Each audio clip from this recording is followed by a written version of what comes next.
Ainu manages to get him, pulls Donaldson over the line in that competition. Auger has gone into the middle. Renault hit out by the two-step from Day. Renault, a substitution, who's just come back on for Villain.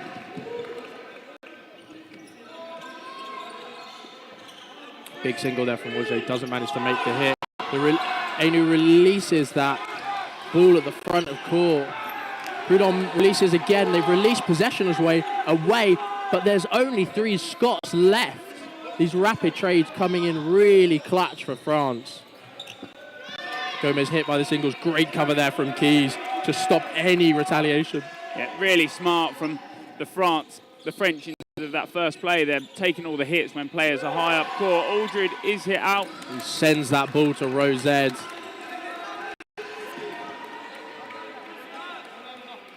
Just leaving those legs dangling. Prudhomme goes for the ball.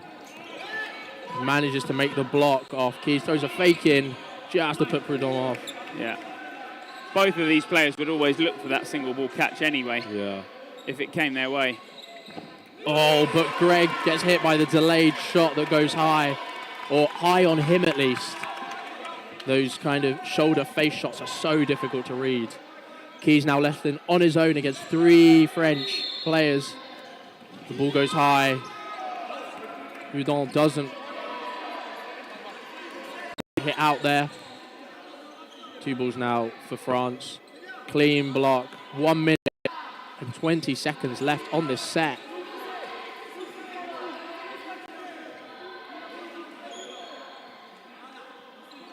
Keys happy to play that timeout. Burns the ball through the middle. Axel throws a safe shot in response.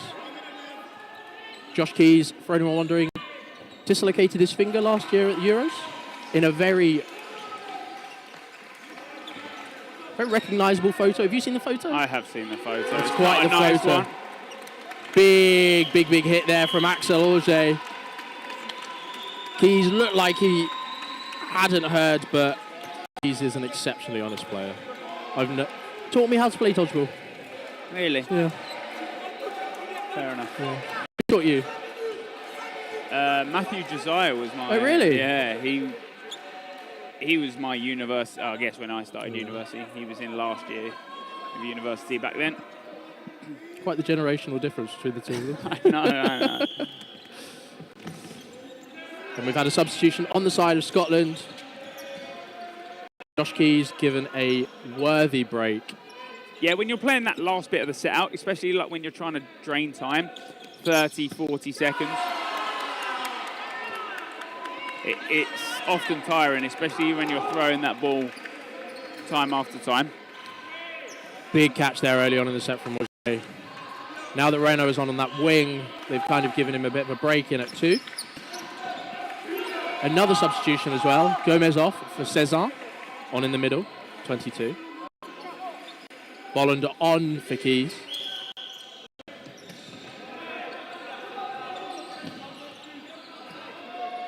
Now you may recognise the surname of Enu from the women's side of things. I think she plays in the mixed. Big single there from Aldred. But a massive reply from Renault, showing he still has it after all this time. Hitting out Day. And Aldred on a back line yet again. Bolland blocks it into himself. Yeah. The big hold calls called in from the French box. Renault staring down Greg.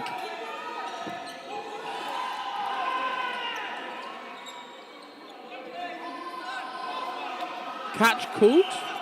I think catch called. It looks like the line ref thinks it was a drop.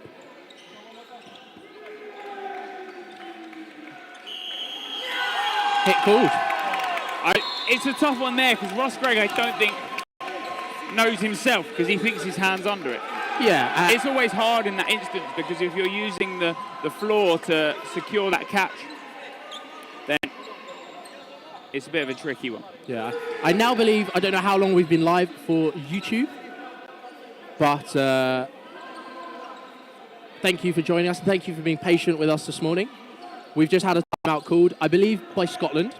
With 2 minutes and 55 left in this first half. France up 8-4. A little recap of the game. The game has been... Scotland have done very well in the last half of the set to bring it back. They won the first set from 4-3 down to really clinically win. And a couple of other sets have gone their way as well. However, France have been winning sets fairly confidently with a bit of unorthodox play. Lots of releasing, catching Scotland off guard. It being the first game of the day, warming into these things and warming up can be a massive, massive factor. Also, how far you are away from the venue is a big thing. I know Scotland are, I'm fairly certain, on the other side of us yet. However, they've hired cars, I believe, so they've come over. France are just down the road. A brisk 10-minute walk away. Yeah, and NI are close to that also. Yeah, they're in between us and the they're in between the EDF hotel and the venue. They are also using Bolt scooters to navigate the city. So are Republic of Ireland. Yeah, everyone. Who are out by my partner's Airbnb, and they're using Bolt scooters. So are you. But we've started back up again. They might have made 2. No, just the 1.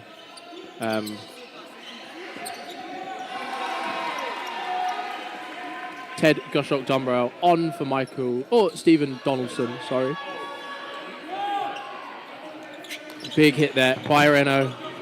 Prudhomme goes high. Doesn't manage to get the block across. Strong shot from Aldridge coming through. But Dupuis hits him through the block. Dupuis not managing to really warm into this game, but that hit will give him a lot of confidence going forward. Big 2-ball attack there, and Renault goes high on Cam Relton. A hand up in apology there, but that 2-step is so rapid. Bolland hit out also on the other wing. Clipped there on the foot by Cezanne, who doesn't manage to take the catch, but Renault releases onto Goshok-Dumbrell as he goes low at the back of court. The France team have read every single possible outcome of that so well. Renard, he pushes up. He's so aggressive in that higher zone. Yes, Goshok-Dumbrell gets the hit back court, who's punishing Ross Gregg. Counter is perfect. He takes the time. He puts the fake in. Goshok-Dumbrell goes low, and they get the hit. Both, I believe, if you refresh the browser, either the YouTube and the Twitch, certainly the Twitch is okay. There is no frame rate lag now, as far as I'm aware. Sorry for the early morning issues. Johnny Day with the single. But Relton, his hit out early. Relton cannot seem to get his hands around any of these single balls. Normally someone you'd favour every single time to take that single ball catch. Prudhomme manages just to survive.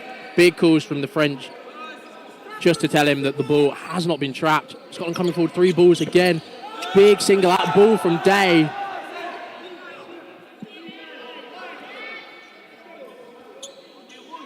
Auger being called out there. 2-ball attack there. Big 2-step comes through on Gregg. Renault thinks he's made the hit. I think it bounces just before. But Gregg is a very honest player.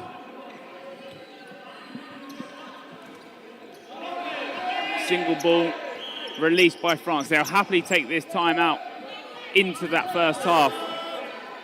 They're only 1 player down at this point. Back line. Cezanne called for a line fault. The block just pops up on Renault. Dupuis goes through the legs. And who comes forward with the ball from the back of court is now even on court. Renault goes high. Gregg takes the catch on Dupuis, and the set ends. Scotland win.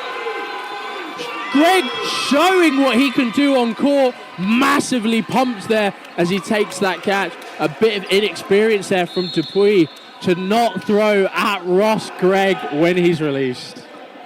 And in any part of the court, a single ball, Ross Gregg down low, he'll always take that catch. Those knees sort of outward pointing. It's weird how to explain it, I guess, unless you see it. You know, when someone drops to their knees and their legs point out. Like we said, all issues should now be fixed, but we are available in the YouTube comments and in the Twitch comments, both on Dodgeball TTV on Twitch and Dodgeball TTV2. All courts being streamed on the EDF YouTube. So Scotland take that last set in the first half. We are just looking over at the boxes. A big name returning to Scottish Dodgeball was Scotty Whitelaw. He has a reoccurring injury. It's normally his ankle that gives him injuries, but I believe his thigh, he pulled a muscle yesterday in his thigh. Yes, so he wasn't playing in that Scotland game, and he's not kitted up for this game. I think Scotland men have 13 players, and you're only allowed to select 12 for each game. So they have Dan Doherty taking that 12th man space instead. Yep, like we said yesterday, squads can have a group of 14 in their full squad, but per game you can only submit 12. Yes. Looking across the other courts, the England men are beating Norway men 18-0. Yeah, 2 minutes left on that first half. I can't quite see the score. On the Austrian men versus the Swiss men. And the 10-8 to Austria. Very close game there. But also an exceptionally close game here on the centre court. France 10, Scotland 6. That last set being decided in the dying moments as a release from Dupuy gets caught by Greg to turn the tides after some amazing hits from the Frenchmen. Doesn't even need to actually go for that hit, the catch anyway. I think they're up 3-2 at that point anyway. Scotland? Yeah. No, the catch won them the set, I'm fairly certain. I think they were down in place. Oh, okay, sorry. I thought Ross Gregg had made a hit previous to the... No, Renault jumped over Ross's throw. Tough one because it's always the sound sometimes you're after. Refs are told always not to go on a sound because that can and we said sometimes yesterday that we find the sound a bit deceiving. Yeah, especially from the stream. Yeah. But we trust the refs to do a brilliant job. The line refs here being the Northern Ireland women, and our centre refs being Bruno and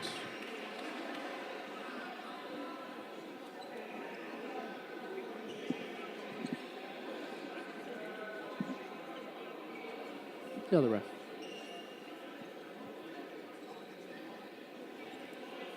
For people that are watching the stream, always a big thank you. Good night to some people, because it's 2 a.m. I believe in Canada. Yes. Hello to other people who are just waking up. As it is just turning 8 o'clock in the UK. A lot of Europe are, I guess, on the same time zone. Yep, +1. Or GMT +1. Just recalibrating. We have a lovely camera in front of us that you'll see occasionally. It's controlled by the production van that is off-site.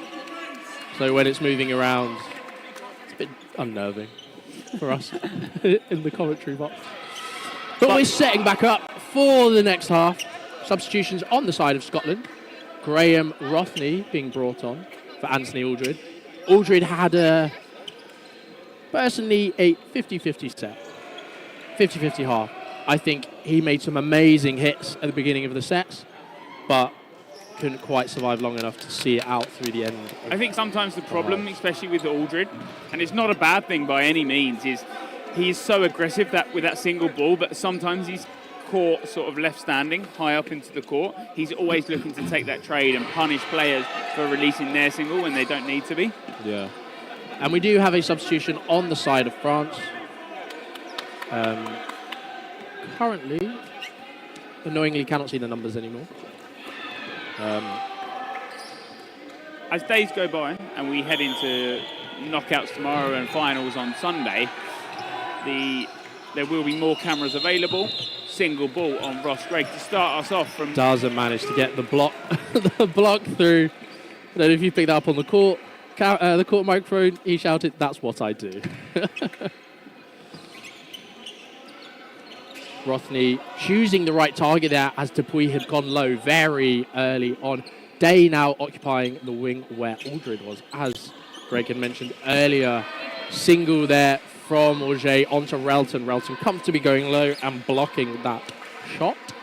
How do you see this game ending personally, Wilkie? What do you see sort of the outcome being? The 2-ball on Auger. They know he is a threat on that left side. Yeah, big threat there on Axel. Called for a line fault though. Big dodge there by Relton.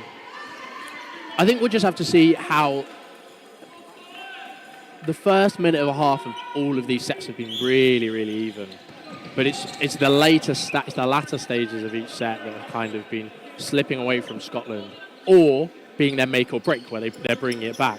So it's all about how well they can survive going into those clutch, crucial moments. Big hit there by Dupuis. And Rothney with a single ball on that left side as well. No hit there by Dupuis, sorry. He releases on Day, doesn't manage to make the hit. Relton comes forwards, but Renault is covering him.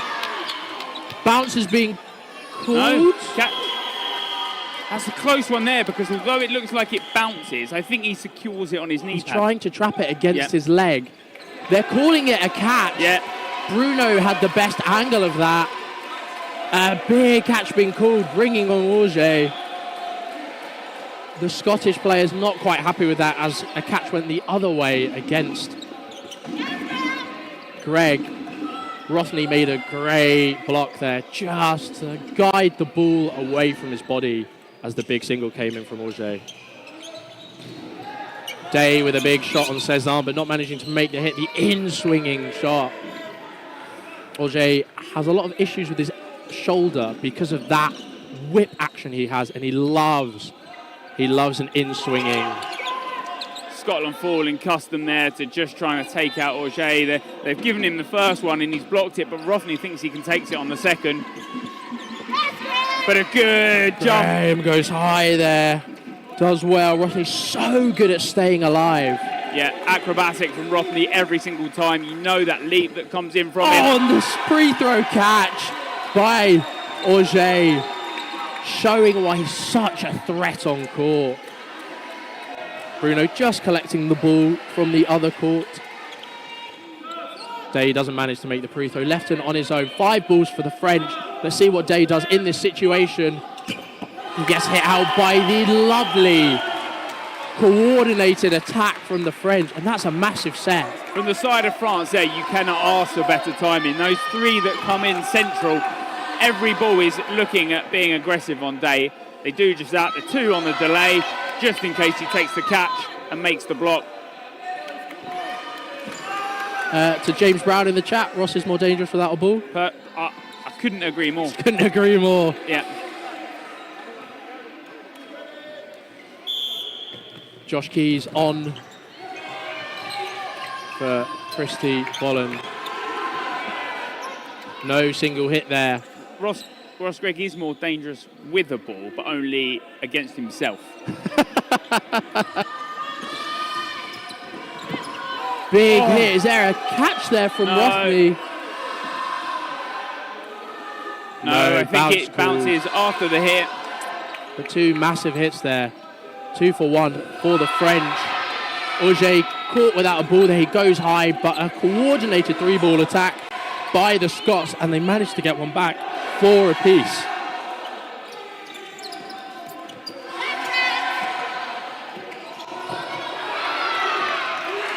Oh, that's perfect from Keys there. Relton plays the high game. Well. Keys has pressed back any form of counter-attack from the French there. Yeah, Keys has been doing a massive job covering his players. Gets hit by a single there from Dupuis. Yeah. A bit of the commentator's curse there as we were just singing his praises. But Dupuis hits him out on the standing counter. They've read him a little too well, but Relton and Gosort Dumbrell with a 2-ball attack on that left side. Yeah, Relton comfortably goes low there as Dupuis and the player that has been subbed on recently. Nothing there on Dupuis. But he goes for Rothney as opposed to the 2-ball attack on Relton. You think they've noticed that Relton's doing a great job at surviving those 2-ball attacks. just have a time stoppage for a shoelace. Now, a lot of people, I think, are trying to read that Rothney jump every time, but now he's sort of guessed upon that, and he's heading low every single time. That man heads low to the ground. He almost looks invisible when he's laid on the ground.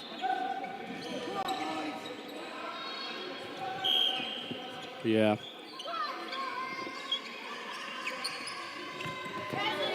Big single there coming from Dupuy. Yeah. Goshok Dumbo just manages to get his knees out of the way. The French trying not to waste.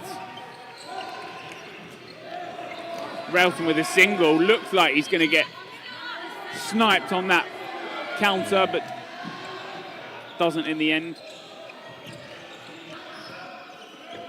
Big block there by Dupuy. Rothney's throw is so hard to read. Relton kind of getting caught there a bit. Dupuy manages to get out of the way, and a line fault from Relton, and the hit on Rothney. Apologies. Rothney thinks he gets the hit there, and personally, Merlot, sorry. Yeah. And now a 1v1 with Dupuy against Goshok Dumbrau. Both experienced international players. No hits there as they kind of opt to throw at the same time. Yeah. Goshok Dumbrau wants the majority. And the hit there on Ted, who sends that second ball as Dupuy sets himself for the catch, dropping his blocking ball. Goshok Dumbrau sends his blood in the water and makes the hit. He knows his game plan every set of the way. Yeah. He comes forward with the two. He makes the throw. He forces Dupuy to drop both balls. He's almost got a free shot. Dupuy does manage to pick up a ball, which tries to get chest pass. Push past it through, yeah. It's almost that more accurate attack when you're close up. France come forward with 3 balls. Now a new substitution. Yep. Ross Gregg off for John Duncan.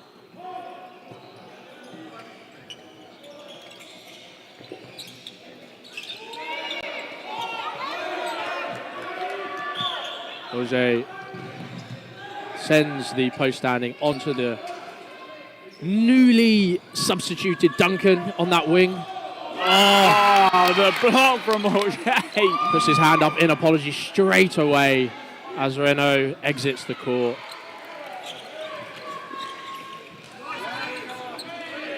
So he said that in-swinging shot, going as far as Josh Keys in the 5 position on court, or the 2 position, depending on which way you're looking at it. It does leave him so open for that sort of standing counter. Yeah, that 2-step.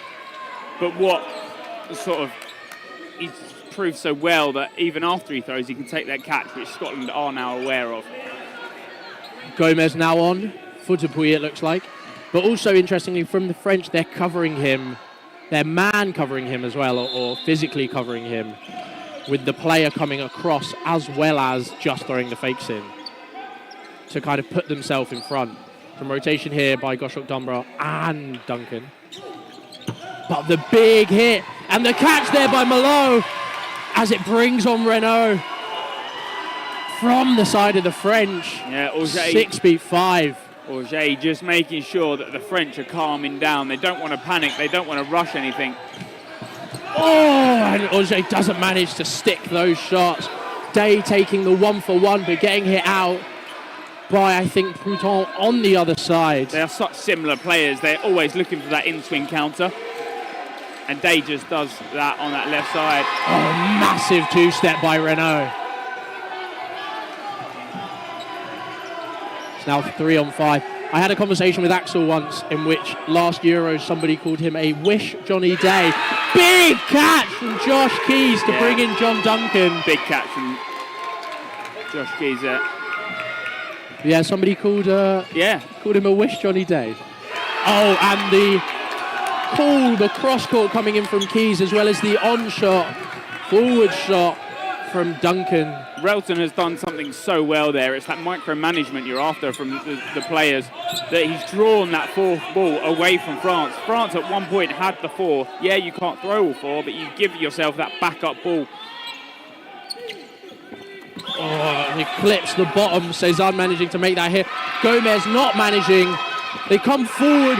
A 1-for-1 there. No, Railton's not out, but it is there by Cezanne, who dives across court. He throws and he doesn't manage to make the hit. It's really coming down to the wire here in these sets. Both sets being decided in the last 30 seconds. Last 10 seconds, really. Yeah, they made that catch earlier on. That rebound catch that brought the French up onto a 6v4. Scotland played smart, they played clever, and they didn't rush anything. They played it well right down to that last second. That last second dodge from Gossort-Dumbrell, perfect. They win the set 2-1. They bring it back 12-10 now. 10 minutes left on the clock. That's plenty of time for plenty more sets. I think a timeout now called by the France team. See what they can do. I think it's just keeping calm and collected in those last moments. Giving away a catch there by Keed, set lovely. Sucks it into his gut as he goes low onto his knees. Does a huge job there.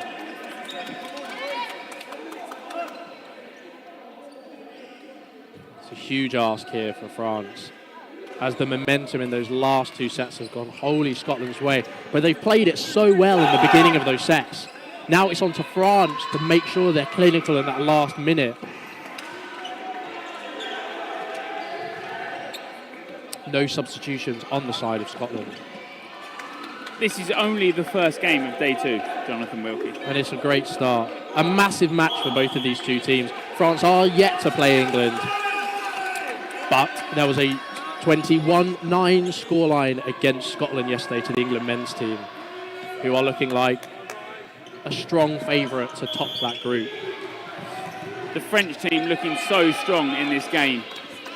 Substitution now, Cezanne on for Ainu. No subs on the side of Scotland. But why would you? Because if it isn't broken, don't fix it. They've done very well in these last two sets. Sometimes in dodgeball it does come down to the last clutch moments. Huge single there from Auger. Maybe Goshok-Dumbrell has been dodging the same way a couple of times. I think we were mentioning yesterday that you need to vary your dodging, especially at this level with this caliber of teams. I think it's that movement to his left that I think the French have somewhat picked up on. Big standing counter there from Day. The reply doesn't manage to come across. Axel releases in the front of court. Day is so fast up court. Kind of ghosting his way up there with some massive fakes. Gomez just slips over. Timeout has been called. Day was not paying attention to the ref. Timeout was called, and Day released after timeout was called. It's hard because Bruno's called timeout with his hand, but not the whistle. So I think Day is only ever looking at what is ahead of the game. He's got a point. He has got a point, but timeout is called. Timeout has been called, and Day through.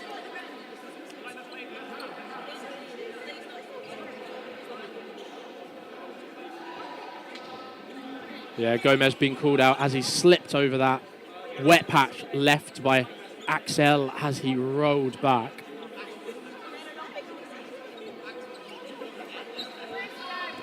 I think personally, as a player, I think it's good to be acutely aware of the refs. So in that decision for Johnny to throw after the whistle. Shears coming through, I believe, for the mop in the sports hall. You need to be aware of what the refs are doing because things like that can happen. It is the sweat stick. Sweat stick. That is the name it's always been given. Disgusting. Disgusting. Plenty of support from both the French and the Scots in both YouTube and Twitch chats. But a good game to start the day. Plenty more group games to come. Tomorrow we head into those knockout stages. Sunday is where the finals start, those third place matches and the gold medal matches. There'll be some huge games of dodgeball coming in. Today's the day where everyone will be updating the Tournify, looking at the tables, looking at the schedule, watching games, seeing what scores they'll have to make to get through. And we're starting off with this one. Standing counter there, not coming in from Auger. Ainu dodging high over the single. Yeah, Relton releasing that fourth ball that Scotland could have had at that point. Now they only come forward with 3. Double on Auger. Keys does not need to throw this. And a good hold from the side of the French. It's smart. A 4-ball attack is far greater than a 3. Yeah, there was and that's a second hit. Called a bounce. The French have got their arms up in the air as a second hit they thought, and a catch off the ricochet.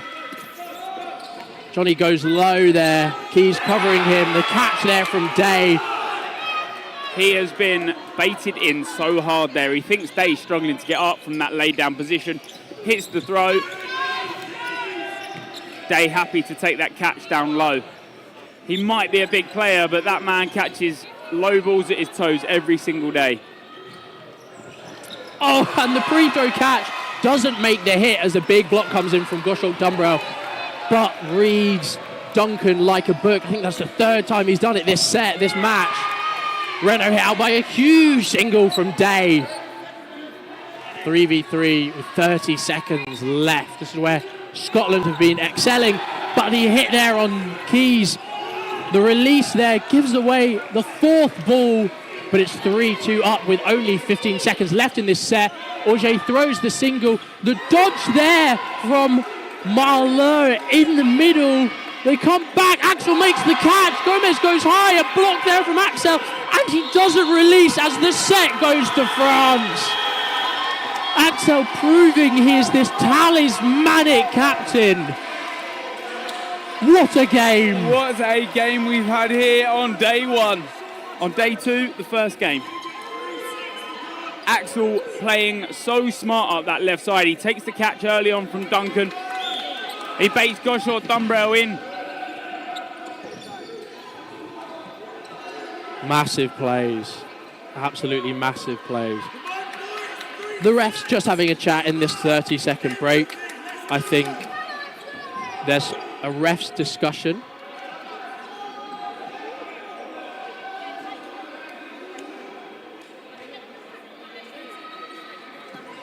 I believe a blue card for the French player as he spiked the ball, I believe. That is a blue card infringement. That means he will miss this next set. France will start with 5. Scotland have to, and there is no debate on it. They have to capitalise on this set. They do. Substitution, Anthony Aldred on for Johnny Day. About to call him Jonathan Day, which is his full name, but I think he prefers Johnny.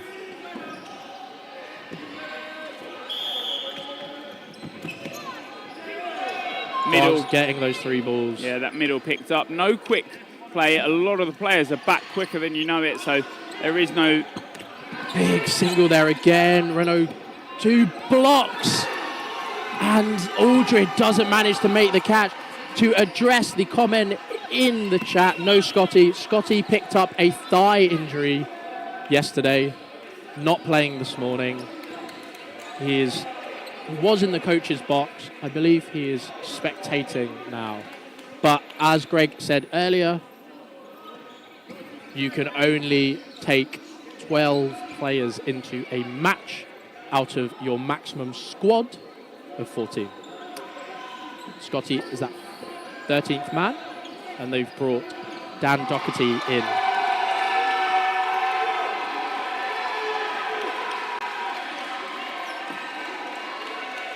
Just wiping up the sweat as these players have been playing for 33 minutes and 50 seconds at this stage.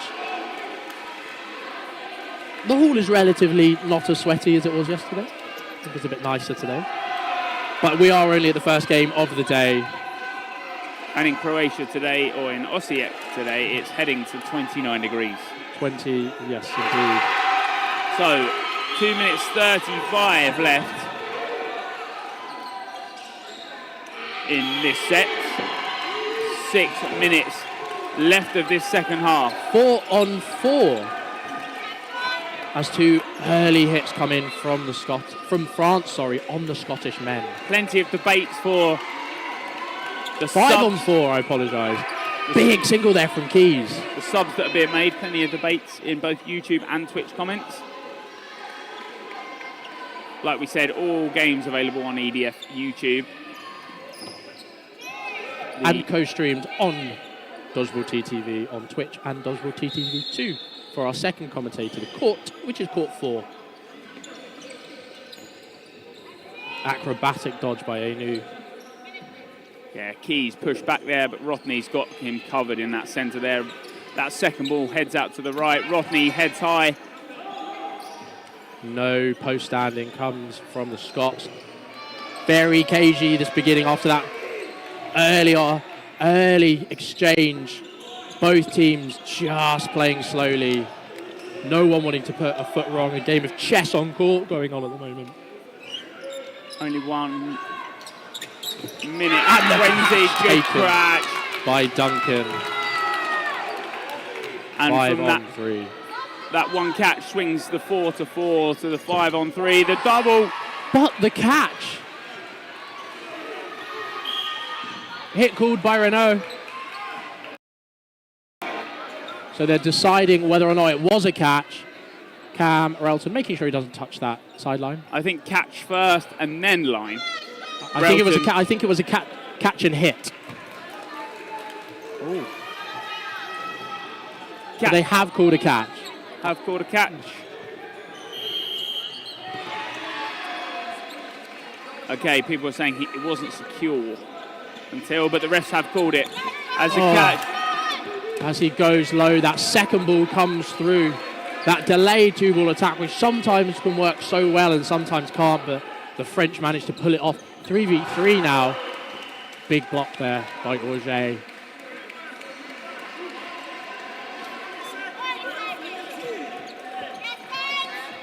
Yeah, 35 seconds left on that clock.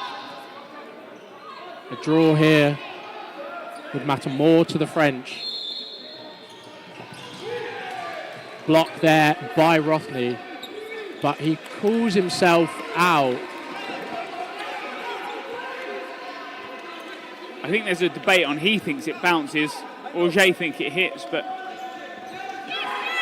Jay tries to take the trade with Goshok Dumbrell. 6 seconds left. Just a big dodge here. The hit on Prudhomme, and the set goes to Scotland. They needed that set.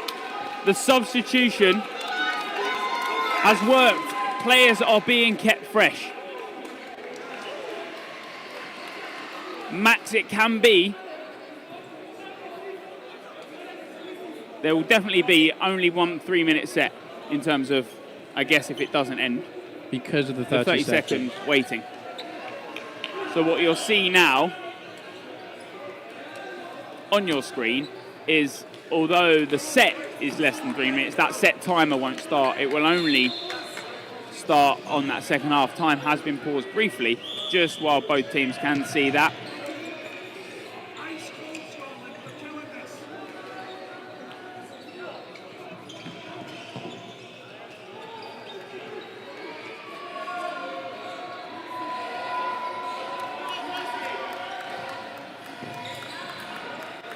Just clarifying how much time is left. A substitution here. John Duncan taken off for Ross Gregg. And Graham Rothney brought off for Johnny Day, who they've placed on for the last set. No substitutions from the side of France. The game's been called.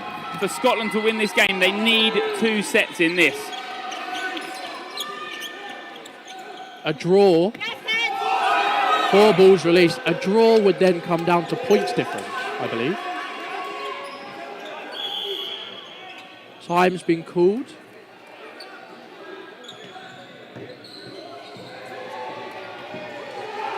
So a reffing decision.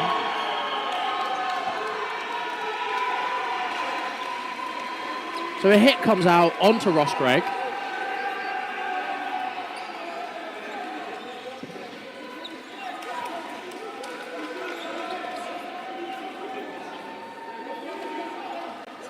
Just a debate there on who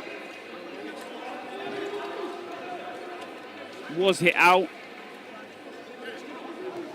and who actually comes back into court. Men's captain Relton there just not being brought in just yet. I think he wants to more...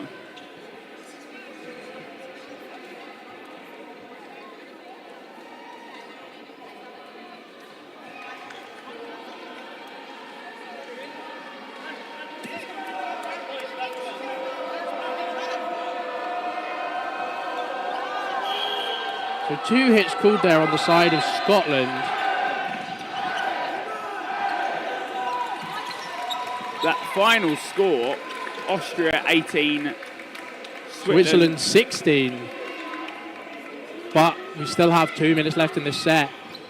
3 Scots against 6 French. They need to finish this set and win that set to then at least look at taking the win.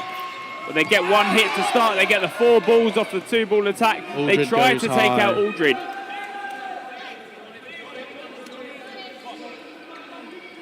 Scotland come forward with the 4 balls. They go for Prudhomme, who manages the block, and a rogue single by Day goes off, but not managing to make the hit. 1 minute 50 left of this set. Catch there and the block. 2 more blocks. Time has been paused. Line has been called on Johnny Day. Backline was called, but the catch was called good. Catch was called good as he came off the back line. And he is just on the back line. He tries to lift his feet up, but the balls of his feet are still on the line. Fine margins into this game. It does take out Auger. 3v4. A new hit by that high shot. Aldred reads it so well, that high dodge. Very dramatic hit there. I think Enu is fine though as he walks off court. Block there, and Gomez makes the shot onto Goshawk Dumbrell.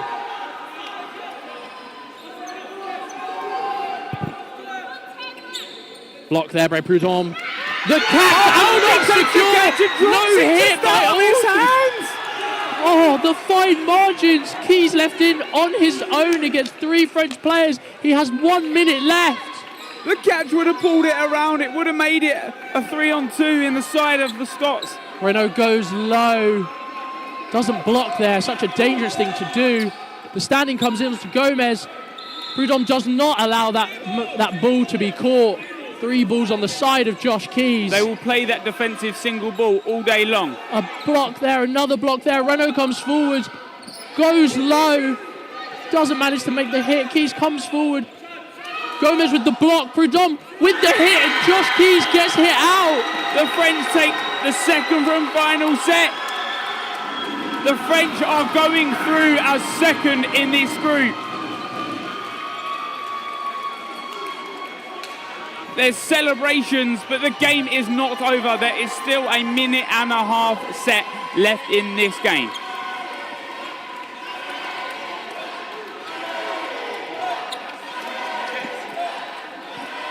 The Scots still have a set to play, but you can tell on their faces they are disappointed.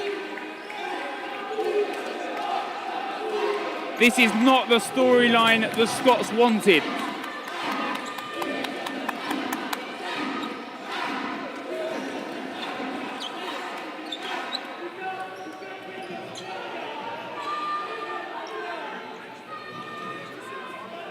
Axel shouting at the box, just making sure they stay respectful. This is a massive, massive result for France going into this group. Some substitutions coming in from the Scots. Thacker, Donaldson and Doherty coming on. Keys using that sweat stick. They're using, I think, a referee's bib.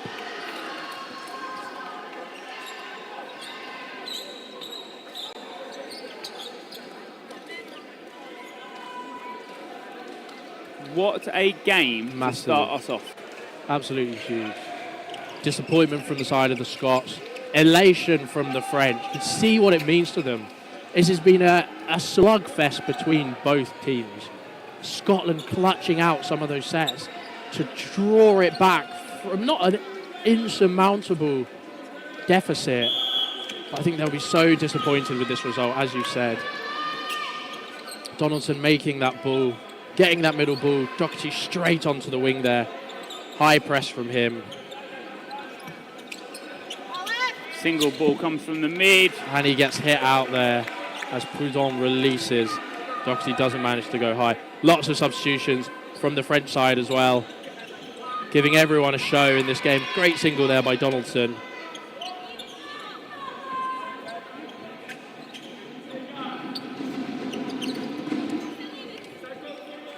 Day dancing on that back line again.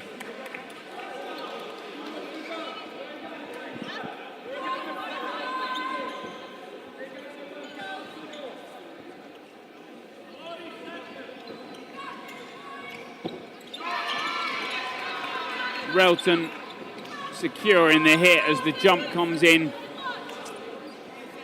from the side of the French. 4v3 now. Yeah, Stradella not quite getting that ball low enough to make the block, but a good leap nonetheless. Bakker gets out the way of the 2-ball attack, giving Scotland 3 now. Come forward with the 3 balls. The standing counter comes in from Mello, but doesn't manage to hit Relton on that wing. Big fakes. Relton manages to make the hit. No hit there as Bakker blocks it. And the set is called. Scotland win the set, but France win the game.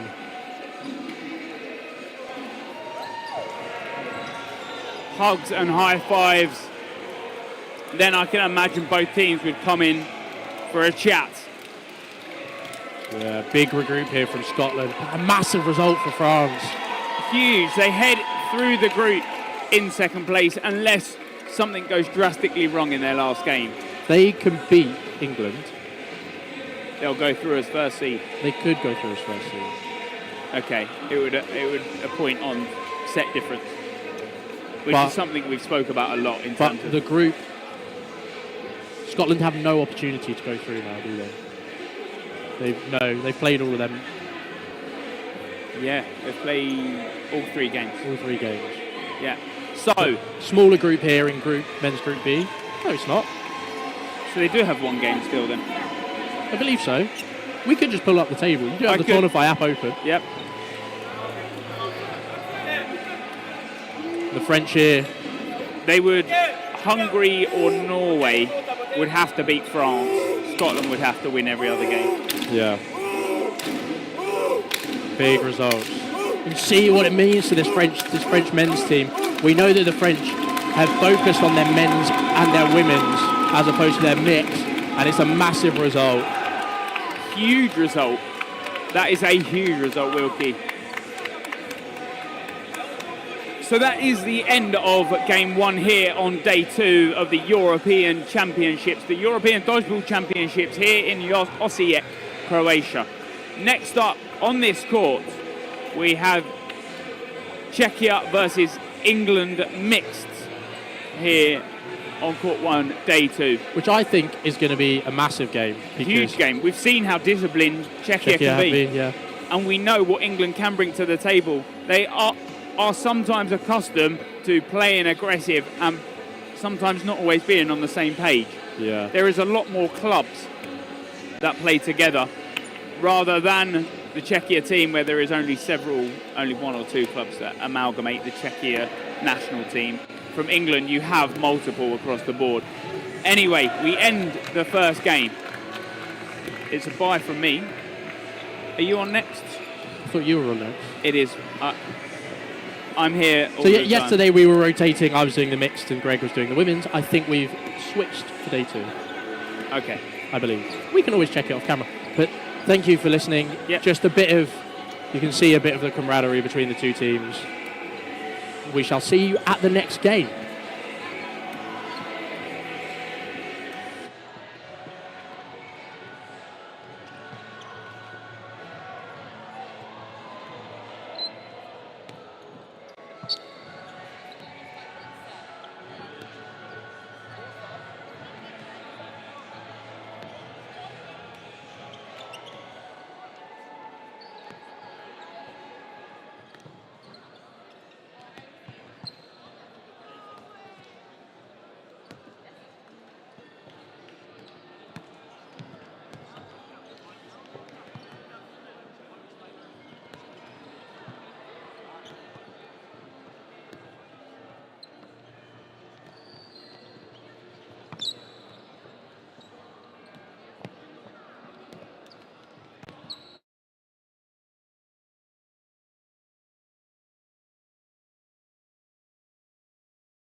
Good morning, ladies and gentlemen. Welcome back to Court 1, Day 2. Yes, Day 2.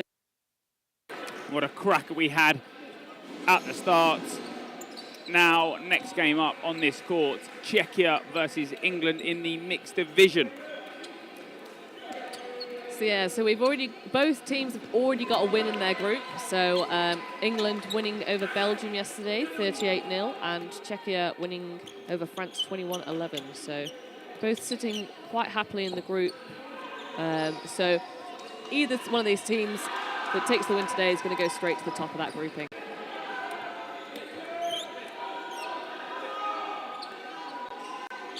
So yeah, in terms of the rankings, you're looking at 3rd for England, whereas Czechia coming in at 10th. So based on the rankings alone, you would expect England to win this. Me and Wilkie were briefly talking at the end of the last game that this game is going to be a good one for the sole reason is we know how aggressive England can be, but they have that defensive play style. Czechia are also very good at being relaxed. They will always sit back. They will play very smart in all their decisions. Yeah. We hope that they might be able to play a lot slower in terms of facing England's sort of aggressive countering. Yeah. England with a very, very strong lineup to start us off. April Phillips, Charlotte Josiah, Abby Gower, Matthew Josiah, Stephen Dumbe and Nathan Christopherson. On the side of the Czech Republic, Valek, Sakura, Head-on and Head-on.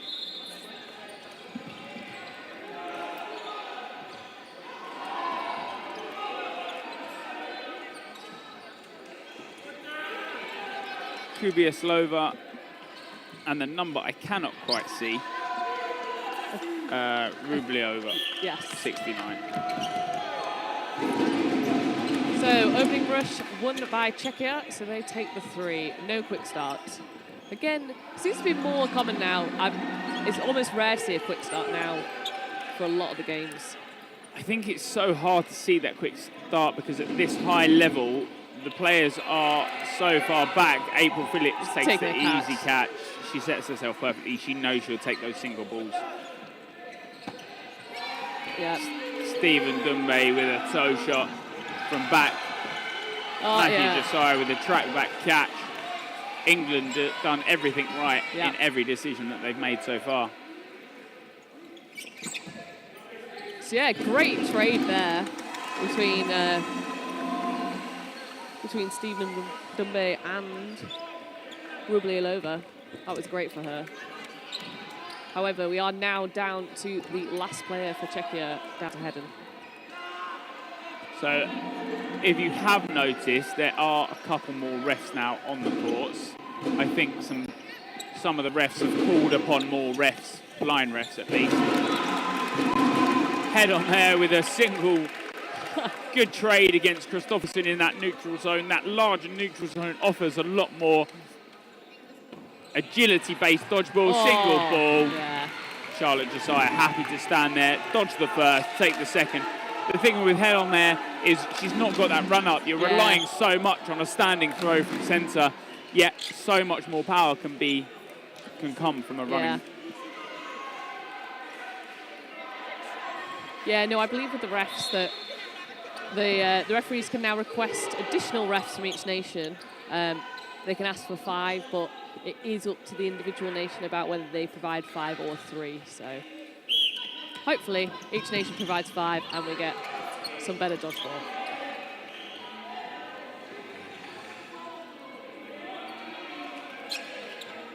Three balls come forward and Dumbe releases the one, but this time Valak has realised that keeping his feet on the floor isn't a smart one, so a small little leap is all that is needed. Yeah.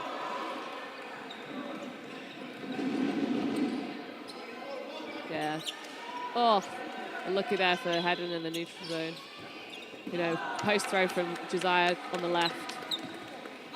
Looks to the block, but fails to make it. Yeah, it does give Czechia 4 balls and could have reset with a 5. They do get the hit, though. Yeah, a good use of the multiple balls. Takes out Josiah on that left side. Oh, yeah, great hit there. Well, trade. Yeah, So good not- trade. yeah. I think Valek there just pushes, and Dumbe, a lot of those wing players will punish those neutral zone sort of stragglers. Yeah. If you're not getting back quick enough, you will be left heading off court because most wing players will take that strike. So, yeah, Valek looks for a trade with Josiah there, but his ball fails to connect, so 3-4 down now, Czechia.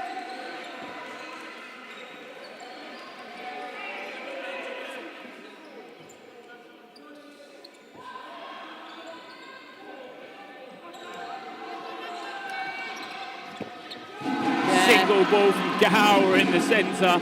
You can find us on all YouTube, EDF. All courts are being streamed on EDF. Yes.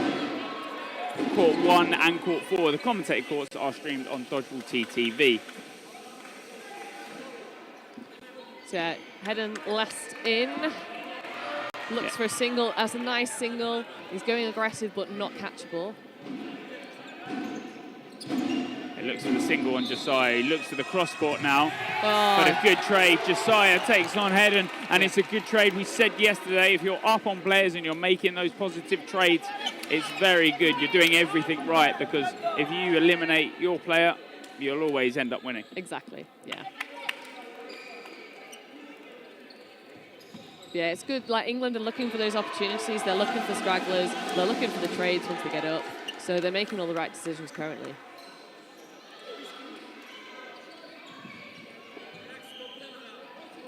For Czechia, is one of those things. I think they just need to look at better movement in that neutral zone because they're getting caught up there.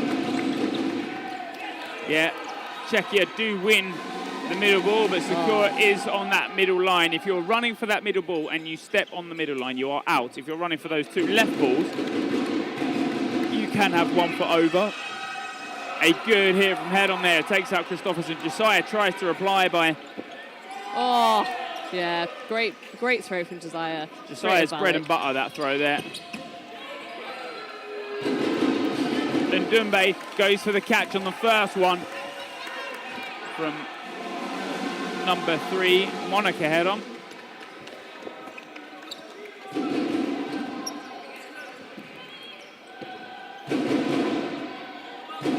The 3 women from Czechia left now. Oh, yeah, just need to mop the court again. It's already quite warm in the hall today, and it's only going to get warmer, so expect to see the mop quite a few times today.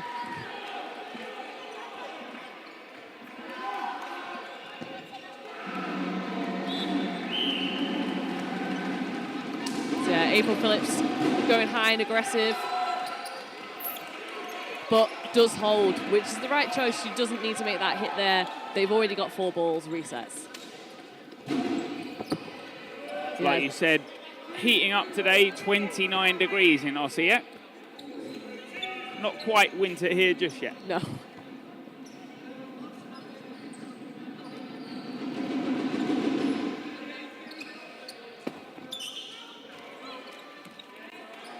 Double fake from Josiah, does not need to throw.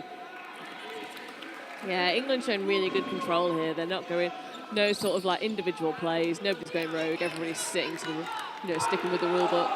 Yeah. The ball just bounces before Phillips. As they do not take the catch, the double ball release at the end. Nice and collected. Perfect areas.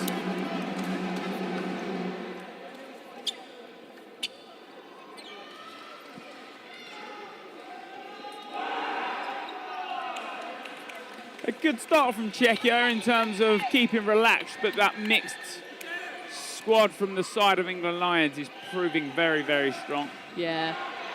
Yeah, they're really shutting Czechia out. They're not really giving them the much opportunity to play. So it'd be nice to try and see Czechia try and force their play style on the England team, try and get a bit more out of the game.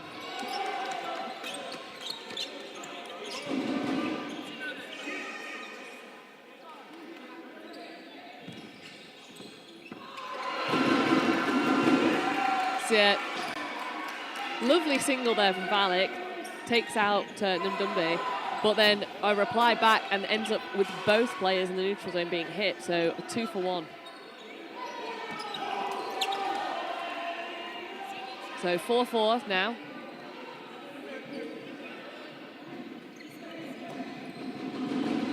Oh, a shot on Gower as she goes for the dodge. A lovely low ball, low dodge there from Hedden. Yeah, Monica Hedden on that right side now. Just make sure she gets low on that single ball from Kristoffersen. Nice block. That's good. Looking aggressive, like driving the England players back.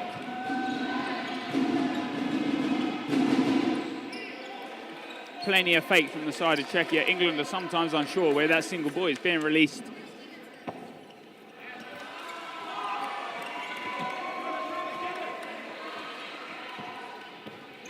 Oh, and great catch made, yeah. Chop off court, he watches it every single way. Just make sure he jumps off at the right time, picks up the catch. That cross court takes out Josiah. Matthew Josiah. Yeah, so Kristoffersen left in now against 3 Czechia players. Czechia have play two. And the 2-ball release from the left side. Kristoffersen thinks it's coming in front of him. They've baited the eyes so well. That's what the fake is used for. Schramek there just making sure that he puts the fake in. Kristoffersen is focused on him every part. Yeah, that was a much better set from Czechia. They really took command of that. They were nice and aggressive, high line, and those fakes are so good across the whole team.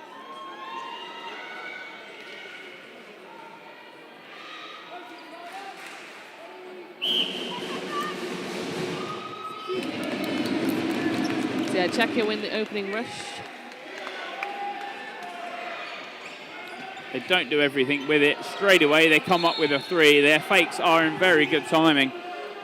Phillips just an easy dodge for her, though. That one leg out the way, nothing too exuberant. Yeah, single from Kristoffersen. But again, dodge out the way for Hedden. Yeah, Schramek there. Single ball. Charlotte Josiah takes her out. Single ball from Kristoffersen. Plays aggressive, but does not find the hit. Josiah storms forward. He's trying to bait the ball out. Oh. Yeah. Dumbe there, taking out Schramek. Valek manages to dodge out of the way of Matthew Josiah's ball.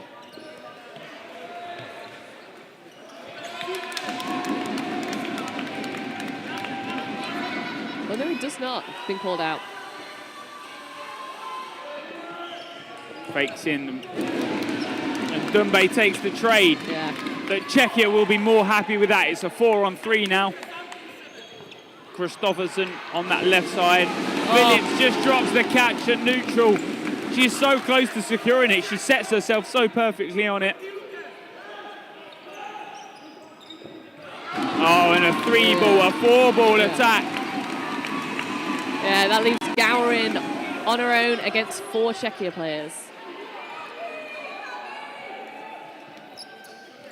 She's going nice and aggressive with those throws. She is looking to try and make a hit. Single ball, and Czechia will set with that. Will there be a running counter? They'll know Gower can take the catch. It has to be timed, and it's a good 2-ball attack, one with a leap of faith. Yeah. It's something that Czechia do a lot. It gives you that extra advantage. It gives you that extra distance. It's such more easier to hit when you're up close. Yeah, so all of a sudden, we've gone from 6-0 down to 4-6. Czechia warming up to this game now. They've definitely, their movements improved a lot, and they're taking those trades once they've got up, so. Yeah, and Dumbe off for David. Gower off for Bonsignori. But yeah, Bonsignori collects the balls, turns her back. Easy hit there from Schramek.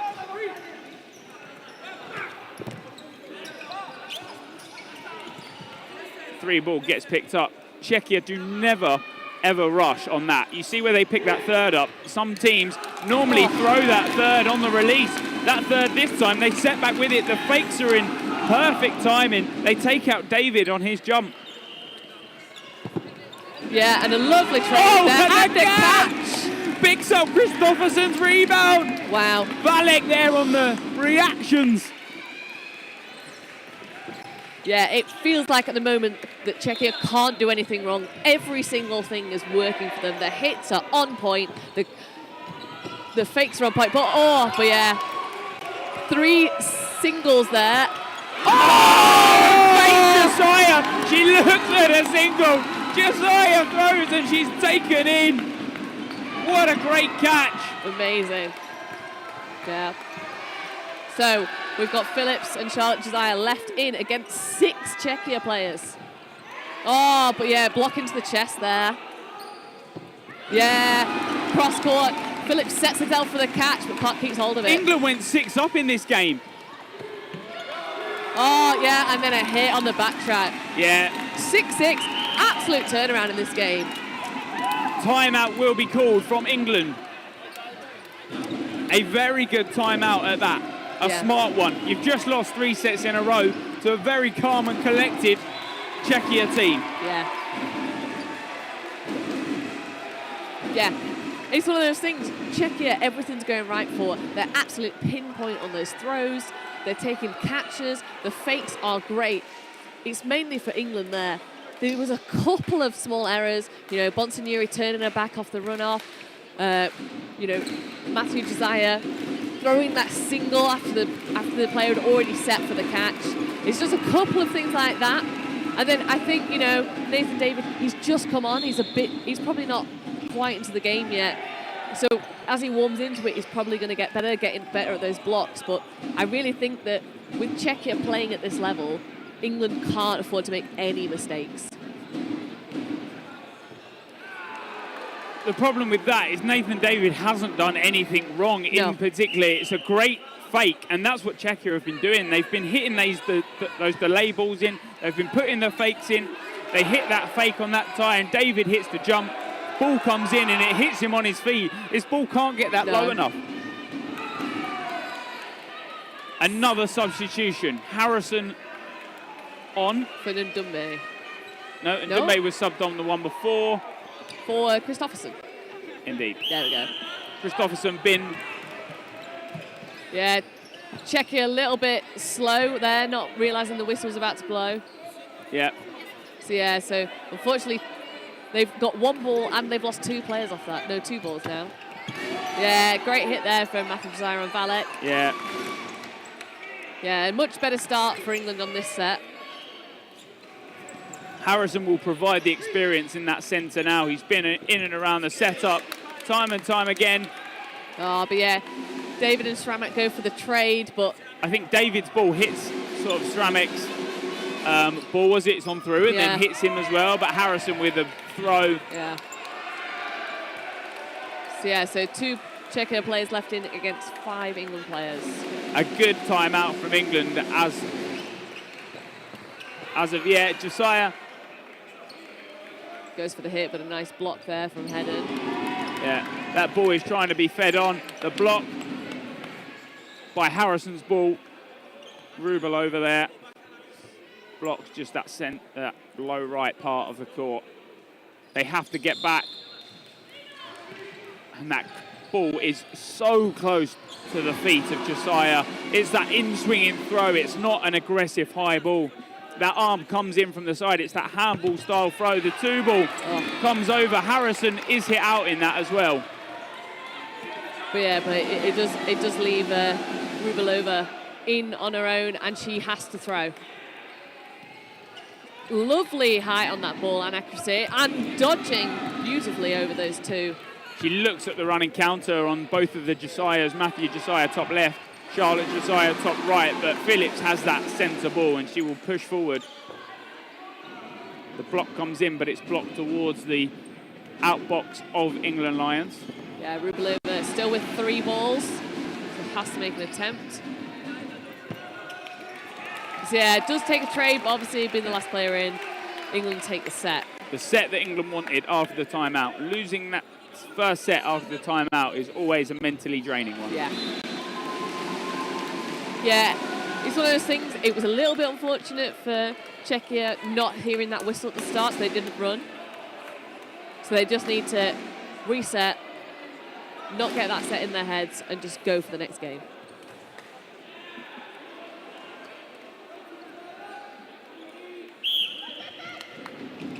Set gets back underway. That third ball picks up yet again from that side of Czechia. The slow come forward.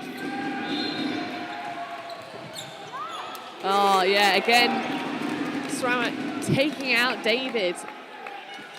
It just seems to be that Sramek's absolutely got David's number at the moment. Yeah, two-ball dodge, yeah, one high. Valek moves left. Yeah, and Sramek again taking out another winger, takes out Harrison this time. He is owning. Yeah, lovely pre-throw and catch there from Matthew Josiah. Taking out Valek. Bringing David back in.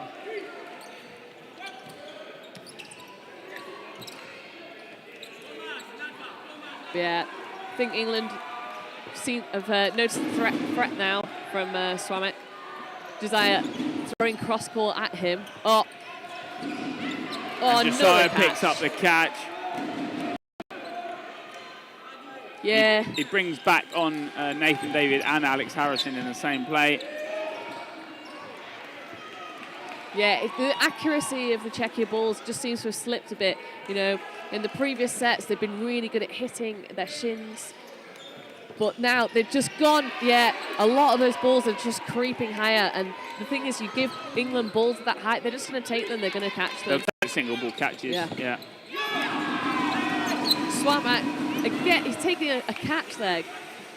Absolute star player in this game. Yeah, ball is just before David, so he thinks he's almost close to hitting that as well. Oh, and there you go. Yeah. We called it. Josiah has got Slamek's number. He's on the complete opposite wings, but that cross-court is what he's known for. Yeah, Swamek didn't even see it coming. Yeah, and then David takes out Hedden.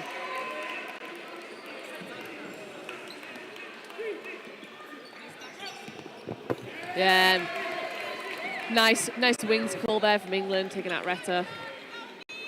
So, one player left in for Czechia. But yeah, Matthew Josiah, not leaving anything to chance, goes up, hits them while they're in the neutral zone.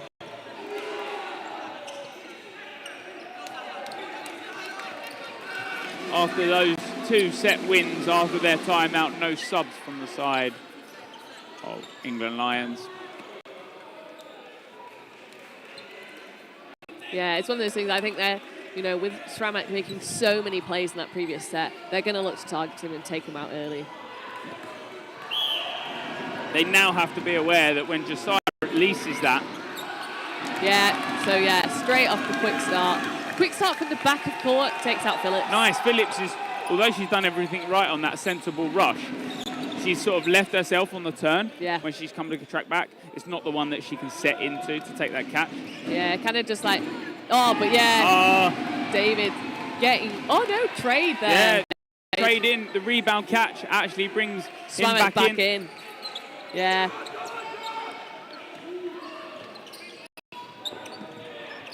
Yeah, which is what they did in the previous set, you know. So great awareness from Czechia to get two rebound catches now. Yeah, lovely dodging from Sramek there. But Bonsignori has now given that fourth away. She thinks she can get Ritter there on that left side. Josiah not hit out on that three ball attack. Actually gives them 5. Yeah. I think, Czechia have noticed the threat from Matthew Josiah on that left wing.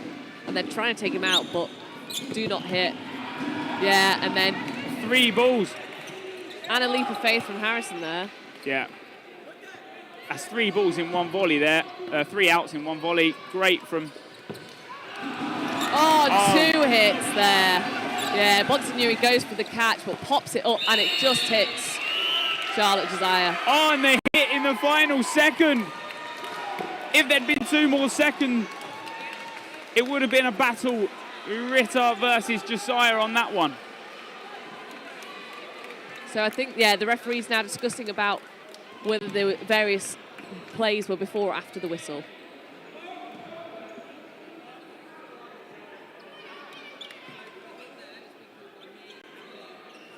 There was a hit on that left side of the shoulder.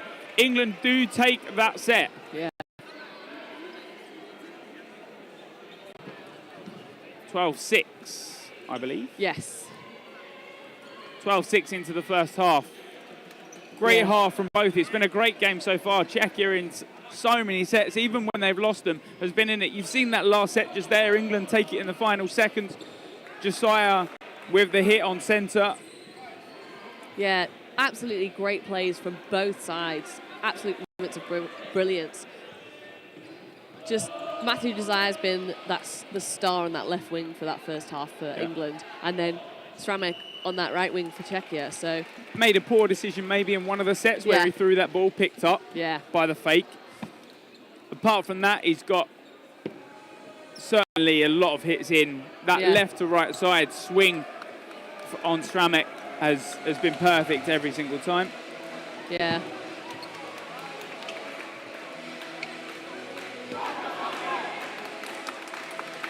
So yeah, it's definitely going to be an interesting second half. I feel like on the Czechia team, there's a couple of players that are really making the difference, and if England can shut them down, that really changes what Czechia are going to be able to do. Whereas with England, it does feel like if the rest of the players can get into that game, that they've got more, people to rely on. Yeah.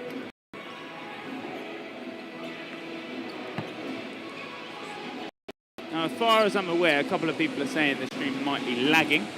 As far as I'm aware, there is none of that. It might just be a refresh of your feed. No.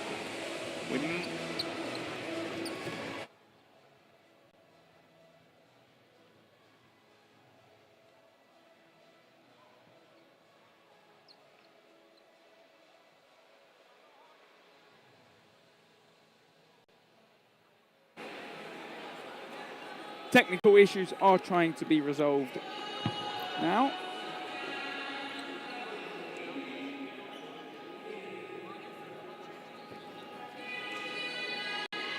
Like we said, good first half from both sides. Czechia maybe falling out a couple of sets in the dying sort of 30 seconds, dying minute. Yeah, it's one of those things, if Czechia had a slow start, they lost the first 3 sets. If they'd managed to play those first 3 sets as they played the rest of the half, I think the scoreline would be completely different and they'd be a lot closer.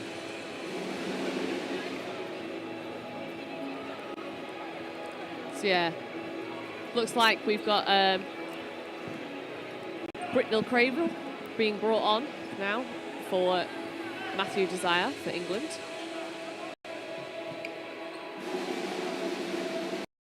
And Amy Sharp also coming on.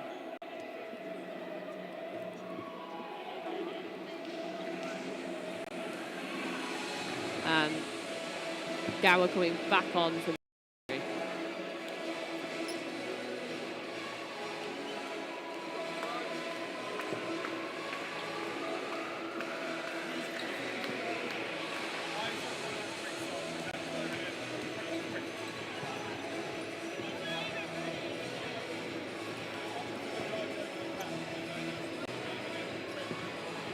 yeah, fairly interesting due to the fact that we've got a microphone pointing at this end of court. You can just hear the England coach there telling the England players to watch that quick start at the start, because the Czechia have been taking a number of hits off that quick start. It's almost non-traditional in the fact that they've thrown a lot of them from the back of court. We would expect, the English would expect usually for a run up on that quick start, but they're just throwing a nice hard ball from the back of court, and it has caught them out a few times.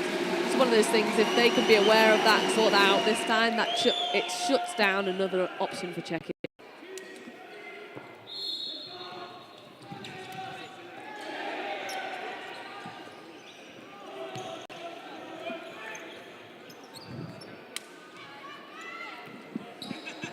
So 20 minutes is all that separates England from another win, or Czechia from taking this victory.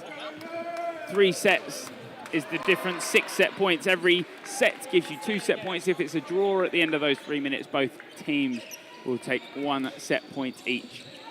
Subs from the side of England. Britnell Craven heads onto court. Amy Sharp also heads onto court for Charlotte Josiah. And Gower for Bunton-Uri.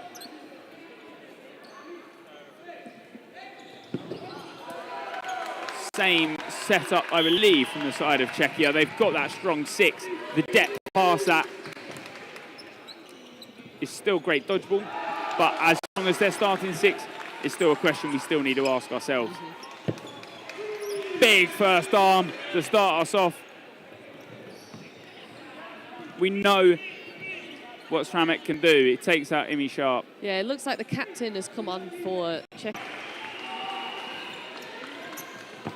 Yeah, hit called there on Britnell Craven. I think he was asking the refs if it had bounced. Always a tough one because when you're not looking down and it just bounces. Oh, nice dodge there from Gower. Does move the direction the ball's going in. Oh yes, yeah. Harrison there taking out the right winger. Yeah, it's a good hit out there. Maybe a little high up into the neutral zone, but nonetheless, he does take that hit. Now only one player down. Can Czechia take this first set into the...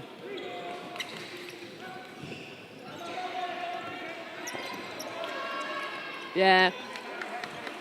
England going for that tactic of passing the ball out to the wingers regardless of who's throwing the single out for 3, just to make sure that they can press back against the wingers of Czechia.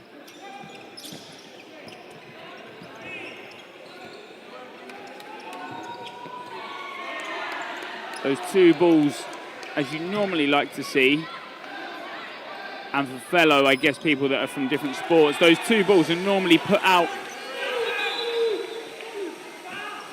on the wings. Yeah.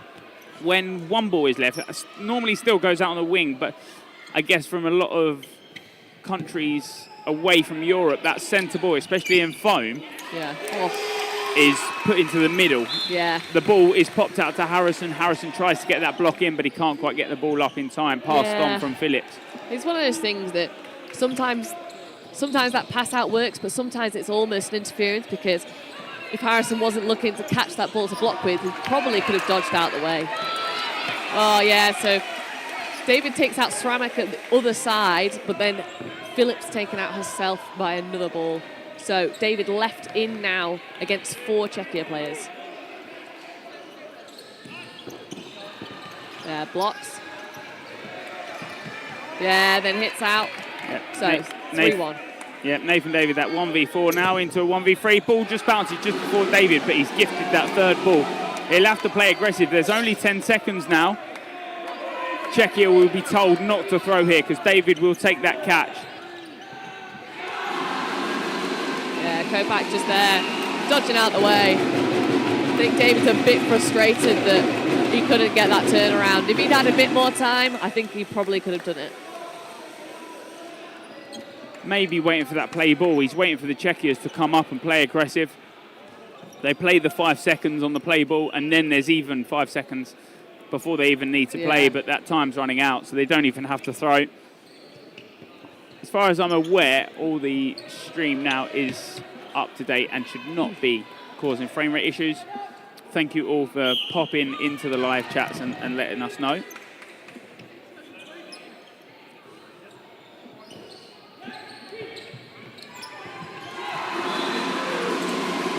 Yeah, Harrison again, he's looking for that cross court. Oh, yeah, and then catch from Phillips. Yeah. And Britnell Craven, patience on the single. People are talking about it. It's what England maybe were slightly missing over those couple of 3 sets that they lost. They were just playing patient. Oh, and Harrison dropped the ball from that left side. When he's thrown straight on, he's looking straight and he's waiting for that ball.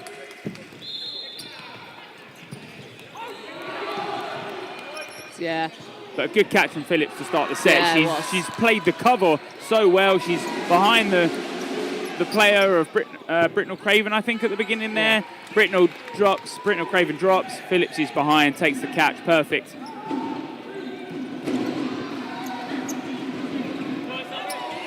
Yeah, nice dodging from Sharp there. 4 balls to England. Yeah, taking out the captain there.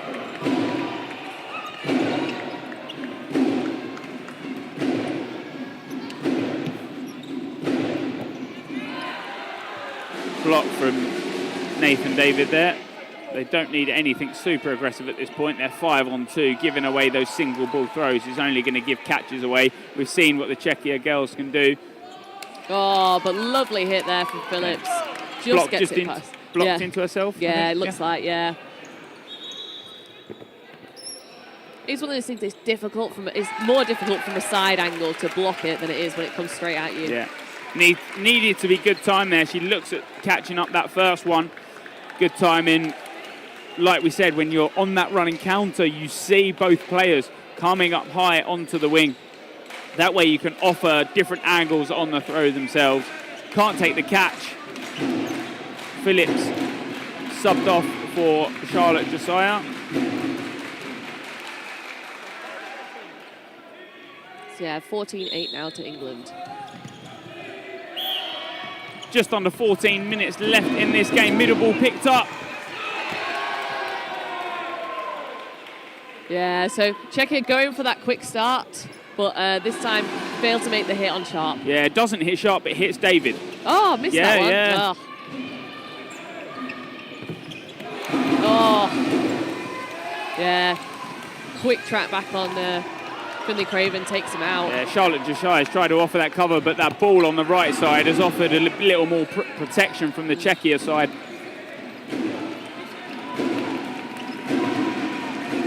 Good hit there. No, just the ball gets underneath it. Harrison tries to respond. Same comes in from the Czechia side. The fake comes in. The ball is handed to Harrison. The two-ball attack. Oh, yeah, and the hit. The Czechia side there have been so patient. Yeah. They're waiting for Harrison to receive that ball. They put the fakes in. But a lovely double there from Tramek on the left. Yeah, they've taken him out, that two-ball attack.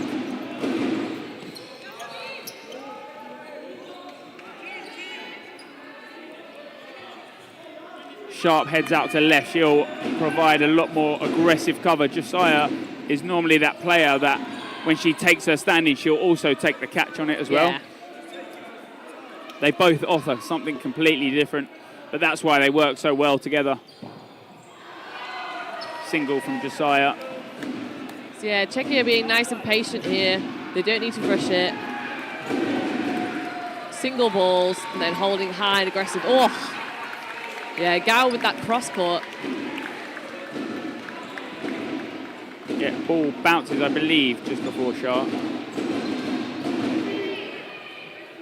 Release two, but at two separate targets, maybe not quite on the same call there.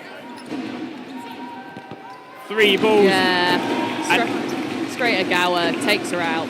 And even if the ball doesn't hit, she is over that back line. Yeah. That back strong line, as soon as you tread on that, that is a line infringement. Two-ball attack does not find Czech Republic.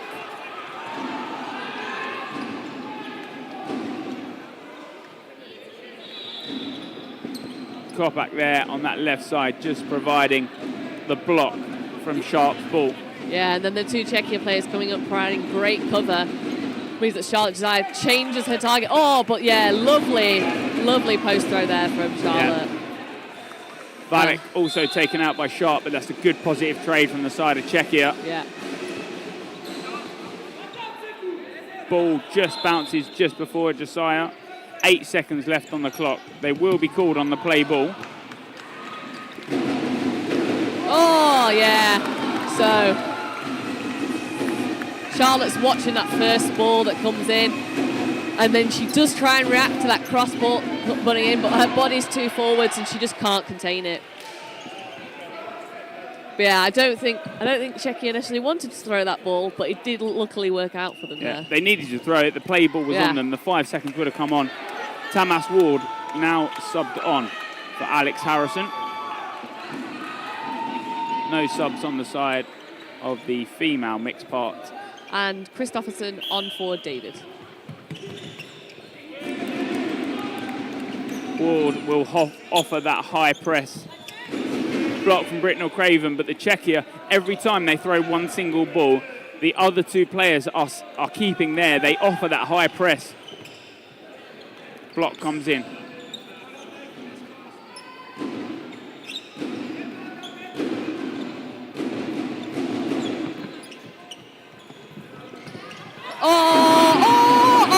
Craven, close to taking the catch the first time, pops it back up with the second. Ward is taken out on that right side as well.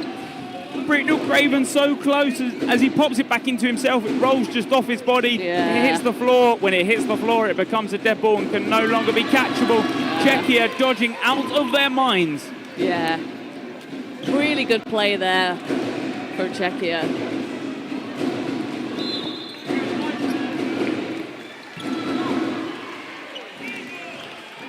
Yeah, unfortunate for Britnell Craven there. If he's made that catch, the set's completely different, but... Bonsignori just sliding back a little. Nearly falls over her feet, but she's all good on the track back. 3 balls come in from the side of England Lions. Single ball release only, and it's a good hit. Yeah. It's in that knee area that is sometimes so hard to dodge, because even if you jump over it, it's still clipping your knee, and it does just that. Only 1 player down.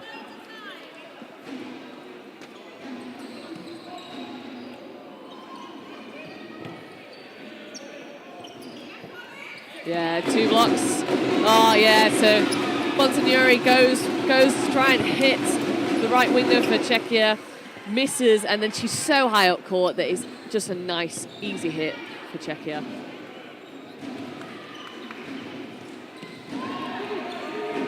Two-ball attack, those hitting between that 1 and 2, Sharp and Josiah. 1 ball does hit this time around.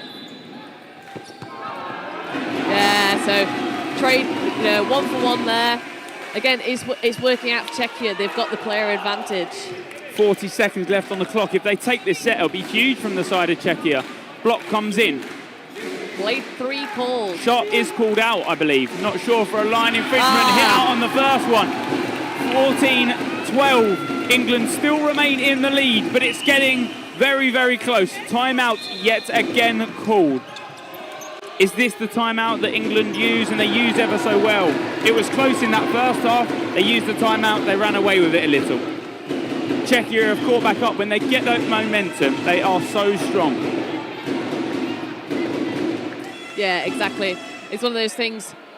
Czechia have changed. They were getting people off the quick start to start with, but now they're just doing so well.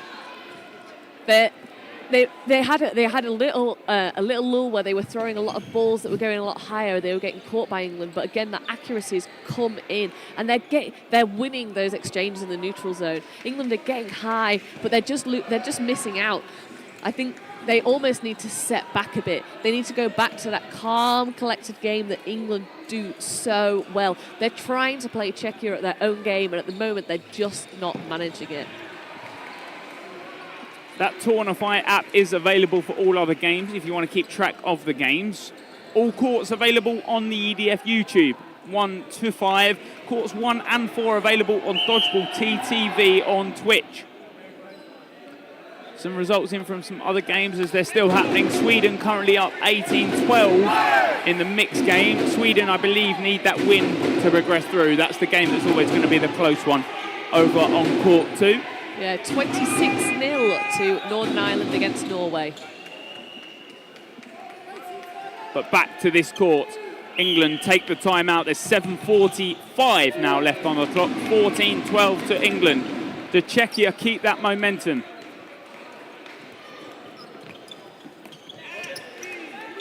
Single ball just between Josiah and Kristoffersen.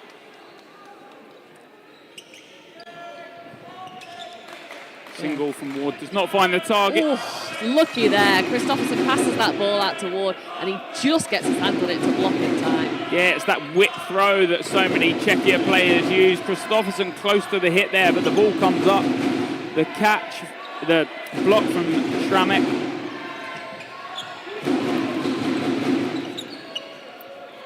Yeah. Feels calmer this time from England. Looks like they're waiting their time. Block comes in. 2-ball attack on Ward. Does not find the target. Ward heads low. Yeah, that's a good dodge from Ward. Yeah.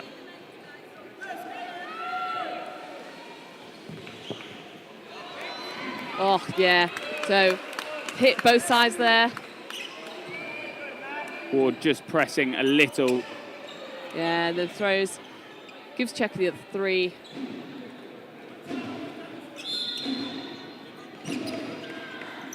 Single ball. Sharp dodges out the way, easy.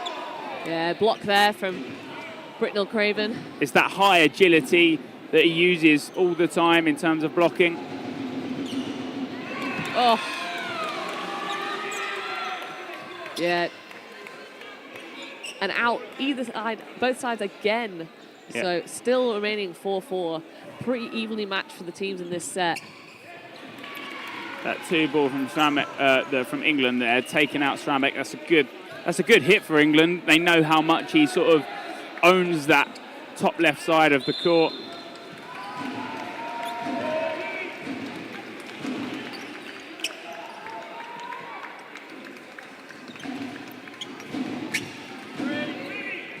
He's close to that line every single time, Ward. That's what he went out for when he came in for that sub. Yeah, and Czechia are seeing the threat here, throwing a lot of balls over on Ward's side. Not necessarily to hit, it looks like they're more just trying to shut him down.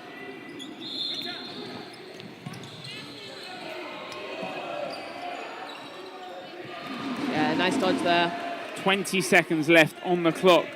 Evens at current, both teams I'm sure would happily take the draw. Oh, but a lovely hit there on Ward. Just gets under his block. Oh, but a catch from Bonsignori in the neutral zone. Brings Christopherson back Harrison in. takes the catch. And another hit. And time. Wow. Absolute change round in those last 10 seconds. Christopherson, great reactions there. Comes on, takes the rebound catch from Bonsignori's knee. I don't think the Czechia player realised that he's been caught. That's why. Yeah, it's one of those things, it happens so quickly.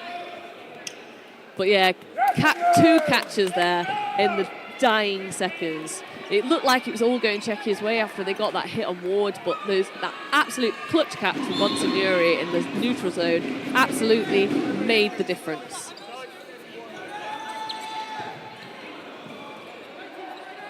Both teams ready to line up.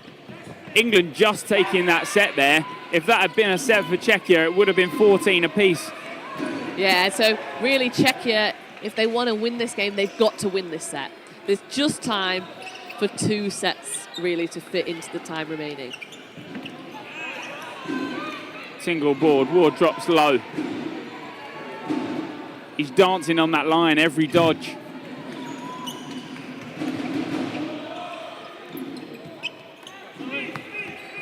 Yeah, pretty high single there from Czechia. Not really going to bother any of the England players. Ward on the fake, just makes Kopak stumble a little, does then decide to throw, but Ward with a block on that right side. Harrison and Britnell Craven head forward as the 3. Yeah. Nice single.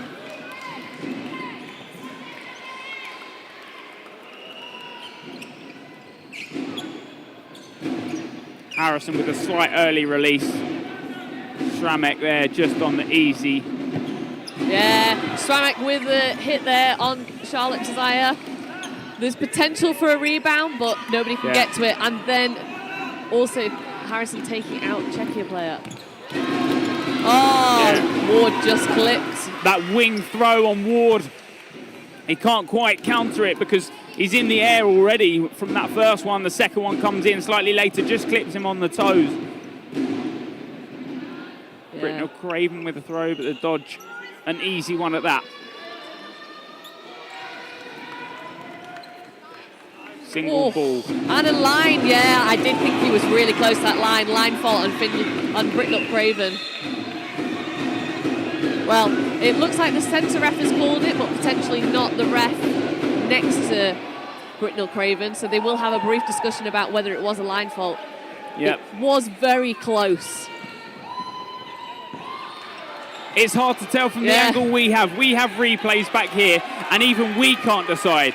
The line ref has called a no line. Centre ref has called it. It looks like because he landed on his toes.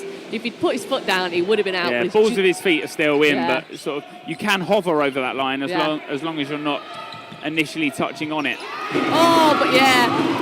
Sramek comes up, hits out Bonsignori. She just lingers a little bit too long up court. Oh, but yeah. Good cross court from Britnell Craven. Yeah.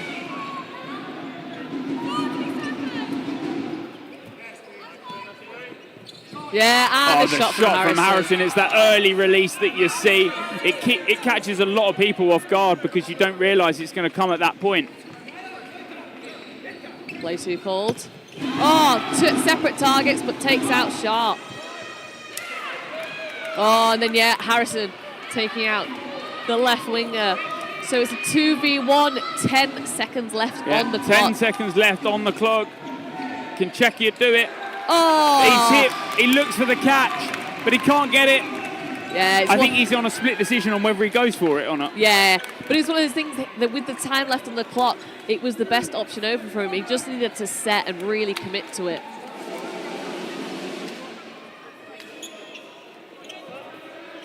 So yeah, it's going to be a final 90-second set here, 18-12 to England. Yeah, and with that time over, like you said, final 90-second set, it will be that bottom timer that you see, the set timer. Any time under 2 minutes will give you a 90-second set because we wait that 30-second timer out. That's that reset timer. You can't have a quick reset between sets like we have had in the past. Yeah, it was a nice signal from Britnell Craven, but Czechia just managing to dodge out of the way. Yeah, bounce there.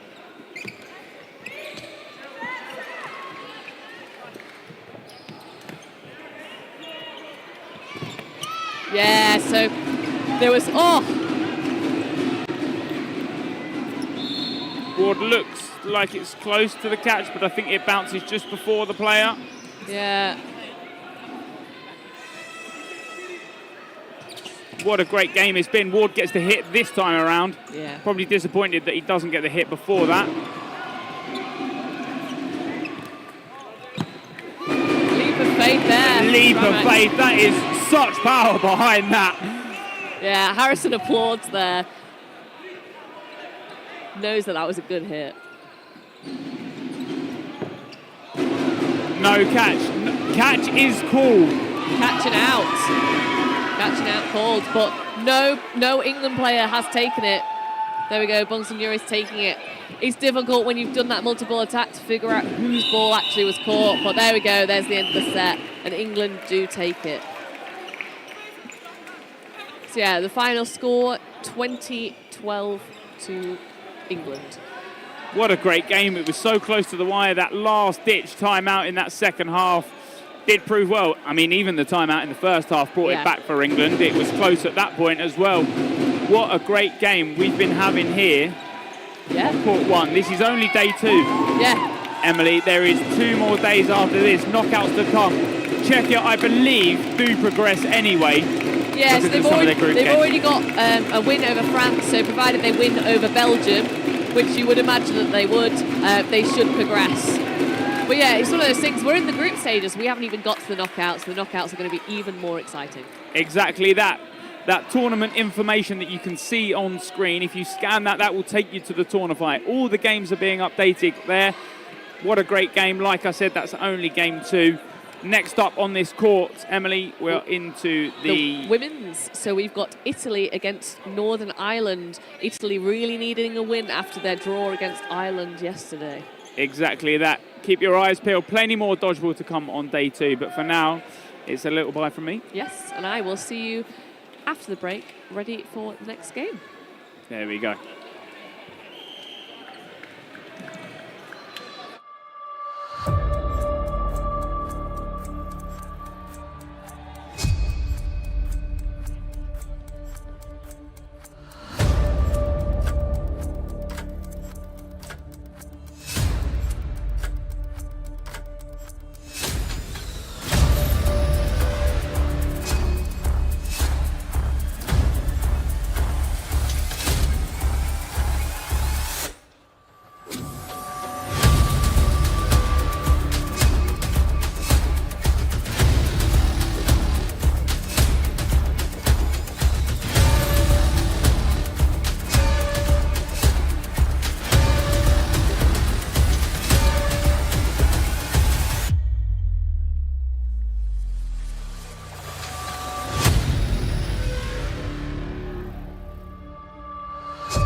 Don't number 1, don't get tunnel visioned. The person in front of you is trying to get your attention so that their teammate will cross into you. Make sure you know who has the ball so you don't get distracted and over-pressured by the person in front of you.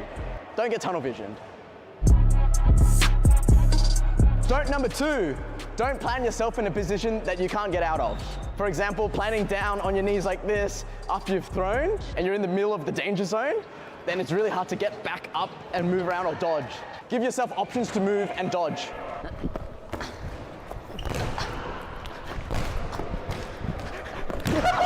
Fatality.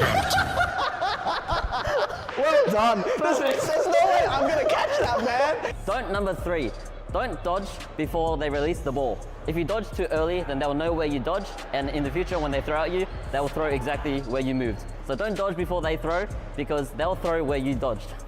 Oh my God. I feel like that made sense, but it was so like... Don't number 4, don't turn your back. If you turn your back, you won't see the ball coming. Oh!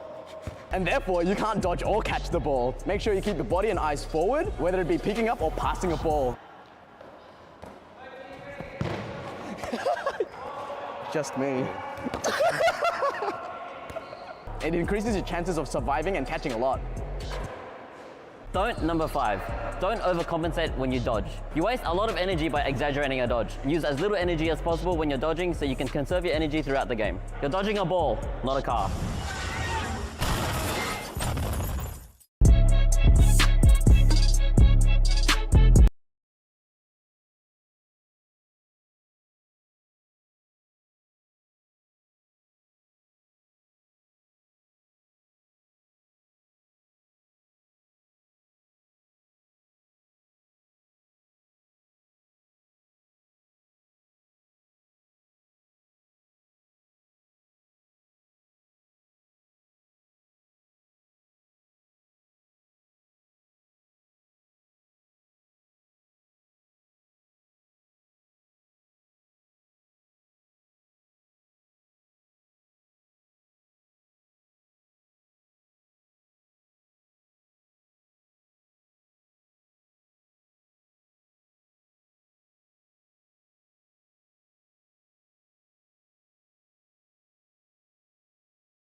Hello, hello, hello, and welcome to our first women's game of the day.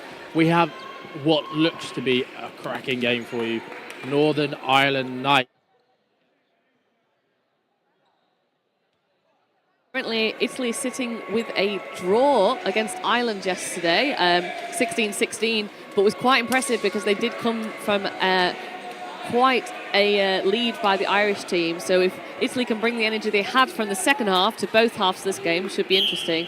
And Northern Ireland sitting with a win against Norway, 34-0. So Italy really needing the win here if they want to stay in contention to get through to the knockout stages. Yeah, and Northern Ireland looking like they're fielding a very, very strong starting six. The Italians coming forward with 3 balls. No hit made. Nope. Big, big reply. Yeah. But not managing to connect. Had some really stellar games for you this morning. The Czech and England mixed game, so close until the last couple of sets, where England managed to just pull away with it, utilising their depth. Big running counter. Yeah, trade there in the middle. Great for both sides. Well played there to bite in and take that 1-for-1. Oh yeah, and then a double throw there, taking out Campo. Timing was great from Northern Ireland there. Oh yeah, and then a reply, double throw there from Italy, taking out the left winger from Ireland, Northern Ireland. Lots of support coming out for Italy in the chat. Thank you for joining us this morning. It's currently 10-11. Oh! The line fault there. Yeah, manages to dodge out the way, but can't stay on court. A lot of line faults today, this morning. I think, Oh, yeah. lovely 2-ball attack. Just pings off the trailing leg of Hill. A lot of line faults this morning. It just shows you how close these athletes are to pushing that line and obviously utilising as much of the court space as possible. Sometimes it just quite doesn't work. Yeah. Lovely acrobatics there.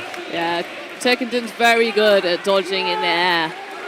She's very hard to hit. Yeah, single ball from Key. Redmond covering Key there on the corner.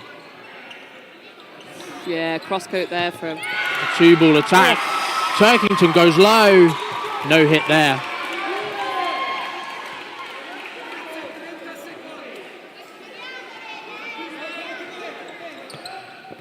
Block there from Key. Block. Also from Bertuzzi. 3 balls now on the side of Italy. They release one high on Redmond, who just ducks below it. Yeah, they know Redmond likes to take the catch, so they're not going to risk giving her anything there. Oh, great standing counter, and goes low after the reply. Block there. Redmond hit low, but Bertuzzi does not make the block. Oh, time, 1-1. Time. What a set. Yeah, great end to that set. Absolute, so much happening in that neutral zone at the end. Yeah. Lots of encouragement from the Italian coach. You can probably pick up on our court mic.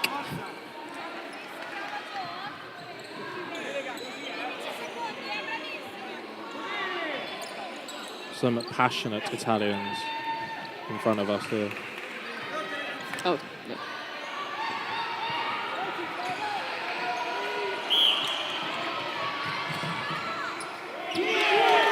3 balls, 1 by Northern Ireland. Hill with a lovely switch of target. The Italians are so quick up court. Hill with a monster arm to make that hit. That was a bit risky there, throwing that high ball at Redmond, but she chooses to dodge and not take the catch. 2-ball attack and another line fault. Yeah. Yeah, the Italians just struggling a little bit at the moment to stay on court. It's that very acrobatic high dodge and kind of switches over to the left. And the splits in the middle as she's hit out. But the 2-ball attack does come, and it's a 1-for-1, leaving Northern Ireland with 5 players and Italy with 3. Two ball attack. Clean block as she steps in court. Good lateral movement.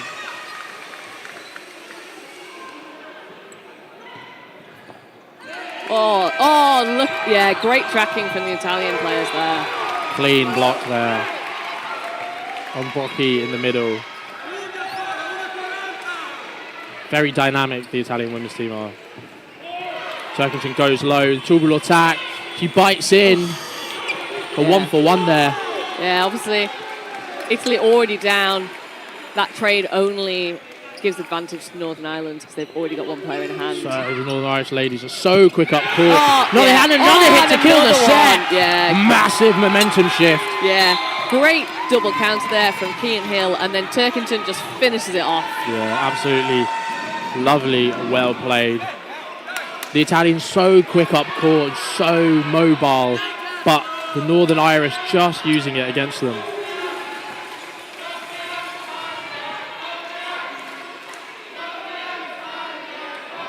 So yeah, 3-1 now in this game.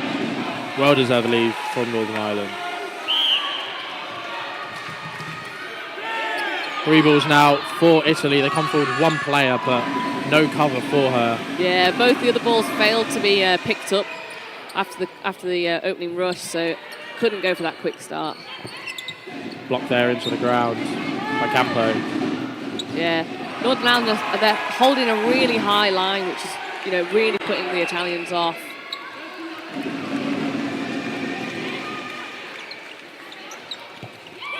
Strong Hill. Strong hit from Hill. So 2 ball attack comes out. Italy with 3 now. Hill sets herself.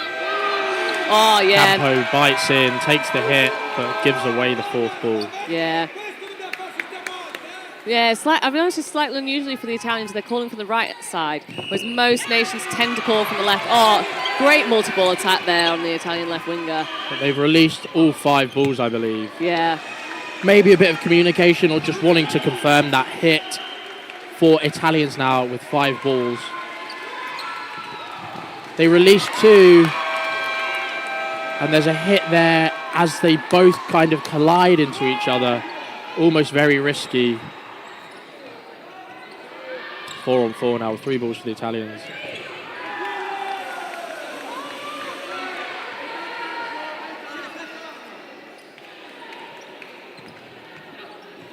Lovely throw there from Hill, but Not managing to make any hit.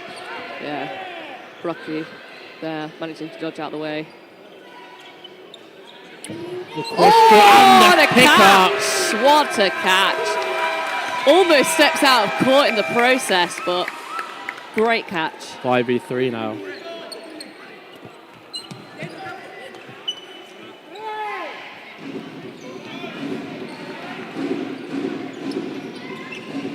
Standing counter comes in from Hill, doesn't manage to find a target. 2 balls now on the side of the Italians. Northern Ireland with 3. So yeah, 40 seconds left and they're 2 players down. Standing counter comes in, doesn't manage to hit Redmond. Oh, but then the lovely running there from Bertuzzi gets the hit on Redmond. Play 3 called.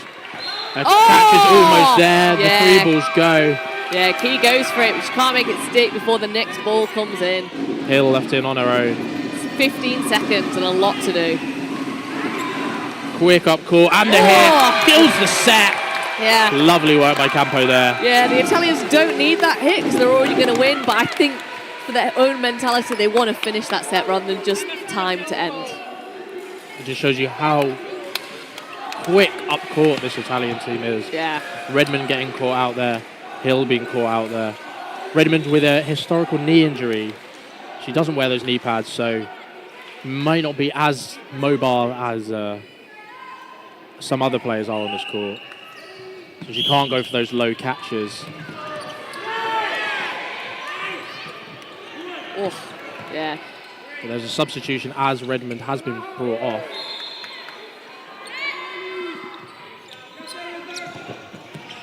Big hit there from Dalpane. Yeah. Good 2 ball attack there by the Irish. Yeah, Benvenuti goes up court, but she's got no cover. She can't afford to make that hit. And double for the middle, but do get a hit. The standing counter does come across. There's something on court. Just being kicked off. Well, it's one of the Italians' hairbands. She's got around her wrist.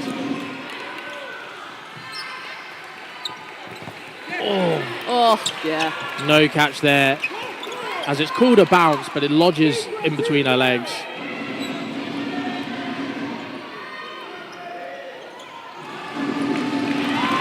Yeah, 3-ball attack from Italy, but 2 different targets. Both Northern Irish players drop low and the balls go over their heads. Yeah, a bit of a miscommunication there. It looks like as the holding ball was coming in behind the Irish players, or the Italian players, sorry. A 1-for-1 there as Hill trades with Batuzzi. Good 2-ball attack there that hits out McCloskey as she slides across the court. 3-on-3 now.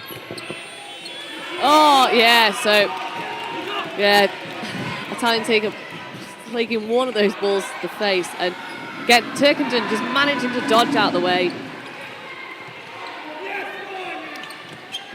And doesn't take the third ball as it bounces in front of her. Yeah, so yeah, pretty much almost 3 winning counters there, but no hits made on Brookie there. 2 balls released there by the Italians, as they had 4. Yeah. 2 clean blocks in there from both sides of court. Yeah. The Italians throwing from a little further back now because Northern Ireland are holding that really high line. So they're really trying to put off the Italian players. Oh, both Italian players hit out. Called no, a bounce by both refs on that side of court. Yeah, so Campo left in on her own against 3 Northern Irish. And the catch there from Turkington. It does look like it hit her in the face first and then managed to actually catch it. That's quite impressive. It looks like she was in a maybe 2 minds of whether or not she wanted to duck under that, but saw the ball right there. And we have a replay for you. Yeah, this is that 2-ball running counter. Yeah, the dodge. And then the bounce right in front of Brockie. This will be the hit on Brockie right there. Yeah. Oh no, a block, sorry. This will be the hit. Yeah, there's the hit, yeah. Right on the leg as it goes. Bounce on the other side and the then catch from Turkington. Yes. So yeah, we're timeout here. Obviously, with the Italians being behind, they need to try and look at changing what they're doing. They're only 1 set down, but they have lost 2 in a row. Maybe. So they need to change something. It's one of those things that they're kind of struggling to hit some of the Northern Irish players. They're doing well at the start, but they're just not quite finishing the sets. I think Northern Ireland are doing well at playing to their strengths. Yeah. We've seen, as we mentioned, that the Italians are really quick up court. As you noticed, the Northern Irish women are holding their ground, they're standing their ground. They're not allowing their players that have released their covering players. Yeah. They're not allowing them to be put into a situation where the quick Italians can hit them out. They're dominating that court space in the middle. So it's all about Italy if they can just push that off. Yeah. And if they can start making those hits that have been successful and carry on grinding out that play style that they like playing. Yeah, if they can start taking out some of those covering players, Northern Ireland are going to naturally drop back. They're going to not want to hold that high line because they're being punished for it. Yeah. So that's what the Italians need to do in this set, the next few sets, is just stop Northern Ireland from stopping them. Big 2-ball attack and the running counter doesn't come in. Yeah, deciding to hold for 4 there.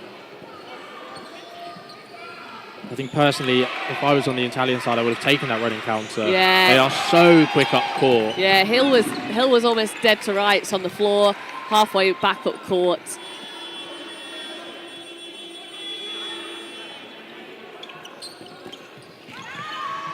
Yeah, Batuzzi dodging out of the way there. Ireland opting to throw 2 balls very early on in this set. Yeah. So 4 balls again to Italy. And they throw 3, but Turkington does an amazing job to get over the top. Yeah, it's one of those things that Turkington's such a good dodger that if you're looking for an early hit, she's probably not the person that I'd go for. The hit there on Galpane. And Campo has also been called out, so 2 hits there. So yeah, Northern Ireland just being quite patient here. They're not rushing it. Italy on play 3. Block there. Oh, But yeah. Oh, no no catch. No as catch. Hill was already out. You can see her admitting to that very vocally. Yeah. But Italy give away 4 balls now. This is her first time in this set. They throw all 3 at ball. Yeah, all 3 and make the hit.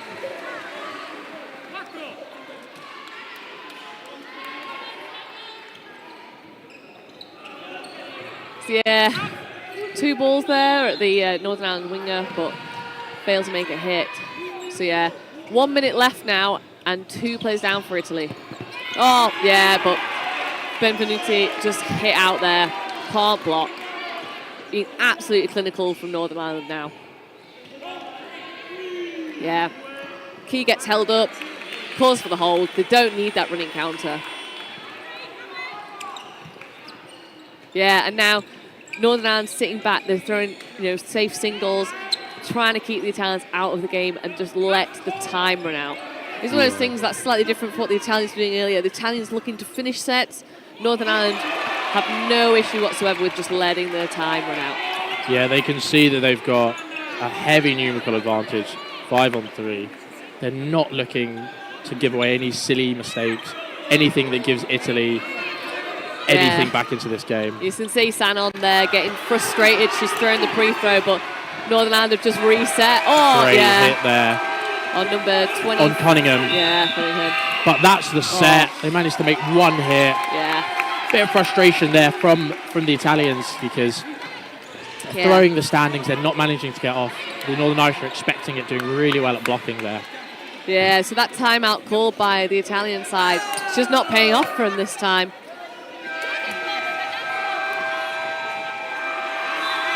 So yeah, as we were saying, Northern Ireland, they're playing a calm, clinical game and they're just shutting down Italy and they're just not letting them play what they want to. So Italy really need to try and push back, or they've got to change what they're trying to do in this game. Yeah, I think they just need to... It's just Northern Ireland are doing so well at instigating their game here. Italy giving away 4 balls, but it's been called a hit by both refs next to Key. Yeah. It's calling it a block, but it's been a substitution. Hill off. Oh, and a catch! Galpane takes the catch down the middle, down the wing. They come forward with a quick 2-3 ball attack. The single doesn't hit. Hill has been substituted off and is being given some medical assistance in the outbox. And he goes for a second catch. Yeah, it doesn't make it this time. Good 2-ball attack there. Stops any catch from being confirmed.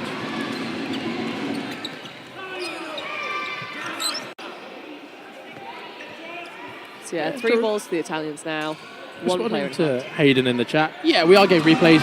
We're slowly building up the process here. So yesterday was just to make sure that the commentary and the streams were all working as intended. And then we're going to kind of add little bits and bobs as we go. And hopefully by the finals, we will have an absolutely stellar setup so that your experience at home is as good as possible. Yeah, so Northern Ireland there did get Campo out, but they had to throw all of their balls, giving Italy 4, and they throw 3 in response and take out Cunningham. They come forward with 3. Play 3 has been called because they've made that forward movement and not opted to throw. Oh, Benvenuti manages to stay in. Sean Douglas hit out. And a line fall at the front. Oh, yeah, she put everything into that throw. Off-balanced her, and she just could not stay in the lines. Bit of a commentator's curse there as we say that she stuck it in. Dodge there in the middle. Oh, and another... oh, my gosh! Oh, my gosh! What a catch up court! What a catch! The line refs helping out there. You can see the refs calling a catch just to make sure this game runs as smoothly as possible. There. Yeah, hit called. So 2-2, 10 seconds left. Italy need a win, if not for their own mentality, because they've done so much in this game, but different targets. She goes low, no hit called No there. hit called, so draw. Didn't really need to throw that ball there. She was being told to hold by her team. Yeah. That had come across as a catch. That could have been devastating. Yeah. Would Yes. have put the score in as 6. 6-4. 6. No. So it was a draw, so it was 3-7, so it would have been 5-7. 5-7. Yeah, but instead 8-4. A timeout has now been called, Yeah, I believe, by the Italians. Yeah. Oh no, a timeout has been called by the Irish here. Yes, yeah, Northern Ireland calling a timeout. One of those things that, obviously, Northern Ireland didn't lose that set, but it was very close. There was a couple of balls that probably they didn't need to release there, so they're probably just taking the opportunity to reinforce the calm, collective play that they've had that's been winning them those sets and shut it down before it starts to lose them sets. Yeah, exactly. And it is something you would normally expect from this Northern Irish team. They've got such experience behind them. Yeah. Names that have been around in dodgeball for generations, I think is a bit of an overstatement. But for years, and a good mix of younger players coming through. So I think you could hear the hold call and the kind of, there's no point risking it. But yeah, I think very well played from Italy to use the momentum of that mid-court catch. Yeah. Just a bit unfortunate they didn't manage to confirm the win. I think the 2 balls going at 2 different targets plays a bit of a factor there. All they needed to do was just hit one player out. Yeah. But fair play to the Irish for using their skills just to weather that storm and playing that defensive game, which was absolutely crucial in winning that set. Yeah. So Redmond back on for Northern Ireland. Oh, yeah, 2 ball at Campo. She blocks one, other one hits her in the side. Great throwing there from Northern Ireland. But yeah, great response there from Italy, taking out Key on that right wing.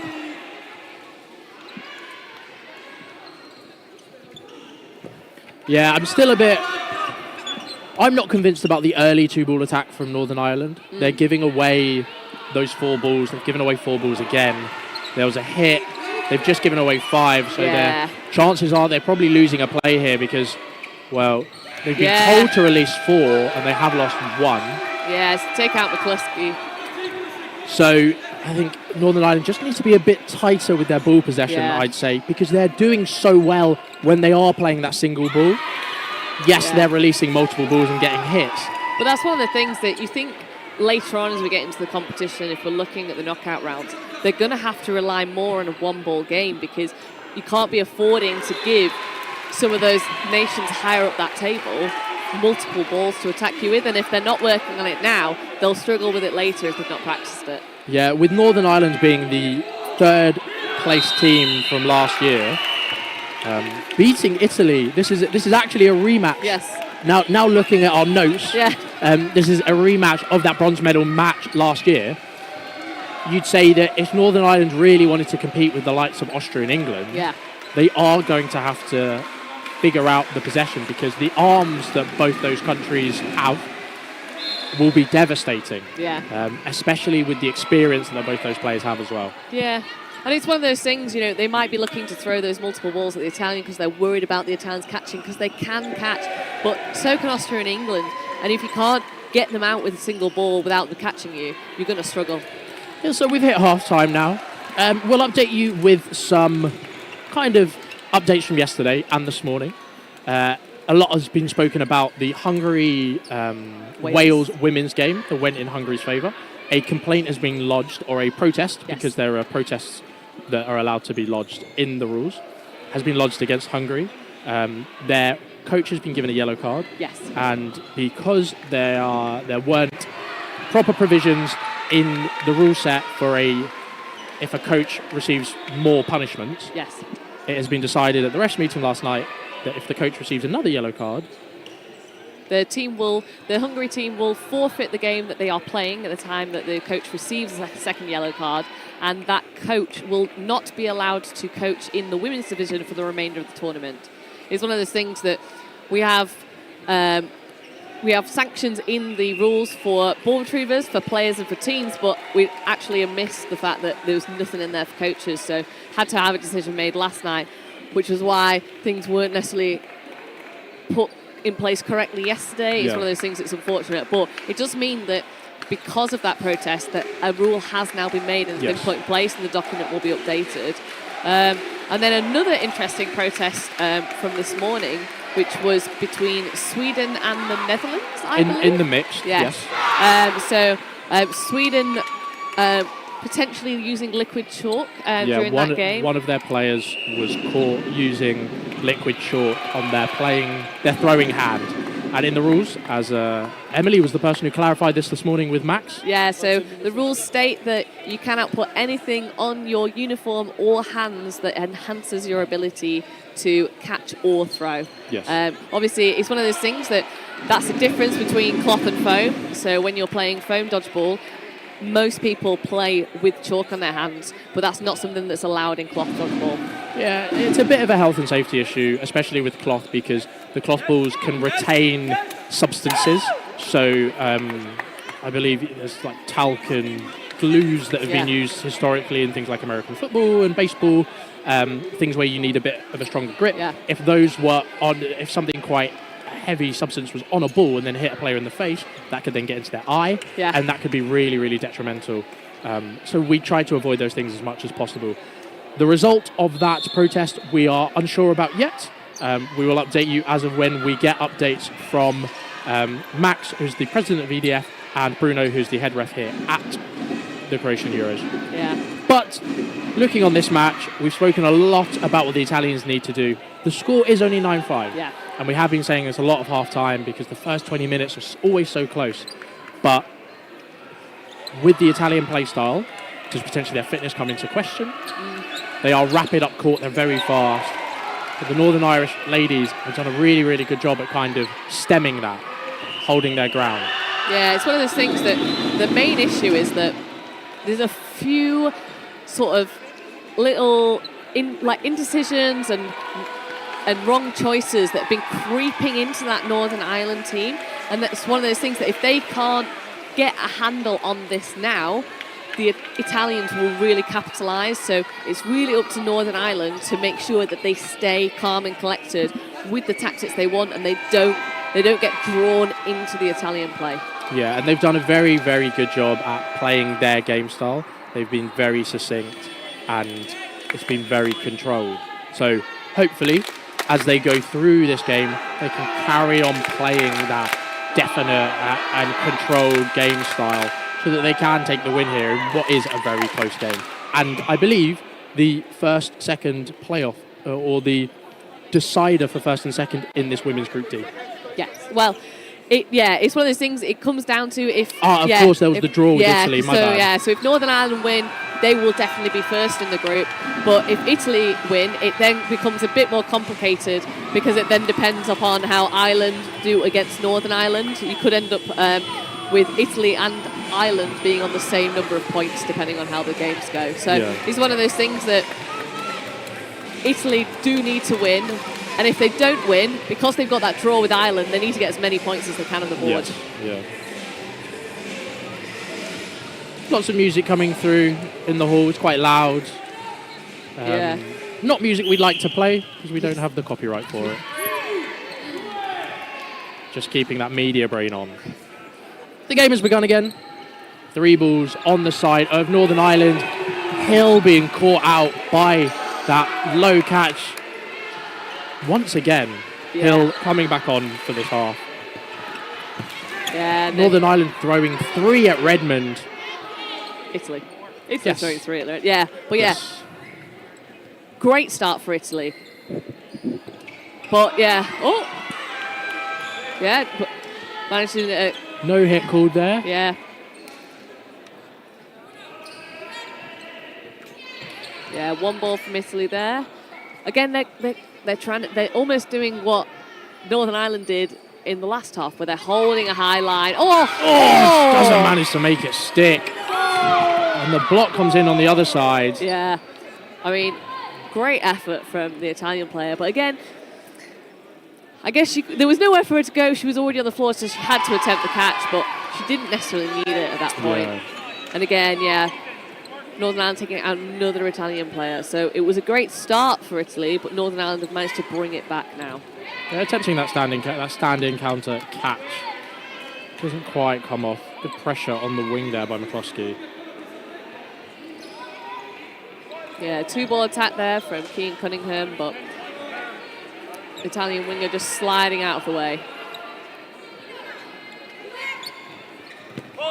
Big dodges there by McCloskey on that wing. The Italians holding their ground and really well for no reply to come. Releases on Key. Yeah, potentially Italians might be looking for playing a 2-ball game here. Yeah. Looking to do the attack on the counters. So, but A 1 for 1 there. that was a great high-low hit there on the Italian right winger from Northern Ireland there. Play 3 has been called as they've reset. They throw 3 at McCloskey. Doesn't manage to make the hit. Brocky's hit out by the aggressive single of Key as she basically gets a free hit there. And the catch is taken off Cunningham. Yeah, by Zanon. Lovely catch. 3v1 now. Key left in on her own. And 30 seconds remaining. she's got 3 balls, so she's got to make it. Oh! And a hit there. Yeah. Good trade there. Italy closing out that set. Yeah, that was a really back and forth set that was. Italy's taking the start, Northern Ireland coming back, but then Italy taking it back in. It's really those catches there for the Italian team that have really helped make that difference. Italy's changing up their play style just a bit, as Emily has said, just to play that 2-ball attack a bit more. Maybe this is the change that has worked. Maybe that reset has kind of killed a bit of the momentum for the Northern Irish women. Just need to get back into it a bit more. No substitutions on the side of Northern Ireland. Oh, so Italy throwing 2 balls off the quick start. Potentially a miscommunication, or potentially they thought they were going to make the hit with the second and it was worth it. Yeah, and then gives Northern Ireland 4. They do throw 3 of them and they make a hit. I think Italy have done that movement a lot where they've been switching the ball holder on the 4-ball attack. Yeah. And a couple of times it hasn't quite paid off because the ball holder isn't set, they're not ready. They have to put a ball in their hand and get ready. So there's a bit of grease on court, a sweat as you get that lovely little dinging hit from Cunningham. Or Turkington, sorry, as the other balls come in, force the movement, and just clips off the side of the Italian player. But again, giving Italy 4 balls here. They're having to throw 3 every time to get the hits on the Italians. Big dodge from Hill as she seal dives across court. Yeah, but again, maybe a miscommunication for the Italians. Again, 2 balls at one target, 1 ball at another target.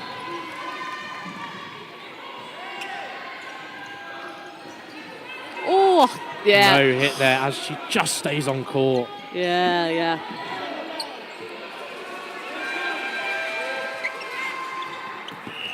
Oh, big catch from McCloskey. Yeah. And the block as well. Yeah, Bertuzzi, her ball goes a bit too low, and it means the other Italian player gets caught out. So 5-3 now. 3 balls thrown by Northern Ireland.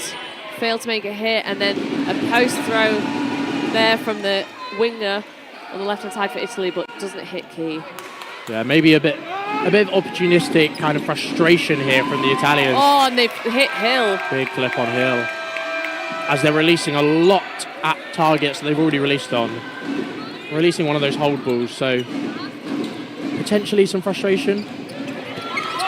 Yeah, there you go. 4 balls given away again. Yeah, both throwing at blockers, and it was quite easy. It was straight at ball. It's easy to block back. You're basically at that point, you may as well have rolled the ball over court. So a strange situation there where she kind of hooked her hand around and it's up to the wrist that counts as a block here in EDF. Yeah, a hit there on Key. So as she sucked the ball into her gut, her own ball, her blocking ball, which kind of dismantled a bit, another ball hit her on the back of the hand, which is completely illegal under the rule set. Oh, big catch. Catching out, catch and Paul. out. Yeah. So, you know, Northern Ireland, despite the fact they're throwing 3, they're still getting caught. Yeah, it might be a bit of respect coming in from the Northern Irish, knowing that they have to throw multiple balls to make these hits. And then a 2-ball attack. Oh, a tie. And the time comes in. Really well played there from the Italians to make that hit just at the end of the set to win it. Yeah. So we go, and it's 9-9 now with 13.5 minutes left to go. The momentum's with the Italians. Yeah, the Italians are doing really well here. Massive catch from McCloskey as she jumped in the air, but didn't quite manage to switch it up so that Northern Ireland could continue and win the set. Refs are being caught in. Time has been paused. There's blood on one of the balls, so people's fingers are being checked. Yeah, it's one of those things that they need to check, because if a player is freely bleeding, they can't play. Yeah. They can't play until the blood is stopped. And also, if they've got any blood on their kit, they have to change their kit. Yeah, so this is the first I heard it, well, the first I used to ref rugby. Yeah. And obviously rugby is quite a physical sport. You get blood on kits a lot. The issue is that if you had a condition or something that's present in your blood, you not to be, I think this is quite an aggressive word, if you don't want to contaminate somebody else. Yes, Most people would rather their blood stay inside them. Yes.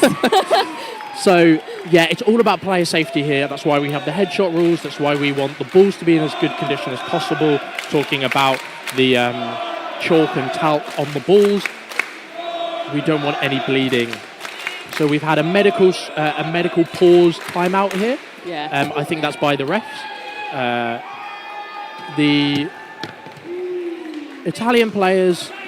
Oh, she's fine. There's a player just lying down. I was worried that there was something going on. I think she was just on her phone. She was just chilling. Yeah. I think she was taking a nice shot for Instagram potentially. But that's key. Getting taped up and running back onto court. Yeah. It's one of those things that quite often when you're catching and stuff like that, you can clip yourself with your own nails and just take out a little bit of skin, and then you just slight bit of blood. I play tag rugby, and I've never cut as many fingers as playing tag, because you grab people's tags and their hands are involved. Oh, and a catch there off Hill's ball. She slides, missing the first ball, and then just takes the catch off the second. Really well done there. 4 balls now for Italy, but a great cross court coming in from Key to nullify the deficit. Yeah.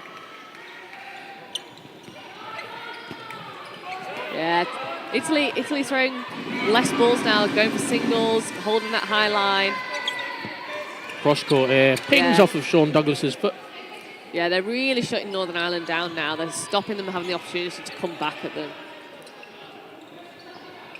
Oh, big hit there on Benvenuti.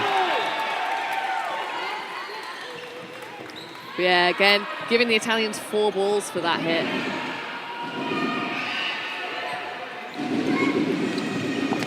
Massive dodge from look at Key that, as she goes low. Huge dodging here. But I think she's bashed her shoulder as she's gone down. Yeah, she's looking in a little bit of pain there. Yeah, and she... Oh, look at that. I don't think she was even watching that ball, and takes the catch. Straight into the gut there. I think that was Cunningham. Good dodge there by McCloskey. The ball shot comes, the delayed shot comes in. Yeah, Italy running away with it. Play 2 now called on Northern Ireland. I thought it was going to be another catch then, but no. Power on the throw, just hits it cross court. Such a good 2-ball attack there. Clean block there by Key into the ground. Doesn't manage to retain the ball, but the ball retriever does a great job at keeping that onside.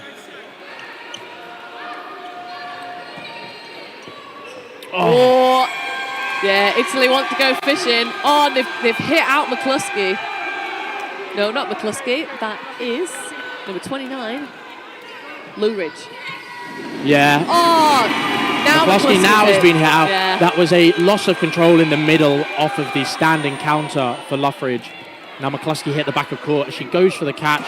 Key left in on her own. Oh, and an easy catch. I was worried there that Key went down earlier on her right shoulder. Yeah. But turns out she's left-handed, so it doesn't matter. So that's good. But she does walk off, gripping that shoulder. She does have tape there, so maybe it's a reoccurring injury. Yeah. And it's annoying to see players not being able to play at the full height of their ability. So there might be a substitution here as Key, as you can see, is nursing that. Timeout called by Ireland as Italy take the lead for the first time in this game. Yeah. It's one of those things that, maybe you could have done with a timeout a little bit sooner before Italy took that lead, because it's that mental game now. You're chasing, and it's so much harder to chase because you've then got that mentality, I need to make this hit, I need to take this catch because I need to win the set. Yeah. And that can lead to mistakes. If they'd done it at 9-9, you're still even, and then it takes to the next set.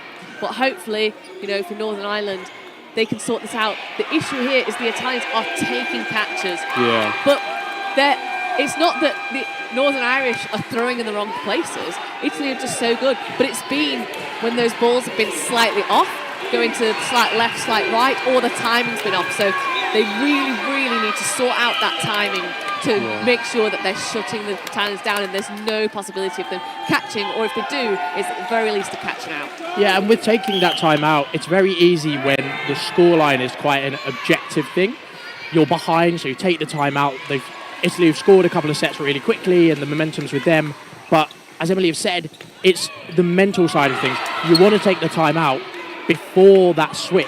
And that switch might be, if you're 10-0 up, that switch might be at 10-6. Yeah. Because you've lost those 3 sets, but it's the mental edge. And it's a really interesting school of thought there.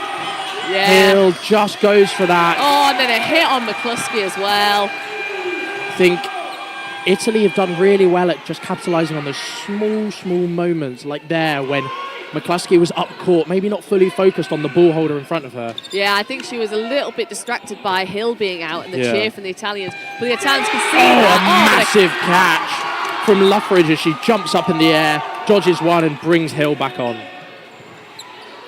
Yeah, Northern Ireland needed that catch then. Oh, another catch! So Luffridge, who's just made that catch, now gets caught. And Northern Ireland through 3, they get caught, and Italy now have 4 balls.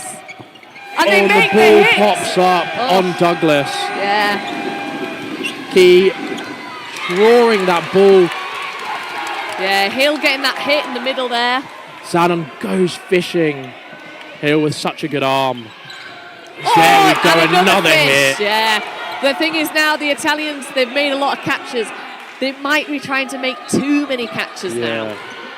And Hill now is given that opportunity to really shine. She hasn't quite had the opportunity to play at the level she wants to in the second half. In the first half, she was talismanic. She was great. But in this half, she's been caught out early on, hit out on the early little skimmers. But now she's been given the opportunity to really prove how good she is.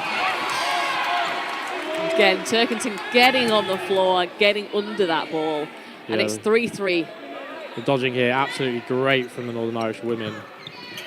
Sliding across court. Hill running forward, right over the top.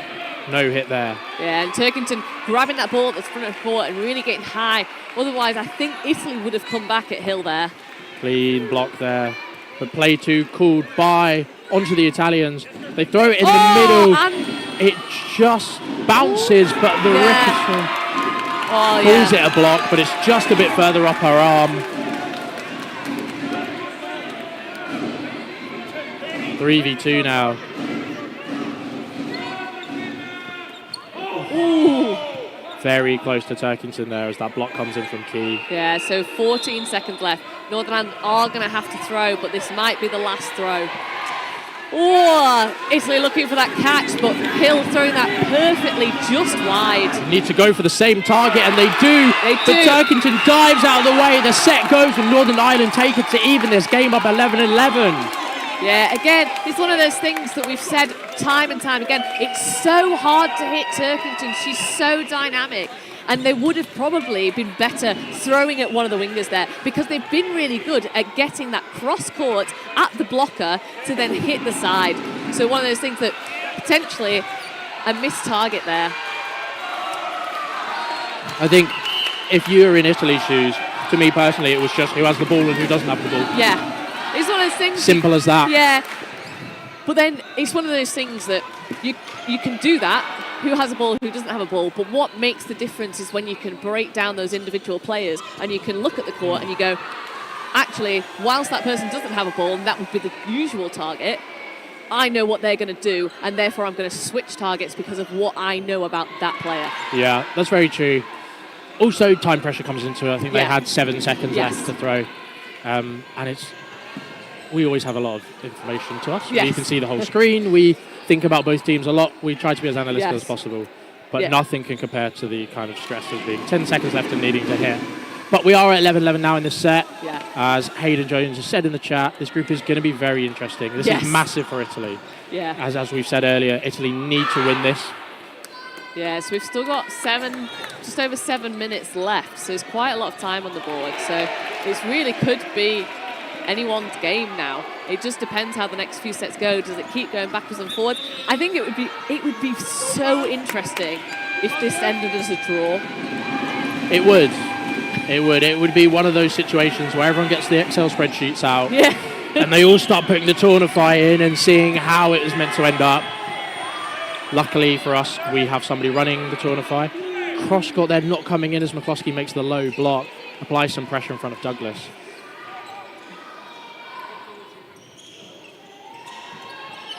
Two-ball attack comes in. And just stays in. The Italians are so close to that line every time. Little cheeky thumbs up from the English line ref as he just confirms that she's fine. She hasn't lined. Yes.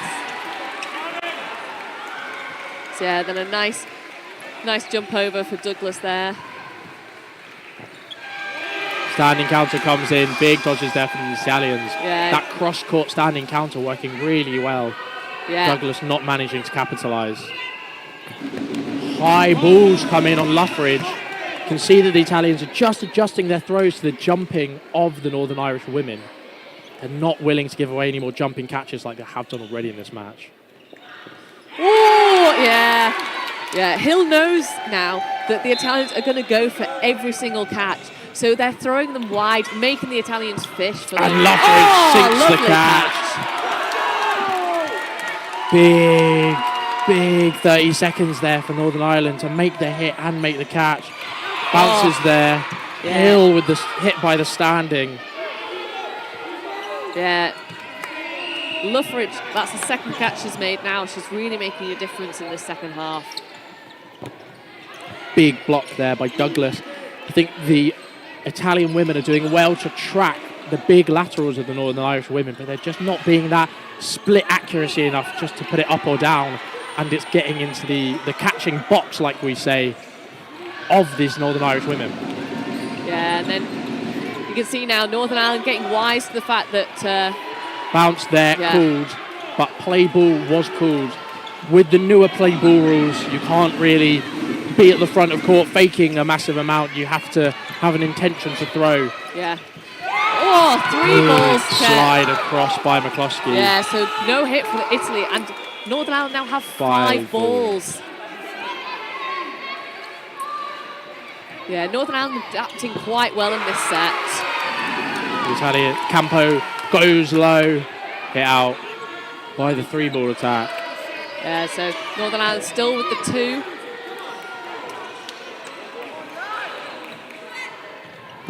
Oh, but they do get a hit on McCloskey.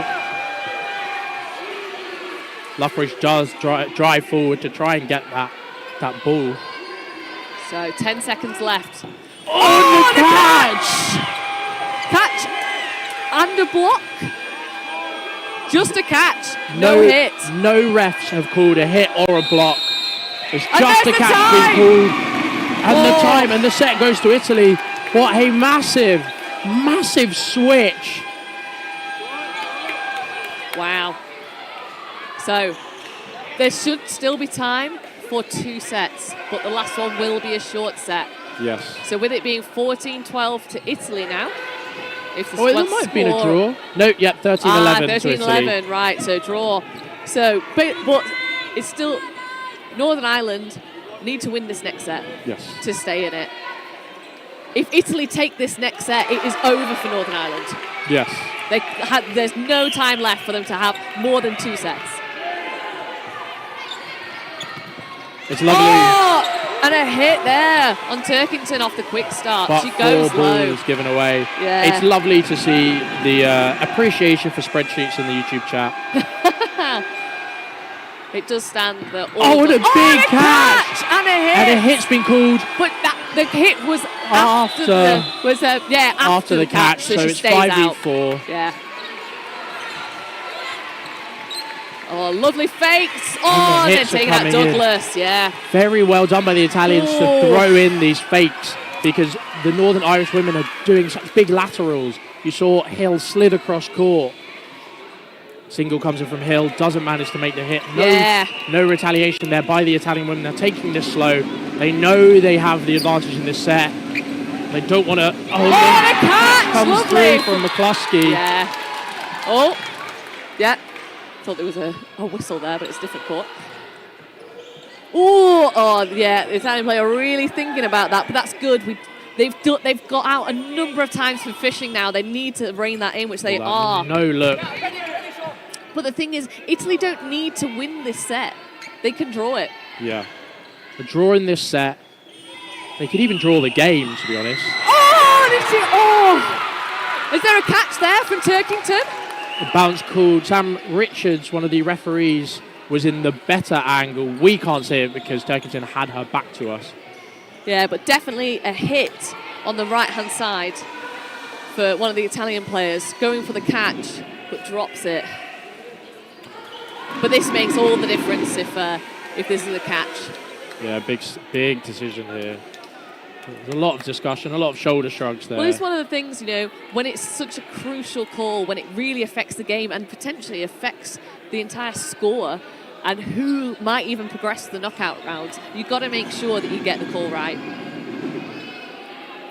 Looks like they're calling a bounce, just from the hand signals of Britnell Craven. But that's not very conclusive. Yeah. We have toyed with the idea of seeing if at a future tournament we can have refs mic'd, just to see that we can hear them, like you do in rugby. Yeah. It'd be interesting to hear the discussions. Yeah, Richards. Don't know. Seems to be a lot of shrugging. It's one of those things that not every ref sees everything. And you have to be looking at the right place on court. There was a lot going on in that set. Yeah. Catch called. Catch has been called. So that makes it 5-2 to Northern Ireland. And there's a minute and a half. No, minute and a half left of the set. A minute and a half left in the set. There's still discussions going on. Oh. The refs have gone back in. Yeah, the Italian coach came up to speak to the refs, but even in terms of a protest, they're not allowed to say that they've made the call wrong in terms of the protest, just that they've applied the rules incorrectly. So a protest to say that they don't agree with it, that's something that they can't do.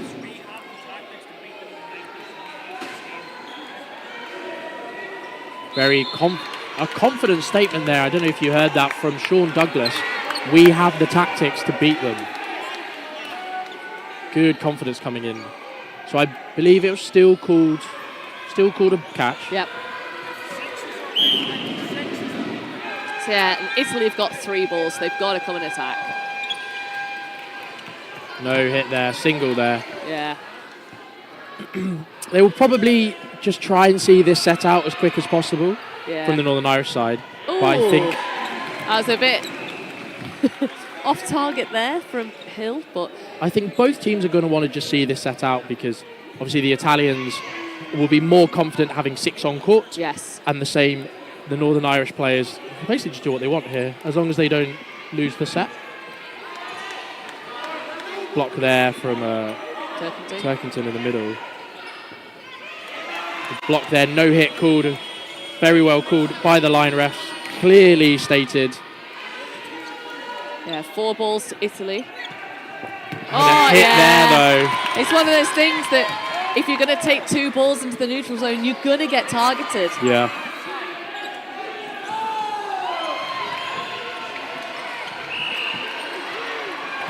Five on 1 now. 20 seconds left. And a She catch! takes the catch! 2 on 4 with 5 balls on the Italian side. But there's only 13 seconds on the clock. They need 2 hits. They go with the same target. No hit. No hit's been called. They need to carry on going. Northern Ireland can't throw here. They give away a catch. That's it. And the it's set tied. goes to Northern Ireland. 13-13 going into the final set. Minute and a half. This is the decider. Absolute astounding play from both sides. We have been treated this morning with all 3 games so far. Some absolutely stellar games. Our Scotland-France men's game going down to the wire with Scotland just getting beaten out by a very strong-looking French team. The Czechia-England game waxing and waning in the mix between England starting off so strong and Czech bringing it back, almost pushing, and then England using their depth. And now this absolutely stellar game, a replay of the bronze match from last year. The game begins. 3 balls to Northern Ireland. Yeah, so the game over on court 3 is over, so the Italian support is coming on and onto the other court to give their support to their women. Oh, No hit yeah. there as the single from Key comes through. Yeah, Northern Ireland, they're being really sensible now. They're not throwing directly at the Italians because they know they're catching. They're trying to make them fish, and you can see that number 33 there, Block Campo, really thought about catching it and had to bring their arms back in. A hit there! And 1 for 1! And Dodgeball from Turkington as he slides across the middle. 5v4. 45 seconds left, halfway through this set. Italy have got 3 balls. I mean, you'd imagine they'd go for a single ball here. A 2-ball Two-ball attack. Cunningham goes high, no hit. Northern Ireland have 30 seconds left with 4 balls. No hit there on the Italian player. Italy have 20 seconds left. They're up by 1 player with 4 balls. Key chatting to Douglas. The standing comes in as a block and they release 1, no hit. Yeah. 10 seconds left. Italy with 3 balls. They 3 will balls. have to throw. They have to throw. The hits come in on Key. No hit. And Italy take it. Oh my gosh, Italy take it. What is this group? This makes it very interesting. That is Italy with a win. That is Northern Ireland with a win. And Ireland with a draw. What a day we've been having for you today. Absolutely amazing scenes on the centre court. Italy bringing it back after Northern Ireland looked so dominant. Yeah. 1 set in it, coming down to the wire. Yeah, and it comes after their performance yesterday against Ireland, you know, being so far down in the first set and bringing it back. That's very good for the Italians' mentality. And with only Norway left to play for the Italians, which you would imagine they would win, is that really who wins this group is going to come down to Northern Ireland against Ireland later on today. Yeah, and you can see what it means to this Italian team as they've given their high fives to the Northern Irish players and support staff. They cheer in front of us, cheering at their support behind us in the crowd. Yeah, and obviously Northern Ireland did so.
Ladies and gentlemen, welcome back to Osijek at the European Dodgeball Championships 2023.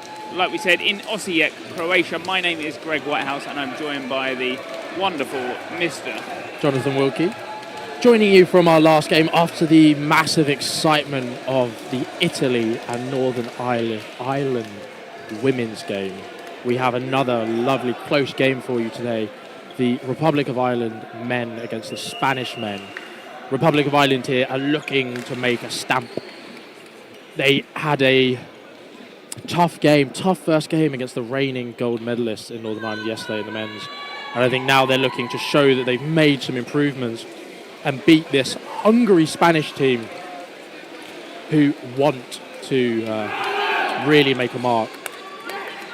Both teams in quite a hard group. They're in the group with both Sweden and Northern Ireland as the other two teams in that group. So as far as you can imagine, both teams have a big fight up against their hand, and although they might not make it out of the groups, this game gives them a better seeding in their positional playoffs. And that's always what you're looking for. Every year you need to be progressing as a country, as a nation, to progress and make your current rank a higher one at that. Yeah. There has been plenty of love in both the YouTube and the Twitch.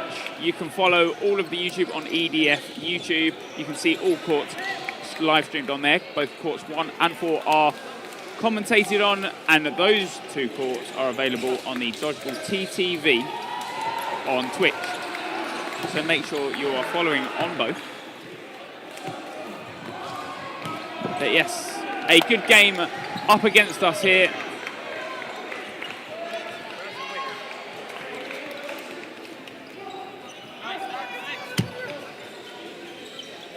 And like plenty of people have been saying, this Euros has been something else. There has been upsets already in almost every category.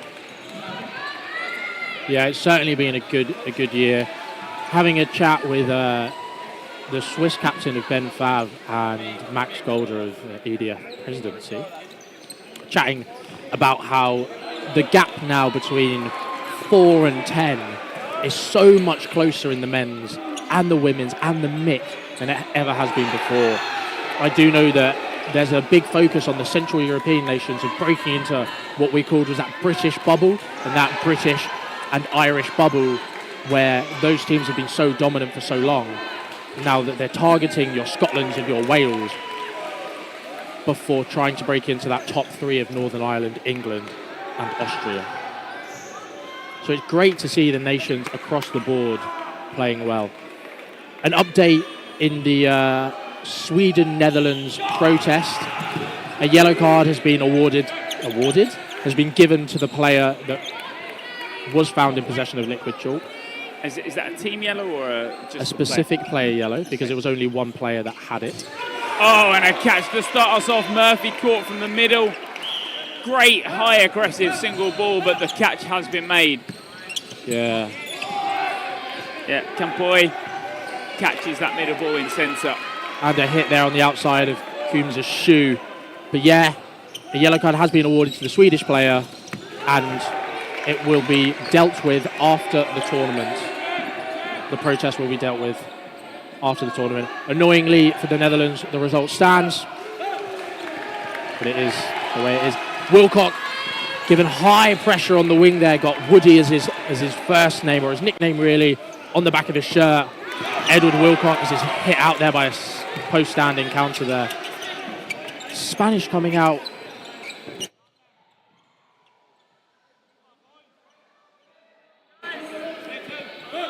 The Spanish coming out really aggressive, attacking those catches, throwing a lot of possession away, but releasing, trying to get those aggressive early hits. Cardoso, who was one of our better players in the Irish mixed team yesterday, Cardoso and O'Malley making that good 2-ball attack. And that's all you're after, that 2-ball attack that comes forward. They have the 3 balls. 2 balls get released. They're in great areas, great timing, great Big power. block there by McAvoy. And that's all you're after. It's all you want from that middle player, to make sure that they're aware they're throwing in time with your wing players. Come forward with 3. O'Malley doesn't manage to make the hit. strong post standing comes through. No hit made as Cardoso makes the block. McAvoy releases into the middle. The Spanish coach calls for calm as the three Spaniards come forward. A block there in the middle. Dodgeball collision there. A block there from McAvoy. Cardoso's hit out on this wing. The question may be, what is the nicer sound in dodgeball? Two balls colliding or a toe shot? Do you know what I like? None of the above. Okay. In foam, just a solid chest shot. It's like the thud. Yeah, because it sounds really aggressive, but it's a foam ball, so it doesn't, if it hits you square on, it's not massively painful. Yeah. O'Malley hit out there. Two balls thrown early, one on the delay as O'Malley goes low. That ball is popped up and that ball is a live one. Can And be the caught. catch there from Alonso. Spain coming up the blocks, firing today. Yeah, both players go for a catch in that instance. But like you said, Alonso picks his up. McAvoy not quite secure in his. Lots of words of encouragement coming out from the Republic of Irish players.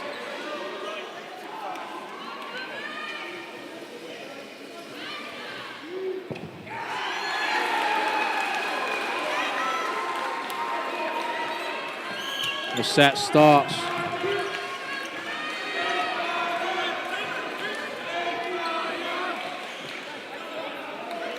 So a full start was called on both teams. So Coombs did full start, but he didn't manage to pull up before that return line.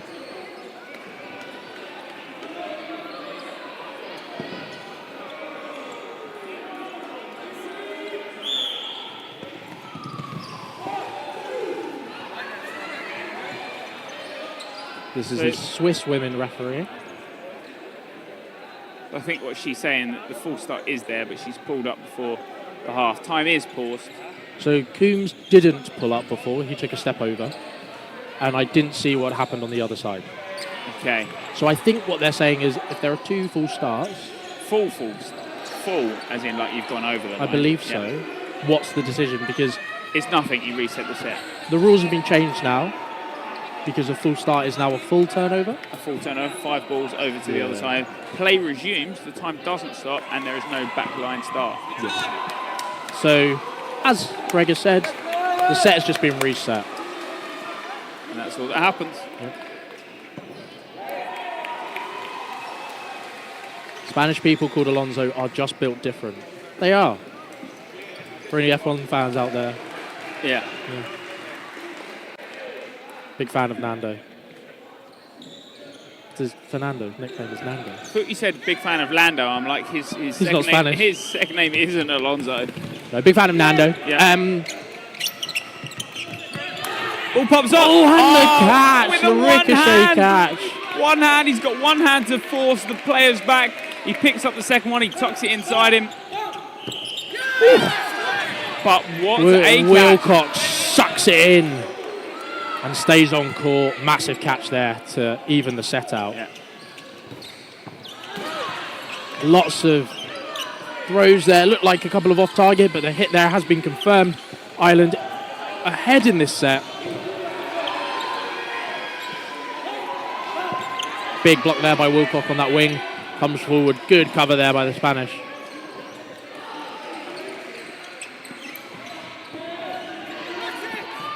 Yeah, and that's what you're after in terms of when you're releasing high into that neutral zone. Obviously, we have that larger neutral zone in the European Dodgeball Federation. That court is also wider this year. I believe the dimensions follows the same as a volleyball court. McAvoy with a high leap, knees high, legs out to the side, just getting out the way of it. Wilcox with the arm. Big Tracks. release there. And it's that aggressive hit you're after in that chest. You back your arm with that extra meter that you've got in that neutral zone. It's huge. You need to be taking advantage of it all, but making sure you're on the track back as well. We said yesterday about micromanagement. And the Spanish captain, Navarro, has just baited Cardoso into throwing. It's the cross court from him, and he sucks the catch in. Almost does it again with that cross court, but fronts up to McAvoy, looks to take that catch, and McAvoy is wise to it and sends a high ball aiming for the shoulders. Spain come forward with 3 balls now against the 4 Irish players. Block there from McNally. O'Malley, sorry, not McNally. But huge from Coombs in the middle. Like you said, you want to be making sure you're applying that pressure. Every Ireland throw that is taking out the Spanish has been aggressive. It's been at chest. Oh! Catch? Coombs calls it a catch. I'm not sure if he gets his hand under it. It's going to be a debate for the line refs and centre refs. Yeah, it looks like straight away one of the refs from a good angle. Yeah, calls it a hit onto the floor and then a catch.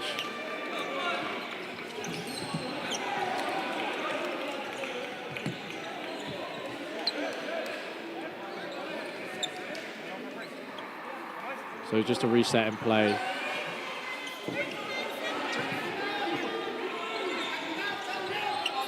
They're just told to back up. Do you need to be touching the back line when the time has been paused? There you go, time resumes. Block there from the stand and counter. O'Malley Wilcox goes low. He's after that himself. He knows he's in the right areas. He's just after toe, but a catch from Wilcox. Playing unreal on this right side. He's made those aggressive hits. He's taken the catches. He's done everything right. Perfect winger. And a ping there on the shoulder. Just a bit of miscommunication there as He wasn't sure if the player had been hit. O'Malley thought the player was out. The player didn't have any arms in the air.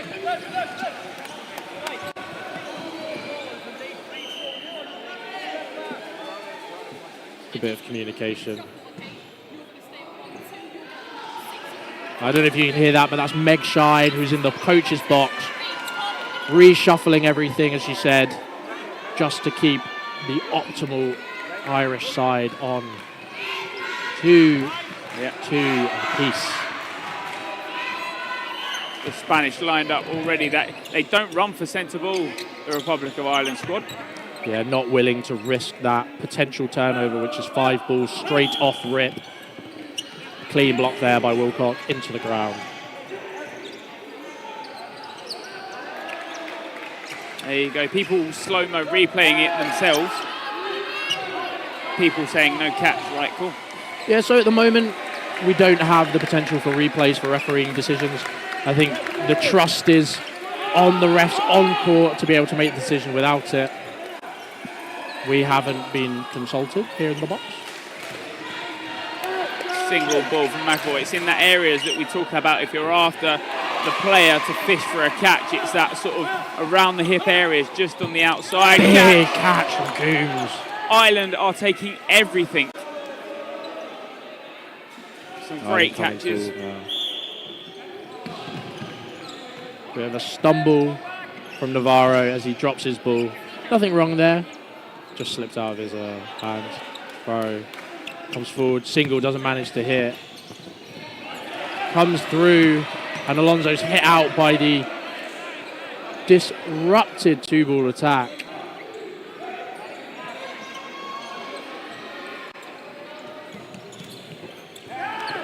Hit there on Navarro, but Alonso makes the hit on Coombs and Wilcox, it seems. Cardoso's high up, holds the ball, knows that he has 4 players on court. This time not baited into the throw, not being caught. Oh, and Alonso makes the catch after the pre-throw, just as you said he didn't want to get caught. 2v2 now going into the final minute of this set. Block there by Alonso.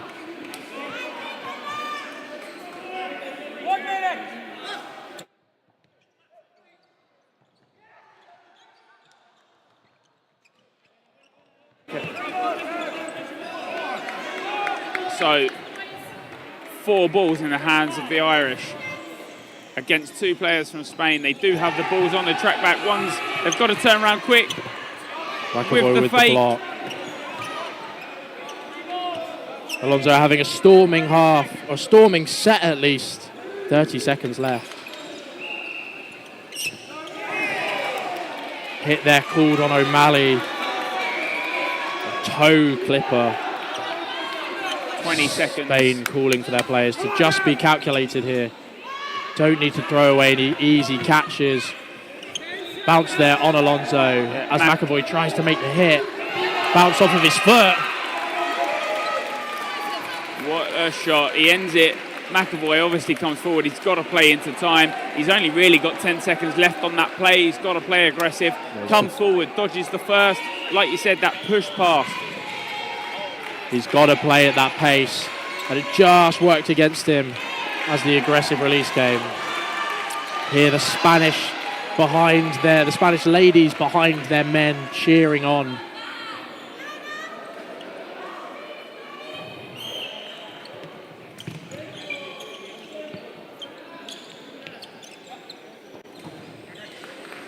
Three balls yet again picked up by Spain. Plenty of fakes. First one comes in. Wilcock with that block. He's just heads down.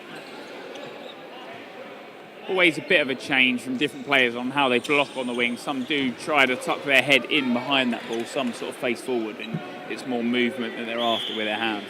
Yeah, I think it all depends on personal preference. Some people like hiding their head behind the ball because it can be quite difficult to, as we said previously, block a ball that is coming straight for your face. Big catch in the middle there on O'Malley, and a second one, but it hit there. I believe a catch and out, a catch and back in, another catch. So only one player being called back in, on the Spanish side. The Spanish seem to have dealt with it. Their captain was hit out first, so he comes on first. O'Malley's brought back on by the catch. Two Spanish players went back on court, but the Spanish box called one of their players back off. So I think what they're saying is that catch that Wilcock makes to bring in O'Malley has come off Coombs. But Coombs hasn't yet headed out, so I think that is the debate. Coombs thinks it might have bounced on him, in which case that Wilcock catch isn't a catch. So O'Malley shouldn't be coming back in, unless there was a previous catch made. So a lot of the discussion at the moment is to do with the Spanish players entering court. So the Swiss line ref is communicating a lot here. She seems to know, she seems to have seen what's gone on. It's a bit of an issue because you might want to trust the Spanish box to do the right thing, but you need the impartial referees to be able to do that. You can't quite trust the team because maybe 99% of the time they're as honest as can be, but you don't want to risk that 1% and it costing a game or something along those lines. So the referees are dealing with it in the way that they see fit.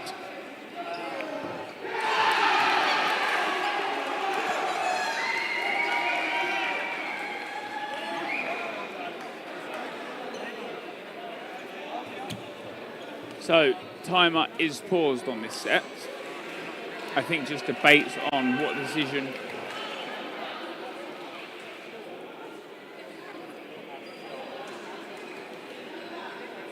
so the catch that brings O'Malley back in is what they're saying is a rebound is a rebound catch from the Spanish.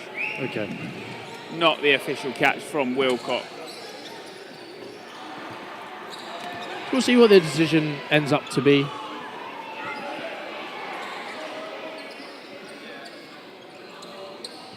not sure if it bounced before it hit him. If it did, my catch doesn't count, but I still got hit. So we're basically trying to figure out whether it's one player from each side going off or just me going off. So there you go. I think Wilcock with what he believes happened. They're just debating on whether that is a bounce first and a catch. Yeah, so Woody coming over and chatting to us in the box, as you would have seen on camera, basically confirming exactly what Greg has said. Maybe you should get into reffing. Maybe we can see you on the next stage next year. No. Worlds. What, reffing? Yeah. No. I enjoy the comfort of this table. Hidden behind the screens and the tech that we've got here. The pressure is always on because no matter what, and we say it every year and at every Euros, every reffing event, that reffing decision that is made there and then is the one from the image that you've just seen. You don't get a replay, you don't get a playback, you don't get a slow motion. Yeah, Luca Bennett saying... Oh, it's Luca Barrett. Sorry, ignore me. So there is a Luca Bennett here currently. But yes, Woody having a chat with us. We do have a court mic, so you would have picked that up. Props to the Swiss ref. Yeah, it's great to have competent line refs. As somebody that refs, I think I ref quite often in the British dodgeball space. I love having refs that are confident and know what they're doing, because sometimes... You trust the decision when they say it a lot more. Oh, yeah. You know? If a ref came up to me and was like, oh, I don't know, maybe a hit or something, or a ref just turned around and was like, yeah, that player was hit. Yeah. Which one do you take? Yeah, of course, yeah. So it is nice, and it is good to have players like that are confident stepping into that refereeing role. And it also means that when they're playing, they're a bit more clued on. This game might be going on, this decision might be going on a little too much. I think the decision just has to get made. Yeah. I think the longer it kind of boils on, yeah, the more they're going to talk about it. The Spanish pom-poms. Yes. The Spanish, who were at UDO2 in Paris, were also very vocal. It's great to see them come to the more international tournaments. So I think after that, it's... So as you may have heard, Coombs, who is the men's captain on the Irish side, he said, I'm out, and it was a catch.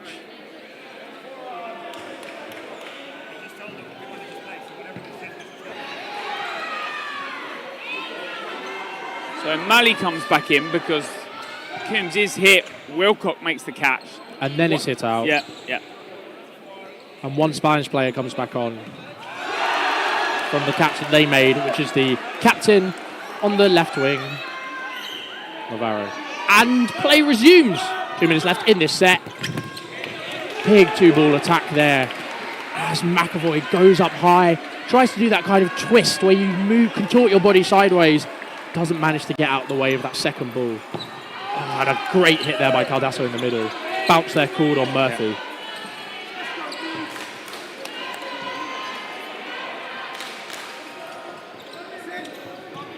Cardoso with that side arm aiming for the winger there, number 27, Malor. But again, hit from Murphy, takes out Roberto, their captain on the wing. Still 1:15 left. Cross court comes. Malley walks forward, doesn't want to take the hit, or take the throw, sorry. Good pressure there by Murphy. He gets out of the way of both of them. Throws the fake in, Cardasso goes low. Malley does make the hit on the other wing. It's now a 2v1. Got 3 balls. Comes forward with 2. Interesting. He's going to throw the one. First one's going to get blocked. He's got to wait for Murphy. On a big block upwards. He runs forwards. Honesty there, calls the hit. Oh, just leaves those fingers out. Now Murphy's going to have to track back. Murphy and... number 10. Arostegu. Number 12, who's not on our list of Spanish men's players. Block there on Murphy. You can hear the cheers coming in from the Spanish women. Murphy to throw now. Play 1 has been called. Oh, he drops the block. Number 12 on his shorts, but it is number 10 on the back of his kit.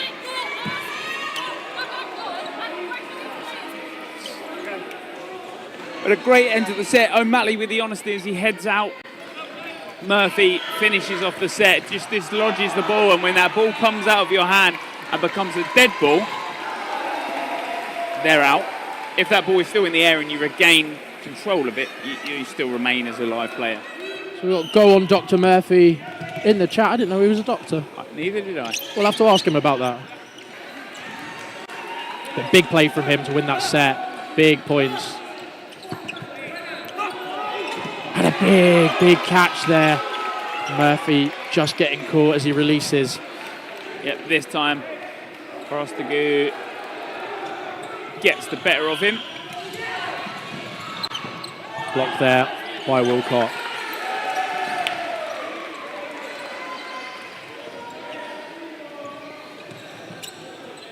Cardasso. Oh! close to the hit there, just falls Costance, giving away the fourth. He's annoyed, he'd probably put his hand up, he knows what he's done wrong. I thought that came straight off the fella's foot and was a catch, but no, called a bounce. Roberto makes a hit on Coombs, captain on captain. Woody left in on his own. 1v6 up against it all. 3 balls in his hands, but no ball. Oh. Takes the catch. So difficult when you're last player in against 6 players because they're all paying attention to you and they all want to take that catch. It's hard luck on Woody to not make that. If you can see on the far left of your screen, the fella with the camera by the refs and the glasses, Woody's dad, who's doing some media for the Republic of Ireland today. So that's a big set for Spain. This game going punch for punch. And we said it at the start, this would be the game that if both teams wanted to win, they'd need to get that better seed out of the groups. It's who they'd play. 2 ball gets hit. Wilcox's arm. It's tiring on that right side when you're throwing every ball from the 3 ball. Your arm's going to get tired. It's that extra aggression you want. But a catch. Murphy with a catch there. Spain have 5 balls. They throw 3 aggressive at McAvoy, but a couple come rogue at Murphy. Single ball into Murphy is never the greatest decision. He'll always look for one down low. He has just done that. Substitution. Michael Nunn on for Cardasso. Just making some dodging in the middle. Good big hit there. Great. Nunn forces the dodge and Cardasso makes the hit.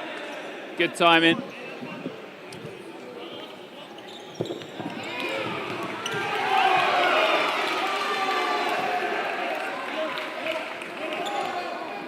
I am not sure why Ireland don't have anyone with blue pants. Looking at Murphy, he seems to be wearing a blue undershorts. Okay. Maybe it's an Irish tradition thing. Maybe. He is wearing them. You can just see them poking out underneath his playing shorts.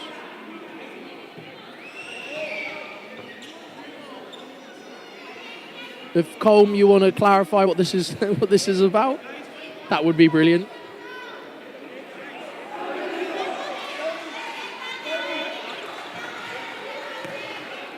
Murphy left in on his own now. 4 Spaniards. Been some substitutions for the Spain team as well. Oh. Bounce there called. Yeah, looks at going for the second one. Doesn't actually hit him in the end anyway.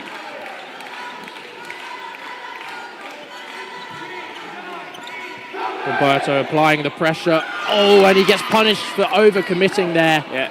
It doesn't put himself in a good position. Has got 35 seconds left on the clock. He calls the hit on the arm. This makes way more sense now. An old Republic of Ireland player used to wear blue trousers while playing. Who was in the chat, but just with a different name. Cardboard Windows is apparently Ed. It's always nice to know the traditions and the lore of each squad. Timeout called. I'm not sure on whose side. Potentially on the Irish side, considering they've lost 2 sets quite quickly.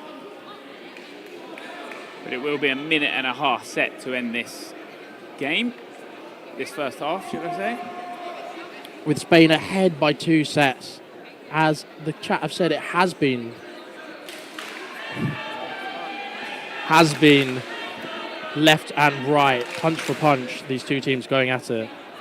Spain just managing to get a bit of the aggression on board and taking a couple of those clutch catches, taking out Woody a couple of times.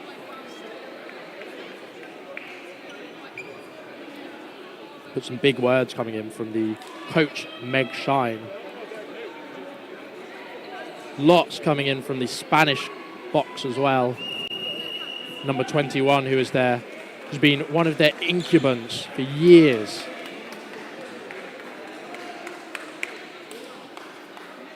Lots of support from the Spanish women behind them. Can't see the Irish women. They Timeout into a timeout. So, interesting one. Both teams do get a timeout per half. If you don't use it, it doesn't carry over. So obviously with a minute and a half left, Ireland still have a timeout. They use it. It gives them that extra minute. So both teams now stopping any momentum. Kind of good. Interested? Interesting that Spain called a timeout anyway, because you were 8-4 up at that point. You've got a minute and a half to go. Yes. Former UK DBA personality of the year. I'm not sure what UK DBA is. Neither do I. Never heard of it. Blaine Murphy is Doctor of Psychology. From Queen's University. Queen's in Belfast, and then is there a Queen's in Dublin as well? Shrug of the shoulders. There's a Queen's in London. There's a Queen Mary's. Lots of Queenie universities. But yeah, a nice 2-minute break for you at home. Last minute and a half before we head into the 5-minute half time.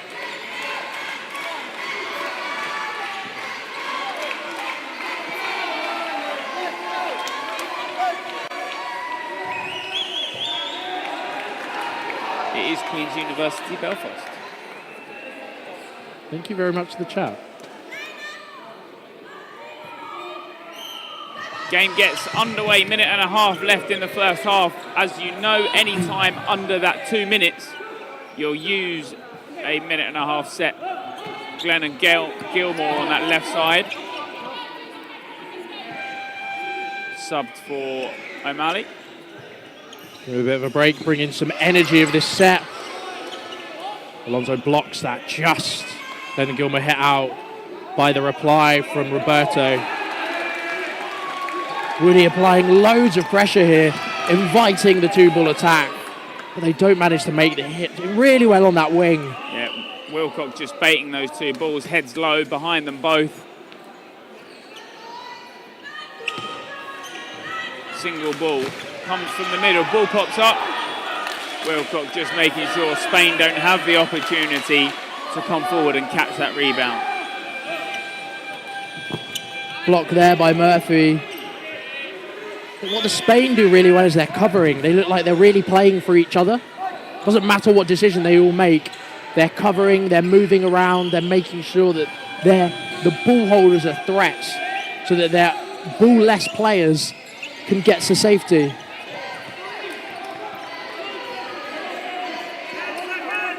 Ten seconds on the half.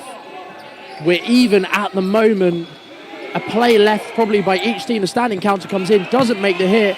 Roberto goes low, Murphy makes the block, and the time's been called 5-5.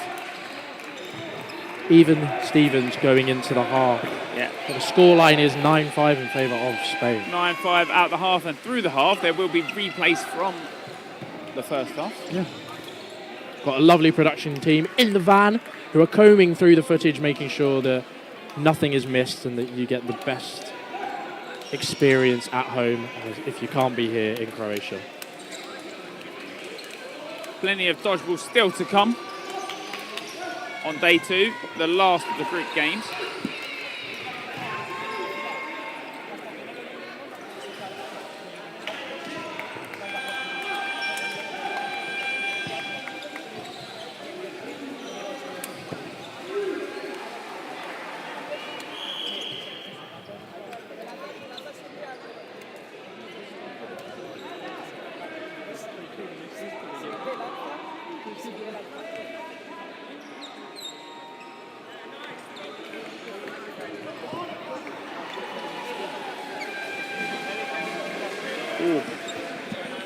Just showing the fine margins in this game already, that they're just bouncing in front. They're so close to pinging those toes. Spanish team in front of us now.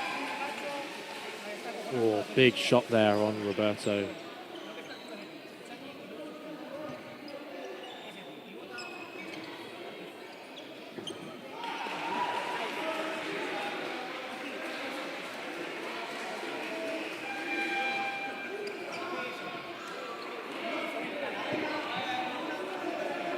and that block at the end of that last set. Yeah, the last play of that set to draw it.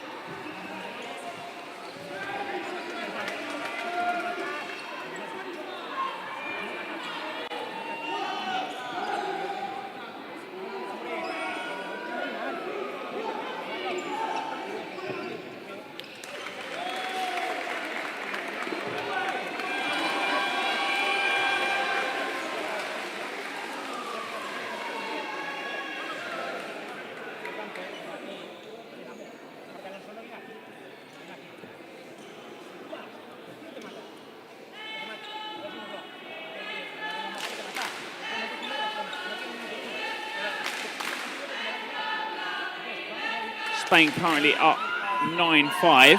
What needs to be said in this halftime team talk? What do you need to sit back and relax? Do you change up your tactics to sort of calm the team down, or do you carry on playing that aggressive play style, those catches that Spain have been taking throughout? I think Spain have done really well in playing that aggressive style. They've been up court very high, covering their players, opportunistic shots, great catches at the back of court. So I think if they carry on playing this kind of disruption game that they're employing, it will kind of give them a bit of work. I think Ireland are going to tire. We can see that their subs bench isn't as strong as their starting lineup. I think Wilcock, Coombs, Murphy, McAvoy, are by far their kind of star players. So when it comes to the latter stage of this half, we'll see how they can kind of deal with it and go on. Ireland on the other hand, I think just need to hammer down the game plan that they're used to. Aggressive singles, not getting caught, just playing how they like playing. Commit a little more to what they want to do as a team. Yeah. I think sometimes that is always the bigger picture. These teams don't train week in, week out. You know, although some play for separate clubs and same clubs, and they know each other as people, that training always amalgamates the team together. It's some of the smaller nations that you see nearer the top that have that advantage, NI being one of them. Not many clubs fill up that nation. Yeah. But the teams that play together, or the players that play together, you know they commit to a game plan when that game plan is on the table. It's one of the kind of counter issues that have always come out of England. England have such a wealth of players to choose from. How do you choose the best players? How do you choose the best players that are the best players but also work together in the right way? We've normally seen in the past 2 or 3 clubs making up that core of the England squad with then 1 or 2 other players. When a lot of these nations have, as you've said, 3, 4, 5 main clubs in their region, and they all play against each other. They know how each other play, and they can work together really, really well. So everyone's lining up now for the second half. Big first half will happen for either team. Ireland really want to cut this deficit down to 2 points, get an early first set. And Spain want to hammer home their lead. After this game finishes, plenty more games to come here on court 1. Next up on this court, we've got Austria, Scotland in the mixed, Croatia, Spain in the women's, Northern Ireland, Sweden in the men's, Czechia, Belgium in the mixed, Czechia, Sweden in the women's, and Italy, Switzerland in the mixed to end the day. But back to the game at hand, we're at the half. Second half starts 9-5 to Spain at current. Blocked there by Wilcock as the single comes in.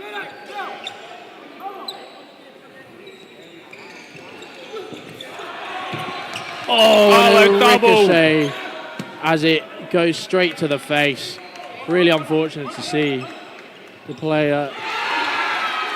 There might be a slight finger injury there. You know when the ball rolls off the hand at the wrong direction and it almost stretches back.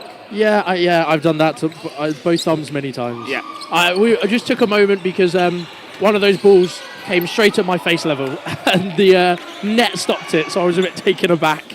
But stunned. Single from the middle. Glennon Gilmore makes the block.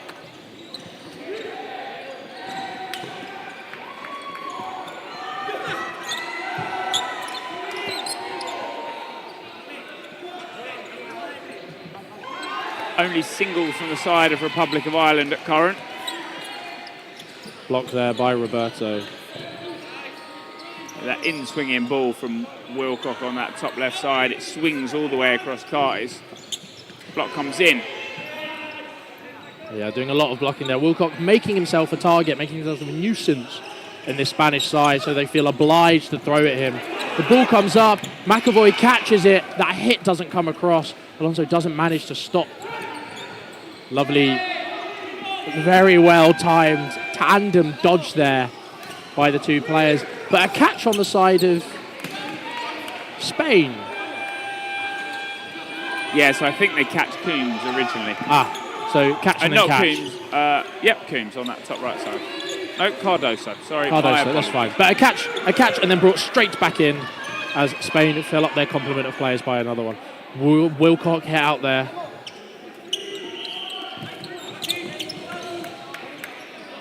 Spain try to push back, but Ireland are happy to sit high up court. Yeah, big call there from Michael Nunn, shouting at his wingers to take some steps forwards. You don't want to give the opposing team a free shot.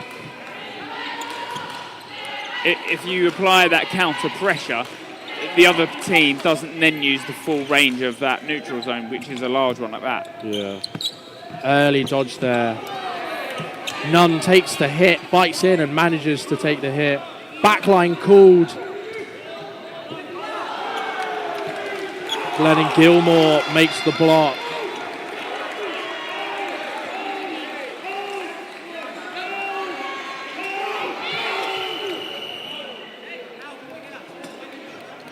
And that's the time.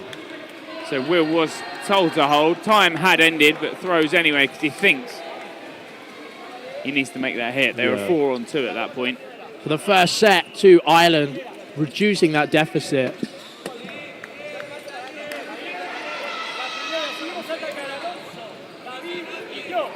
It's 2. Lots of communication here coming in from the Spanish in front of us. Both sides talking so much, and that is always what is needed. A team that doesn't talk is a team that doesn't get very far. It's very hard to communicate with each other if you're not talking. Yet the Italians still call behind the ball, which is always a bizarre one. We spoke about it briefly yesterday. I think only... Both men and women do that. I don't know about the mixed. I think the mixed so. I think literally every nation, every club in their nation does it. It's a phone calling system, that's why a lot of their nation was phone. Big catch there. Is it a phone calling system? Italy has a lot of... Yeah, I know they have a lot of foam. I know they have the two... phone people a lot. Still so many nations call phone behind the ball. And they call from middle. Well, I guess if you're calling from the middle, you don't want to be craning all across court. Lots of play coming in. Woody doing a great job there at blocking, but it's been called a hit by the line refs and the middle ref on the other side. It's a matter of perspective there. David not wanting to go for that catch. Yeah, Glennon Gilmore full arm behind it from that middle.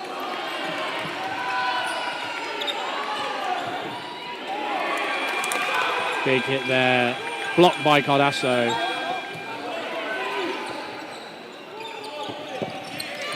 The 1-for-1 there. Alonso comes forward, he takes the suicide. No hit there. He calls himself out as he walks off the back of court. Yep. Apologies for using the term suicide. It's a leap of faith. Big catch there by Cardasso. Yeah, that leap of faith when you leap past the neutral zone, you still are a live player. If your ball hits, you are still a live player on court, but you can return to your side. Shot from Cardoso. None there and as none well. on that right side. Good timing, good areas. 2v2 now.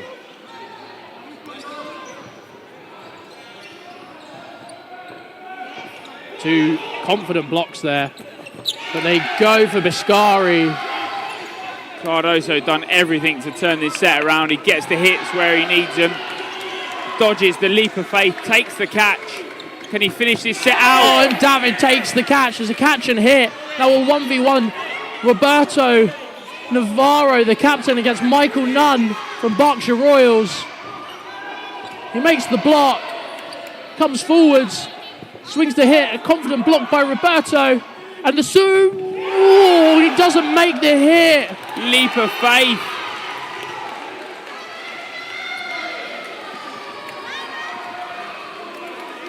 Leap of faith came in. I think there was a small debate, but I think the ruling is you are an out player until you make the hit, in which it makes you a live player. No, because you can stand and counter somebody that is performing a leap of faith to hit them out. Okay, so in that you're a live player until you miss, until you've released and missed, and once that's happened, you are now a dead player. So theoretically, what could have happened there is Spain could have won that, because Nunn does slide off court. If he slides off court before the player hits the ground, then that would be a line fault. The tight angles and perspectives that we like to see. But Cardoso did everything right. Absolutely, Stella. He's been amazing for the Republic of Ireland in both the mixed and the men's. We had a timeout there called by Spain.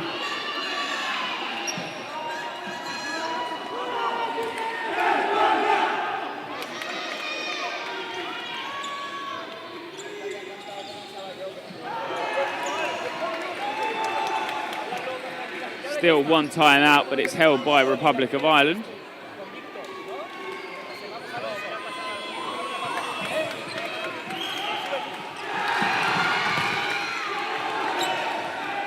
Cardoso comes forward, decides not to throw. Nunn is also there to apply the pressure.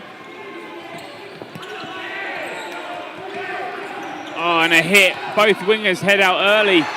Nunn tries to apply the pressure, doesn't make his hit, is then countered. Cardoso also hit on that right side, I think, as he looks across to see what happens. They're both out in that play. Out in that situation. Just a bit of communication. Glenn and Gilmore with the arm. O'Malley releases the single and leaves himself open. Wilcock just told to relax with McAvoy on that right side. Double ball. At Boscari doesn't manage to make the hit as the balls are collected. Very well done there by the Spanish. You would have liked Glenn and Gilmore to make the hit, but blocks that one instead. Yeah, Wilcock came forward, applied a lot of pressure. I think then stumbled. He half stumbled. I think he applied the pressure, and the Spanish players both threw a massive fake and then hit him. And I think that's a very, very well dealt with high press by the Spanish. Glennon Gilmore jumps over the ball of Alonso and Roberto. Glennon Gilmore close to that right line there as he jumps. Dances on the line, single ball comes in. He's going to have to push back. McAvoy has tracked back very quickly and decides that he looks at taking the catch. Alonso obviously holds. Glennon Gilmore. Standing counters coming in at two different targets. Doesn't manage to make the hit. And the player has been called out for a line infringement.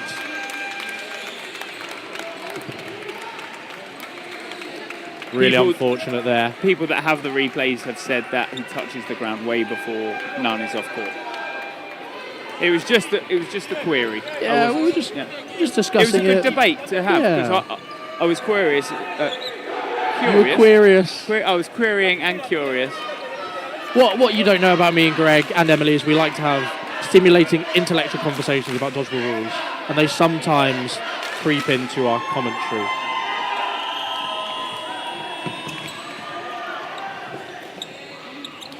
No quick attack there by the Spanish.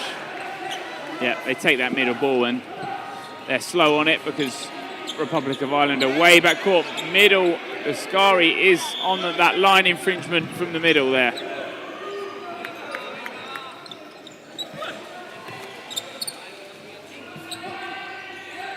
Glennon Gilmore with a centre throw again. Is his arm starting to tire?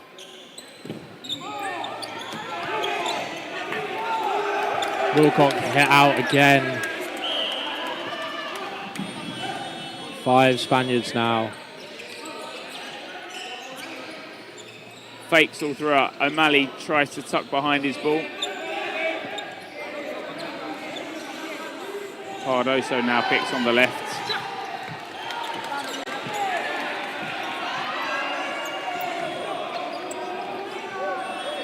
Glennon Gilmore way too high in that neutral zone. He's picked on the standing counter.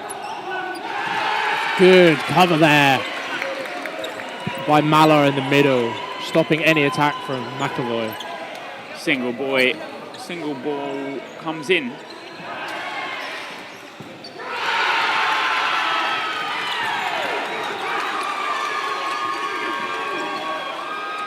Spain, 2 players up in this set. They take this set, and you've got that nice comforting lead.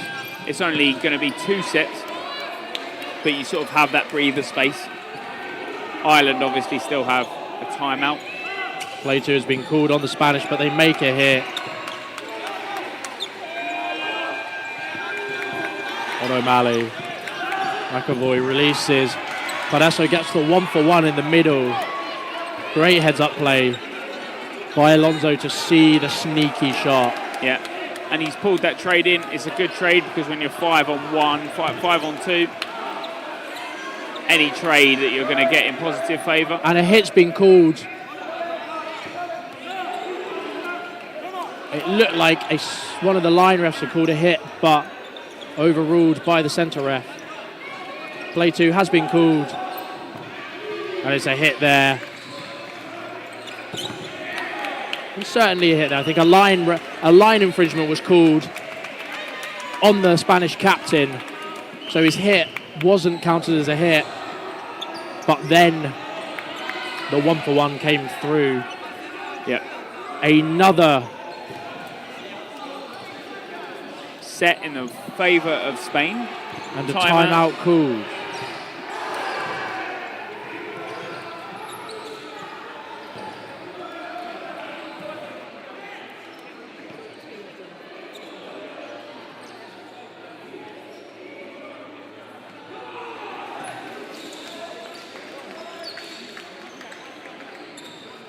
Still 8 minutes left on the clock in this second half. Obviously, we had the problem with the call, that the call took quite a while in terms of the decision on it.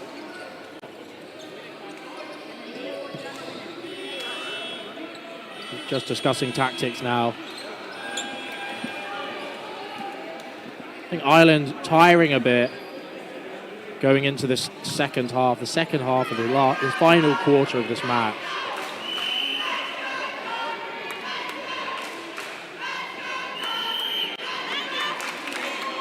Like we said, all games available on EDF YouTube.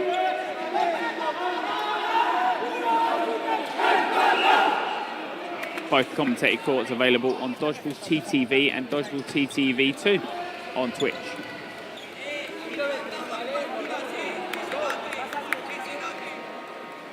Massive game for the Spanish here. You can tell what it means to both teams.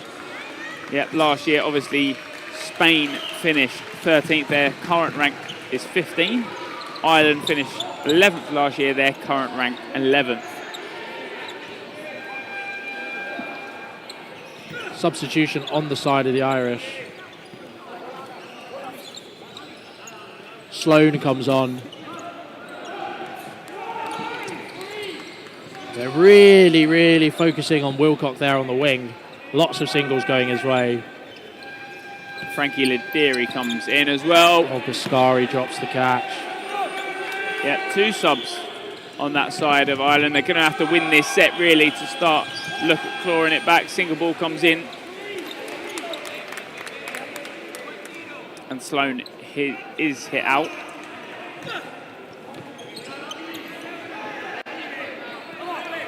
No hits there as the single comes in. And the reply from the Spanish winger. Big hits there. Yeah, good trades. Wilcox done everything right there. McAvoy's obviously thrown the single, but his whole body is in a separate direction. Wilcox made the trade, make sure Spain have been punished.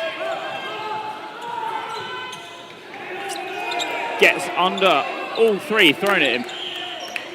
By now, you'd start to realise that Wilcox likes to go low. Yeah, I'm not sure I've seen him jump, but he's confident behind the ball. He's confident with his blocking. Good low there from Malo as he slides underneath the shots of Wilcox and Lediri.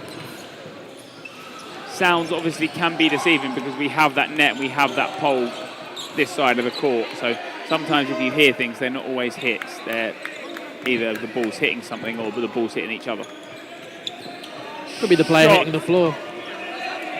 Just not called there by the refs, the line refs who are right next to. Bounce there called as Nazar goes for the shot on Lediri. Yeah. 50 seconds left now in this set.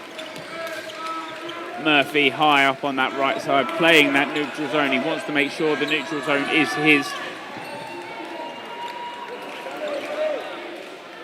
They have to be confident players in that neutral zone, otherwise they'll just get taken out on the standing. 30 seconds left on the set and we're 4 apiece. Spain happy to take this draw, but Ireland will want that set. Hit there on the captain. And the whistle hasn't gone on this court, it's another court, but a backline has been called. It's even. Woody goes to make the catch, but doesn't manage lines first. Lediri's hit out in the middle. Cardoso makes one hit, and the whistle goes, and Spain are 2-1 up at the death of the set. Clutch moments coming in. The Spanish team just surviving by the skin of their teeth. That line infringement, such a tricky one. As Murphy's gone to dodge, he's just stumbled on the back of the court. So a timeout has been called. I thought both teams had used timeouts. Maybe Spain hadn't in the second half. Maybe.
And we're back on in this set. There's minimum 2 sets left in this half. Ireland need to kill the set. A turnover has been called. Ireland will need to end these sets as quick as possible. But with the time remaining, if they all go to time, they can't do it. Yeah. Ireland come forward with 5 balls.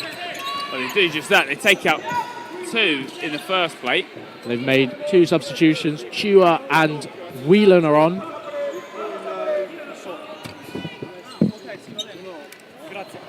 Single there. The ball comes up from Wilcock. The block off of Wilcock, sorry. Maybe he'd like to go for that catch, but decides against it. But looking, it's now 6 Irish players against 2 Spaniards. All they need to do is end this set. They end this set quick. All the Spanish need to do is stay on court for as long as possible. Catch there by Libdiri. They've got to take him out now. They shout a finish, and they the do. hit's there. Reset will come in, but we wait 30 seconds. Wait 30 seconds. No quick resets. So there is certainly time for 2 sets. If the Irish can finish the next one as quick as possible.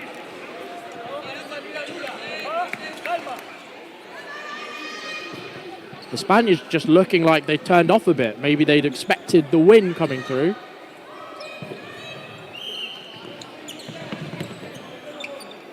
No false start there and a turnover on the side of Spain.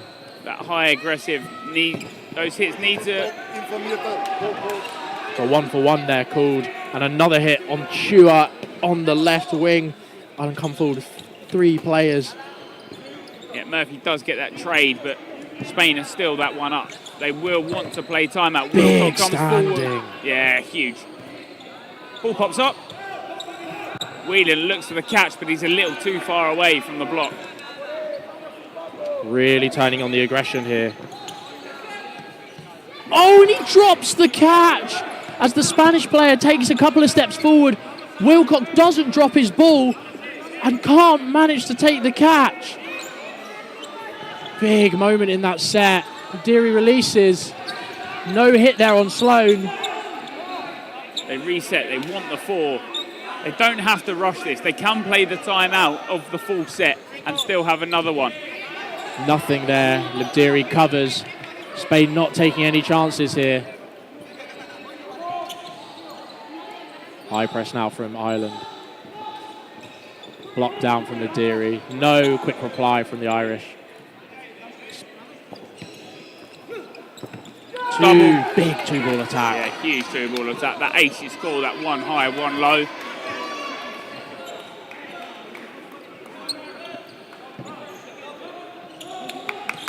They've thrown 2. No hit there on Libdiri, but no reply wanted. The Spanish team seems to have really slowed down the intensity. But Ireland are happily going to reset back. Come forward with a 3. The Whelan gets hit. No hit is called. Hit first called, no catch. No hit in the middle there on Whelan. Come forward, they have 4 balls. Libdiri ducks low. And they'll reset. Like I said, they can play the whole set out. They'll get a minute and a half if they play the whole set out. Currently 3-2 up. Block there, 2. Double block. Blocks there. They want to go quick, but slow it down. Yeah.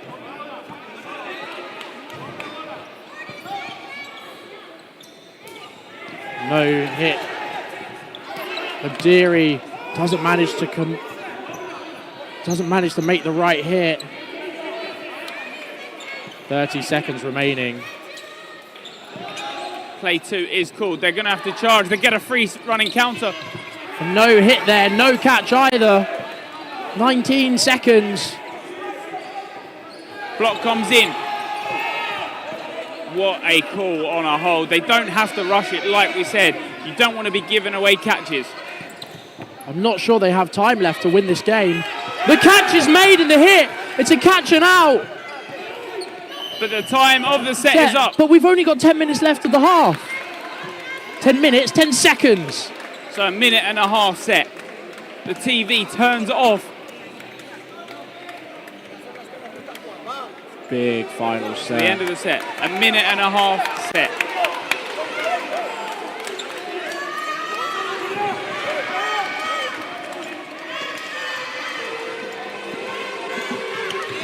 Big support coming in for the Spanish on this side of the court.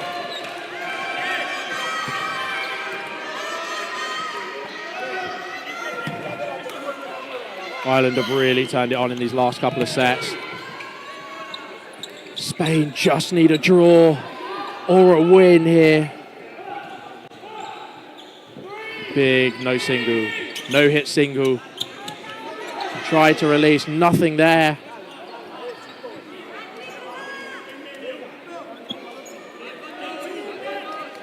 Ireland come forward, 6 apiece.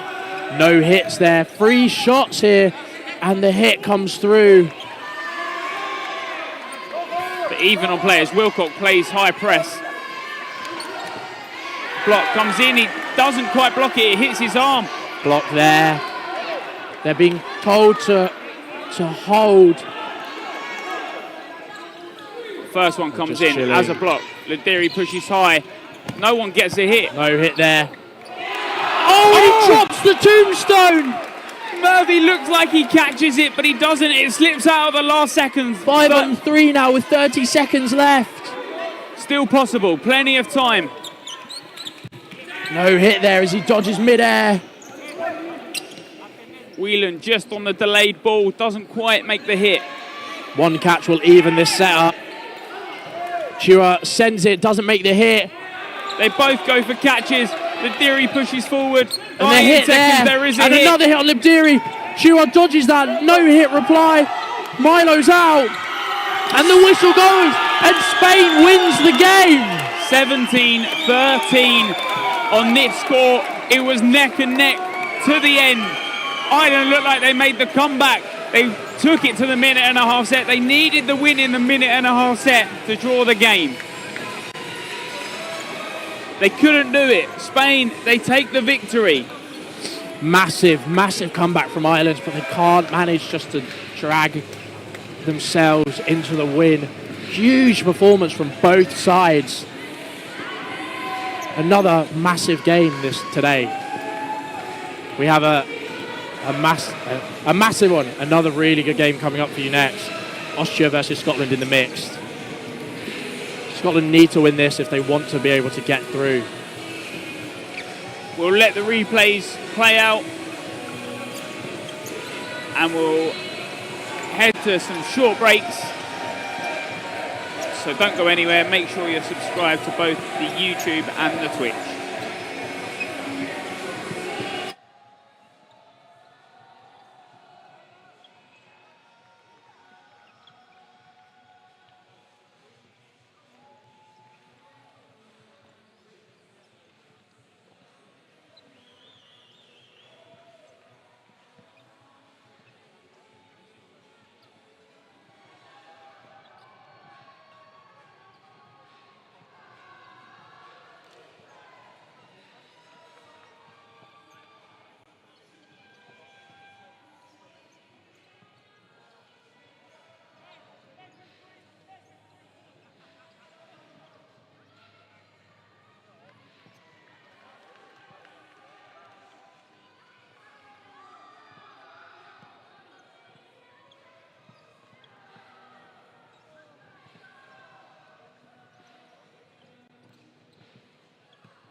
One of the things that we encounter a lot of when we talk about dodgeball is, oh, that's really a thing. They remember from school. The idea that there's a standardized, regulated format with a governing body is a surprise to people.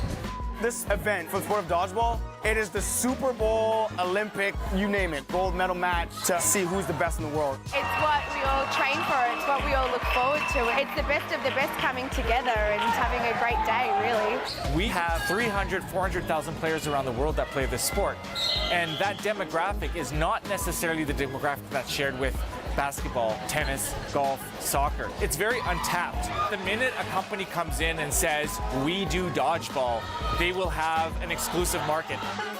Right now, we're on the ground floor. So if you've got the desire to be a part of something that's very community-based, family-based, and that's on the upswing, that's getting more popular, this is the sport.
Ladies and gentlemen, welcome back to Court 1.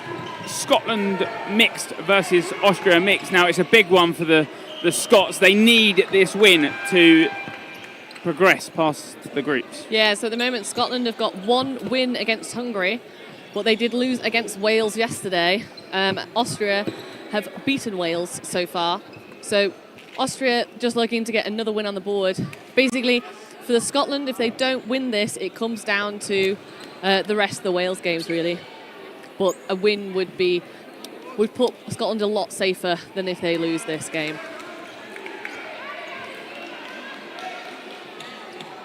It's a big ask from the Scots. This team knows what it is like to take golds. They know what it's like to be at the top. Scotland have been there in the past. Yeah. Maybe not in the gold position, but they've been there up in that upper echelon. They qualified way back when for that 2018 World Cup, so that means they would have been top 4 at that point. We're here now, today, to see if they can recreate what they've done in the past. Can they beat the Austrians? Yeah, I don't know. It's one of those things. It's a hard task, you know. Austria coming second last year. They're a very strong team. And obviously, Scotland, having already lost against Wales, you know, it doesn't seem like they've got the strength maybe to go in against Austria, but maybe their tactics against Austria will work better than they worked against Wales. They are vastly different sides. Aggressive, plenty of agility. Both teams have plenty of it. If I can tell you one thing about this game, Scotland will bring everything to it. Yes. They're a country that wear their hearts on their sleeves time and time again. Yeah, so the only thing for Scotland, obviously, captain Scotty Whitelaw, currently injured, so not actually participating in this game. So, you know, that's a bit of a loss for the Scottish team already prior to the game starting. It is good to see plenty of people, not just here in Europe, but across the board, watching plenty of dodgeball. You're in for a treat here. That Austrian mixed team picked up gold last year in Canada. Yes. This team, the Scotland team, currently ranked 5th. The Austrian team currently ranked 1st. Plenty of big names joined both teams. Stefan Leitinger, Lisa Lichtfried, Kremser, Grill, Decker and Max Metz. Captain Andy Kopp starts off. From the side of Scotland, we have Anthony Aldred, Amanda King, Cam Relton, Johnny Day, Lisa McMaster and Anna Fraser.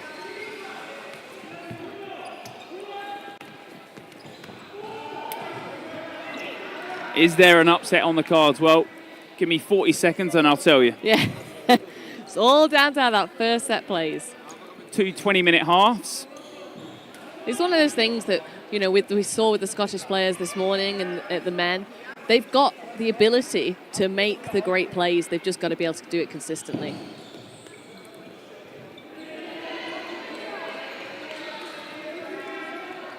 As they prepare the stop clock, both teams told to just keep warm, keep moving. Yeah. You can almost tell, almost like by the atmosphere, you know, Scotland's still coming in for a few chats beforehand, though maybe a little bit calm, but they do. Austria just happy to sit back, wait for that time to start.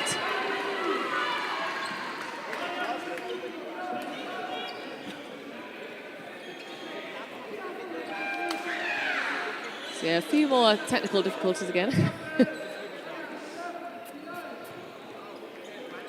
I believe a couple of extra mics now put in and around the courts. Cameras, more cameras will be added as the tournament goes on. Yeah, yeah, which is good because I know that during the previous women's game we had some replays. Did you get replays in your? We did get net? replays. Yeah. We got replays at the half. Plenty of replays coming in now. Nice.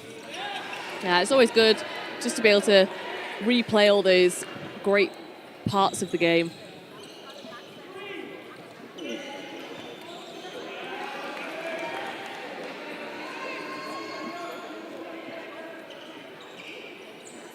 Time ticks on by. We're a little behind from the last game anyway, because obviously we had a huge ref decision just on the debate of players hit out, players caught, and whatnot.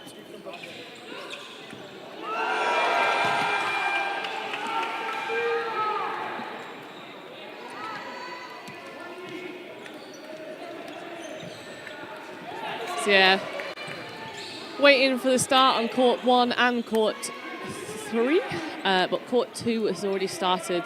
Italy against Ireland, currently sitting at 2-0 to Italy. So yeah, it's always one of those things that it can get a bit nervy for players when you're waiting for something to start. You've done your warm-up and you don't really want to start any more warm-ups, keep yourself going, but also just standing there on that line, pretty much staring down your opposition, can be a little bit daunting at times. The best way to combat that, I guess, is the Austrian dance. Yes.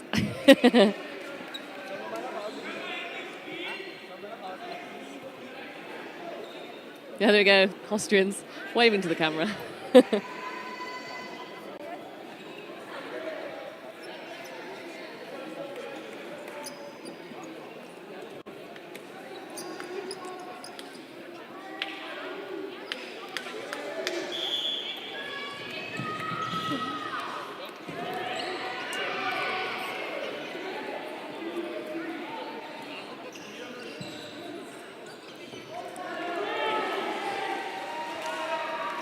Yeah, a few nice zoom-in shots there.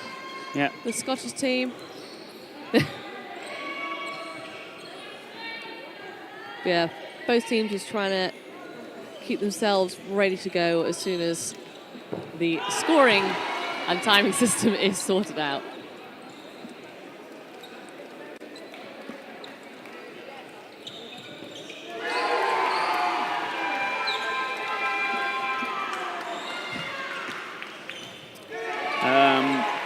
I've already done the Austrian dance. It was behind camera, so sorry you didn't see this, guys.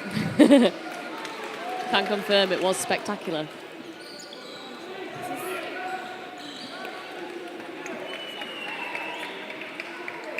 Well,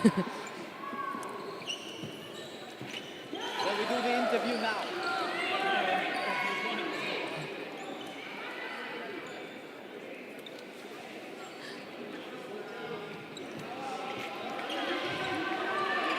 One problem, I believe, is the ref app doesn't work great with iPhones. Right, okay. So it's an Android-based. Yeah, system.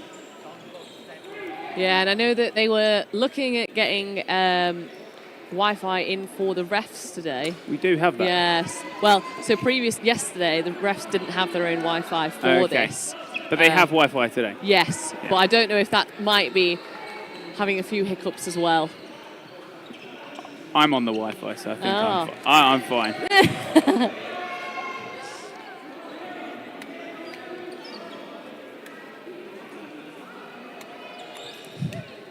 So, a couple of things, I guess, for the game itself, Emily. Yep. Is this game here is huge for Scotland. Do you feel like if Austria get the first couple of sets in, Scotland still come aggressive, or do you think they start dropping their heads? They've got to come aggressive, but the thing is, with how Scotland have not been having the best time at Euros for any of their teams, and I think it's just one of those things that it's probably going to get to them if they don't come out and get in the first couple of sets. Game now gets underway. Score clock back on screen, which will appear very shortly on your top right. First ball comes in. Aldred jumps over it. The ball from Stefan lighting up.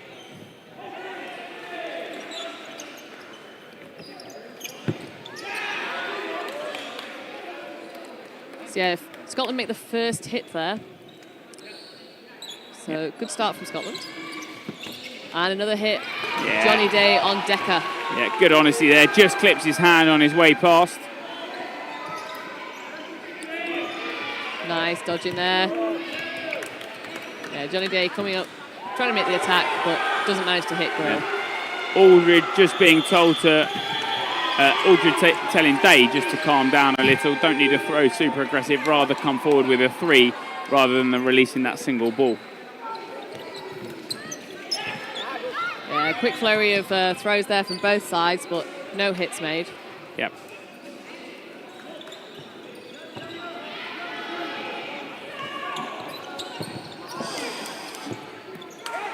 Oh, and the ball was caught, but I don't actually think it hits Grill in the first place. Yeah. Max Metz hit out. High dodge, but just clips his feet, head straight to the ground. No rebound catch available. Yeah, a lot of fakes there from Austria, trying to make sure that the Scottish players don't know where that ball's coming from, but easily blocked away by Relton. The result, the final score, I can't remember what it was last year, but I believe this was a very close one. I believe Stefan turned that set around. I think it might have been 14-12 in the end, or something very, very close. Someone will be able to tell me the result, I'm sure. Krem's a hit out there. But yeah, Stefan Leidinger hit out. Yeah. Good trade though. Relton pushes forward. So yeah, 2v1. Yeah, Lisa McMaster and Johnny Day. Yeah, Lisa looking to head forwards, but Johnny settling her down. Better to go with the 3. Single ball from Johnny Day. Yeah, Scotland probably just looking to wait the set out. You know, they don't need...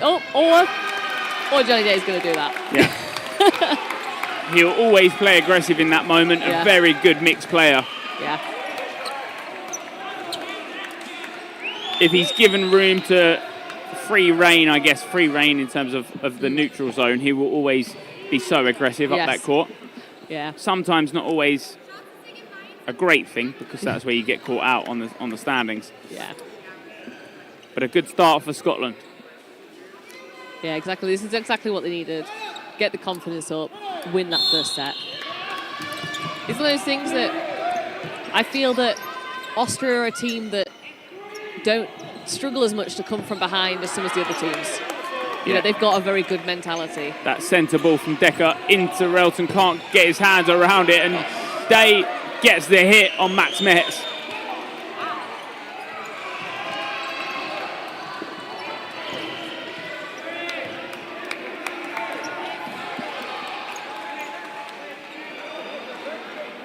And Amanda King is also out in that volley, so one down. But Austria just told her calm, they get the 4 balls in hand. Double fake. But a rebound catch off Johnny Day into Lisa McMaster. Yeah, great reactions there. She knows what's coming. But yeah. Anna Harding is hit out with a very powerful arm from that left side. Leitinger goes low and just gets the wandering foot. Sorry, Fraser. Used to be Harding. My apologies. So yeah, 2v4, McMaster and Relton against 4 Austrians. Double throw at Leitinger, but manages to jump and block the balls out of the way. Double fake, 3 balls come in, but no catch, but a back line fault. Yeah. Or not. Potentially the ref saying that she was close and a little bit of miscommunication there. Okay. It's one of those things that I know myself as a ref that sometimes from the middle it looks like a line fault, and I look to my line ref to be like, is it a line fault? Usually a thumbs up to be like, they're fine. But obviously we don't have like a defined signal for they didn't line fault as opposed to they did. Decker comes forward. Master heads back quickly. Yeah, Austria don't need it, which they know. Happy to go with the 3.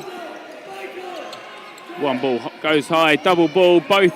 One bounces, one heads to the right. Oh, no, McMaster calls herself out. Okay, Calls the hit. One hits her.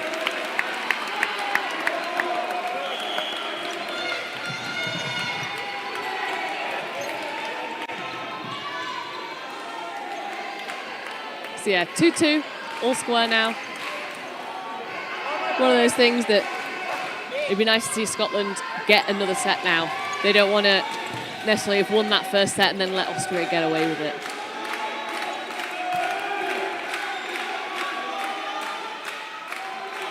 Decker on that middle ball up against Relton.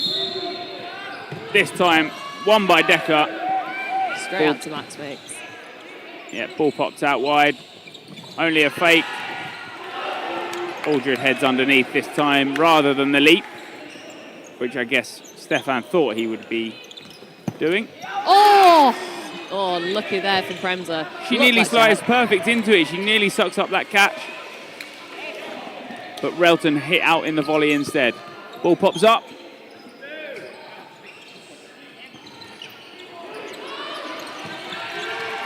And that ball can be retrieved by a coach if they are within that box. Yes. Yeah. But it's one of those things that still has to go on behind the activation line, even though they're not a ball retriever. There was a bit of confusion about on one of the other courts yesterday. Good 1-for-1. Max Metz finally hits out Johnny Day. Yeah, so 4v4. Oh! Yeah, so...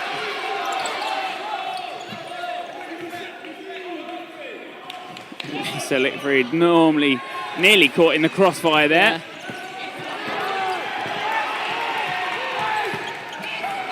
Ball pops up. Yeah. No one there for the back catch. Yeah, so Decker there taking a catch, then running up and getting out King. Yeah. Anna Fraser left in against it all, hit as she runs across court, trying to look for one single ball that might be on a stray, but does not find it. Scotland, despite winning that first set, now up 4-2. Down 4-2. Down 4-2, sorry. Yeah. Basic maths. Yeah. But yeah, so that's the thing is Austria definitely looking very strong now. Even in the first set, they looked quite strong. Obviously, Scotland got the edge, but the referees are looking at the balls at the moment. Don't know if one of the players has complained about one of the balls. One might be a little damp, I think maybe. Yeah. At this point, when the hall is quite sweaty and players are sweaty, when you're catching that ball, it often sort of goes onto the ball. Yeah. We have spares on every court, so that's fine.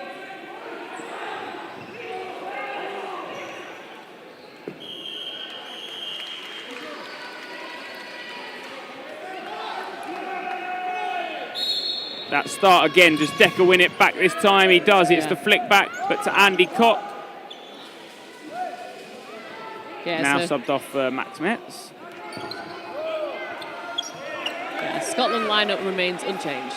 Relton hit out from centre ball again. Oh, and a lovely free throw there for Johnny Day. And another hit, takes out the captain. Yeah. But Aldred is out on the left side. Day jumps high as Stefan Leidinger puts in the fake. Two players out very quickly early on, and it's good honesty from Stefan Leidinger as both Fraser and King hit out. Oh. That was a nice pre-throw from Johnny Day, but... just bounces before Lickfried, and then McMaster's hit out on the plate.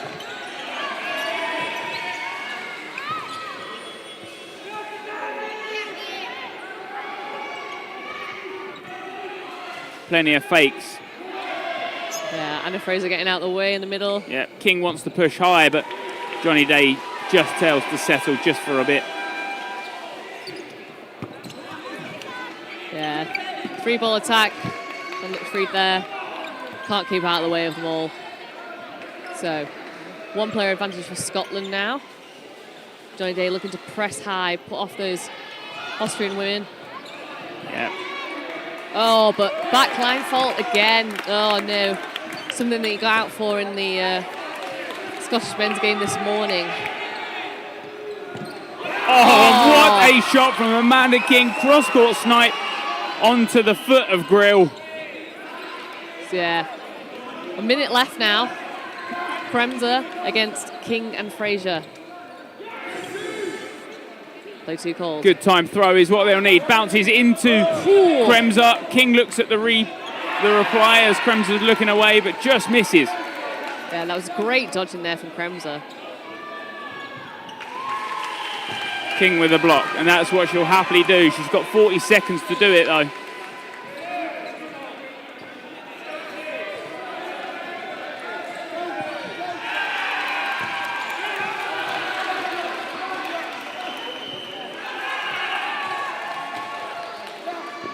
Block again. Happily, time and time again, will take this block, especially when you're blocking into the opponent's early one. Kremser knows what she's doing. She goes for that short volley throw, just that goes into the... She goes underneath. Maybe a bit of a ball retriever error there, but doesn't go over the half. Oh, and a lovely catch, Kremser, on the last second. Yeah, King throws it low, but just Kremser manages to pick it up off the floor.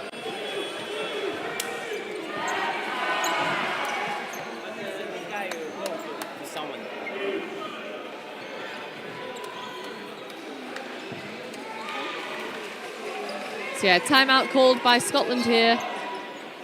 Obviously losing 2 sets in a row. Interesting that Kremser throwdown of the ball after winning the set. Yes.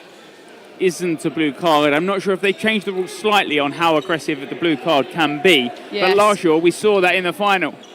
Yeah, so it's one of those things that it's a bit ambiguous in the rules because there isn't a specific section about ball spiking in the rules anymore. There's just kind of a general sentence about code of conduct, which that would kind of come into, but it's one of those things that's ref's discretion. So they can decide what they deem to be against the code of conduct and what is. Yep. Kremser has now been subbed off after that play. A very good play to end that set.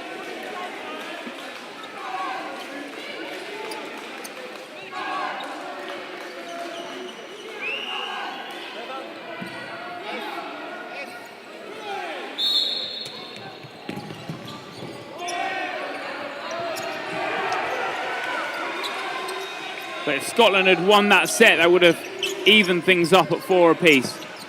Day is now on this left side, and he's being a menace there as well. Takes out Stefan Leitinger. Yeah, obviously Day's moved across just to change up who's facing who. Railton close to the catch there, but I think just pushes it through his leg, so grounds instead of making it secure. Schmidt is now on for Decker. And Schmidt has now headed to that left side where he'll play as the wing player.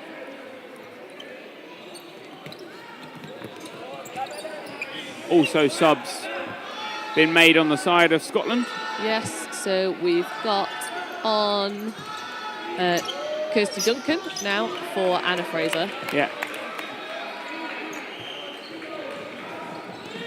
And Neubauer on the side of Austria. Yes.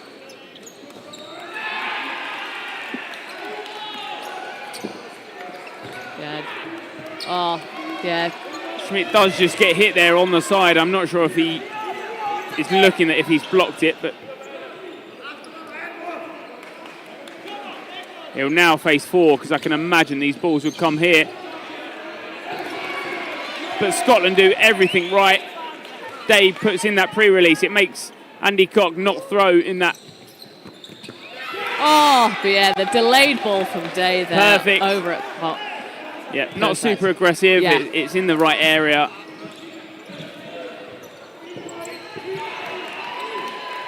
Yeah.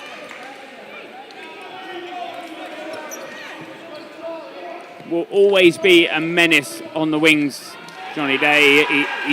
He's a mixed specialist. Yes. He's someone that does everything right in a mixed game. He's one of those things that, for such a tall player, he's surprisingly hard to hit. Oh, King just getting hit out there. Does dodge, but not quite far enough.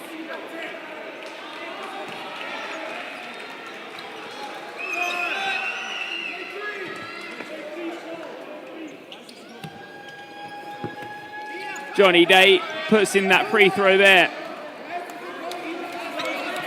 Now a 4v2.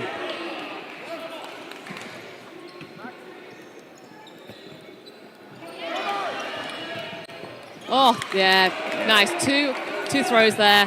Managing to get out McMaster on the second throw. Yeah, that delayed comes in. She's almost set herself perfectly on the first dodge.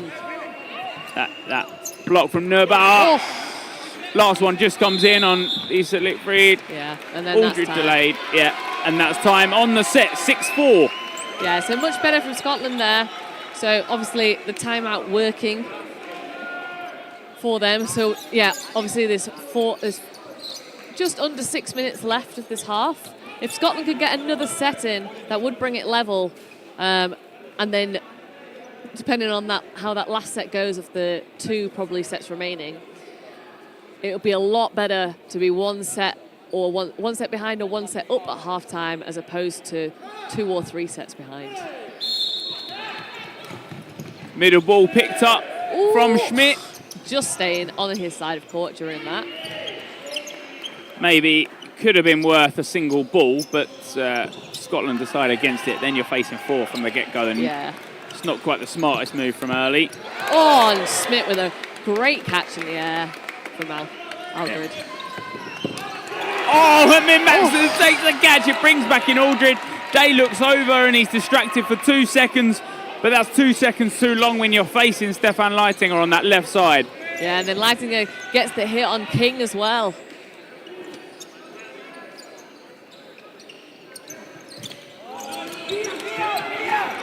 Yeah, two singles at separate targets from Scotland now giving 4 balls to Austria.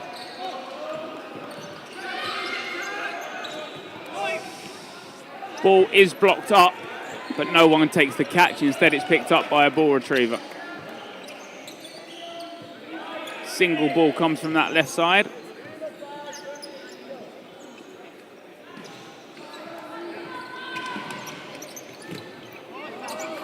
Both balls in great areas, but Schmidt heads under both. Relton hit out in the same play. Now 2 players up for the side of Austria.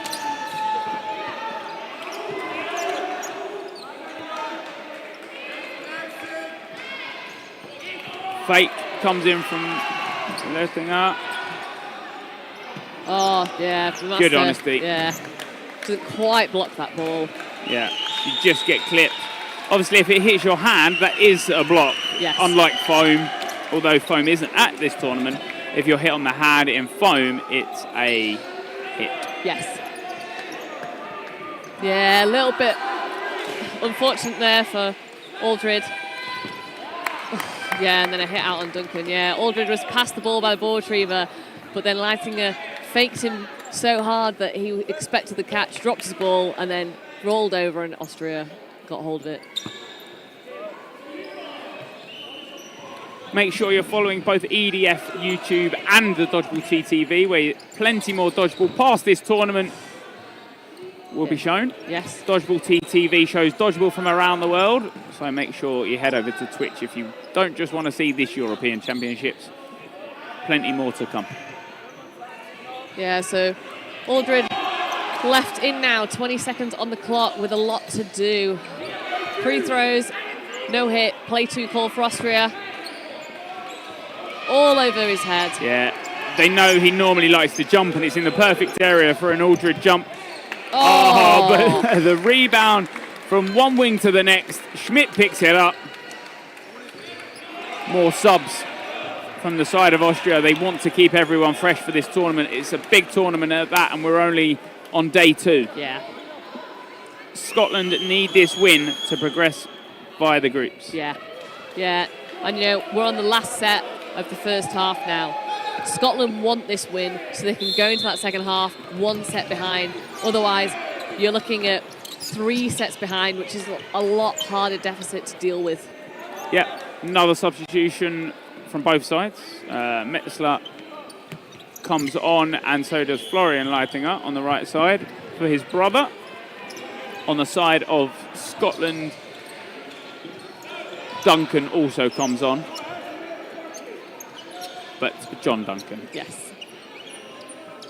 Yes, we've got John Duncan and Kirsten Duncan now on court.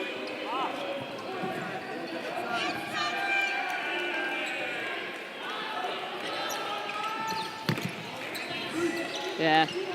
Single ball throw from Johnny Day, but Leachfried just hitting the ground, getting out the way. Oh, yeah. Leitinger taking out Duncan on that right wing.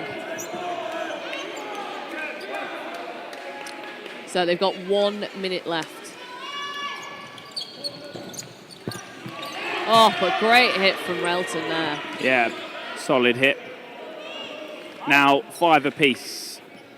Scotland will want this set going into the first half. 8-6 certainly sounds like a better score than 10-4. Indeed.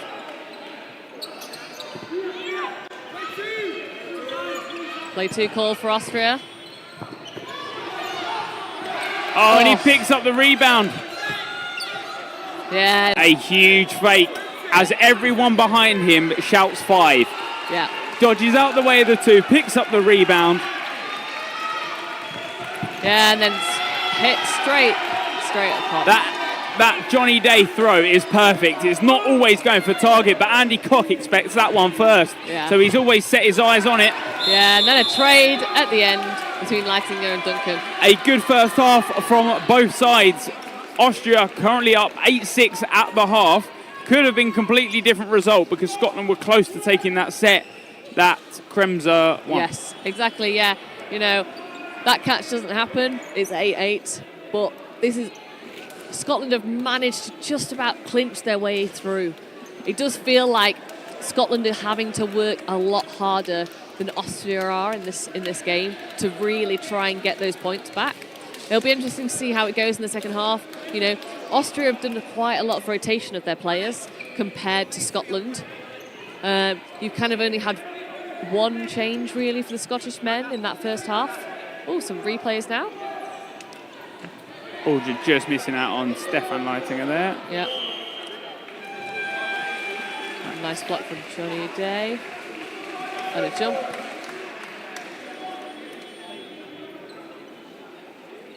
Oh, yeah, just seeing. Just clips his leg, I think. Yeah. Yep. Super slow, mate. Yeah.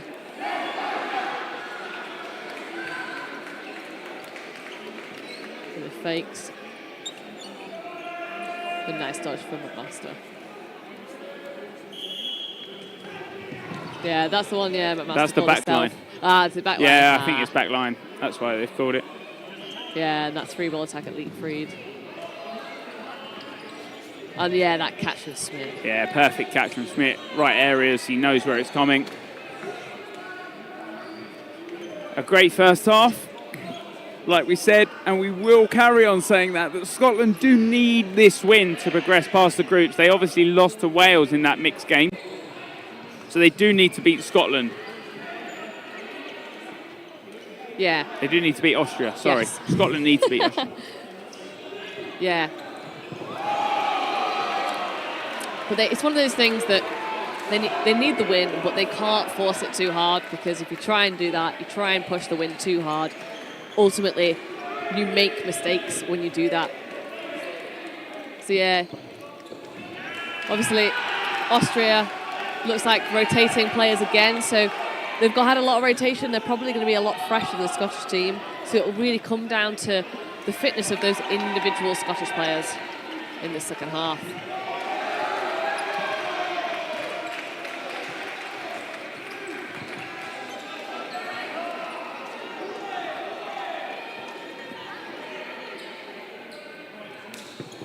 Yeah, so captain Scotty Whitelaw, he might not be on the court for this team, but he's giving them tactics and advice in their team talk now. Trying to give them that leadership that he would usually give them on court, off court instead.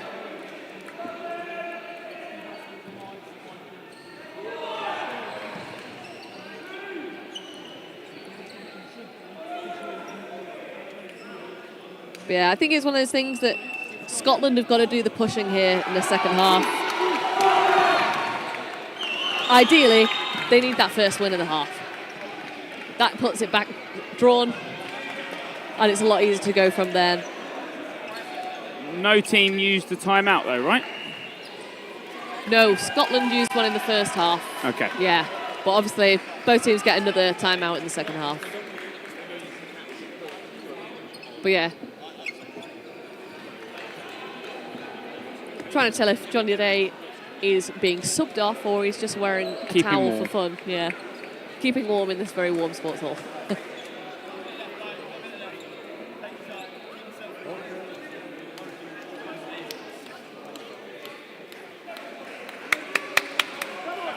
Yeah, no, it looks like Johnny Day off this time.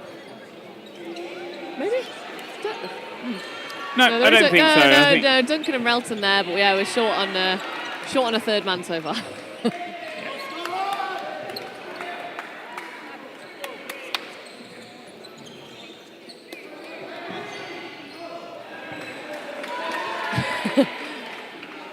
But yeah, keeping the same 3 women for the first half for Scotland. There we go. Johnny Day's taking his towel off. He's ready to go.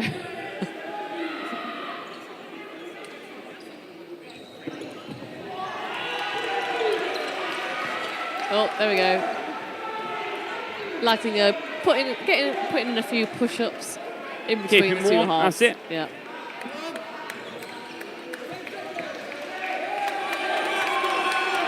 So both teams ready to line up on this one. Yeah.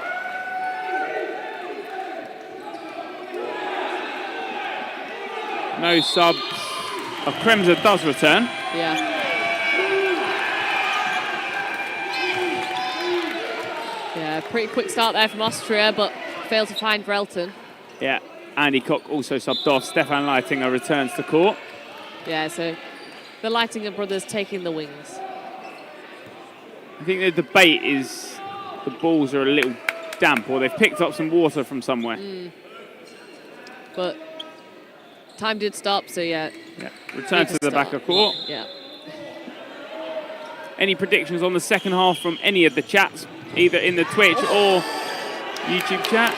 Yeah. Oh. That is huge honesty from Stefan Leitinger Yeah. there. Just clipped on that rebound.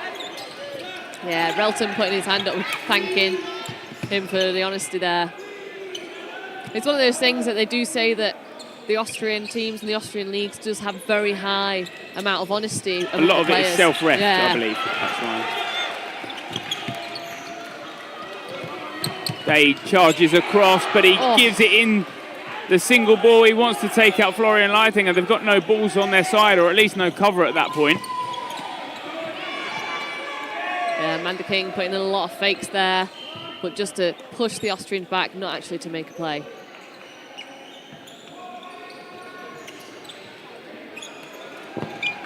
Good block from Asa McMaster.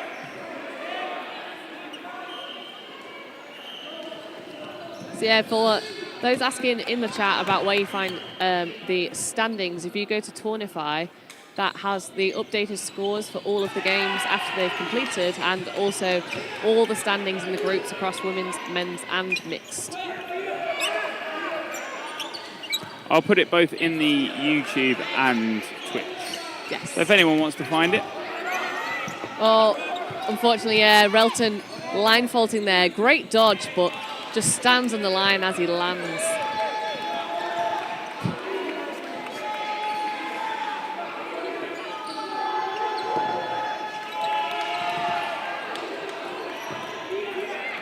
So yeah, 2 single balls there from Scotland at both wingers.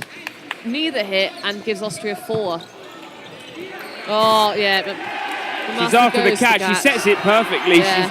They're the ones they're her bread and butter. She goes low, she sets on it. Duncan slides under that left one. Yeah, both Duncan and King sliding there, getting under the balls. The 2 balls easily dodged by the side of Austria. When those balls are heading for your feet, that's what you're after, that small little leap.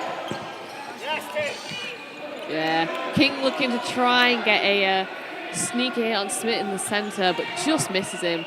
We've got 10 seconds left of this set, and really, only thing that's going to help them out at this point is catches, but with them having the majority of the balls, there's nothing to do but go up and try and make one more hit.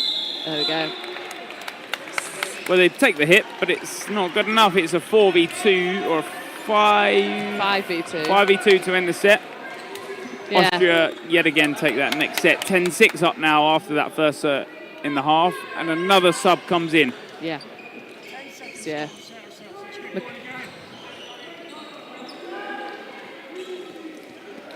McLeod. McLeod, yeah. McLeod coming on now for Duncan. So yeah, it's one of those things, 10-6, still possible, but you'd really say that in order for Scotland to be able to come back, they need this next set. Otherwise, you know, the Austrian momentum is probably going to be too hard to derail. Oh, but nice hit there from Relton. And 4 balls now to Scotland.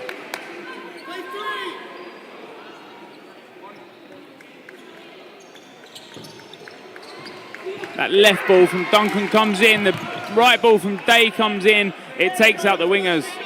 Both Leitinger brothers head to the outbox. It's a 3 against 6 now in this set, and they've done it all in 40 seconds. Day jumps over. All 3 at that. Yeah, so obviously Scotland looking to be clinical now to try and finish this set. They need this win. But yeah, Duncan taken out.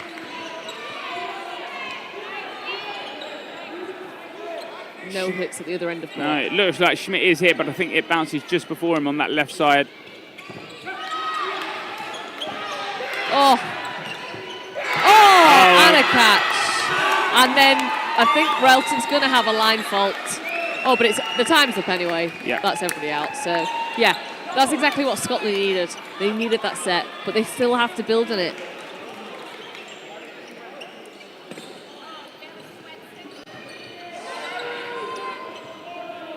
But yeah, we've still got, what, 40, just under 15 minutes left of this half.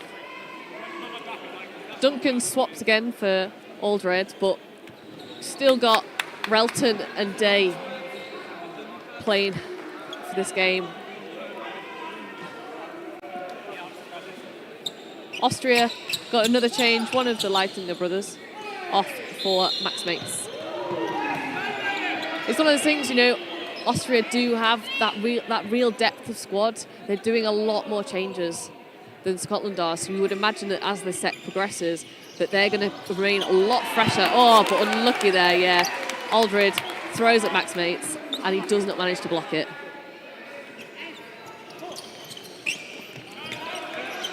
Yeah, if you go into tournament, I think it has standings of the groups, schedule for the rest of the games, or at least for today. Tomorrow hasn't been decided until we get that point.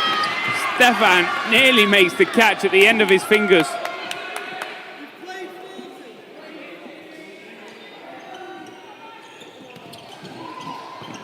Oh, yeah, lovely double throw there from Aldred and Relton, taking out Smith at the left wing. And then was there a rebound hit as well? Not too sure. I think it pops up and then might have hit someone on the track down. Yeah, but Krems has gone out. Oh, yeah. And Day hits it out. I think he looks away for a second. Yeah, I think he's so preoccupied with getting the hit on the right wing that he doesn't see that ball coming cross court from the left. But no hit. Austria now do have 5, but you've got to take out 5. You've got 140 to do it. Yeah, Austria might want to slow the time down a little. Yeah, Neuber left in for Austria. She looks like she's trying to get the hits in here. She's moving quickly.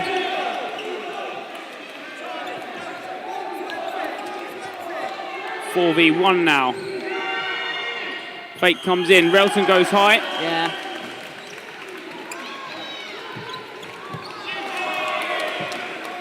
Oh. Asking. Yeah. I think she hits the ball that's on the ground. Yeah.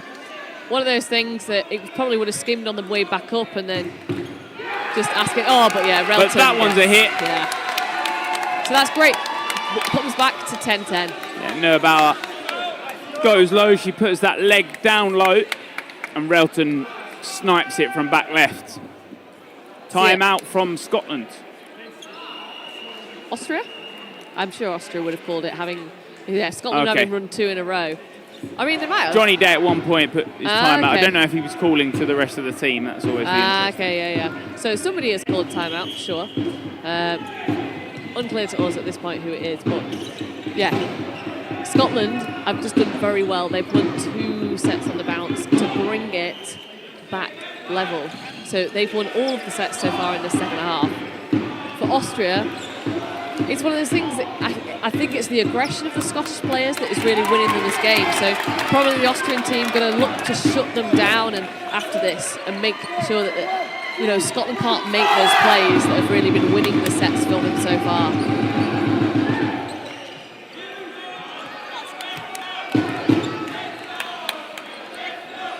The Austrian drum in the background.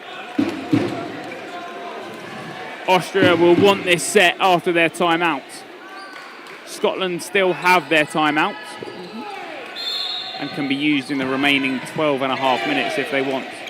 So yeah, Austria winning that middle ball this time. Oh yeah, comes up, Kremser fakes, and then Leitinger takes out Aldred. Yeah. McLeod just short of her target of Grill in the centre. Oh yes!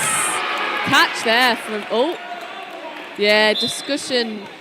Yeah, I think the ball went down, but I think McMaster's sure that it hit her foot rather than the floor.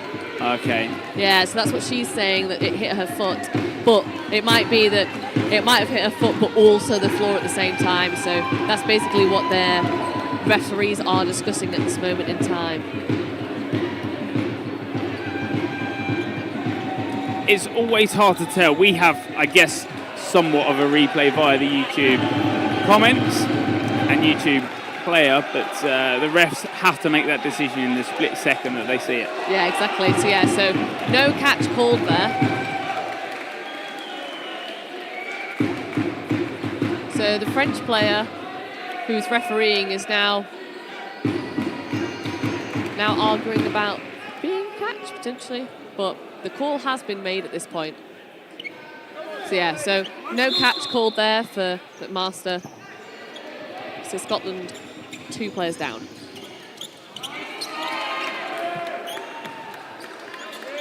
So yeah, nice aggression there from McLeod.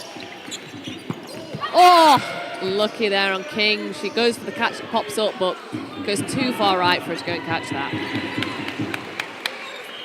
I think everyone in the subs box moves out the way and in the out box moves out the way. Yeah, in case she wants to dive for it. Yeah, Relton taking out Leitinger there. Yeah, Lisa Lickfried dodges out the way of the first, but is very close to that back line. Back line ref has eyes fully on it. So, 2 balls to Scotland, 3 to Austria. They simple dodge out the way of 2.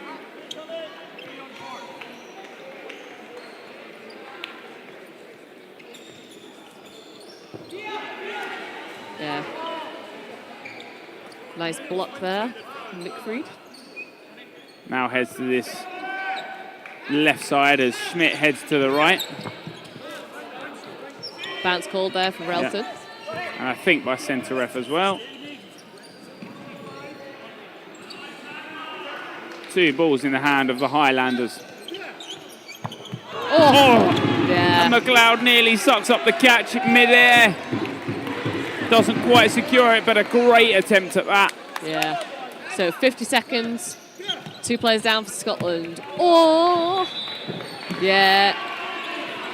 Yeah, so line ref just slightly further forward, asking the line ref at the back if there was a line fault, but it looks like it was very close, but not quite. Yeah, I think it's yet again, it's the ball of his foot that's up.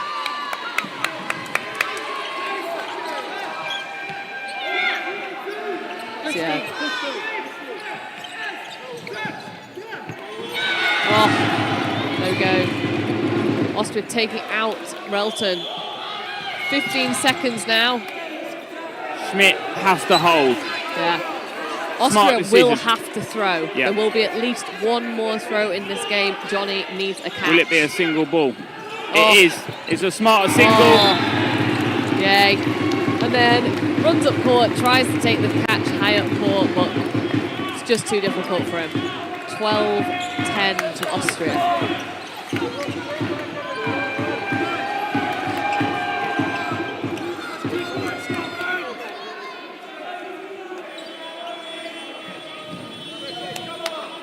Getting to crunch time in this game. 9 minutes left.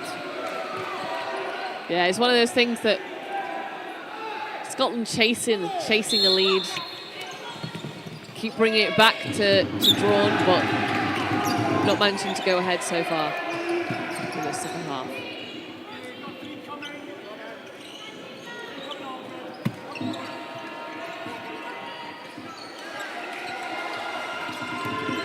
Good block.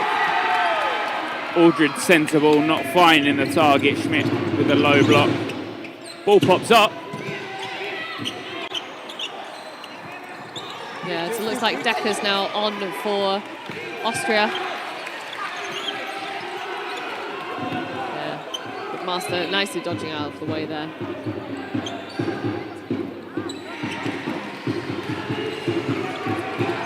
Oh, Good yeah. ball from Day. Stefan Leitinger comes up. Yeah, gets out Day. But it's a good trade because Aldred heads high. Leitinger is hanging around that neutral zone and Aldred wants to take advantage of it. Oh, McMaster does take the catch this time. Yeah, Relton dodges underneath. They've got 3 now. So have to play smart. A good single ball attack. Make it a 2. Schmidt heads high. Yeah, gives the Austria the 4. Obviously they can't throw. Oh, time called for.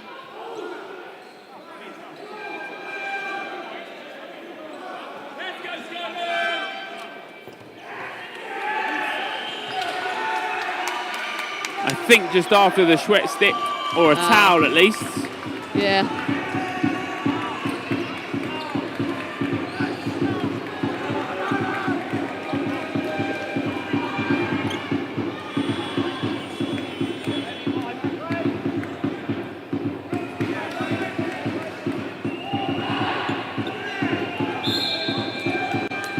The drum, a loud one at that. Relton close to that. I think he wants it at a point. Yeah. Oh, yeah. Throws the cross court, but is a hit out by Schmidt.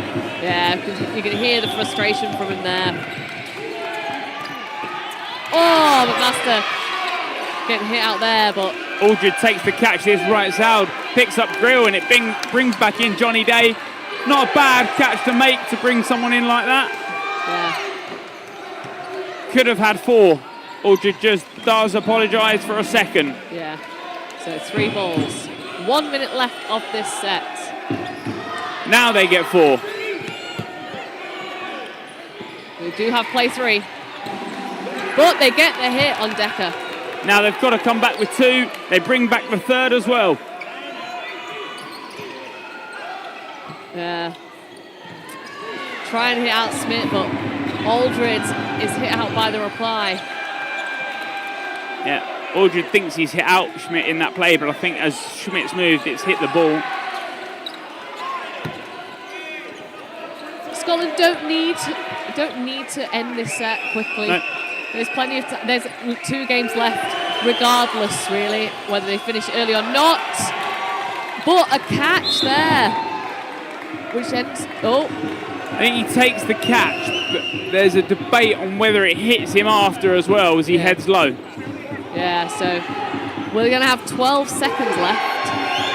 I think there might be a debate on whether it was catch and out was called. Catch and out is called. Brings back in Lisa Lietfried. So 2 against 1, 12 seconds. Austria with 3. Yeah, a catch and out after Johnny Day's delayed ball comes in. Scotland need to stay in. Oh, but Johnny Day is hit. Is she going to take the draw? I think Take the draw. Yeah. Take the draw. Yeah. Yeah. Good. It's a good decision to make. You don't want to be throwing back on Lisa's track back. She will take that catch.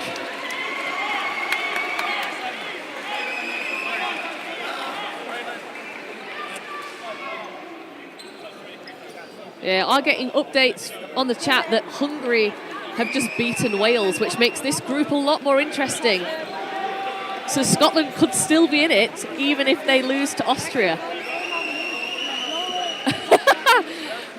All of the groups at the moment are just, at least in one group in every category, is all over the place.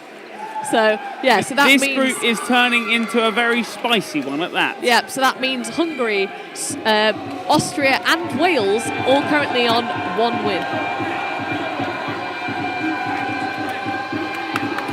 No, and Scotland, because Scotland beat Hungary. So everyone's got to win. Now, if Scotland win this, or at least draw it, they go through. Yes, I would say so, yes. If they lose it, it comes down to set difference. It is something we have spoken about since the start of this tournament. Set difference is so big.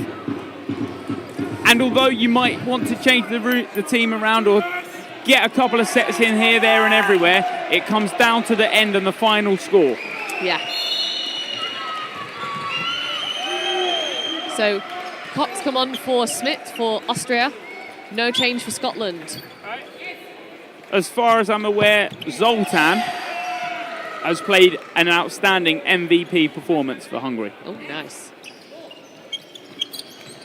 Centre ball from Decker just gets released.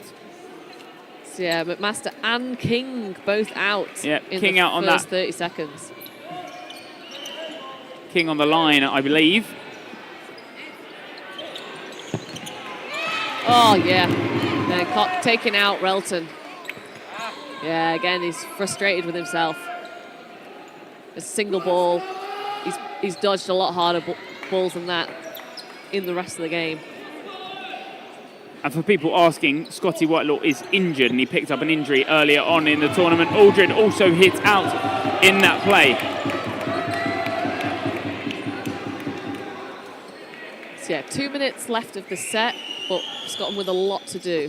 Oh, and a catch there. Lovely from Leekfried on Johnny Day. McLeod, line faults, does slip in the process to forfeit that set.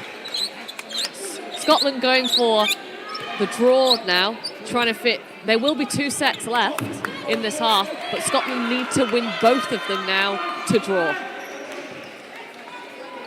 Now, the thing is Scotland won't know that result. No. That's the thing, yeah. Are Scotland aware that Hungary have just beat Wales? No, I would imagine not, unless they've got somebody watching that game, feeding that information back to them.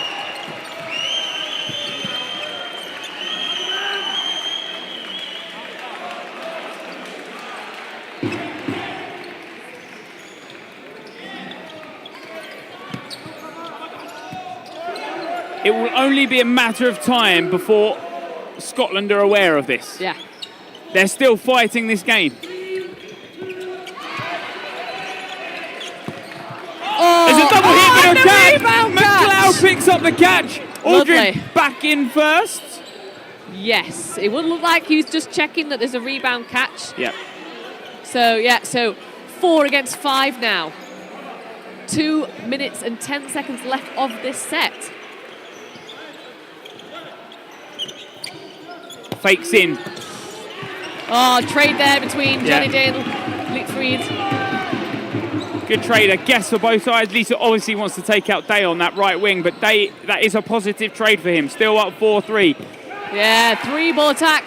King thinks about it. Yeah, but I think that would have been quite risky, throwing yourself pretty much over the head of Sam Mason in that case. And you would have only ever been taken out a player. Oh. It's a double hit! Oh, man, yeah.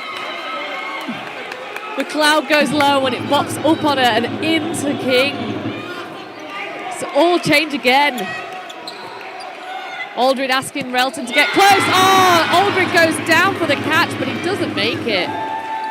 Relton asking for the ball. Relton on the 1v2. Does he throw straight away? He's got 1 minute. He's got a lot of time. He can stop and think about it a little bit, but he does throw. No hit. He does have 2 now. 3. Has the 3. The ball comes back. Has to throw. Throws high. That ball is rolling back. Yeah, so that ball is his now and blocks. Still has that third ball on his side, puts it into the net. A smart decision, it's valid, but it makes sure he doesn't then have that third ball. Single ball comes in at Grill. And another one, and He throws can't it pull wide. that. Oh, He wants it. He's fishing for it. The play ball was on. He's still got 20 seconds. yeah, and that ball was valid. It was wide, but it was valid. I think people... Now, there's a thing here that Scotland don't want to lose by... Oh!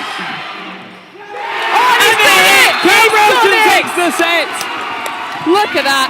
Absolute patience. He had 1 minute to turn that around, and he manages it with 7 seconds left to go on the clock.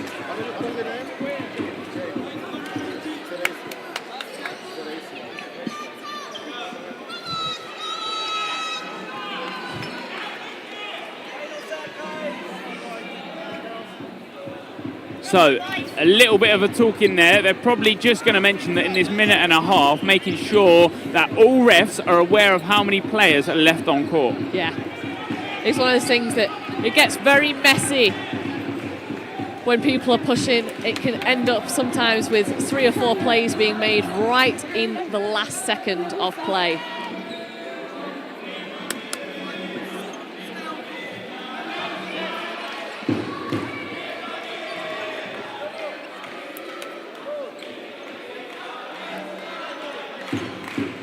So last minute and a half. Scotland have to win to draw this. If they draw this, that they go makes through. it. Yeah. Well, yeah. I don't know. I feel like I need to sit down with a spreadsheet at this point. Well, when to the figure out. Tournify app updates, Yes. after I guess normally a rotation of thing, McMaster goes for the catch. I think she's passing the ball around. She's disappointed. Yeah. She wants to hang around on that part. A block from Relton. No. It isn't a block. It heads underneath. Yeah, but do take Decker out as well. Yeah, so only 1 player down. Yeah. Just over a minute. yeah, it is doable. Block It's one of into those, the ground. yeah, it's one of those things. Austria are playing safe because they've got that. You know, Scotland have to win this and force it. Oh, but A shot lovely from hit. Aldred takes out Kremser. It's that throw that he's been looking at every time. But an arm from Andy Cock on that left side, who has currently now taken out 3 of the Scotland Highlanders. This time, Yeah, Johnny Day charges up, goes for a hit, fails to make one. this time jumps over but catches the feet of McLeod. King is up and protecting Day. Bounce this time. 3 balls, 10 seconds left. Scotland need 2 outs on Austria or a catch. 4 seconds left. Unless Johnny Day can get 2 hits now. No, and it's over. But is it all over for Scotland? I do not know. No. I don't know if they know that Wales Have lost. to Hungary. Yes. It will only be a matter of time until they find that out. Yeah.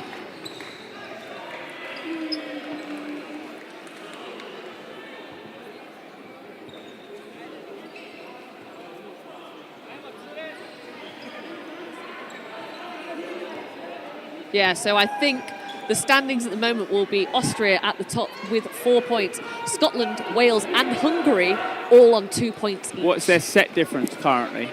We can work it out briefly here, but I don't want to go by it. So Scotland are currently up on gain difference. Yes. Wales would have lost that, -6. Yep. Hungary would have gained 6, Yes. so -2. Scotland only lose 4. So Scotland, Theoretically, I don't know if Scotland know this, but they might be through on set difference by 2. 2 or 4 they're through on. yeah, but I think they've all still got a game to play. Or actually, Scotland, I think. No, they've have all finished. played 3.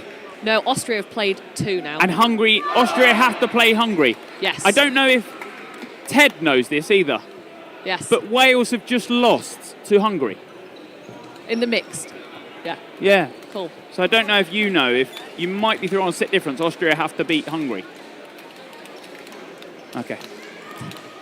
There we go. I don't think they're quite sure on it either. Ted is nonplussed. Yeah. But yeah, so potential, depending on how the Austria-Hungary game goes, Scotland could be through. Now, for now, that is... Yes. We'll take a little break. Next up on this court, we have... Croatia against Spain, women's, and that will be at 2:20. There you go. So only a short break. Like you said, Croatia versus Spain women. Yeah. So we will see you then. See you then.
Hello and welcome to the next game on Court 1.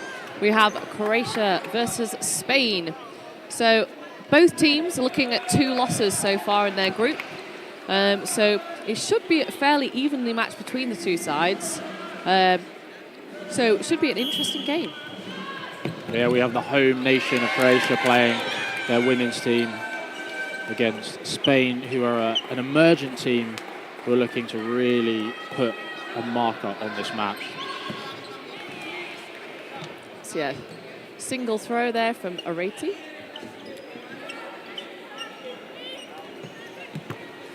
Oh, yeah, nice throw there from number 5 from Croatia, taking out number 11 from Spain.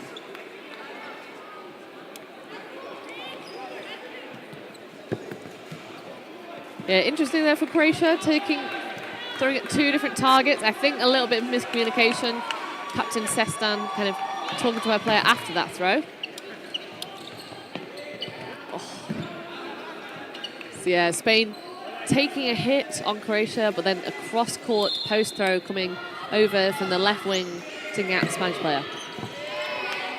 And lost control there from number 42 from Croatia.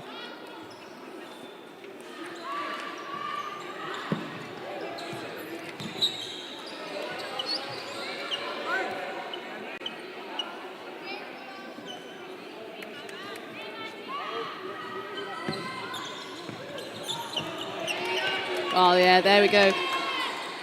Lovely throw from number 34, Areti, taking out Sestan on that left wing for Croatia.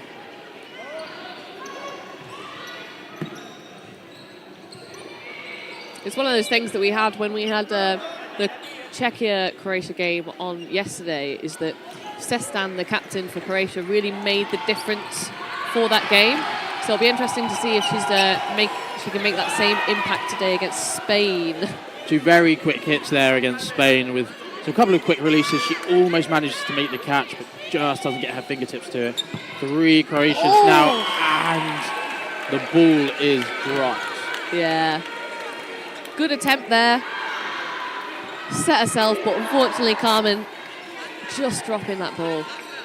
So Croatia take the first 2 points of this game.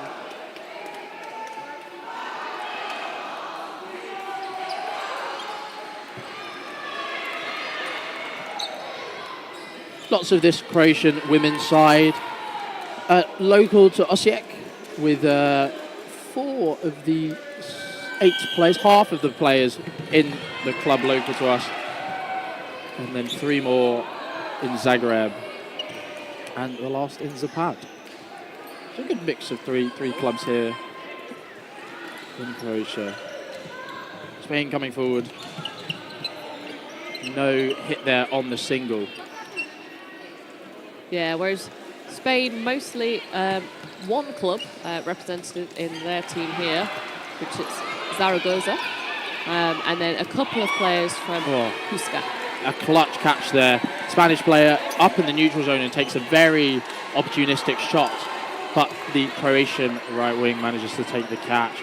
Big blocks coming through, lots of aggression. Oh, lovely throw there. Just gets hit out. Yeah, from Gonzalez. Sestan just gets hit out there as she takes a couple of steps a bit too quickly.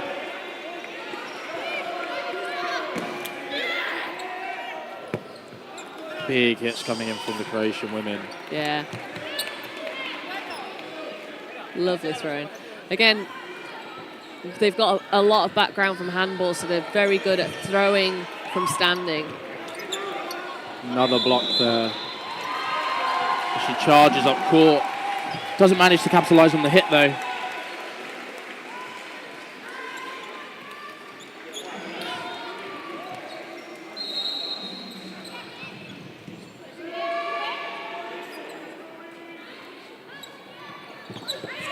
Oh, lovely catch there from number 11, Val. She sets herself really early, and the Croatian still pops the shot, so Val takes the hit. Good standing counter there to take out the new Spanish player on court. So it's 3-2 now in favour of Croatia. Block there. Oh, I think the second ball just clips the side of her foot. Just goes under the block. So yeah, just VAR left in now against 3 Croatian players. Oh! She goes for the high catch, but doesn't manage to make it. Yeah, a little bit efficient there, sticking her hands up straight over her head. But I have seen quite a few highlight clips from the Spanish team showing numerous catches over yesterday, so they do seem to be able to catch quite well. Let's hope we can get some more exciting moments for you in this match. Currently 4-0 to Croatia. We have had an excellent day of dodgeball today, with the last game showing what it's like at the top of the mixed game. Scotland against Austria, the game going to Austria. But now we're here in Women's Group A to see who can snatch that win, considering they're both 0 and 2 at the moment. Yeah.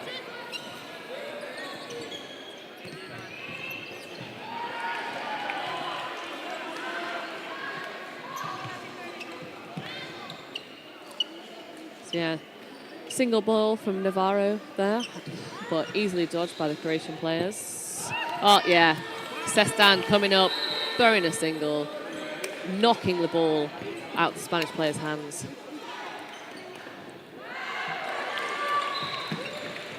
Big single there from the Spanish player. The Croatian captain rushes up, but manages to make the block. But the big release onto the shoulders, and it comes over the net towards us. No way of the Spanish player being able to make that catch. Sorry, off court. Oh, but lovely catch there. Alejandro takes it. Good dodge there. Yeah, interesting for the Spanish team. They've all decided to put their first names on the back of their shirts as opposed to their surnames, which most players tend to do. Oh, I see. Yeah. Maybe it's a Spanish thing. Yeah. I mean, we have had cases in the past with people putting nicknames on the back of their shirts rather than either of their names. Yes.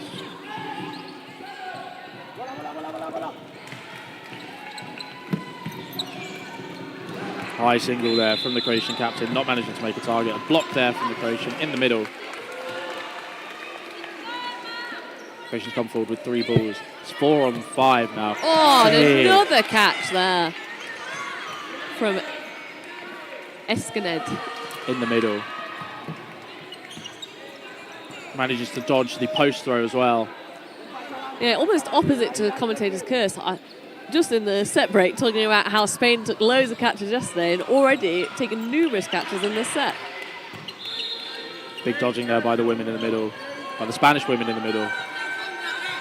Croatia doing really well to keep this set kind of alive, considering they've taken a couple of not bad catches, sorry, but a couple of unlucky catches. Yeah. Yes. Big hit there on the wing.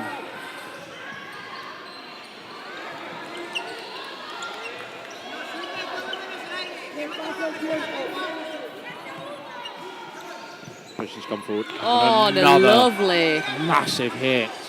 Yeah, blocks it, but can't block it forwards, and it They've clips only past. got 3 seconds. A big arm comes in. And that was the player put their hand up to signify a hit, so it should be a draw at the end of that set. Looks like it is a draw Yeah. from what the refs are doing. Great fight of 3 hits from the Croatian captain there. Yeah. Yeah, so again, as it was last time, Sestan really putting the effort in here and making those plays.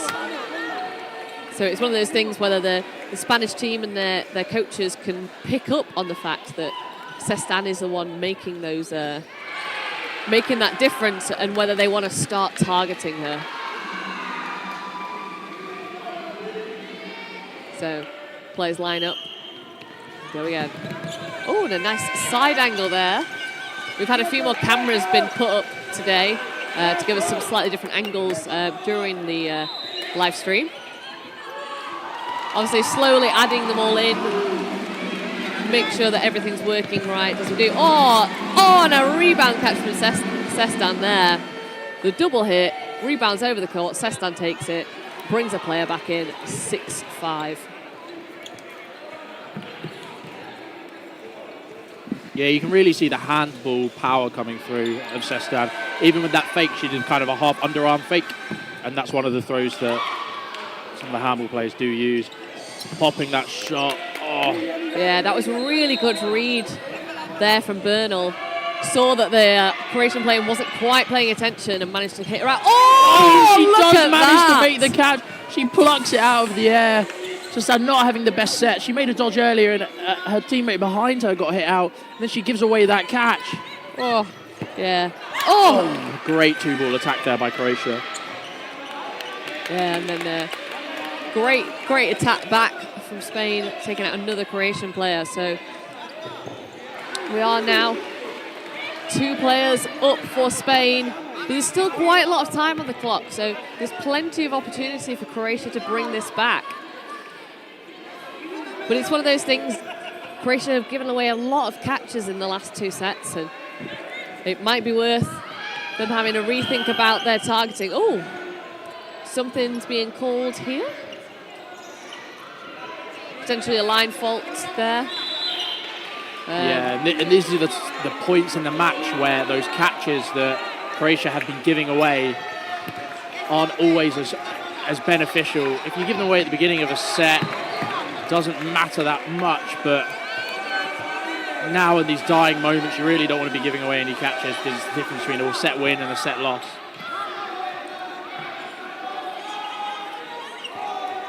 You can hear the crowds just behind the Croatians. They're supporting the Spanish men's team, watching their ladies play.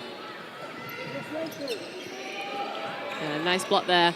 Again, Spain they're just slowing down this set. They don't have to force anything. They can just play out the next 30 seconds. There, you can see, Spain just not choosing to even catch that. Oh, yeah, lovely double ball hit. Just to end the set. So yeah, so everything was going Croatians' way at the start of this game, but Spain now bringing it back, and they are only a set behind now. So it would be good to see Spain continue on, take this set, and then all tied. It's a real big contrast of styles here with the throwing power of the Croatian women against the catching prowess of the Spanish women. It's kind of your 2 sides of the coin really here. So it'll be interesting to see who can capitalize on those little clutch moments.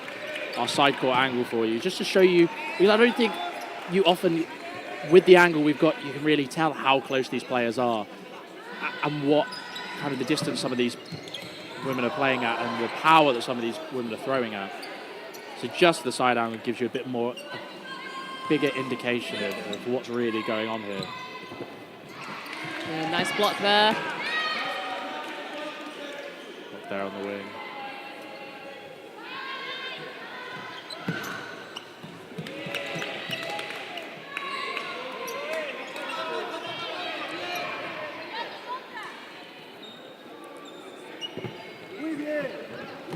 Well, a line fault has been called. Yeah, for Sestan. Yeah, so there's really fine margins there.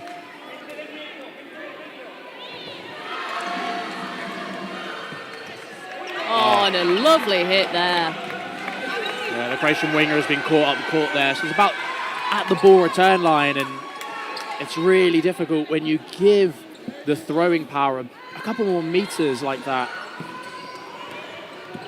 Rushes up court, the big arm comes in, doesn't manage to connect.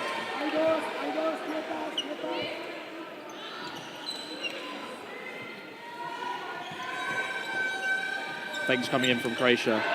Don't manage to hit. Good blocking and good covering from the Croatian middle. Yeah, manages to get an extra ball there.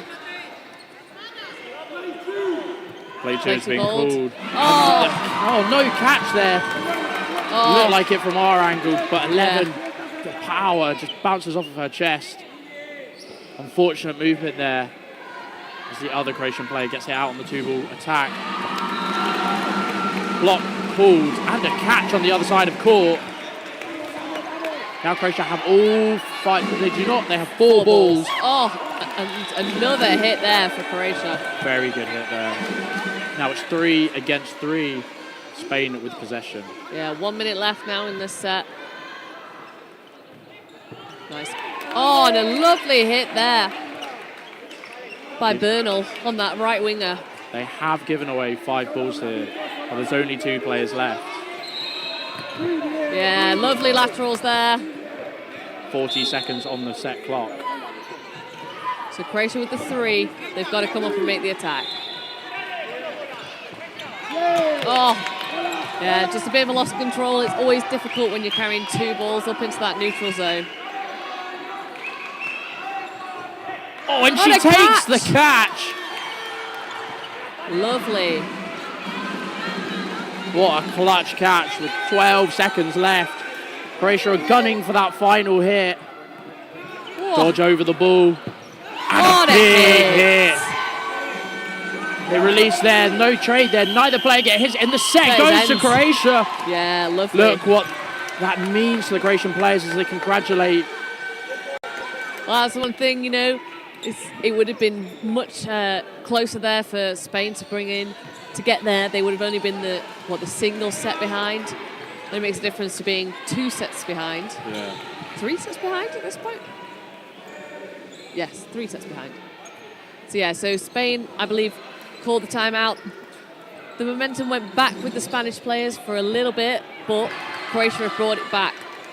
It's one of those things, it's basically the throwing power of Croatia against the dodging and the catching of Spain, but there's still been some catches on the Croatian side. Yeah, I have a, I guess my opinion on catching is a bit unorthodox, so to speak. I'm a very proactive player on court, so I value players based on things that are within your control. Yeah. A catcher, for example, if somebody says, oh, I'm a really, really good catcher, I completely appreciate that. However, because the variability of catches comes from the person throwing at you, for example, it's a lot easier to catch somebody that's just started playing than a Johnny Day, for example, using Johnny from the last game. I think because that is taken out of your control and its accuracy, power of the throw comes into account, I value throwing power or throwers who can control where they're throwing, how fast they're throwing, etc., than a player that tries to take catches more. Yeah. And it's got nothing to do with the fact that I can't really catch. Yeah, of course not. But it's yeah, I mean, although I'm on the other side because I'm generally a catcher, and I would be what most people would call an aggressive catcher, as I tend to chase the catchers. Yeah. But it's one of those things that there's being a catcher, and there's also knowing when to make a catch, because that's the most important thing about a catcher. If you've got somebody that's always trying to make a catch, they're actually almost not that useful as a player, because quite often they'll try and go for a catch when it's not required, when you're up and you've got plenty of time left. So it's also that if you do have a person that's going for a lot of catches, you really want somebody that knows when to go for a catch and the ability to switch on from catching to dodging. That's really what makes a good catcher, not somebody that tries to go for everything and makes 60% of them, because if that 40% is at the wrong time, it's more detrimental. Yeah, so. I completely agree. So there was a turnover there at the beginning of that set. Bounce there called. But a turnover there. Spain don't manage to make a hit off the 5-ball attack, but Croatia come in with a 2-ball attack after such a strong shot there coming in from the captain. Yeah, there's a lot of the Spanish players now being hit out when they're trying to block on the wings, so it might be good for them to try and bring in just some movement, some lateral movement for those wingers, rather than just trying to make the block if they're failing to do so. So the foam style block, I say foam style, but one of the a piece of advice I was given when playing foam is you move first and block second. Yeah. You want to move down your channel, and sometimes it's really tough. Oh, lovely a fabulous catch there. Yeah, by Bernal. number 30. Yeah, Bernal taking that catch. But you want to move first and then block the ball as it tracks you. Yeah. Oh, another catch. Another catch. Another catch has been called by the line ref right next to her. Lovely. Yeah, I've always been taught the best block is no block.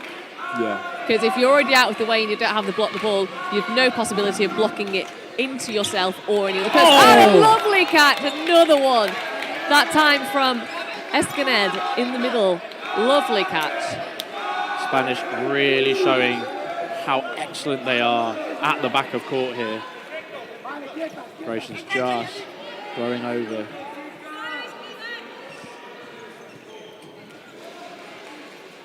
So 3-ball attack.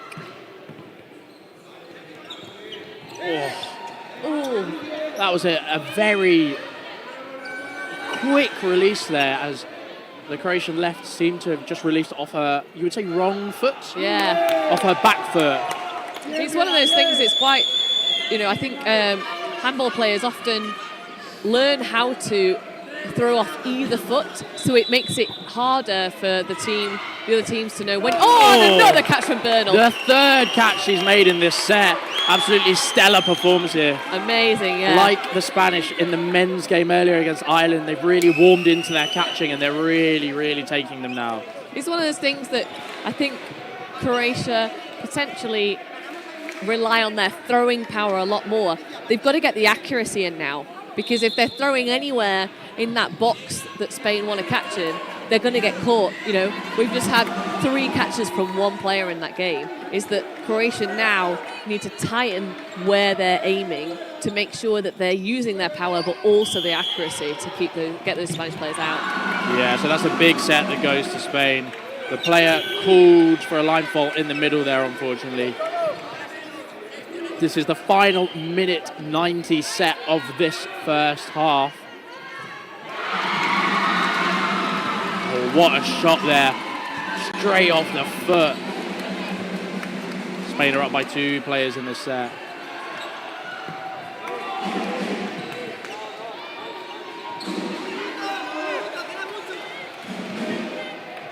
Croatia coming forward. Oh, no! 2 players there. Oh gosh, yeah. Oh. Yeah, it looked like number 3. Escaned was going to make that catch, and then the player next to goes to help, but ultimately then just knocks it further. Oh. Sometimes it is just instinct. You see the ball pop up and you want to go for it, and it just doesn't quite make it out to be as beneficial as possible. Block there. Yeah. Hit there. And a catch as the ball pops up. Nice one. Unfortunate for the Spanish as they lose 3 players in about 30 seconds with 16 seconds left of this set. Yeah. No catch there. Oh, Got a ricochet onto the inside players. There is a solo Spaniard left on court against 3 Croatians, as 2 of the Croatians are out. But still 2-1 luckily there. Yeah, so it's one of those things, it feels like Croatia are doing a lot better at the basics, and it's really the thing that's making the difference for the Spanish team is the catching, but they need to have, more in their, their locker kind of thing, to be able to bring out other options if they're not making the catches. Yeah, and it's Croatia here kind of consistently doing well throughout the set, and Spain influencing the game through those little clutch moments. And I think, as we've seen from quite a few of these games, we're doing the super slow-mo for you here. As we've seen from quite a few of these games, if you're relying on winning those clutch moments to win the games and to win the sets, you're probably not going to come off ahead, because you need to wait for those moments to happen as opposed to controlling the rest of the set. Yeah. So Croatia doing really well, as we can see here, with those 2-ball attacks, the faking, the defense. Good block here, 2 very solid blocks there. This kind of play. And that's a good set end by Spain. She's called out for a line fault. Good dodging there. I think the Croatian wingers, they're all obviously in the women's squad, but the Croatian wingers are really making this difference. Yeah.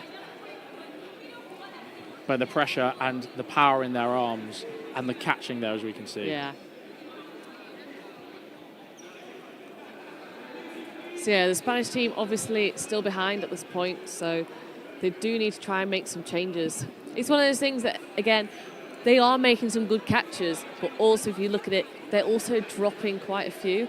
So maybe some better decisions from the Spanish team as to when they're going for those catches.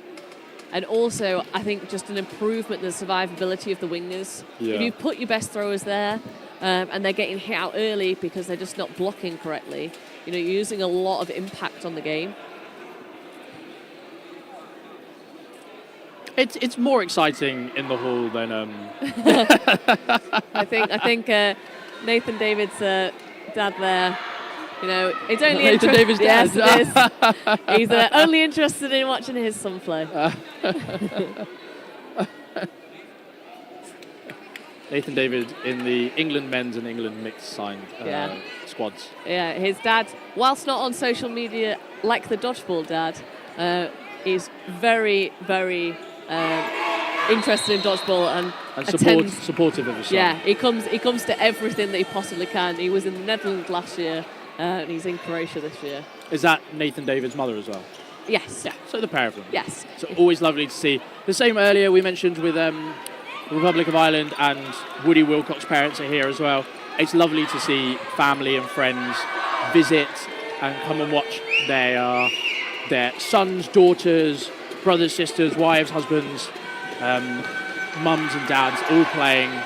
A lot of the French team have their mums and dads with them as well. And it's lovely to see the support. You can see here that the Croatians are gesturing to their supporters up in the rafters ahead of us as they are currently winning this game 11-5 against Spain. Got 20 minutes left. Yeah, it's one of those things that there is 20 minutes left on the clock. That's a lot of time, but Spain really need to get the first 2-3 sets on them. Like, they need to win those in order to then go forwards, because if Croatia start this and take the first set, that's a mountain to climb for those Spanish players to get those points back. It's lovely to see the camaraderie within some of these teams.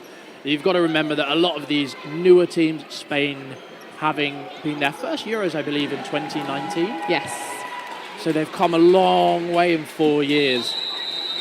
And these dodgeball teams, because it's such a small sport in a lot of these countries, they know each other so well. And the camaraderie and the brotherhoods and the sisterhoods, they're just very, very well done.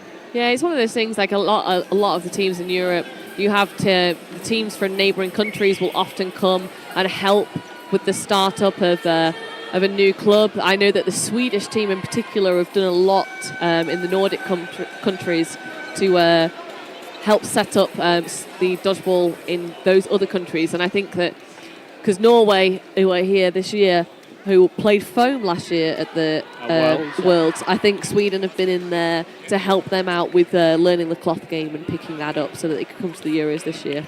And Denmark are here as well, representing their nation really well.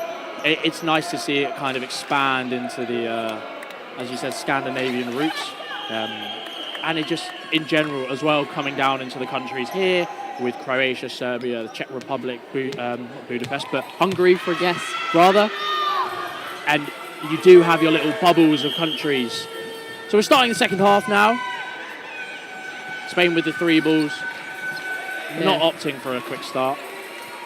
Yeah, bring up a fake, but it's clear that Croatia have already got back to the back of court, so it's easier to reset and go for that single to start. Big shot there by the Croatian number 5. Bull Jabasic.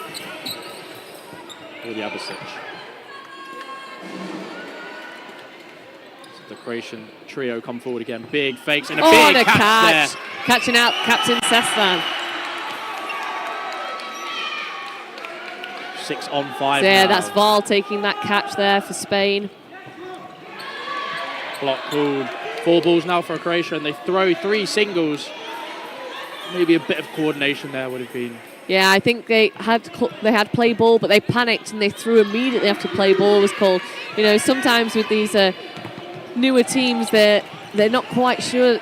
You forget how long 5 seconds is. You do have time once play ball's been called to reset, make a call, and then go. But sometimes you can just panic and just go, oh, we'll just release 3, and then we know that we're safe.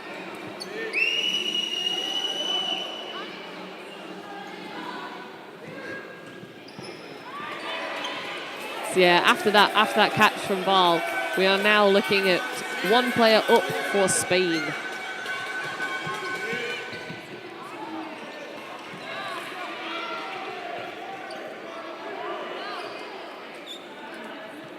Croatia go with the attack.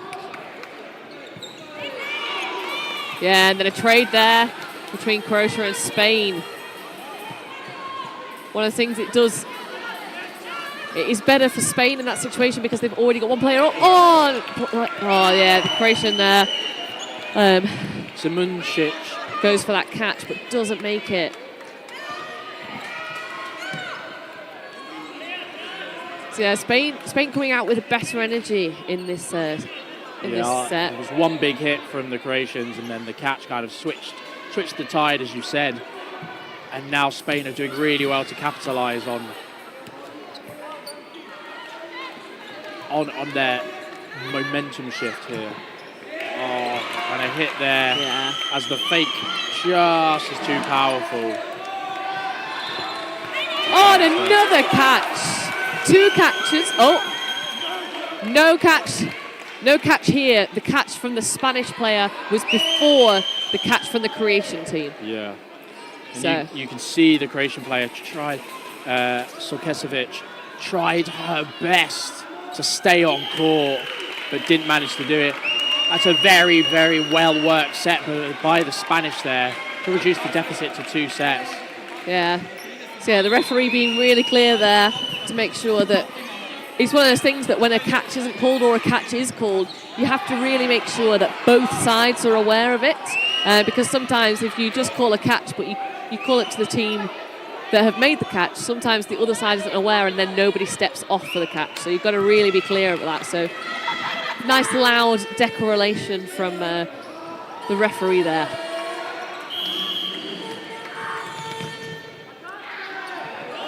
There's no line fault there. The shot comes in. Croatian players covering that court really quickly to try and make that ricochet catch.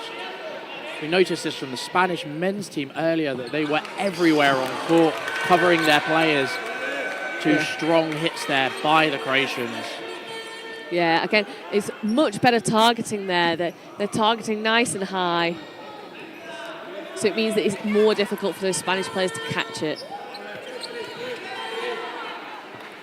So 3 balls to Croatia now.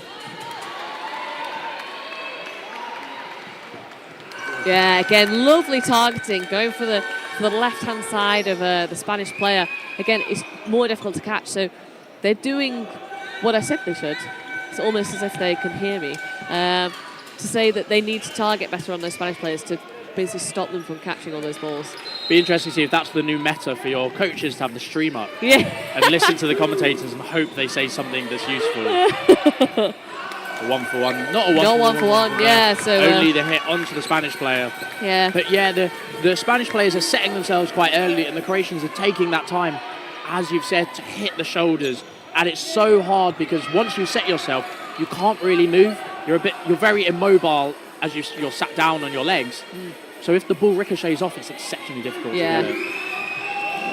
Yeah, so it's one of those things that if this remains an issue for the Spanish, what they really need to do is step back, take out those catches and look to dodge and stay alive on court for longer. Because it's one of those things that, you know, an issue with catching is that quite often once you've made a few catches, you start to feel that you can make all of the catches. Yeah. And that's the point where you need to take a step back and be able to reset yourself if it's starting to stop that you're making all the catches.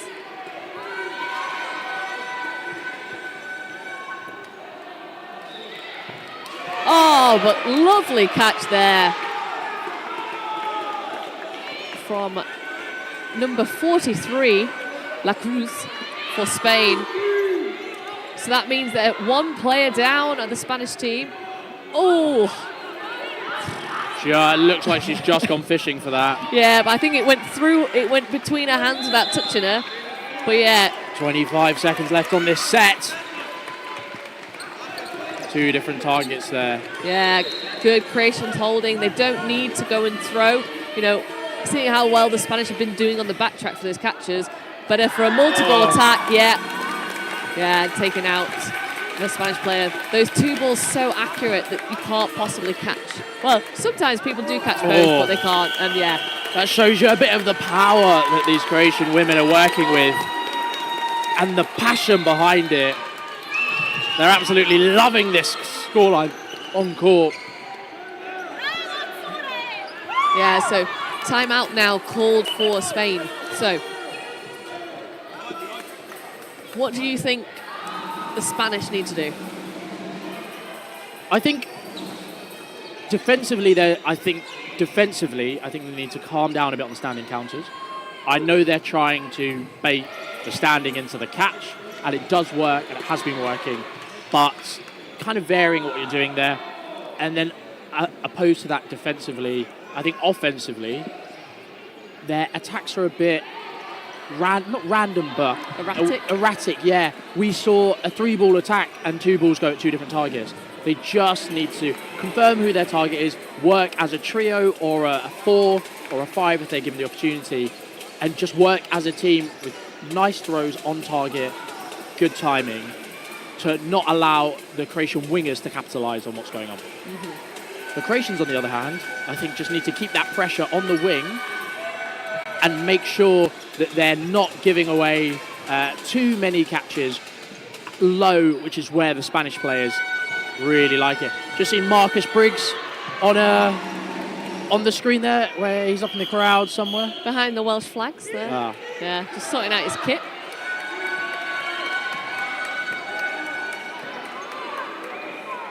So yeah, so 13 minutes left of this half.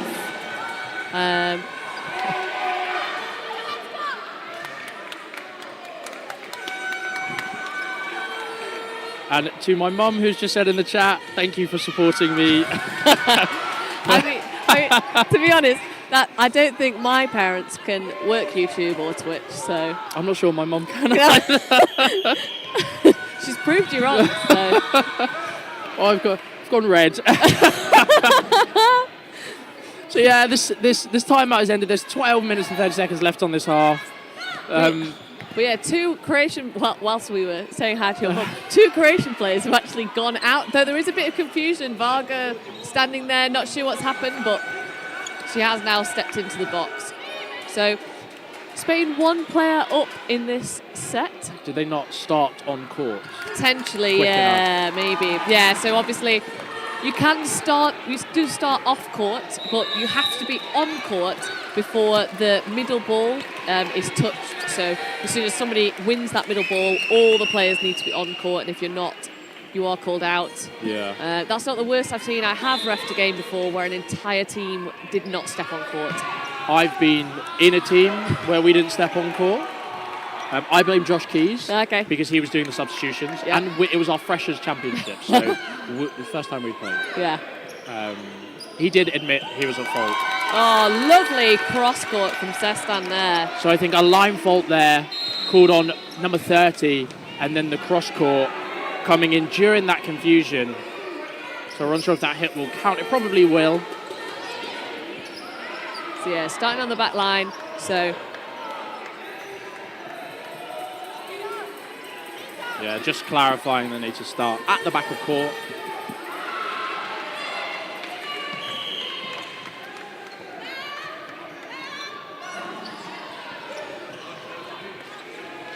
Yeah, Spanish throwing a fairly safe single. Probably backing a counter or a catch here. Yeah, both players having the ball in their hand, but they're not looking to running counter at this point. They're just looking to throw their balls away to try and take a catch so that they can take the lead. But yeah, they're really looking to play to their strengths. Great throw there by the Croatian captain. Yeah, it's one of the things. Again, the Spanish player there, she's looking for the track back catch. So it means that she does just kind of stand there and just get hit on the shins. Yeah, block there. It's now just a 2v1. Oh, yeah. She manages to make the hit, even though it sounded like cheers of hold, but lots of happy faces on that Croatian team as they take another set going forwards. Again, it's one of those things that you can see But the Spanish, they're always looking for a catch. That's why they're tracking back, and they're tracking back just straight. And it's one of those things that if you are looking for the catch and that's your only aim, it's going to be quite easy to hit you on a running counter because you're not actually going to move anywhere. Yeah. You're just going to stay stationary, tracking back in exactly the same direction. So it's one of those things I would like to see the Spanish now looking for more dodges and staying alive a bit better now that those catches just aren't pulling off for them. Someone that I think is very excellent at this, as playing with her at club level, is Karen Pickering. Yeah. She is excellent at getting to about that ball return line and then making a good lateral. And I don't know how many times I've seen her pick up catches there because a player has tried to track. But if you try and track left and right, sometimes your accuracy goes a bit and you just follow the player and not where you're aiming. 4 balls here for the Croatians. They don't manage to make a hit, it looks like. However, there was an early hit on a Spanish player. Again, the Spanish player jumped over the ball, but she actually stuck her hands down below where her legs were, as if to try and make the catch in the air. But if her hands hadn't been there and she'd actually had them up, she would have dodged that ball. And a great catch there from Croatia, Yeah, the Croatians really warmed into this game now. 9 minutes left and it's 15-7. You can think they've definitely got the mental edge in this match. Yeah, another hit there. Yeah, again, Croatia just looking a lot more calm and controlled. And yeah, you see they're pushing the Spanish players back, but they're not going for that throw. They know they don't need it. Oh, great standing counter there. Play 2 called for Croatia. They throw 3. Yeah. Again, Spanish player goes fishing, trying to make a catch there, but not pulling it off. 2 Spanish ladies come forwards. Strong single out ball there. The quick reply comes through and a strong throw. Clean blocking there by the Croatian 7. They're really dominating this court space. Yeah, they're looking to close the set out. Ooh, Block called. Blocked, yeah. So yeah, 55 seconds. 1 player left in for Spain against 5 Croatians. Yeah, nice block from Sestan.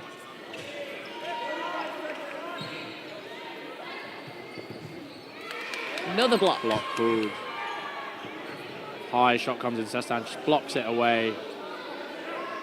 They collect the ball in the neutral zone.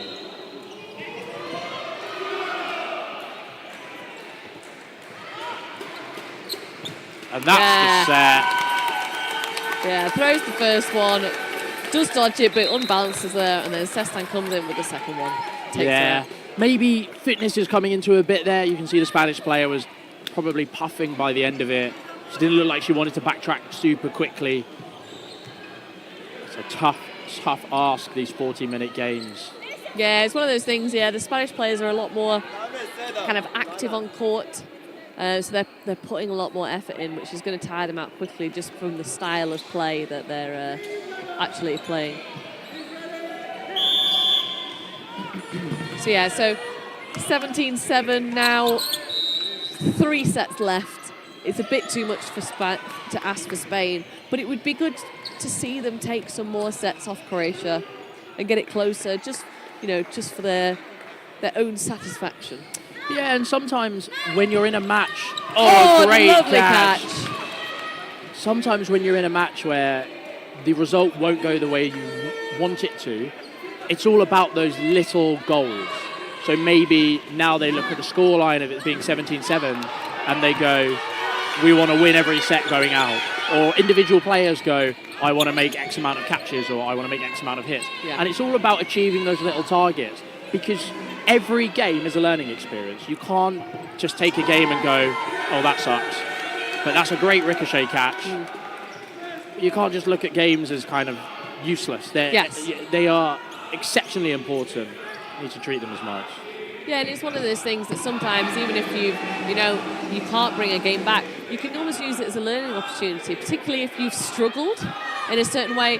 Sometimes you might not want to try tactics in the middle of a game when you're still in it, but when you're down, it's an opportunity to say, right, well, let's try some new tactics out because, it's not going to change anything at this point, and it means that you've then tried something out and you know whether it works for the future. Yeah, absolutely.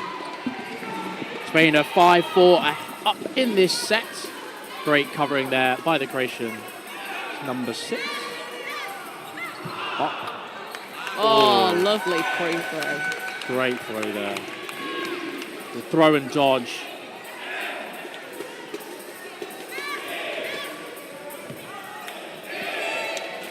Yeah, Spain just holding that really high line, making sure that Croatia can't come up and make any throws on a counter. Oh, just fishing for that catch on the left wing there. Way outside of the zone. Yeah. Called for a line fault there. So yeah, just to explain to anybody at home that's new to dodgeball, what do you mean by the catching zone? So, catches are a lot. So the way we catch in dodgeball, boil it down to its absolute basics, is you let the ball hit you and you secure it against yourself. Some players can catch with their hands, but the best way to do it is for a ball to hit you and you secure it with your hands. The catching zone is where it's easy to do that. So the easiest place to do that is kind of your chest and stomach area, because that's where you can get your hands around and you can kind of secure it.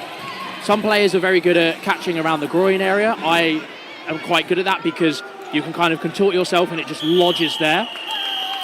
So anywhere between like below the shoulders to above the knees is what we call the box or the zone. So that's where it is easiest to make those catches. If it's out too far to the left, right, high, low, you can move yourself. So a lot of the Spanish players are kind of folding their knees to put their catching box or their catching zone as low as possible. And players kind of catch it between their thighs, that kind of stuff. But that player there, it was way too far to her left, and she wouldn't have been able to get her arms around it. She would have only been able to get her hands hit the ball. It's just a bit far. Got a lovely angle here of the refs having a chat. It's right by the television that they use. Yeah, so just half-time now, so often the referees use it as an opportunity to just come in, sometimes have a bit of a chat about how it's going, but, you know, sometimes just to have a chat. Yeah, so I mentioned earlier that I play tag rugby. One of the lovely things from the refereeing in tag rugby is as you're in your half-time talk, and I've started doing it now in the British Dodgeball events, is the ref will come over and ask your captain any opinions. Oh, okay. What do you think of the reffing? So I've started asking captains this. Sometimes they turn around and go, is there something wrong? And I go, no, I just want to know your opinion. Because sometimes half-time is a nice forum in which a captain, who's not in the heat of battle, so to speak, can give their opinion on the refereeing. If it's something like, we believe their blocking is a bit suspect, that's something a referee can look out for. Or we think the play ball is too quick from one side, but we'd like it to be the same. That kind of stuff, which I believe refs should have, captains, should have an influence with, because we want the game to be played in as neutral a space as possible. We don't want the refereeing to come into it and influence the overall game. We want them to facilitate the playing of the game. So that's always, it's nice as well, as we've mentioned earlier, to have confident line refs, especially for referees. You can't see every angle. Yes, exactly, So we're jumping back into this after that timeout, which was called by Croatia, I believe. It's 19-7, with at least 2 sets left remaining in the half. A middle line infringement there. You can see how disappointed she is. She shrugs her arms in kind of frustration. Yeah, lovely throw there from Savek. Doesn't manage to make the hit, but it shows the options that they have with their throws. They've been hitting players through blocks. They can hit the cross courts. They can hit the players ahead of them. And it just means that those Spanish women need to really stay on their toes. Oh, yeah, lovely post throw there.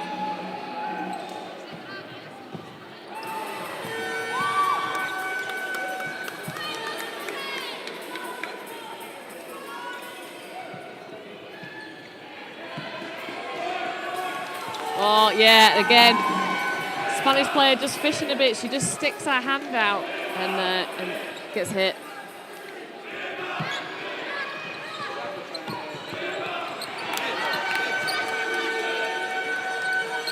Yeah, and then a catch there from the Croatian side, and you know, it's 6-2 to Croatia in this set.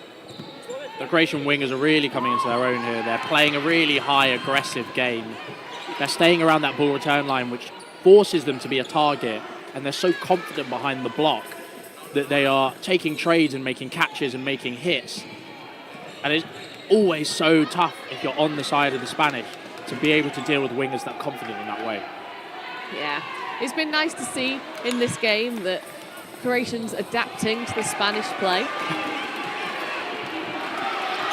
The Croatian captain just looking across court and not paying attention to the ball holder directly in front of her.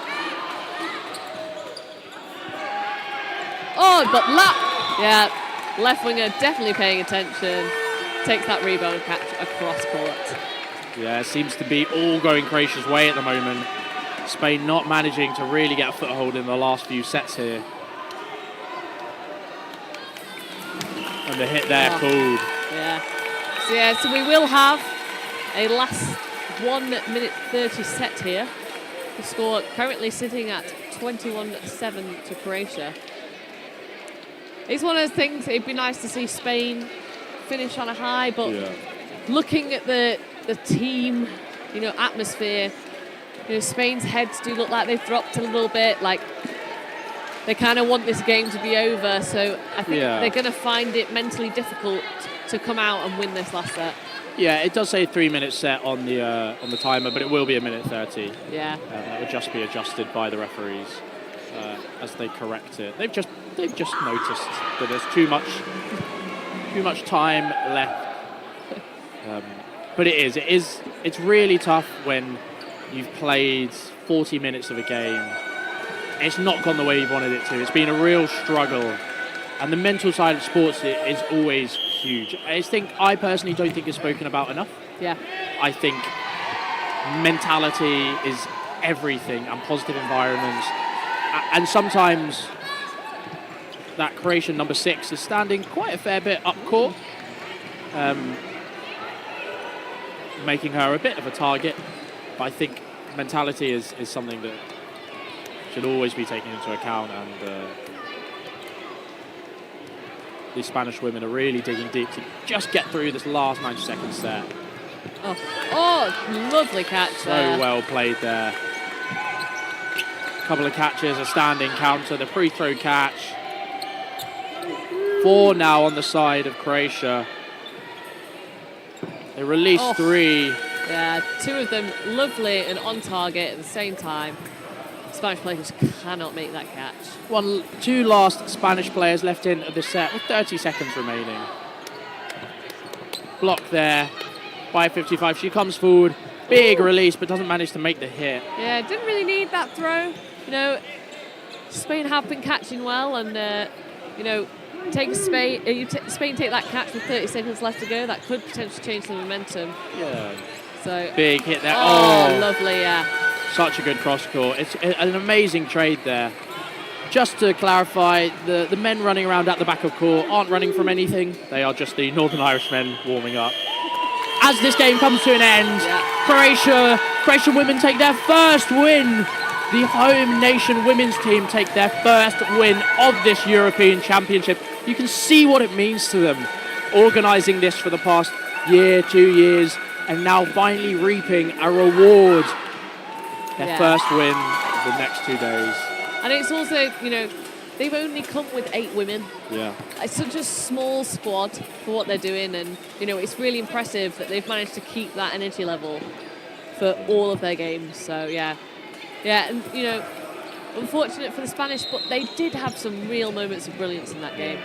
Real commiserations for the Spanish sides, but Croatia really pulled it through. They have some class players, and you can see these catches at the back of court. We'll be able to see that towards, give it a few years, maybe in Ireland in 2 years, the next Euros, this Croatian team will be quite a force.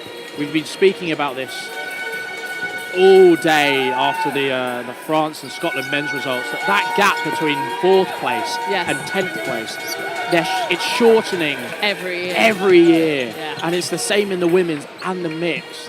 It does outside of that big 3. So we'll just leave you some highlights here. We now have the Northern Irish men against Sweden men. Yep, so that will be starting at 3:30. So a bit of a break. If you're in the UK, put the kettle on. If you're not in the UK, go to the shops. Buy some tea, buy a kettle. I did see that the one of the Scottish players has bought a kettle and is advertising their kettle at their hostel. I mean, I've got my travel kettle, but that is for my use only. But yeah. But yes, we will see you back here at 3:30.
Hello and welcome to our next game from men's Group D.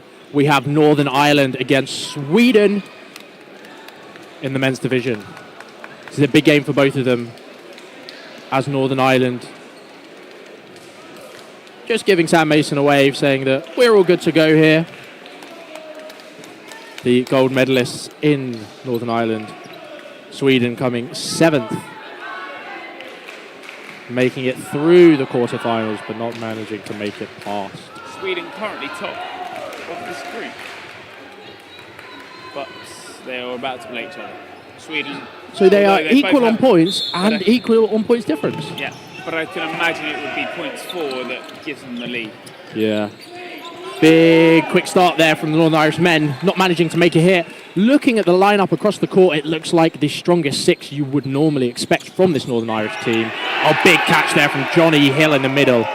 And sadly, potentially not the strongest Swedish lineup. Oh! What a catch there on the floor from Tellström. Doesn't manage to make the hit. Interesting there that Sweden gave their single ball into the middle. It's something that we spoke about, I think, briefly. It comes from, I think, the foam sort of background. I'm not sure what it correlates in. Tellström nearly takes the catch from Johnny Hill as he goes to distract the ball that's in the air. Now only one player down. Like you said, maybe not the strongest. Ben McAdam, not playing this European Championships, has an illness that stops him. Yeah, sadly. He is here, though, and he is supporting all of the Swedish teams. Such a strong 2-ball attack there.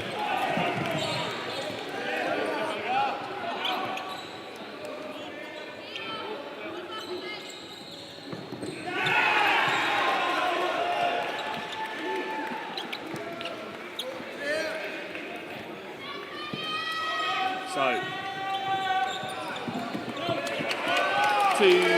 3 players down now. 3 players down now. Can they pull it back from this set? Sarafic up in high to the court. Aaron Murphy half paying attention. Sarafic takes the opportunity, but it's just too central. Johansson hit out there as he doesn't manage to make the block on the 2-ball attack. Like you said, this is the strongest NI lineup. It was the exact lineup that I believe that started the final last year. Sean Douglas was injured last year.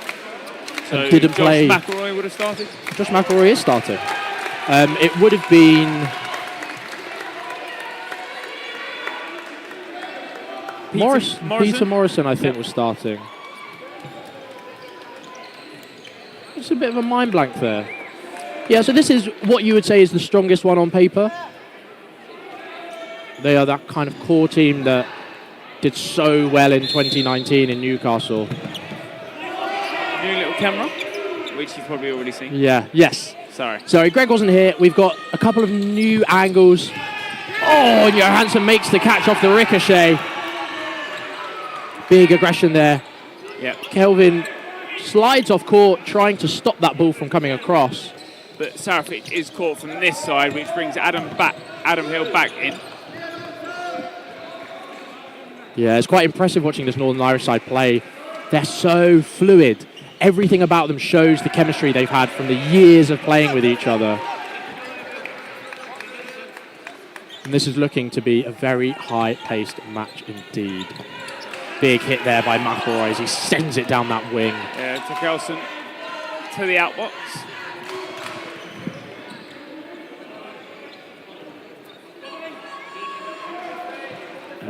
Evans back on 4 apiece at the moment, and I did take that first set.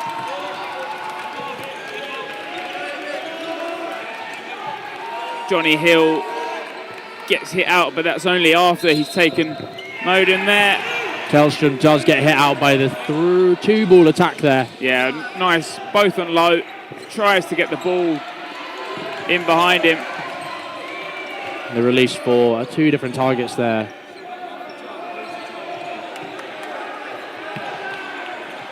Lots of love for Sam Laverty in the chat.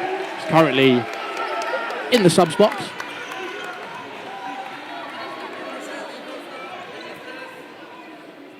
And that first ball from that 3-ball attack coming in from McElroy, which is something that's a bit weird in terms of people try to find the time, but a good 2-ball attack. That one is the perfectly timed one.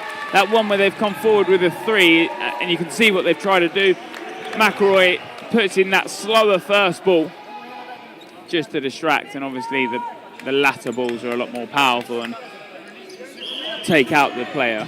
Yeah, this Northern Irish side looking so strong in these first 2 sets. 5 minutes down, 2.5 minutes per set, and they just look so clinical. They're making the 2-ball attacks. They're really hitting those multiple balls and single balls well. And even with a couple of catches maybe not going against them, they've still weathered that storm and managed to make the hits and win the game. Johnny Hill, normally quick and always grabbing that centre ball. This time around doesn't grab it. Maybe a little later on the start than he'd liked. I think a bit of a full start there from McElroy, and I think Murphy was running as well. But Sean Douglas really paying attention there. And as they both pull up, he manages to get those balls just so that they're not left without any. Murphy hit out there, doesn't manage to get the push pass in at Modin. Yeah, Johnny Hill gives eyes to the ball that's made on the deflection, but doesn't quite grab it in the end. McElroy not getting hit out there on the multiple ball attack. Lee, McElroy and Johnny Hill there. Oh, and there it is again, that slow one that comes in, just distracting from the eye. Finished by Johnny Hill and Kelvin Lee. No hit there as they release 2. Do you know who might have started last year? Wai-Sun Wong. I don't think it was Wai-Sun either. Okay. Do you know what? I'll pull it up.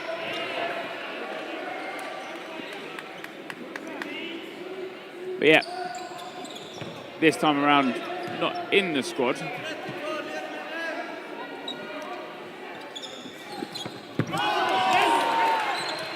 Nearly actually grabs that in between his legs, but as he falls down, I think it pops out.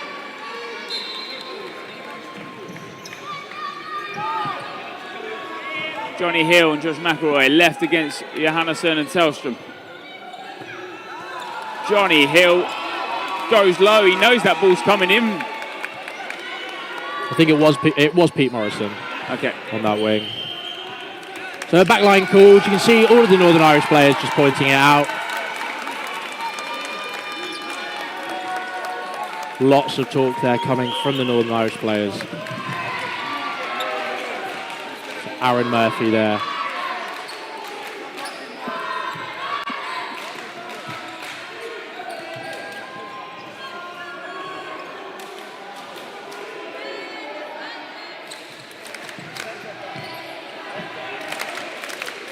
Those 30 seconds, both teams have to wait. There's no quick resets in between sets this time around.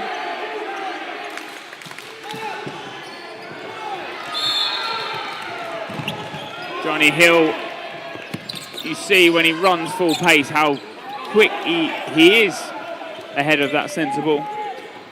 Yeah, Johnny Hill and Adam Hill, both exceptional athletes. I know that Adam Hill does run the hurdles in Northern Ireland. I'm not sure to what level, but from social media, he seems to be pretty good at it.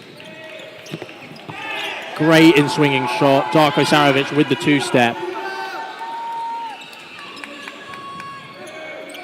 Full balls now for Northern Ireland.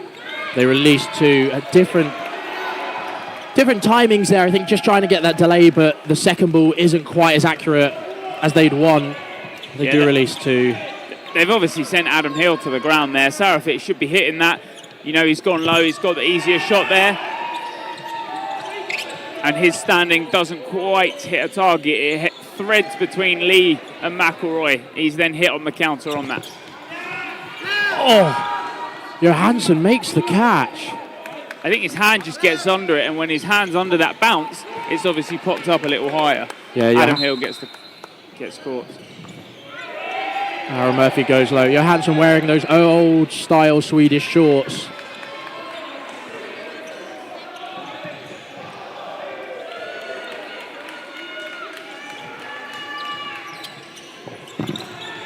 Another excellent 2-ball attack there from Northern Ireland.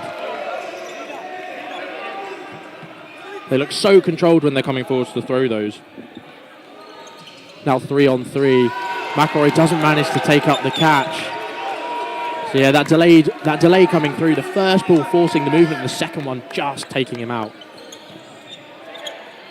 The delayed one comes in again. It's what NI have been doing, and it's looking like it's working time and time again.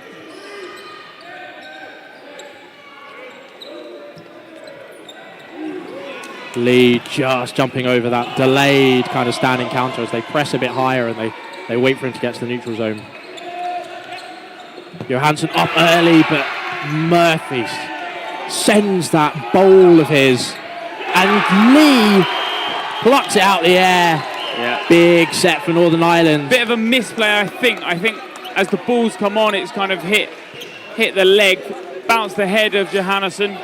He's then tried to regain it. Murphy has pressed high, and so has Lee. There's not much you can do when you're looking for that ball, but you've got two guys running towards you with balls in hand. Yeah, and Sweden are definitely warming into this game. Those first two sets were comfortably Northern Ireland's, but as these sets are kind of ticking on, Sweden looking like they're being a bit more prevalent towards the end.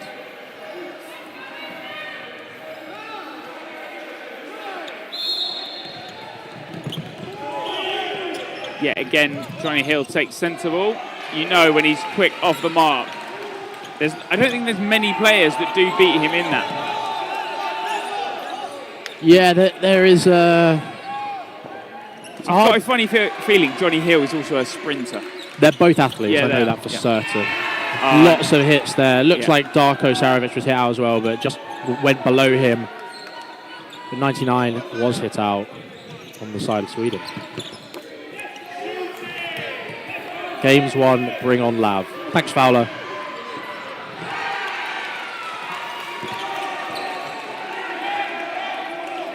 Plenty of love and support for Sam Laverty, as per usual.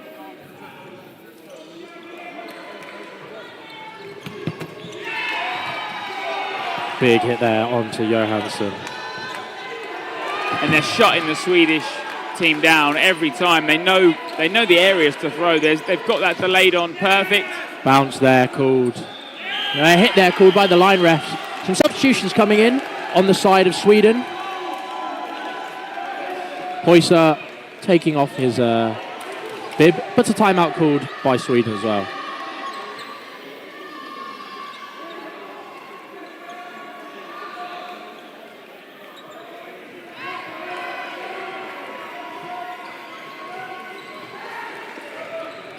Yeah, that minute timeout that both teams get, one per half.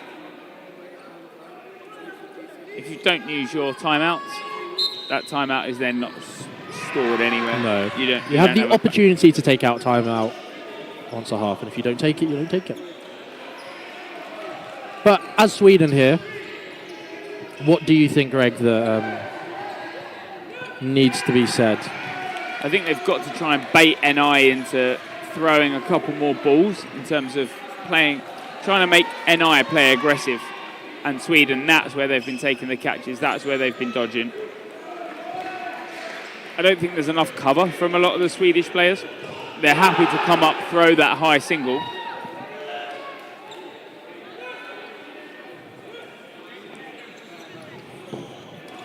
They're happy to throw that high single, but when one winger is heading high, the other one somewhat always seems a little behind. Yeah. I think it's going to be a tough one because Northern Ireland are playing really clinically, and then when they're being given the opportunity to throw those two balls, they are hitting them with insane accuracy. So we'll see what happens going into this next set. 4 balls again from the start. Oh no, sorry. The call was sounded like 4 balls. A massive hit there from Kelvin Lee with that cannon of an arm he has. Yeah, Tellstrom hit out on the rebound, that back spinning ball. And another one hitting out Johansson as they were kind of messing around in the middle there. Douglas not managing to get that ball, but then Hill opting to pop the shot. They're just waiting for the other balls to come in. Sarovic throwing at McElroy. No hit. 3 come forward. Double hit, perfect timing, perfect area, same spot, pinpoint accuracy from these NI boys.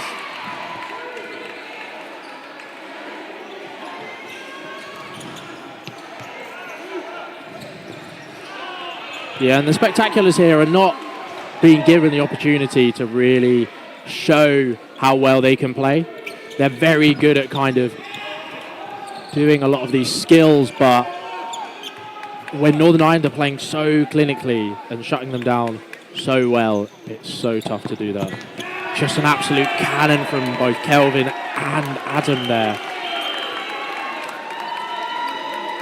They really are putting the pressure on this game here. They are really showing, I think, a display of why they won gold last year. Yeah. And they're playing with confidence, which is always brilliant to see, but they're playing with such a confidence. They're backing their arms and they're backing their abilities to make these hits.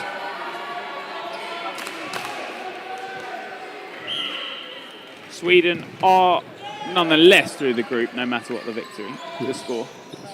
But this one, I think, is for a better seeding out of the group, obviously, and when you'd rather be playing second out of a group rather than a first.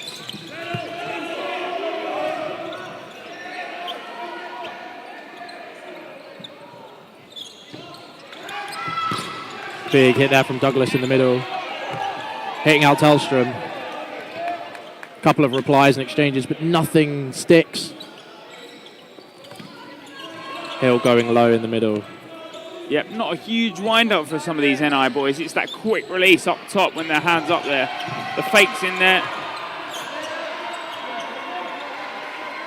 Yeah, it's so interesting. Where we're sat, we have a screen in front of us, but we can also see the court. And it's so interesting to see where people are looking and their eye lines. And these Northern Irish boys are looking around constantly. They're looking at every eventuality. Murphy has kept eyes on all balls, and that deflection has popped up perfectly. Sweden don't have a ball to throw or reply. Shot there by Poisa onto McElroy. Yeah, Johnny Hill also calling himself for a line fault.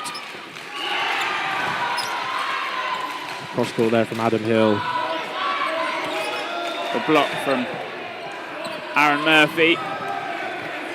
3 balls now from the side of the Sweden national team. Block in middle from Poisa. That ball released high on the left by Adam Hill.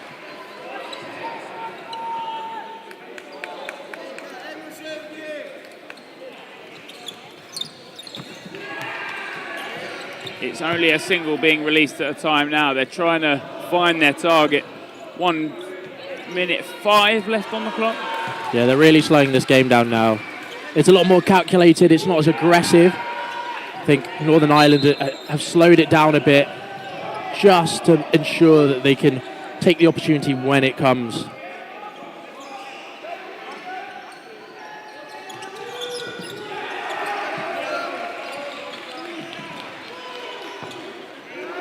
Good hit there onto Aaron Murphy. Aaron Murphy goes to the block. Can't quite fully block it back. Instead, and holds come in.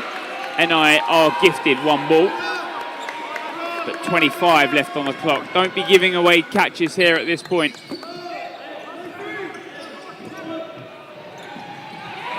Douglas goes high, weaves out the 3 balls that are thrown. Oh, he makes the catch. Brings in Lee.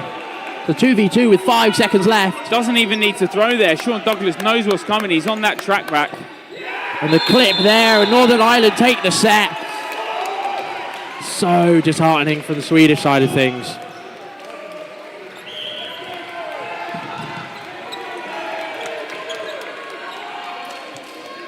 I think a little debate here.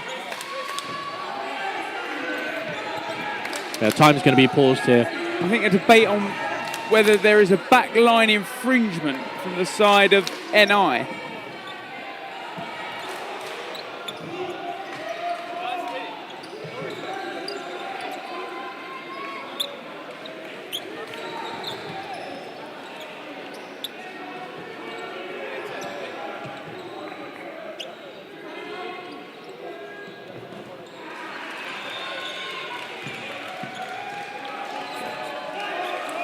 We're just having a discussion here about what happened.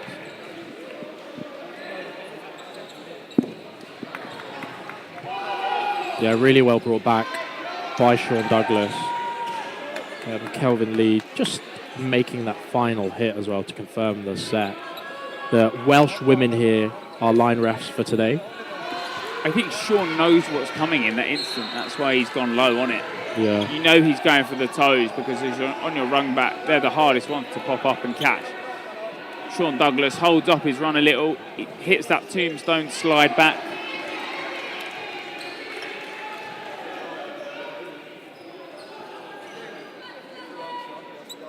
So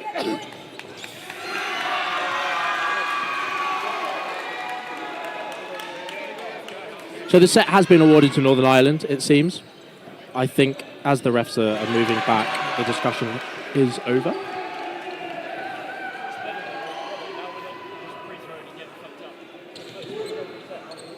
Apologies for any language you might have picked up on the court cam.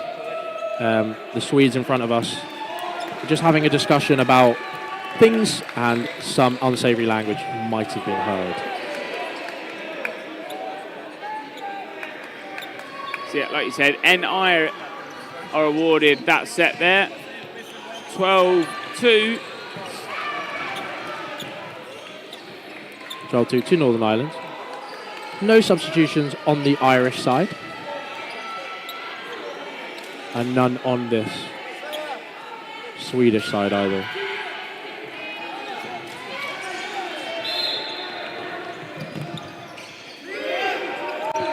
One that Johnny Hill does not win. Not the greatest start off the blocks. And Sweden do take that third. Do they make good use of it was the question I was about to ask. And they do. They do. They take out Aaron Murphy, someone that we know loves to catch the single balls. This one does not catch.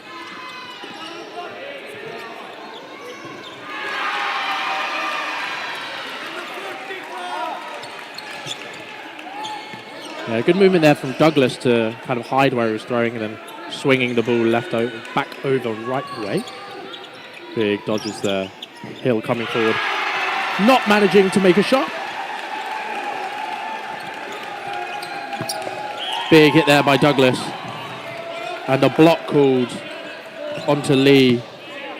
Hill shoots forward, sends the third ball and picks up the other. 3 balls back into the hands of the NI Knights. But a 1-for-1 trade. Torkelson takes out Lee on that right side. A good trade there because Lee his arm has been on fire this match. Standing counter there from Sarovic. Now 5 balls, I believe. Yeah, they've picked up that middle ball there, and like you said, sometimes it's that aggression you want in that neutral zone, but you lose or you get hit out. And if you've ever watched Dodgeball highlights, you would have seen Sarovic do this time after time. He loves a leap of faith, and he's excellent at them. He hides where he's throwing at and hits out Adam Hill, but Johnny Hill replies and hits Sarovic out through the block. And the great thing about that is McElroy or Johnny Hill, I think, wanted to pick up that ball and throw at Sarovic on his track back because he still is a live player. But the 2 remaining Swedish players. Oh, big catch from Hill. The 2 remaining Swedish players have sort of that force back. Johnny Hill fakes, drops his balls, takes the catch in his hands.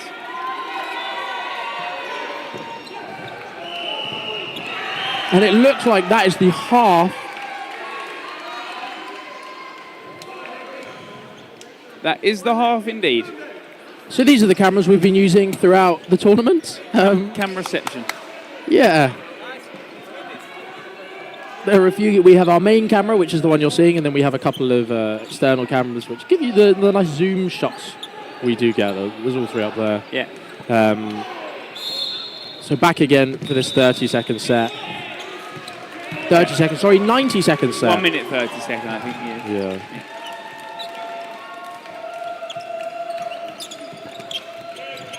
Big fakes are coming in early on from the Northern Irish players. Hill goes high on Sarovic, who's not expecting it. Lee applying the pressure there. He'll hit out on the other wing.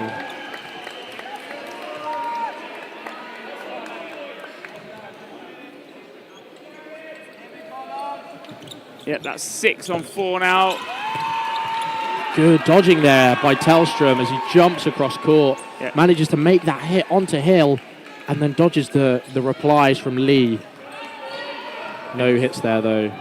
Johnny Hill sort of is a bit disappointed because Tellstrom jumps over it and Johnny Hill is in that throwing motion. That's so hard to dodge out of that. Ball pops up, but the slide back. Yeah, Johansson's just a bit wrong-footed there as the ball comes in. His feet are way behind his body, so he doesn't manage to get a good propulsion to be able to receive it. Standing counter coming in there. Tellstrom releases. 10 seconds called. The call of nothing from NI as they have 4 balls. Tellstrom just wanting to get thrown out, but they're not throwing at him. Boyce doesn't make the set, and Douglas hits him out. NI feel like they have a point to prove, and in the past, I feel like at this point, when you're 14-2 up or 12-2 up, you somewhat take it lightly, but NI seem to be putting points past Sweden, and they're focusing on the final now at this point. It doesn't feel like a group game anymore. It doesn't, and I think that could both benefit and detriment Northern Ireland. They're playing their strongest 6, and they're playing exceptionally well.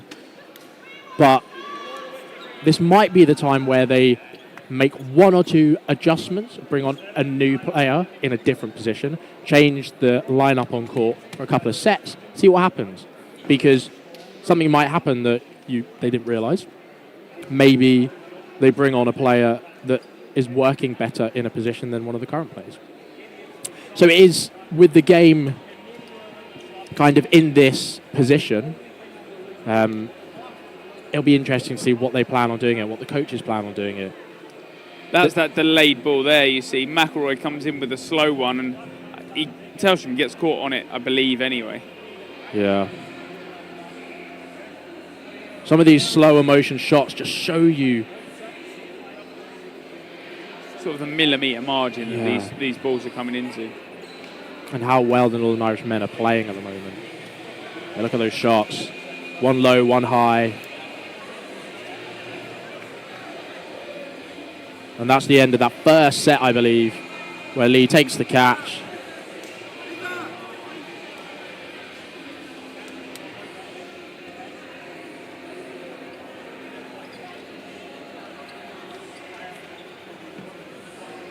And that Sarafish leap there, you said we saw it on that leap of faith.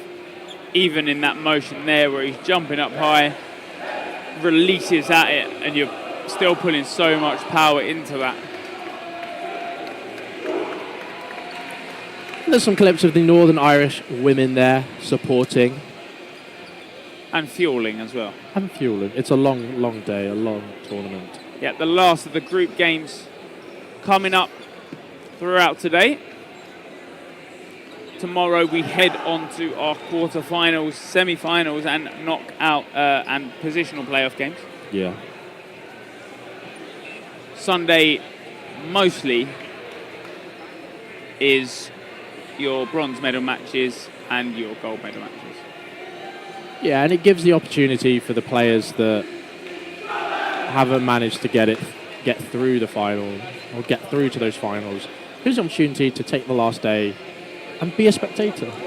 It's a lot harder to be a spectator when you're thinking, oh, my next game is later on, I need to warm up. And it gives the players that have come all the way here to perform the opportunity to get what they want. And Fowler has put it all on the line, but it sounds like we may have granted his wishes. A clip of the Welsh women doing an excellent job at line refereeing.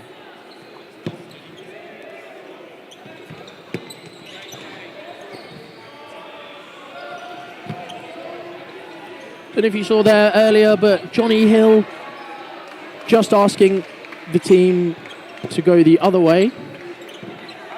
Is this the right way? No, they should be going the other way. For who? For warming up. They should be. They should be going the other way. So because we've already had one television destroyed. Game 2, actually. Yeah, game 2 yesterday. Let's hope they don't do it again.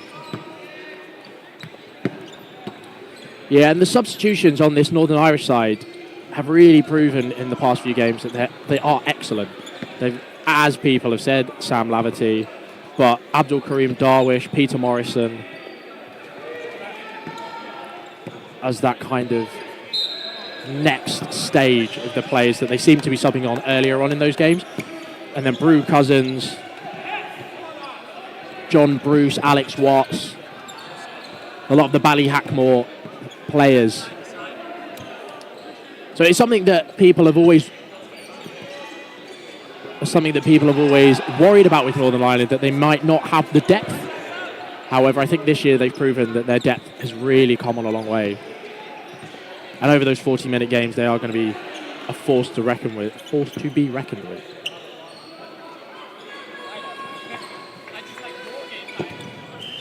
So I wonder if there will be any subs to start. No, just some of the subs bench were keeping warm, because it's often that you're called upon in that second half.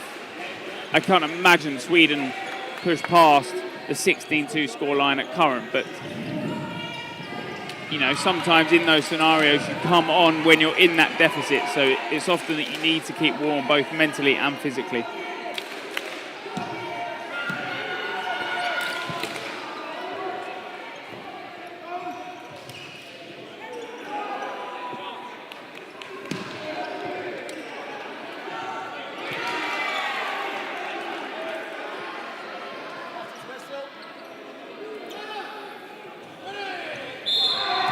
And here we go into the second half. Same lineup on the Northern Irish side.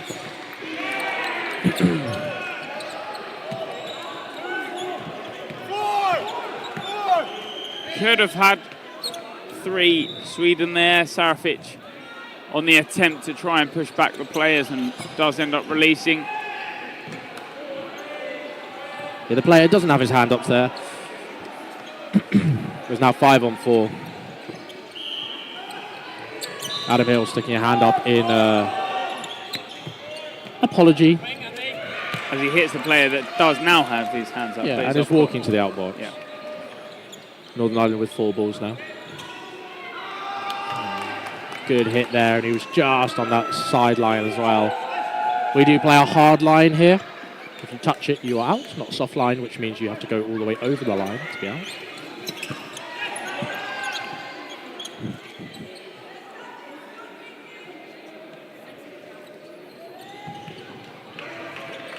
So, like we said, no subs just yet.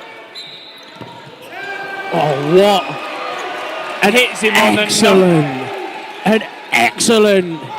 Yeah, Adam Hill is not hit out, but he does line fault. Yeah.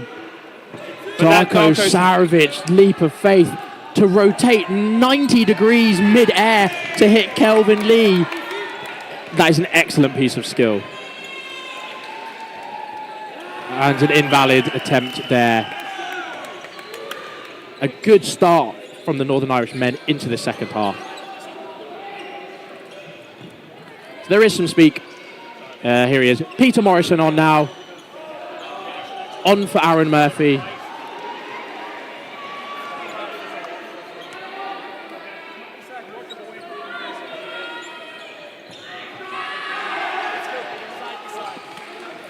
Some chants being written out in the YouTube comments. I won't attempt to sing them. I'm not going to. No. Hill, that middle ball again, looks like he's falling off, but Adam Hill actually close to securing that catch there as it just hits off his chest. Saravic comes in with the response on the quick start. Hill goes low, but just bounces off. This delayed 2-ball attack coming in from Sweden, hitting out Sean Douglas. Greg, they want you to sing it. No. So 2 balls release there. They managed to make the hit. Yeah. Kelvin Lee with a catch down left, forces the single ball throw. Ball comes in high over Morrison's head.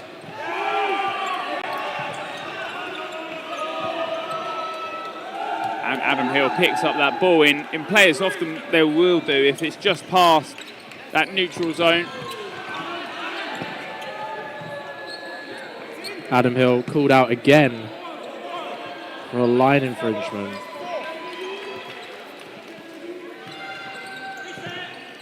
And Johnny Hill sucks in the catch with a grin back at his team. Northern Ireland firmly in control of this half.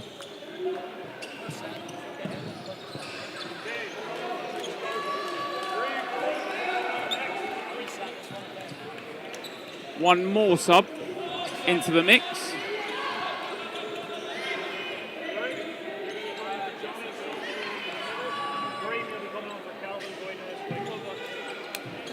Oh, so we are just watching the clip of the Sarovic mid-air turn that's been given to us in the Twitch chat, and it's exceptional. Absolutely exceptional. It's definitely one for the highlight reel. And probably we'll see you on Dodge highlights fairly soon. 1 for 1 there, very good 1 for 1 in the middle there.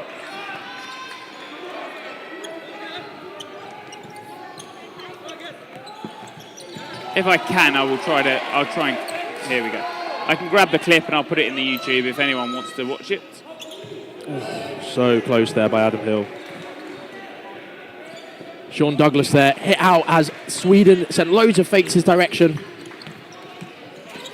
Some substitutions on the Sweden side. Darko Sarovic off for a set. Johansson brought off as well.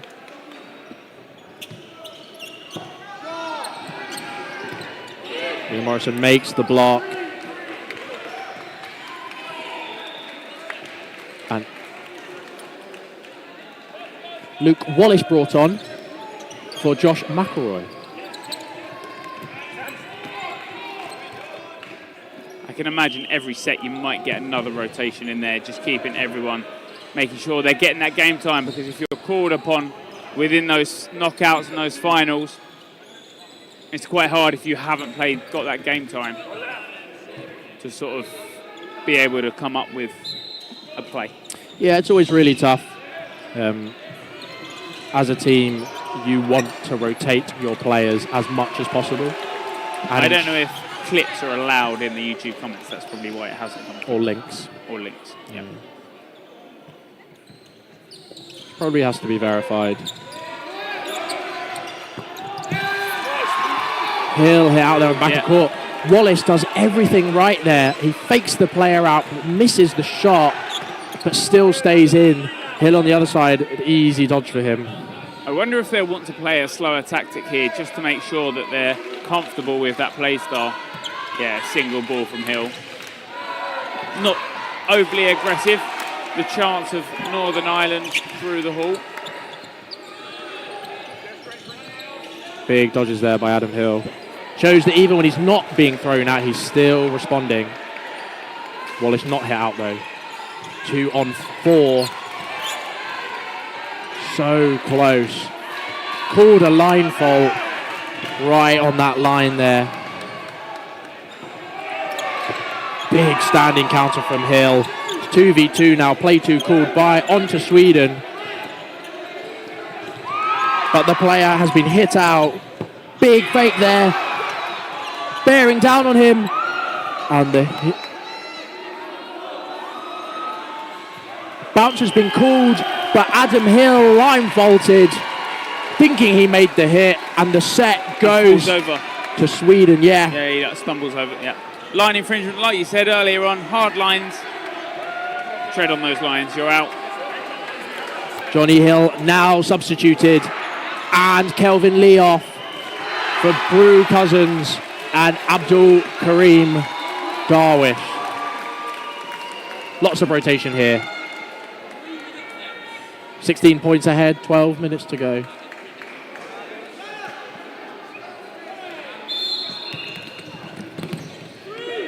Sean Douglas gets that middle ball.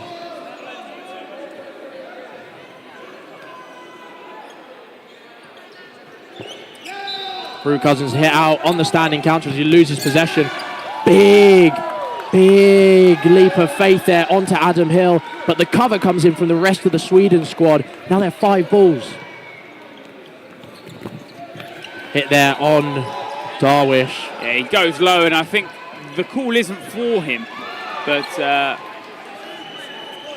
Pierre Kovelek there just makes sure that he hits him while he's low. Sean Douglas with a massive ricochet hit, taking out 2 players, cutting that deficit by a third. He goes for the catch, but doesn't manage to make it. It's now 3v2. Block there by Douglas.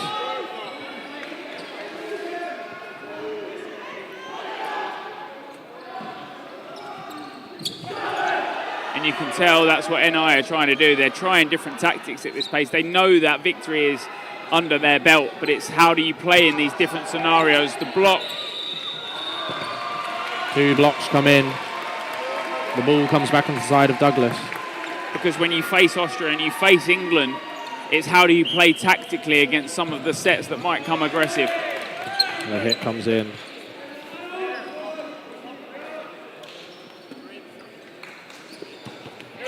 Goes high on Morrison, but Morrison manages the block.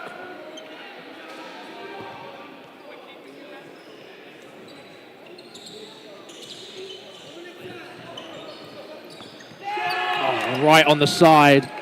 Nothing in the 2. Douglas hit out in that 1-for-1. Now a minute left. Bounce there. Block there on Morrison. They will want Morrison to last this game out. Yeah, Morrison against Modin.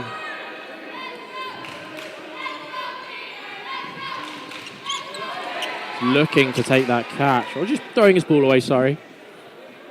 Morrison, one of the younger players in this squad.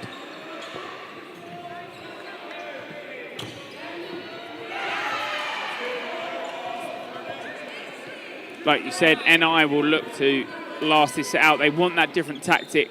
They want the different tactics under their belt. They know how to control the game.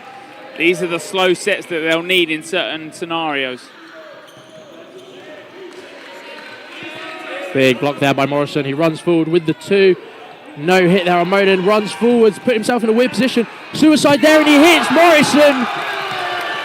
The leap of faith, sorry, and he hits Morrison.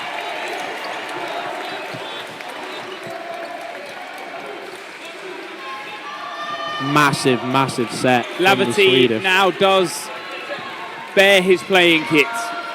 Yeah, Sean Douglas brought off. Wallace back on.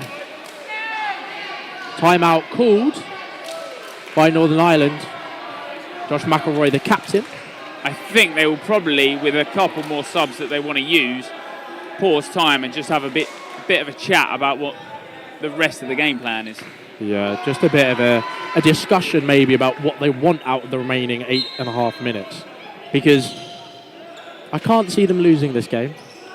I don't think it's mathematically possible. I mean, it is. But they could just step off every set. But they wouldn't do. Well, with 30 seconds, actually. Yeah, you wouldn't. Yeah, you're right. Yeah, maybe not. Anyway. It'll be important for them to say what they want out of this set, knowing that they're going into knockout stage dodgeball tomorrow. And it's what they want out of the substitutions, and what they want out of the remaining players. We said the same in the Spain-Croatia women's game. It's what you want. What you want out of the loss. Are you chuckling at James Fowler's comment? Yeah, James Fowler's prediction.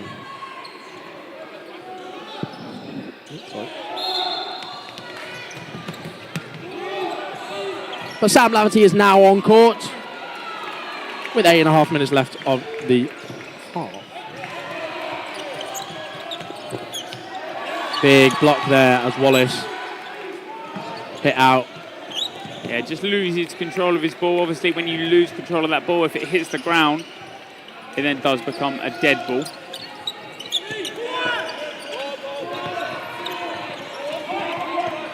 If you regain control of it, it's you still win.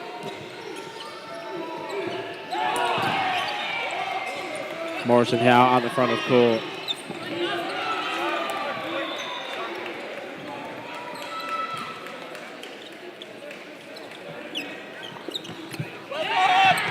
Darwish on that left side just makes the hit. Laverty now on the right with a ball in hand. Good, strong block from Laverty there. Darwish sends again. Doesn't manage to make the hit. Douglas, I think, just saying settle with 3, and they will just do that from now. Yeah, they just want them to slow it down and play this set out. Cousins with the single, doesn't manage to make a hit.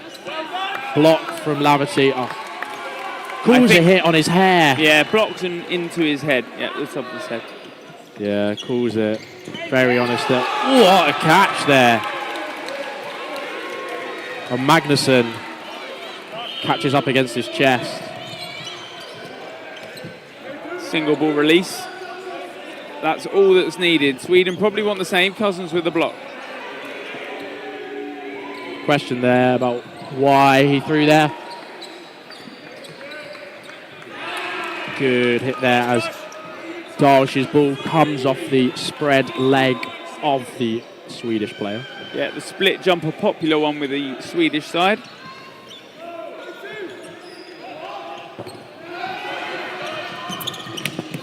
And Darwish takes the catch and the line fault, leaving on Wallace on his own.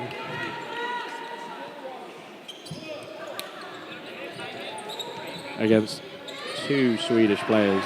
Yeah.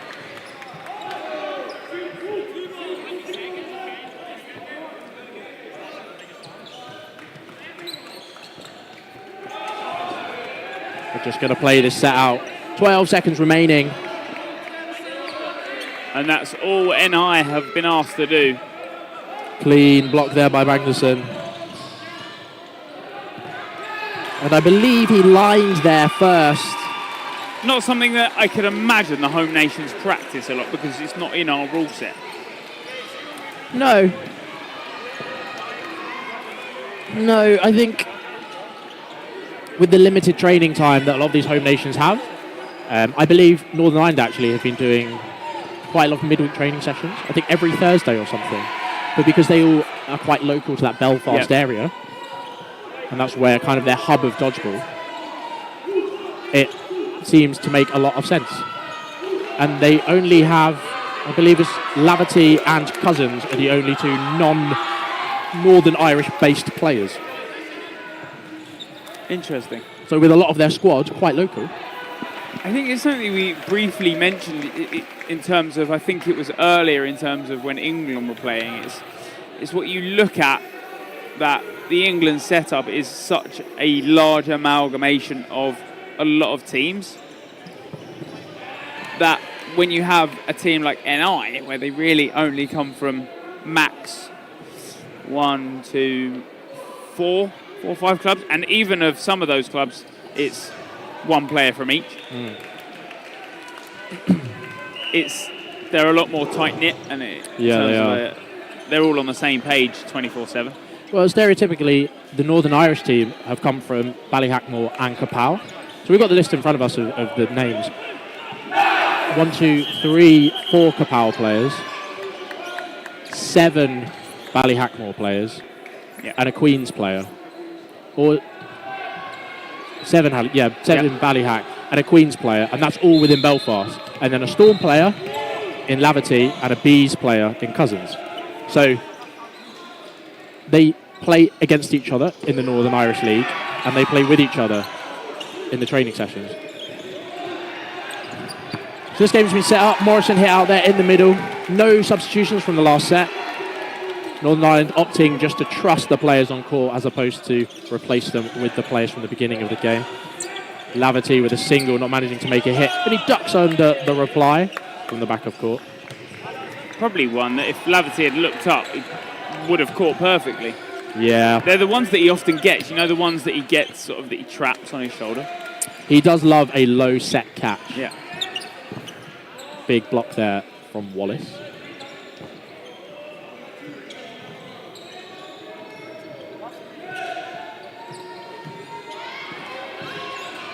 Fakes in the middle there. Darwish doesn't manage to make a hit.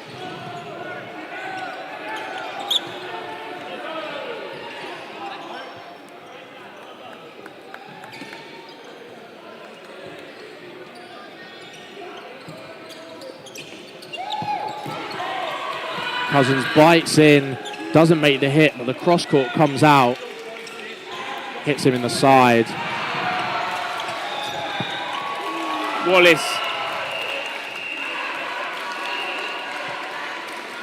is hit out, but the line infringement also comes in.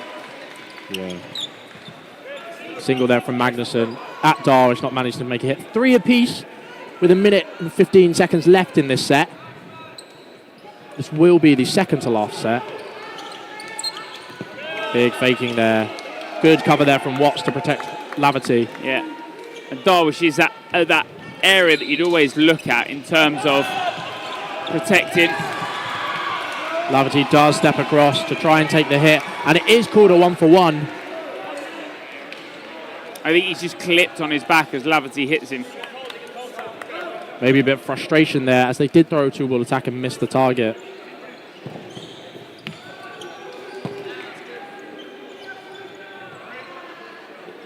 Told to set, they'll play these sets out. They don't need to rush anything. Single ball, early single. It's that throw that sort of comes in a 1 or 2 step early. Sam Laverty does indeed play for Storm. I don't think he's out. He is out now. He's out because of the back line.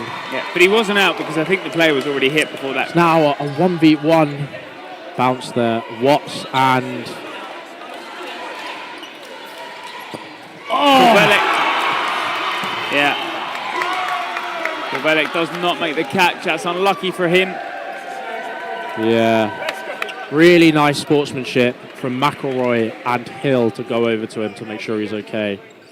We love the camaraderie that we see in some of these teams, between the teams as well. No substitutions there. He was right to go for that catch, I think. I think it was a bit too centrally placed. Will be 1 30-minute set to end this game. There you go. Something I didn't know about Sam Laverty. Headed to Ottawa, Canada. Maybe not him. We're not sure. We'll ask him after the game. Yeah. And see if he did have a little Canadian excursion. For some cloth practice. Dodgeball. 2 balls colliding there in the middle. But a hit coming through. 2 blocks there from Wallace. Double block from Wallace. Close to that right side. He's hugging the line. Big 2-ball attack there from Laverty and Wallace, but neither seem to connect. Magnusson dancing across court as they throw the fakes through.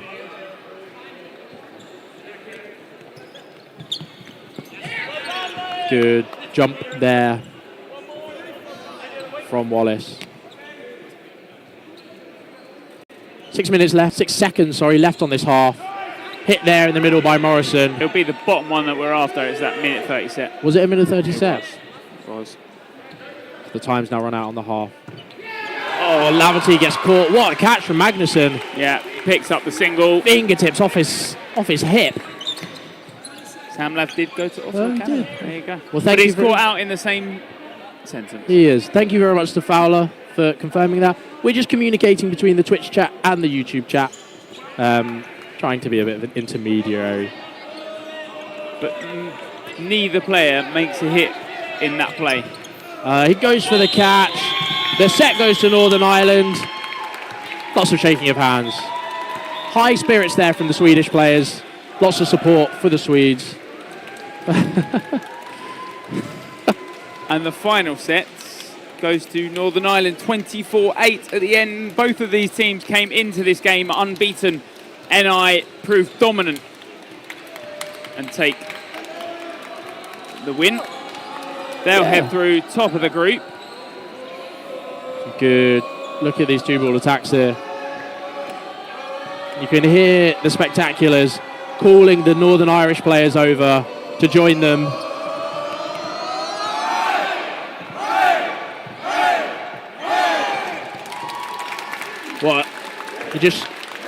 What a great game, and it just shows the spirit that some of these European dodgeball games are played in. It's brilliant to see.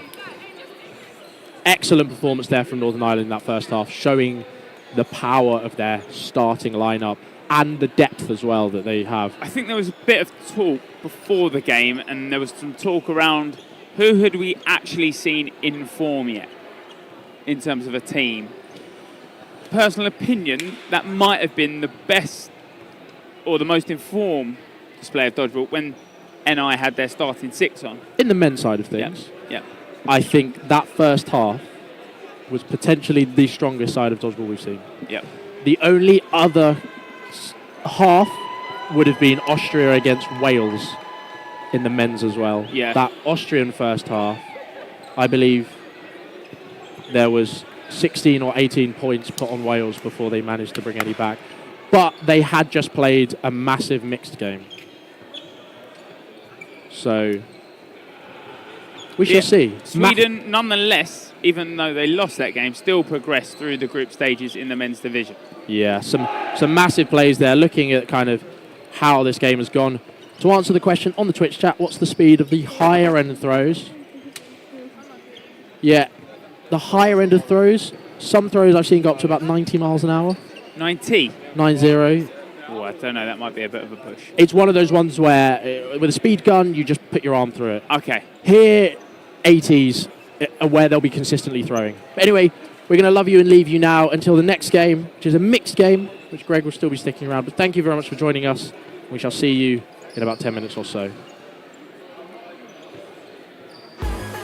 One of the things that we encounter a lot of when we talk about dodgeball is, oh, that's really a thing. They remember from school. The idea that there's a standardized, regulated format with a governing body is a surprise to people. This event for the sport of dodgeball, it is the Super Bowl, Olympic, you name it, gold medal match to see who's the best in the world. It's what we all train for, it's what we all look forward to. It's the best of the best coming together and having a great day, really. We have 300, 400,000 players around the world that play this sport. And that demographic is not necessarily the demographic that's shared with basketball, tennis, golf, soccer. It's very untapped. The minute a company comes in and says, we do dodgeball, they will have an exclusive market.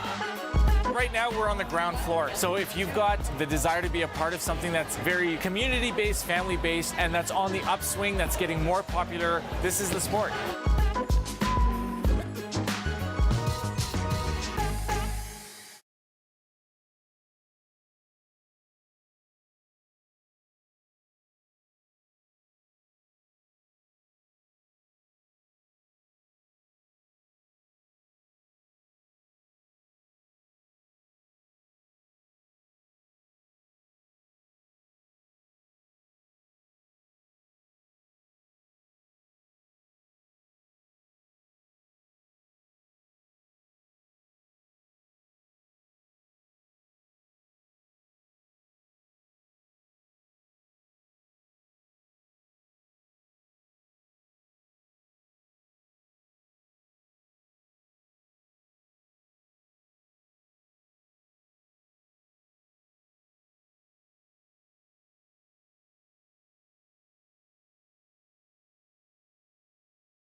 hand Phil is throwing with.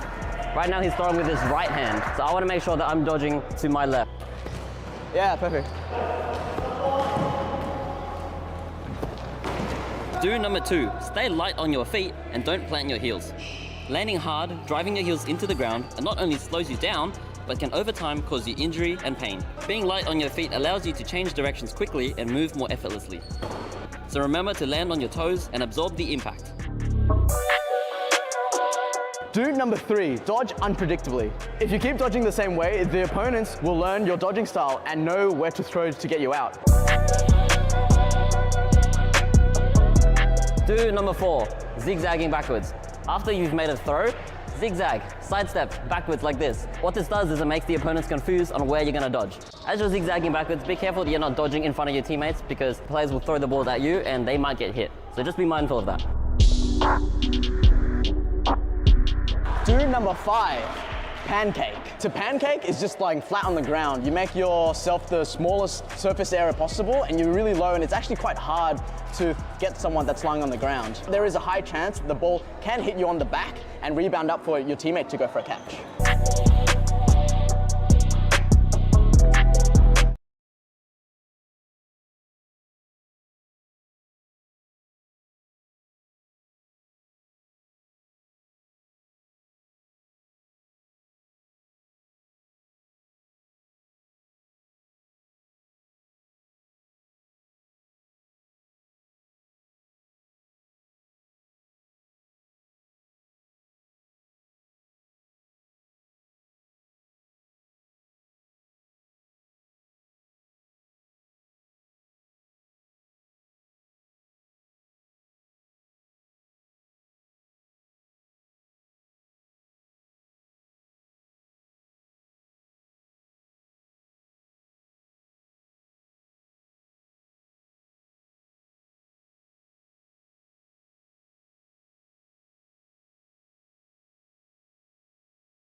Ladies and gentlemen, welcome back to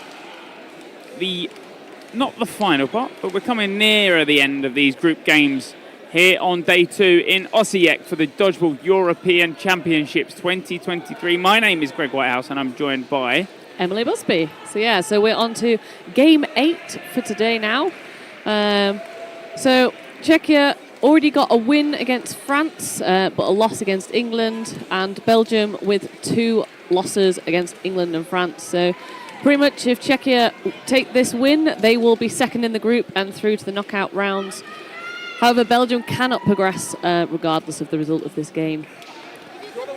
But yeah, it would be nice for Belgium to get a win, but it might be a bit too much to ask today. To bring back things from past conversations, Emily, I'm not sure if you're full aware of what had happened. Jonathan Wilkie was talking miles per hour in terms of throwing pace. Just want to clear up, Jonathan Wilkie, I'm not associated with. As far as I'm aware, the fastest throw I've ever seen was 72, and that was by former England dodgeballer Ed Skinner. That as far as I'm aware. Yeah, I'm not aware of a faster one. In terms of recorded, it's hard because that was when we had larger balls. I'm not sure if we have an updated faster throw in terms of the smaller balls. I'm sure at some point that Stephen Dunby must have done some degree of speed test, and that might be a good indicator. Otherwise, do you reckon a foam ball goes faster than a cloth ball? It's a good question indeed. I feel like a foam ball can be manipulated a lot more. Yeah. Do I think it can go faster? I don't actually know that.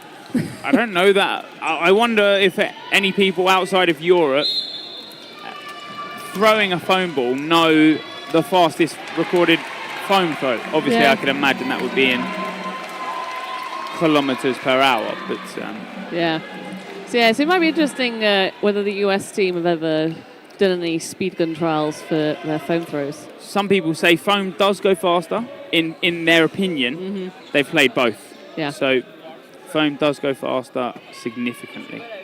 So maybe in foam, Wilkie might be correct in that. So both teams just getting ready to start here. One of the referees is just conferring with the Belgium team about something. Not sure what. Because it does look like the TV is actually already up and running, so it's not about that. I think it was one of the balls. We've had some of the problems with the balls on this court. Yeah. Just in terms of, I think there was a leak earlier with a water bottle. Some of the balls went in it. So we had a full swap, I think, of dodgeballs. Yeah. So it does look like they're looking at the score sheet. So I do know that on the front of the score sheets is listed the squads. So it might be that they're confirming captains, or hopefully not. It also tells the referees on there whether any players have received any cards in any other games, so that if they receive a second yellow card, that they know that they can upgrade that to a red card. And a final thing, we have full squads of 14 available. That's what you can submit as a team. But per game, you can only submit 12. Yes. And as asked by the Irish team earlier, when it's mixed, you do have to have 50-50 split on the playing court, but you do not have to have a 50-50 split of the squad. Okay, interesting. We were just waiting, I believe, for line refs. Yes, and Denmark turning up now. Or asking a question? But one of the referees, pointing as to where they would like Denmark to stand for line reffing. Yeah, and then trying to get... They're doing reffing talks? No, I think they've decided that... Yeah, Alex Nelson is also helping out in reffing. Yeah, so they've got Denmark only providing 2 line refs, but we've got 2 of our actual referees in both corners, and we go. Valek runs middle ball, and there's a strike from the start. We saw him earlier in that men's division. Shramak has such a quick release in terms of his arm. And a lot of people earlier on will try to shut him out. But yeah, that mixed squad that we saw. Oh, and the catch comes in, but is too late.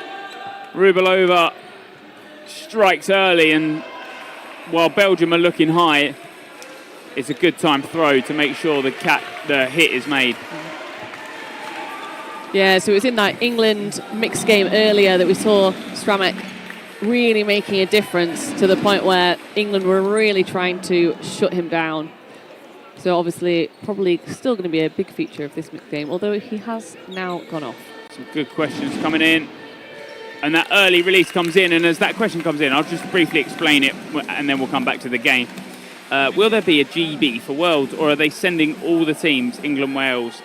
Last year in Canada, we had a GB. Next year in Austria, there will be individual home nations, England, Ireland, Scotland, Wales, NI. Yes. Ireland last year had a team because they don't fall under the Great British Dodgeball Association. Yes, yes. So obviously, it's very well established for all the cloth teams, so we would imagine that all of the nations will be sending cloth teams.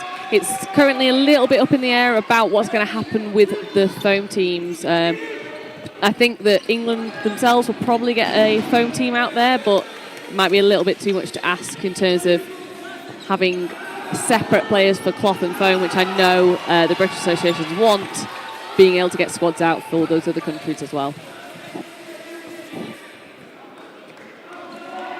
Czech Republic do get a hit, but Belgium reply. They said head on to the outbox there. Single comes in, and Belgium are sent to the outbox.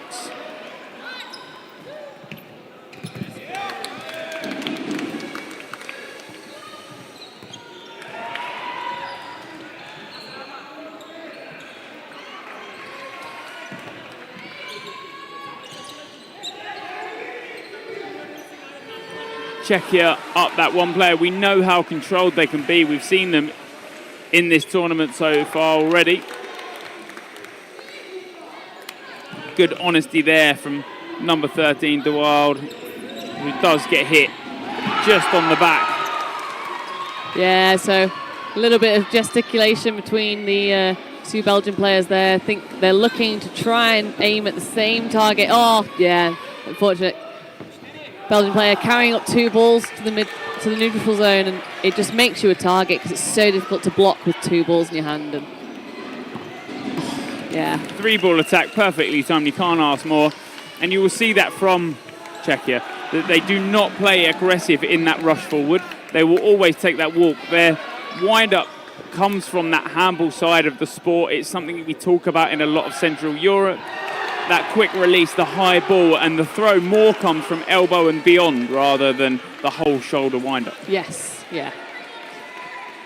Yeah, so it's something that we've seen a lot in the Croatians for the women. They're very good at pretty much throwing straight from standing, which is kind of slightly unusual for dodgeball because you usually see a run-up, but they've had so much power just from standing. It's been quite impressive. As far as I'm aware, in terms of cloth, apparently, I believe it's cloth, a few of the USA's strongest throwers can touch 80 miles an hour foam balls. Also foam, so... okay. Interesting. And a lot of people have said that's great for GB, obviously in terms of individual home nations, but scary for the rest of the world. Yes. It will be interesting to see where they place. Well, yeah, that's the thing, you know, obviously last year, Great Britain in every single cloth final. So if you take out, then you've got, it's one of those things that it was quite interesting to have, you know, Canada involved in the sort of bronze medal places, but it's one of those things if you bring in all those additional home nations, whether it changes who's in those finals. USA were obviously up there for cloth as well. Yeah, they did very well in the mix. Yep. But back to the game in hand. Just a second ago, we had all women only on court, 3 women from each side. Something we've seen in a lot of the times that it's the men are taking trade for trade, and it's the women that do the fighting talk at the end of those sets. And it is a lot about, and we spoke in previous years, what are you looking for in mixed? Are you looking for those strong arms for the women, or are you looking people for survivability? Yeah, me and Wilkie had a little bit of a conversation yesterday, you know, kind of talking about, you know, in a lot of cases, you tend to have like very distinct roles between the men and the women, but it's mostly that it comes down to, again, and this is in my opinion, that you kind of have your strong arm throwers and then you have your more survivability players, but they don't have to necessarily be your male and female players, because sometimes you can get a female player with a really strong arm that you put onto your wing and stuff like that, or equally that you might have a male player that is very good at catching, very good, very nimble, that you'd be looking to fulfill a kind of different role. Because I know that Meg Shine for Ireland has been playing a lot on their wing during their mixed games, to quite great success. So, yeah, so they pick the middle ball up, Belgium, but forget the 2 on their left. Obviously, those 5 balls in the middle, 2 you take from your left side, are free range just for you. The ball in the middle is the one that both teams compete for. yeah, nice block there from Swamek. Running up and taking out one of the Belgian players. I thought that actually bounced before him, but ref has called it, or he's certainly gone out. Yeah. It's always hard when you've got your back turned if you actually nice hit you. catch. Yeah, good catch. Yeah, catching Sits out. to the back of the court. It's what a lot of players will do. They'll tuck down low, look for that single ball that's sent low rather than stand high and try to take one that...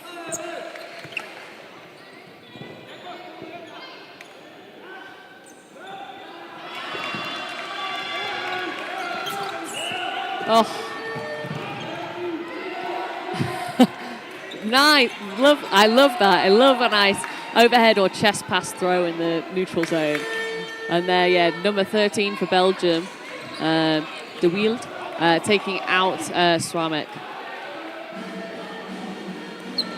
A lot of people talking about the Canadian squads in the cloth next year. Yeah, they were quite impressive at the Worlds, and also they had one of the Canadian guys reffing the cloth games, and he was very keen and very up to date and knew his detail on the rules. A big thing with Canada last year, if you didn't know, their squads were built up of clubs. So men's mixed, men's foam was from one. Mm-hmm. Women's foam was, men's cloth was, I believe, as far as I'm aware, were different clubs. So a lot of them didn't sort of interchange. Yes. You didn't pick the strength of all the best cloth players. I might be wrong on that. Ball pops up. And Valek takes it. Yeah, and that's great cover from centre court. Kublisova just making sure that she's got that pressure on and no one can throw. Yeah, and then a nice single there from Swamek, taking out the right wing of Belgium. Yep, you know he likes to play high up court. This is bread and butter. He likes to make those hits. Oh, and a lovely catch there from Kursikova. So we've just got Olivia left in for Belgium, and yeah, gets hit. Goes for the catch, but fortunately is hit in the process. There you go. It was different this year. Yeah, so Peter plays for my team, Nottingham Sheriffs, and also Nottingham Uni, and she was in Canada this year, and she got invited down to try out or help? Just help out at the cloth trials. She knew a lot of people going, and they invited her to come along, so she played a little bit of cloth with the Canadian teams. Over a matter of time, I could imagine that is what happens, that these nations that aren't cloth-based would only ever invite people. I know a lot of the Americans had watched so much cloth dodgeball, and a lot had mentioned that, well, from me, they didn't know who I was, but they knew my voice. Yeah. Because of so much cloth dodgeball that they'd watched. The Europeans last year was picked up by so many Americans and Australians, because theoretically, Worlds was only a month after. Yeah.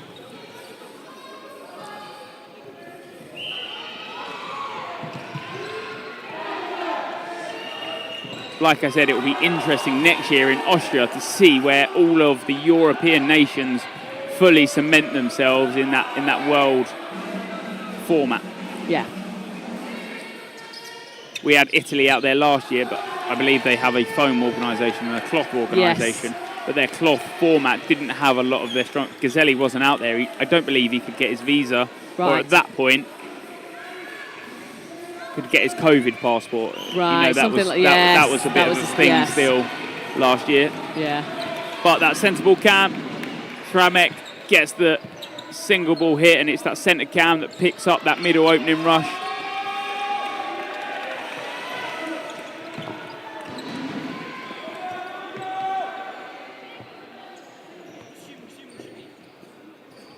You can see Czechia, they've already gone that 10-0 up. We know how experienced that would be. It looked like the catch, but he's hit before. Yeah.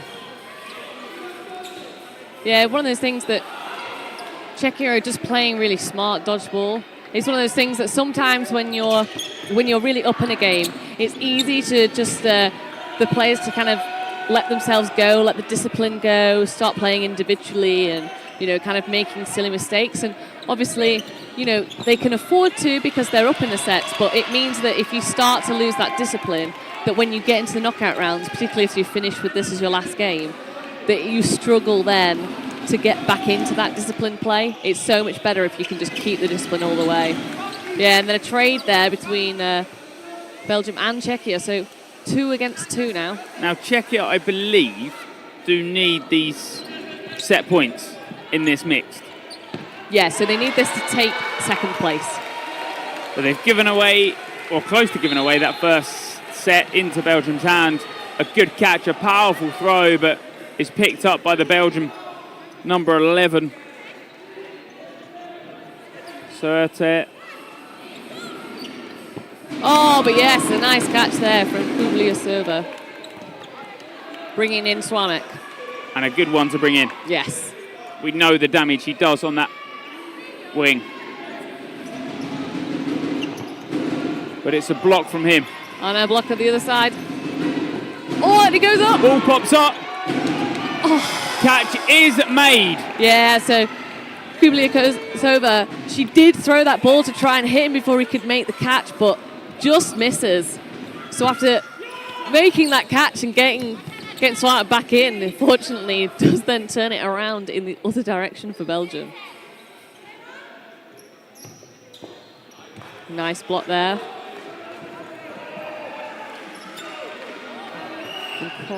Kranjek. Oh, yeah, and that. A line infringement? Yeah, I think so, yeah. Those hard lines, those yellow and black lines that you see on court are hard lines, especially the outer ones and the middle ones. Courts are a little bit different. So there's a huge rule, and I think as the Americans and other parts of the world start to wake up, they start asking questions, and that is a big thing between foam and cloth, some of the rules. In cloth, as long as you have one hand and another body part secure on the ball, that is a catch. Your feet don't have to be touching the ground. No, so the rules just state that a catch must be secured by one hand. Oh, it can be one hand? Yes. Okay. So yeah, so just one hand. So as soon as you've got a hand on the ball, that's a catch. Yeah. So if you obviously block it and it wedges between your elbows, you've got to get your hand Still on it. one hand on it. Okay. Otherwise, and again, if it sticks between your feet and you get hit before you get a hand to it, catch doesn't count.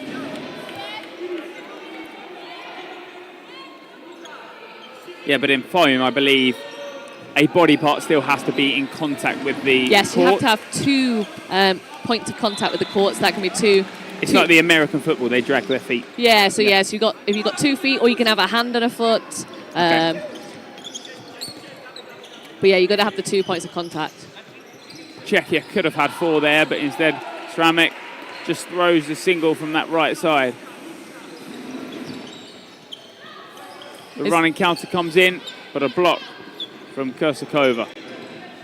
Yeah, it's one of those things interesting that you do very occasionally in the foam see a player jump out to knock the ball back onto court so somebody can catch it. Okay, it wasn't a line earlier, it was an invalid throw. Ah. There you go.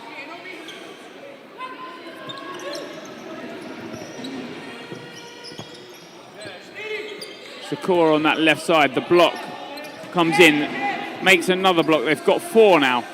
No, they've got 5. They've got all 5. 5 balls, so.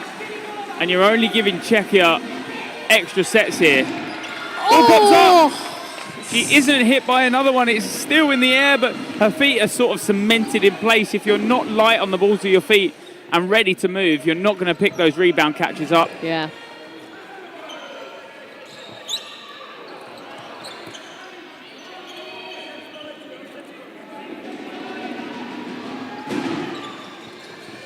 Oh. Yeah, it just looks like a block. Oh, no. Hits her on the top of the head, I think. Yep. Yeah. Yeah. The referee at the back, unfortunately, did not see because he was hit by all of the balls that went over the head of the player. Okay. Where are people watching from? It's always a good question to ask later on in the day, especially when a lot more nations are awake. Where are people watching from around the world? Some people watching while they're at work. We obviously don't condone this. And if we are on loud, the employee is not watching Dodgeball. Yeah.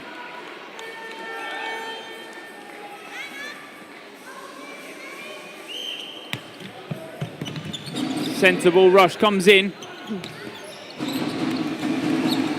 Yeah. And that's 2 from the start. Yes. DeLacy, I think, is a middle line over from the start. Yeah, and then Swami. And another throw, and another throw. Oh, but... So another... I thought for a second it was going to be Swamick called out for a line fault there, which would have been slightly devastating for them, having made 2 hits, but one of the other Czechia players line faulting there. But this is currently Czechia's court, and they're taking full advantage of every set that comes their way. Sramek is dominating that right side. He wants to end the set. Is there a line? It is. Yeah. If he's not hitting the players, he's forcing them off the back of the court. Yeah. They need those sets. Now, the good thing is although they are getting those sets, let's just sort of calculate it up. Czechia only have to win at this point, unless... Yeah, so I'm not sure who it is, because France have played Czechia.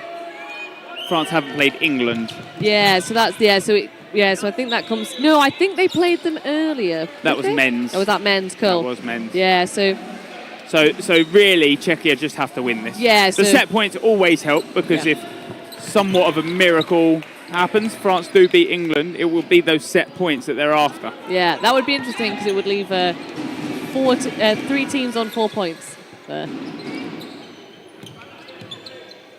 It would. I think England are too far ahead on that set difference. Yes. Yeah. But I think with the French mixed team being that development team, it's probably unlikely that they'll beat England later, but there's always surprises happening at Dodgeball. Unfortunately, watching from northeast of England. Oh, man. The ball pops up and it's all... Yeah, he blocked it into himself, then attempted to catch it, almost had it. But I think the fact he ended up fumbling 2 balls just a little bit too much for him there.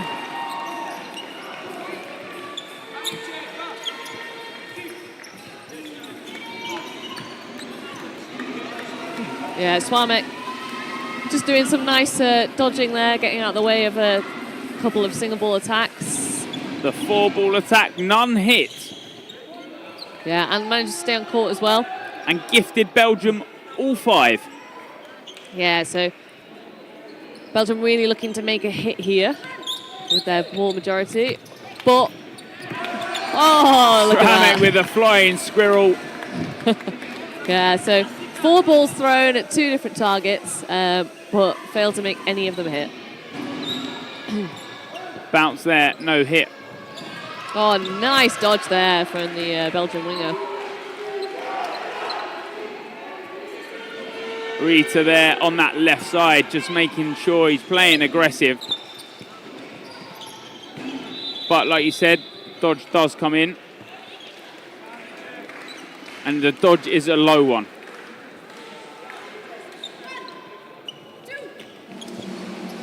Oh. But a standing counter comes in. Legs are already split into that dodge. There's a rebound hit on that one. So yeah, just number 89 left in for Belgium. 30 seconds, 3 players down. Now with 5. Oh. Yeah, just kind of makes the dodge, then thinks about going for a catch, but it's just a little bit stuck there.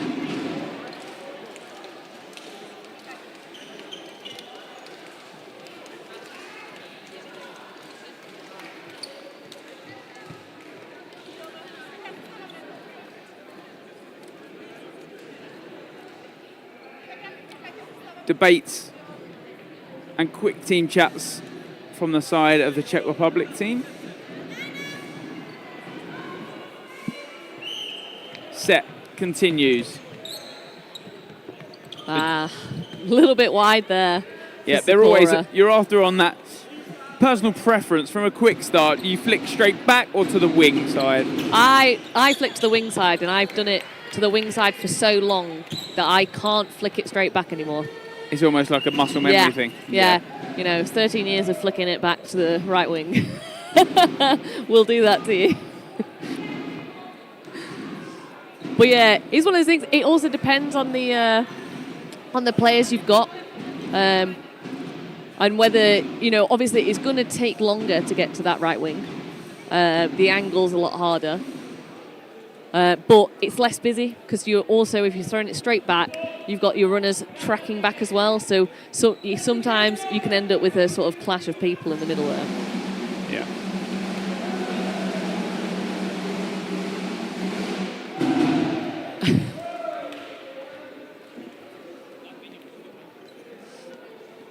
Just a technical. So 1:06 left on the clock. They're just sorting out the time.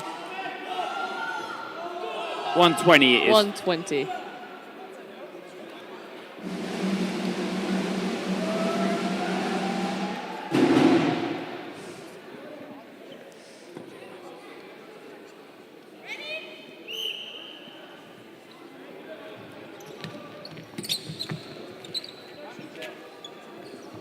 So 1:10 now left on the clock. Mm-hmm. One player up from the side of Czechia.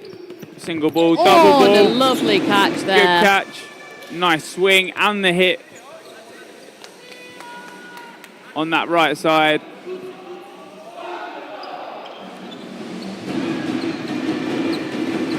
Stepanek.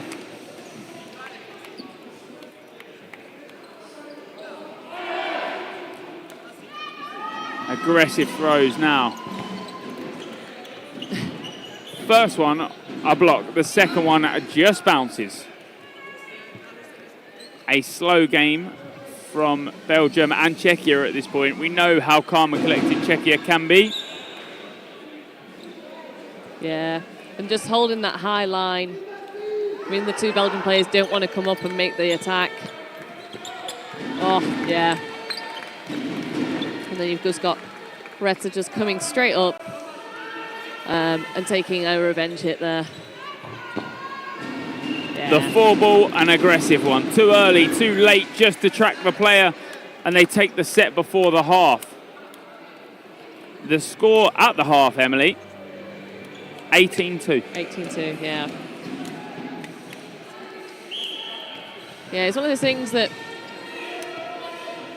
it's always difficult when you're a team that has this far down. Oh, watch the replays first. So, yeah, just Swamek at the start, hitting that Belgian player. You know, they've turned their back to the balls. It's always going to be difficult to stay out of the way there.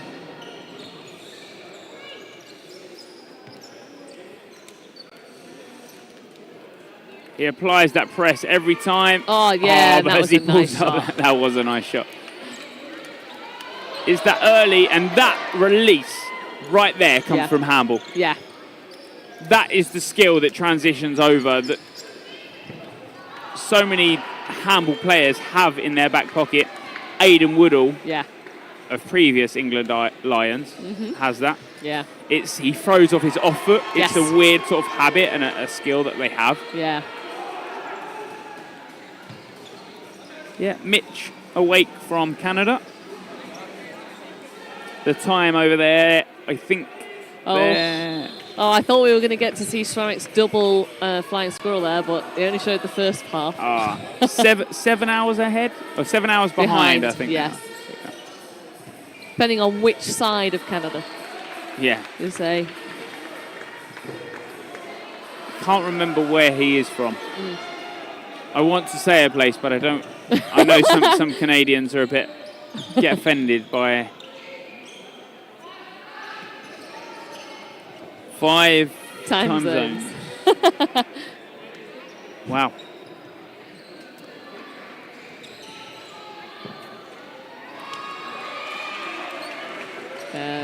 Nice double counter there, yeah. 9 a.m. in one part of Canada, 10 a.m. for Mitch. Nice. And I think you're right, Hayden, in the YouTube comments. Czechia have really surprised Hayden how good they are at this tournament. I think they've been a big surprise for everyone. Their growth from last year is monumental. Yeah. I think they certainly, it sounds weird to say that when a team comes into a tournament as a new nation, that they struggle sometimes in terms of their team personality and what they want to bring to the dodgeball court. Czechia this year have a game plan and it works so well for them. It's that calm, relaxed dodgeball that is hard to counter against, because unless you're trying to disrupt play, they will play the same every single way. Yeah. You do something basic, but you do it very well. Yeah. Well, it's one of those things that Czechia have been playing in the Austrian league this year, and the men actually won the Austrian league.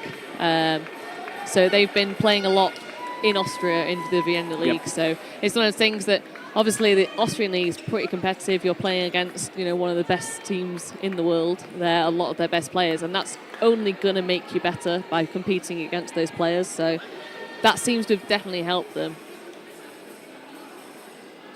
But yeah. Time ticks on. Yeah. And then we'll start the second half. That comprises of 20 minutes, just like the first half. Every half comprised of 3-minute sets. If the end of the 3-minute sets, there are players left on court, is the team with the most amount of players that will take the 2 set points. If at the end of the 3-minute sets we are equal, both teams will take 1 set point. Yeah.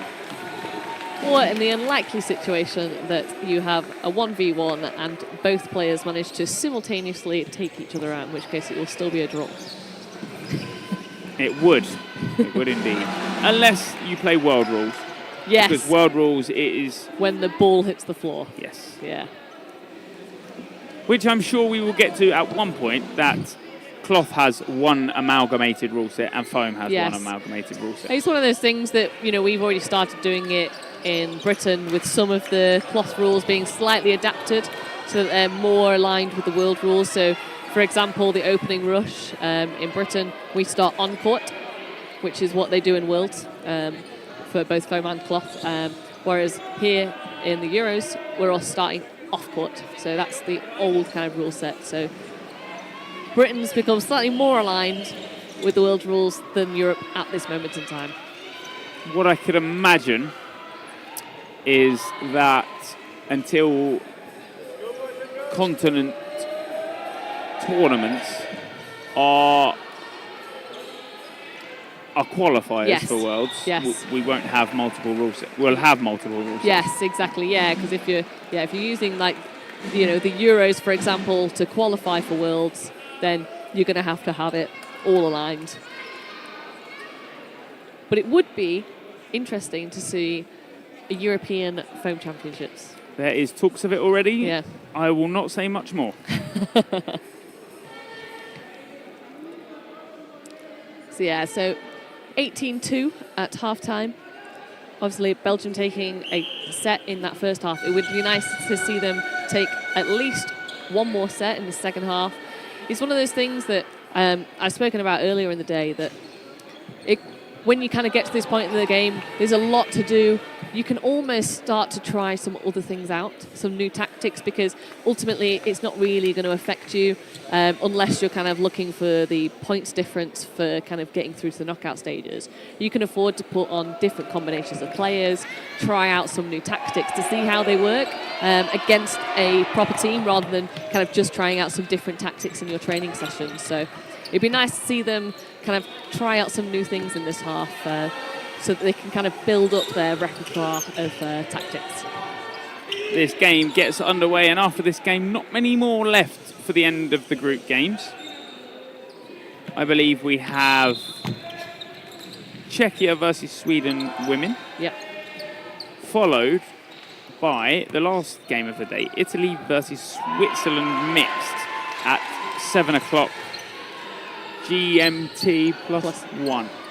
GMT plus 2, BST plus 1. Too many time zones. Yeah. But aggressive starts from both sides. Czechia do get the better of it. They get that one player advantage. Only 55 seconds played so far. Already down to 4v5. And a couple of hops, no hits across the way.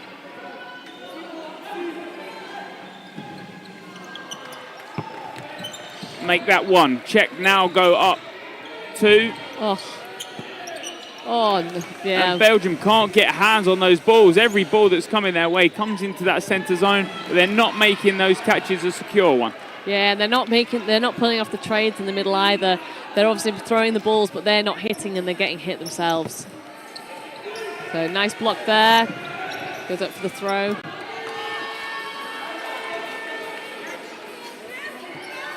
So yeah, I was going to say, just Kranjek left in for Belgium, but unfortunately hit out.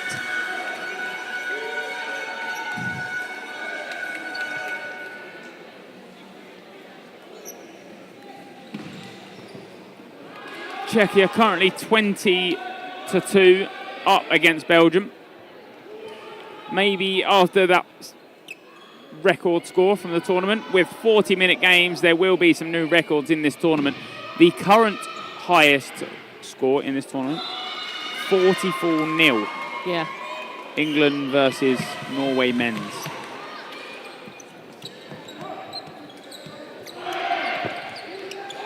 Oh, great hit off the start there. Yeah, a dislodging of the ball, like we said, that does make you an outplayer. You've lost control of the ball that's in your hand.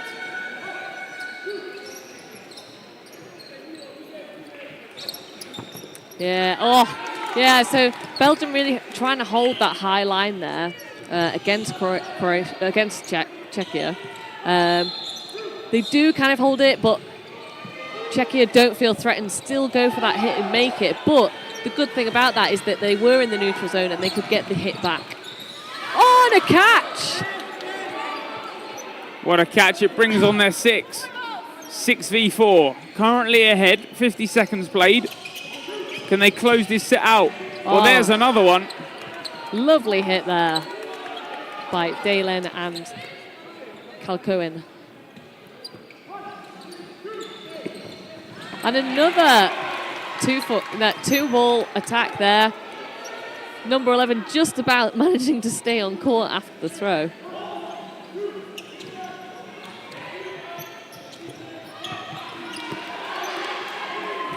So Belgium managing to survive that exchange. 2 players high up in the neutral zone, but both managing to dodge out of the way. So that's really good from Belgium. Yeah, a couple last-minute skips out of the way. A jump over one. Oh! Has his hands almost around it. Yeah. The catch is almost called secure. And then it just pops out. Yeah, Dalen there, not quite making it a secure one. A 2-ball attack from the 4, but the split jump dodge.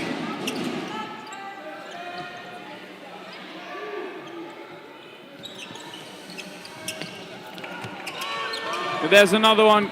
4 was given, 1 gets released, but it is a hit, so you cannot complain at that. Yeah, so Czechia really, really putting off those Belgian players there, but they managed to get the hit and a hit again. So Belgium win the first set of the second half. Yep, another set in their back pocket. It's what we say when you're a new nation. Obviously, Belgium aren't a new nation this time around, but I believe we're last year. Yes. Yeah, so we're new last year. Yeah, and it's the progression you're after as a national team. They placed 15th last year. This year, their rank is 14th, so you're always looking to better that. Yes. Sweden, who we saw on last on this court, have already beaten their last year's placement. They finished 9th last year. Mm-hmm. They're through the group, so lowest they can finish is 8th. Yeah, and the same for Czechia. If, you know, we finish the set and they win, you know, last year they came 9th, and if they get into those quarterfinals, they'll be top 8. Will they? Oh. Interesting. I've got mine's off. So we've got a bit of discrepancy in our notes. I've got mine from the European Dodgeball Instagram. Okay. Yeah. So one of those is correct. Well, we can look. Yeah. Greg's going to fact check me.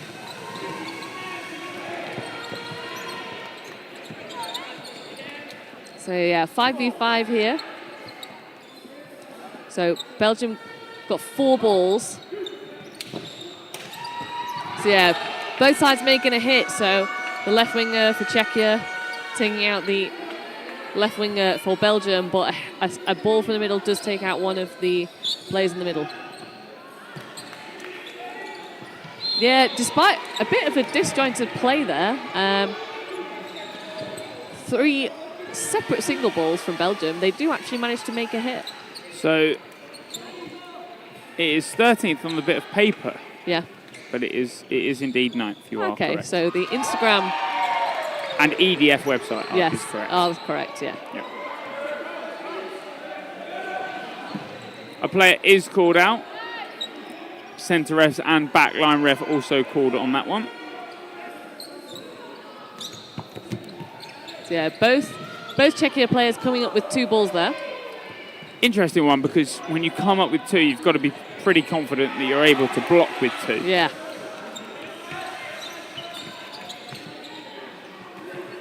Or they're pretty confident that Belgium aren't going to pre-throw them. Could be another, situation that they see. Only single ball gets released. Oh, and a beautiful catch there from the captain. Yeah. From De Lassie.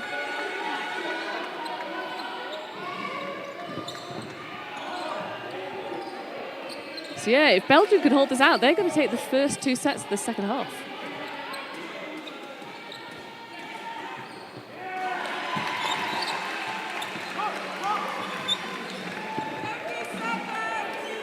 Yeah. You'd like a running counter from Belgium here.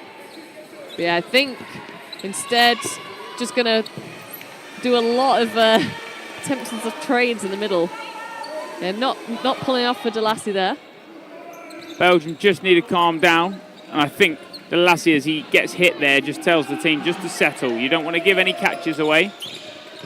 But he gets the hit. This left side, making sure the hit does count. So yeah, now Belgium take 6 sets, which is actually the most sets they've taken so far in this competition. Well, there you go.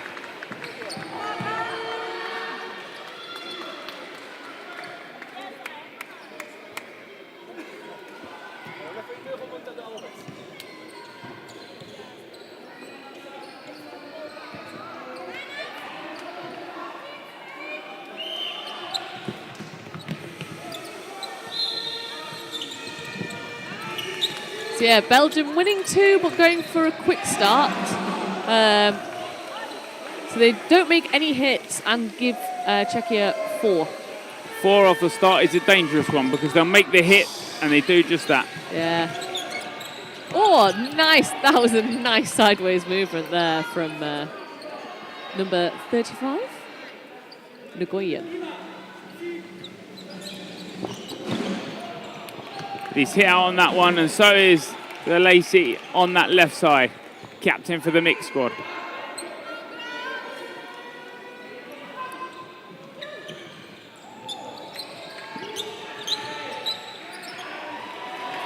The sound of sliding feet backwards. Yep. Or squeaking feet backwards. Yeah.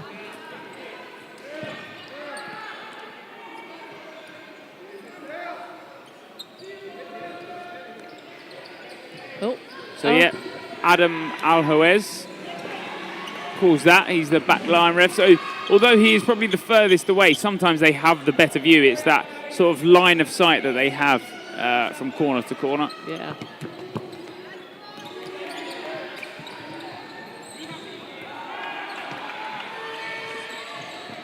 So just De Wild left for Belgium against 5 Czechia players. She'll look for the catch here. She looks for those single balls down low. Will she free-throw first? She does. The block back. Now the timing has to be right. And she's got it! Look at that. Yeah, take all 3 balls go slightly differently, and she goes for the center one, and the other 2 balls go either side of her. So yeah, that brings back in Delen. And they've taken another hit now. Oh, but yeah, Delen, unfortunately, I think he might, there's a chance of a blue card there, having not actually put his ball down, but spun it instead.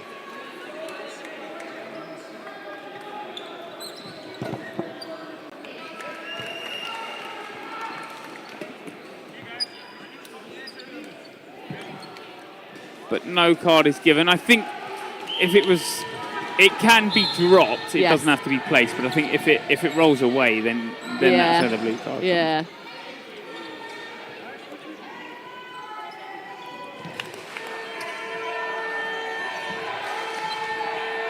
Eight minutes and 15 left on the clock between each set. Like we've said before, 30 seconds of setup time and reset time. Yep. The balls can be reset quicker than that, but there is no quick set like we have had in the past. Yeah. Yeah, so it means if you're chasing sets, there's nothing you can do by putting the balls down quicker. So potentially some technical difficulties with the TV again. It's showing a different thing. The to what we're TV seeing. shows something different to what we have on screen. Yeah.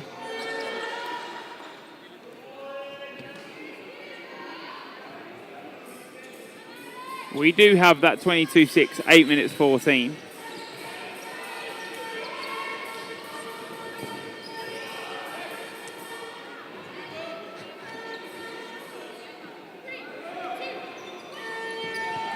So obviously Czechia taking that win in this group puts them on 4 points. Yes. England still to play France, Yes. which probably is happening right now.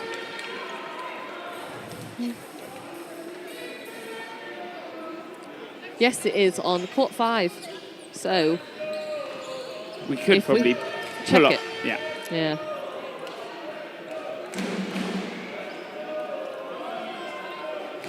Now, unless France are beating England, then Czechia are heading through. It's currently 22-2 to England. So yeah, so looks like England going to top the group and Czechia second.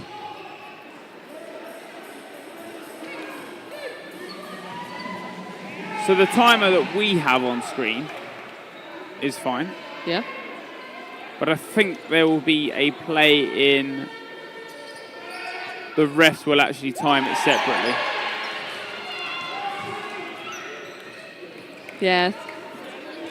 We had some issues with the mirroring yesterday, and they thought that maybe a hard reset of the app on people's phones would help, but doesn't seem to be working today. So it does mean I don't know if our time will now update. We'll hope so, but if not, I will put a timer on ready. Yeah, so our Timer screen, still remains yeah, the so it same. means that the actual phone itself is working. It's just not showing it properly on the TV.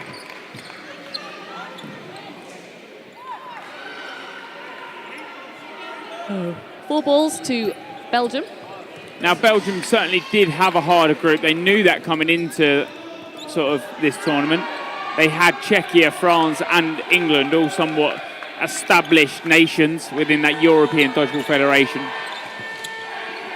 But like we said earlier, it's progressing that they're after. They want those better placement matches. Yes.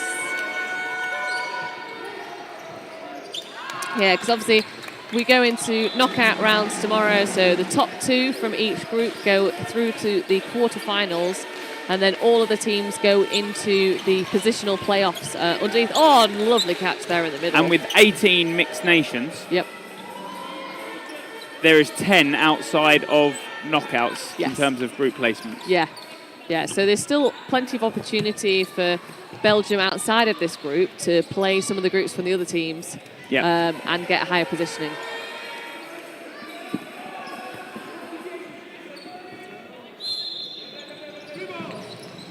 Oh no, so yeah, De Wild On the line. Yeah, looking for that catch. She backtracks so far that she does unfortunately backtrack off court. It's one of those things that quite often players almost use the rest of the lineup to judge where they are on court, and as soon as you've lost the rest of your teammates and you're just the last one in, it is quite easy to track off court, unfortunately. So yeah, probably around 2 sets left, depending on how quickly we finish those sets. Yeah. So yeah, Belgium, again, it'd be nice if they could win those 2 sets, you know, get themselves into double figures in terms of their sets. I think that would really bolster them.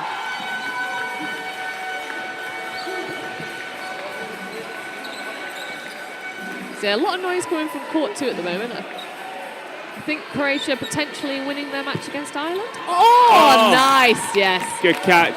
Delassie taking that catch. Pops up for a second, but manages to regain it.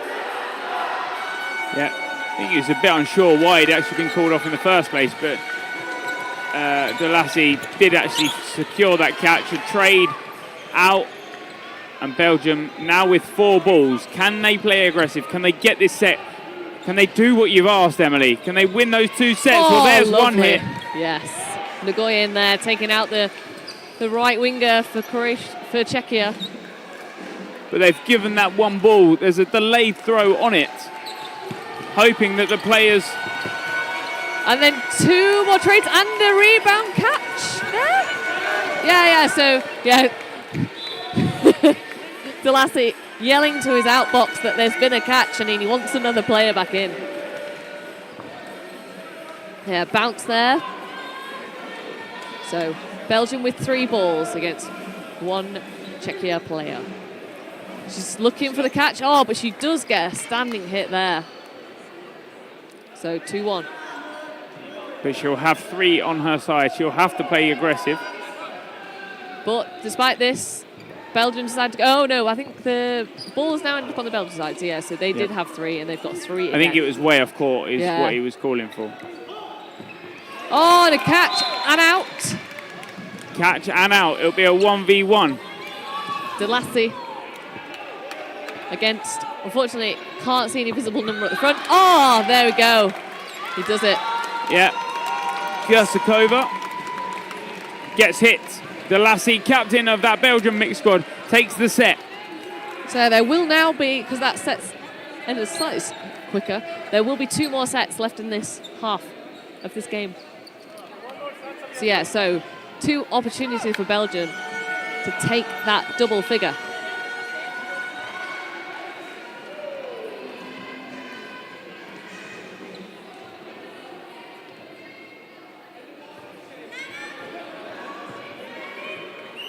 Both teams ready, and we're underway. 3:30. Oh. Yeah, so Belgium win the opening ball, rush, but it does look, there's a little bit of confusion about which player was actually receiving off that rush, and just having to reset and go normally. Oh, ball pops up, but it's great awareness. I don't think Delassie's realised he's been caught. There we go. Yeah, there we go. He's being told by his coach. But yeah, it was a great hit from Delassie on the right winger, but yeah, it just pops up and taken. Yeah, really good awareness from all of Czechia there. He's gone for the catch down low. That ball's popped up and they're just aware. Lemaire just hit out in centre. She goes low. But the Czechia player has tracked every movement on that.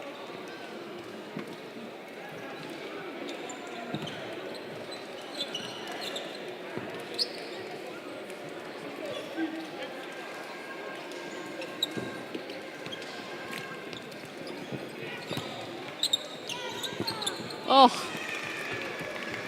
it was a good series of dodges from Nguyen, but just getting hit out by a third ball there.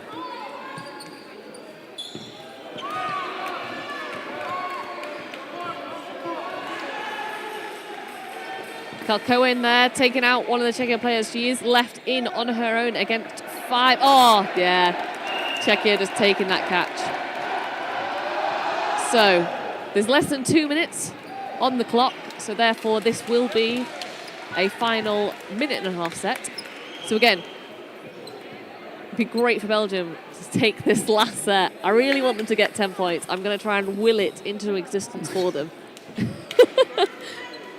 Positive affirmations. Yes, exactly. But Belgium will want that. Yeah. Like you said, it's already the most points they've ever scored in a game. Can they hit the double figures? Can Belgium do what they've never done before? Czechia definitely progressing past the groups now. Yes. Yeah.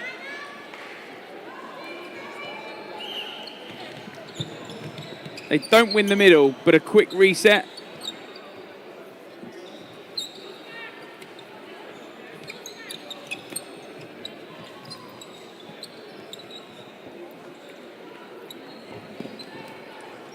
A slow start to this set. Oh, what but a nice catch, yeah. A little bit of a clutch to this side, but I managed just to keep it.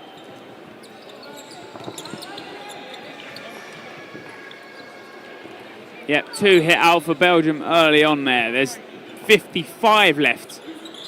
Those minute and a half sets can go either way. We know how they work. Everything can be so last second, and all it takes is a catch and a big hit to change that set around. Oh, nice. There we go. Hit there from Lorias. Close to the feet of Lemaire, but she's got that ball in protection of her toes. Single ball from Belgium. So yeah, 1 player down, Belgium.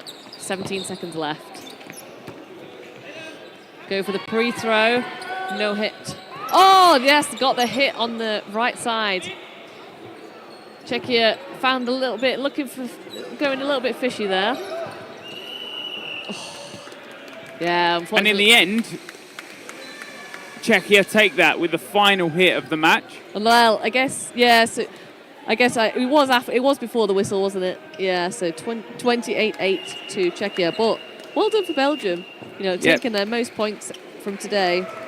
But I believe that looking at the tournify, obviously nothing official yet, looks like Czechia coming second will face Austria in the quarterfinals. Yep, a couple of replays from this match.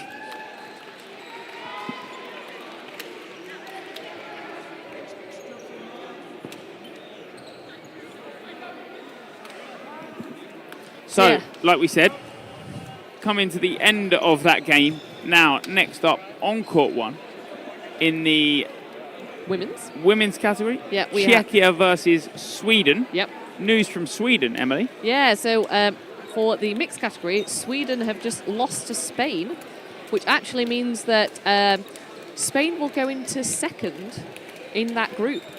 But it will currently be Northern Ireland first, Spain second, and Sweden third in that ranking for the group. So yeah, so say that again. So Sweden will where? So Sweden will finish third as a result of that game, and Spain will finish second and progress to the knockout rounds. Wow. Yeah. And we speak about progression of a nation. They were here only last year for their first tournament. Yeah. Yeah, they've. You know what? Have you seen Spain's sort of highlights reels of their catches? No. Yeah, so they've been posting lots and lots of videos of just catches that they've been taking, and we were seeing it in the women's game earlier. They can take absolutely clutch catches, like right in the middle of the neutral zone. So if Sweden have been giving them those, that's their absolute bread and butter. Yeah. So, but well, yeah. There we go. On to the next game, Sweden versus Czechia. Women, don't go anywhere, and we will be right back.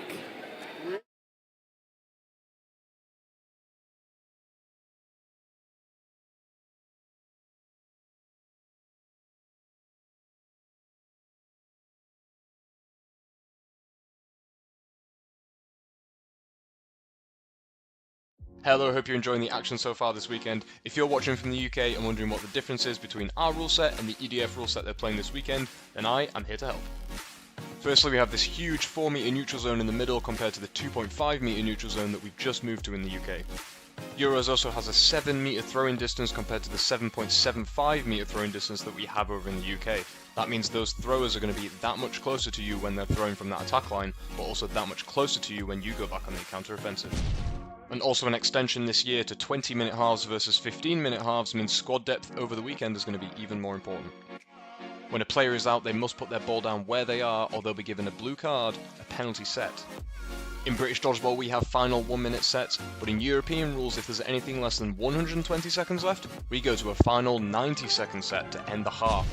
And finally, the most exciting one, we've seen leaps of faith in British Dodgeball, but at Euros you can get back to your side safely if and only if you've successfully made a hit with your leap. Hope you enjoy the rest of the tournament. Come check out Matt Does Dodge on YouTube for more play-by-play breakdowns of the action. I'll catch you in the next one.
Don't number 1, don't get tunnel visioned. The person in front of you is trying to get your attention so that their teammate will cross into you. Make sure you know who has the ball so you don't get distracted and over-pressured by the person in front of you. Don't get tunnel visioned. Don't number 2, don't plan yourself in a position that you can't get out of. For example, planning down on your knees like this after you've thrown and you're in the middle of the danger zone, then it's really hard to get back up and move around or dodge. Give yourself options to move and dodge.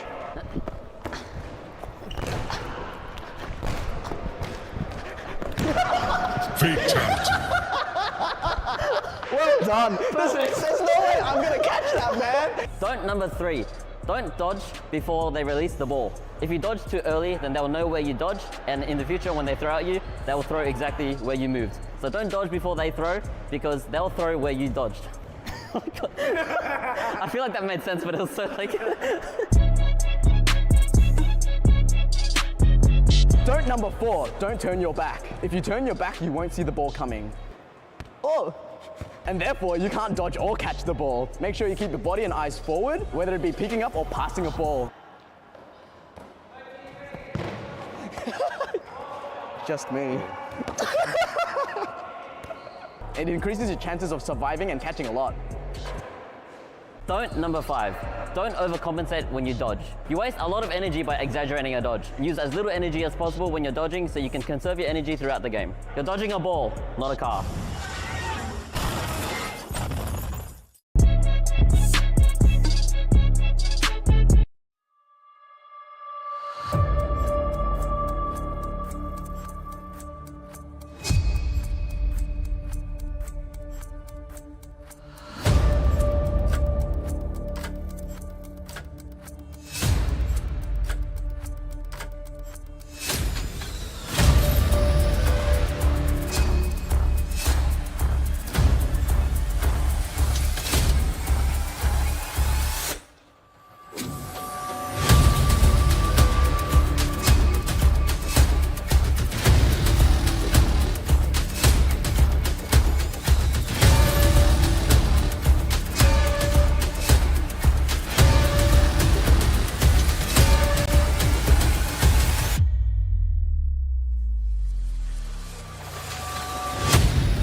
Hello and welcome to our next round of women's matches. I'm here on my own at the moment. We're just waiting for Emily to get back from her break. But the games do go on, they can't wait for us. So we are going to head into this next game. We have the Sweden women against the Czech Republic women. As it stands in this group, this is Group A. Croatia with the first seed, Czech Republic with the second seed, Sweden with the third seed. With both teams beating others, this game basically decides who is going to be the first seed, with all things considered, coming through into the knockout stages. Emily just getting all of the dinners for the referees. Oh, hello. I wasn't going to mention you weren't here, but the camera was on. Yeah, yeah. So they saw me sat here on my own. Yeah, it is one of those things, yeah, because the food is only served for 2 hours, twice a day. And obviously the referees, I think, get 2 breaks each. Yeah, it's a really long day. We're quite lucky here that we do 2 games on and 1 game off, but the referees have got some really long games, and they have to be staying awake and alert. So I was just saying about how this is basically the decider for that top spot in Women's Group A. Yeah. So at the moment, in terms of what that means for the knockout stages, because obviously both teams going to progress at this point, is it's the difference between facing Austria and the Netherlands in the knockout stages. Right. Which is a big, big difference, because Austria, as we know, are kind of the incumbent gold medalists, being absolutely stellar for years on.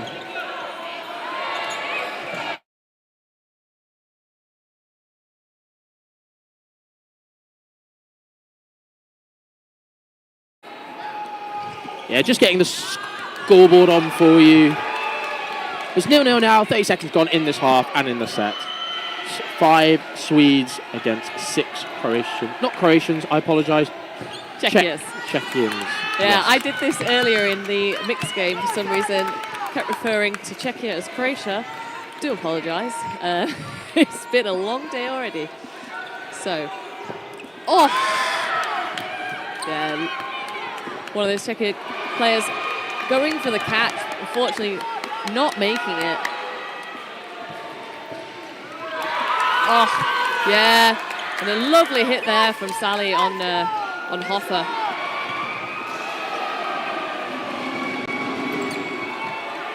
Standing counter doesn't manage to make the hit, but the deficit is reduced by 1 player.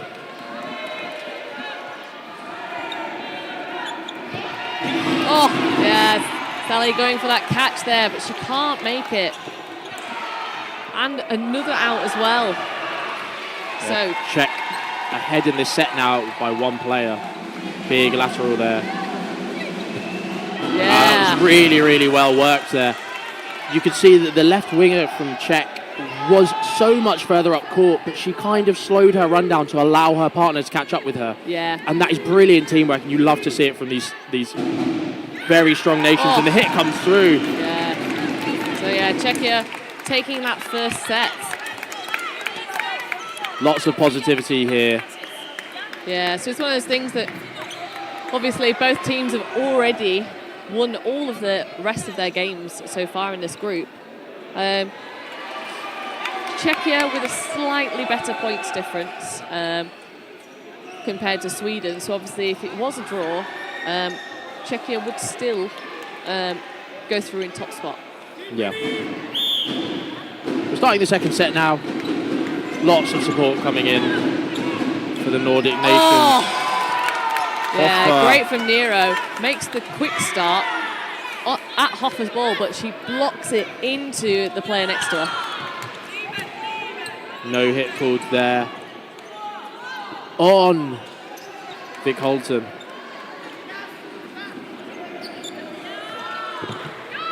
Oh, but yeah, is hit out by that ball thrown on the backtrack by Czechia. On that delayed shot, just comes in as she makes that big lateral movement, but the in-swinging tracks her across and manages to make the hit, and she turns herself sideways. Oh, yeah, lovely tracking there from Czechia.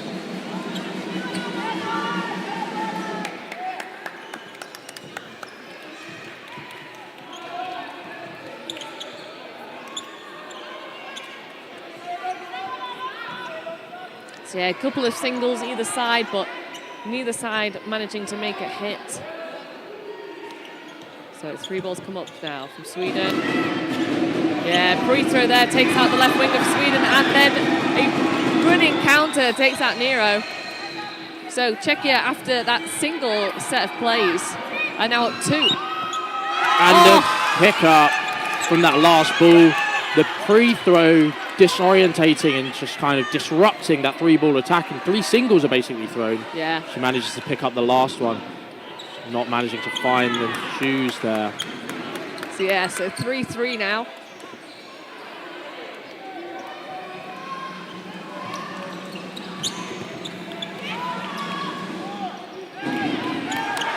Yeah, there's a lot. It's controlled, but it's quite chaotic as well. There's a lot of stuff happening in the middle of court from both teams. It's one of those things they see at this moment in time. They've got very similar styles. Oh, yeah. Yeah, that was another one where the pre-throw really disrupted that attack. Yeah. Hoffer turns to her teammate, questioning where that support was. The hit comes through. It's now a 3v1 with less than 40 seconds left. The block there. Doesn't go anywhere, catchable. Yeah, Skrulik making that block there. Yeah, Sweden just kind of taking a high position, but not looking to actually throw back. Oh! Just about getting out of the way there. Yeah, just gets her hands down. Only 5 seconds left. Goes for another throw, doesn't manage to make it. The hold call's being called by the Swedish. A very safe ball there from the Swedish winger, just to make sure that nothing could happen. Great positivity here coming in from the Swedes. The Czech Republic players utilising the 30 seconds just to have a little chat before they line up. Yeah, it's one of those things that I think is quite good about the 30 seconds is that the players know that length of time and they can have a little brief sort of almost timeout to just be like, right, here's 1 point that we're going to go for the next set.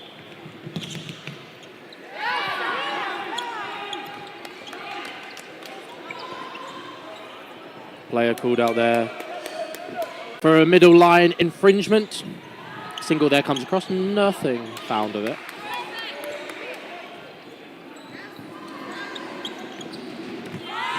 Leap. Nero leaps over that single in the middle. They come forward with a 3-ball attack. Yeah, 2-ball attack doesn't manage to make the hit. Yeah, then double running counter, but at 2 targets. One of them does find a hit.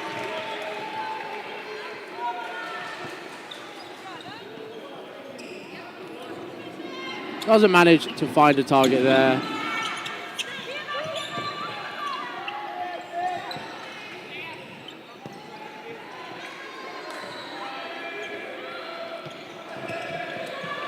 Oh, yeah, so the pre-throw there.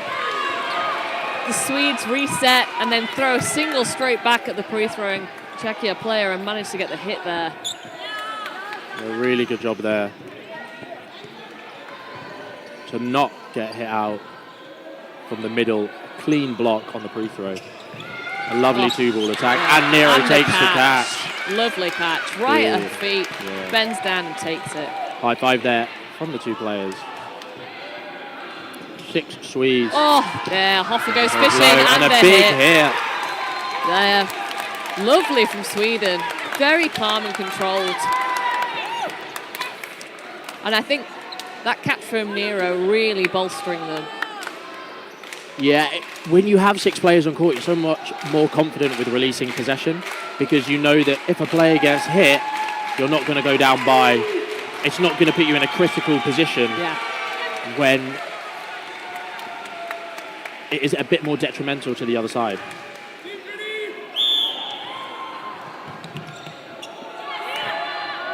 Yeah, we'll just have a chat with the technical team. We'll just shoot a message across to them.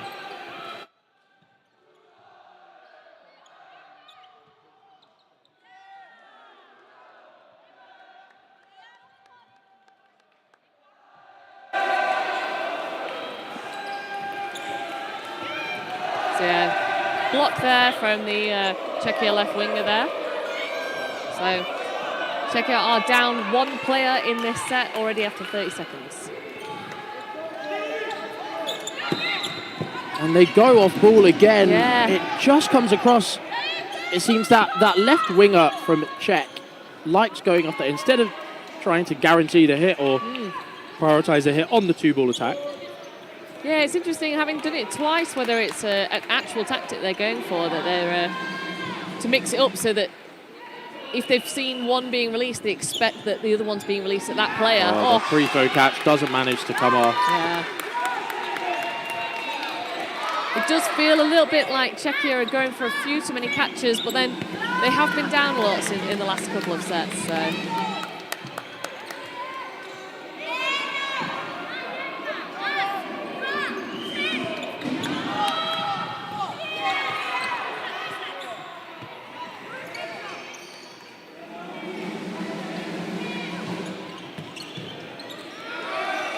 Bounce there, just called. 2 shots come in at Nero, but she manages to get out of the way of both of them. 4 balls called to the side of Sweden.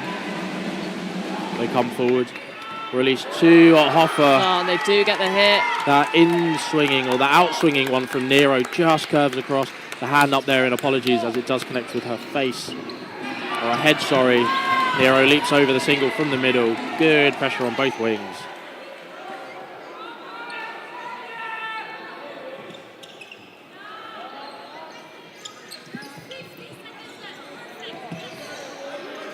Yeah, so Swedish team just saying that they've got time left on the clock. They don't need to risk anything and they can just see this set out. But Grodzinski there going for a catch they didn't really need and not making it. So double free throw there from Sweden. Neither free throws make a hit and they lose Nero in the process. Yeah, risky play there. You don't always see a double free throw. Yeah, it's very interesting that Sweden just said, we don't need anything, we've got time, and then have immediately made a couple of risky plays. Yeah, so a free throw there makes the hit, but a retaliation hit in the middle. Nothing being called there. 3 seconds remaining. It's probably going to end a draw. Neither team's looking like they were in a rush. Yeah, it's one of those things that's kind of the better result there for Czechia. They were down a lot in that set, and you would say that Sweden made a lot of mistakes there that allowed Czechia to get back into it.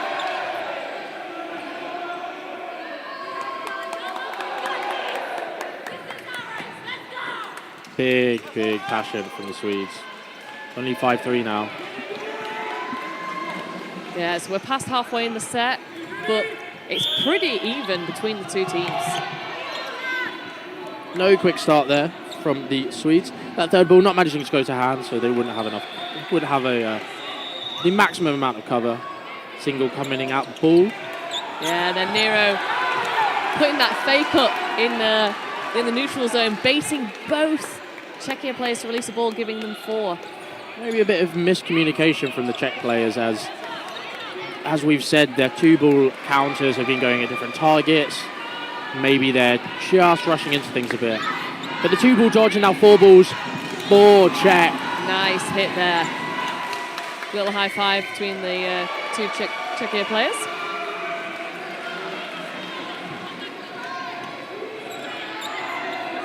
Oh yeah, and then Nero doesn't make the block there.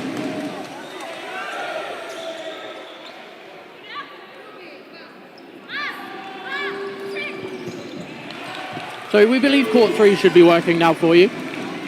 Hopefully. Had confirmation. Just to clarify that for you at home. Pressure there.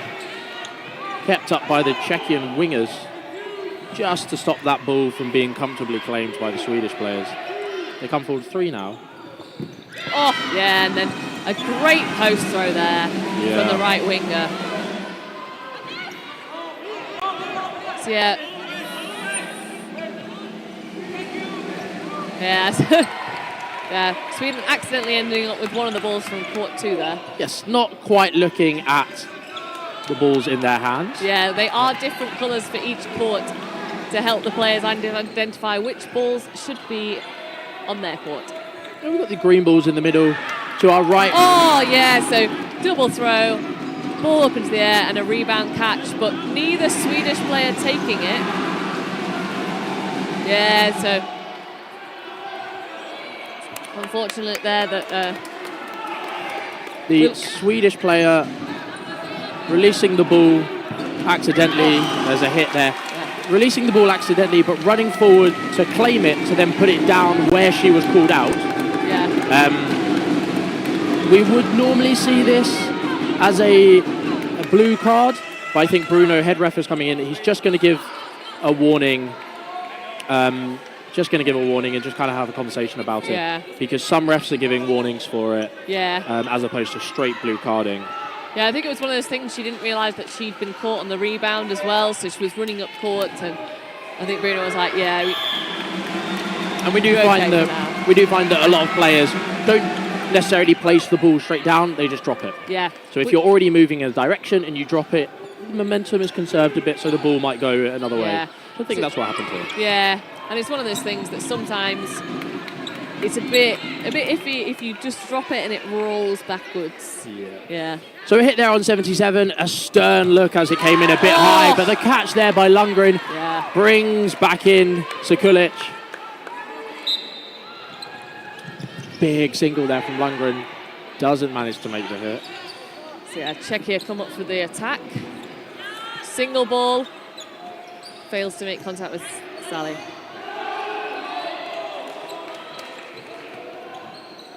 Yeah, nice duck there for Hoffer.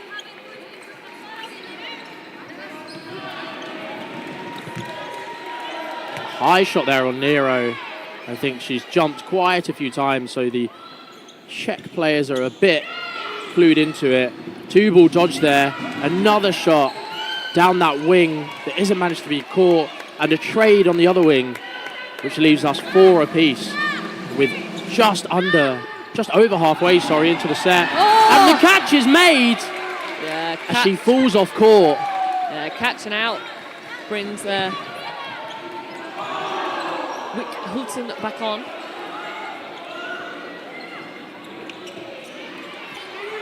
Another 2-ball attack, not finding its target.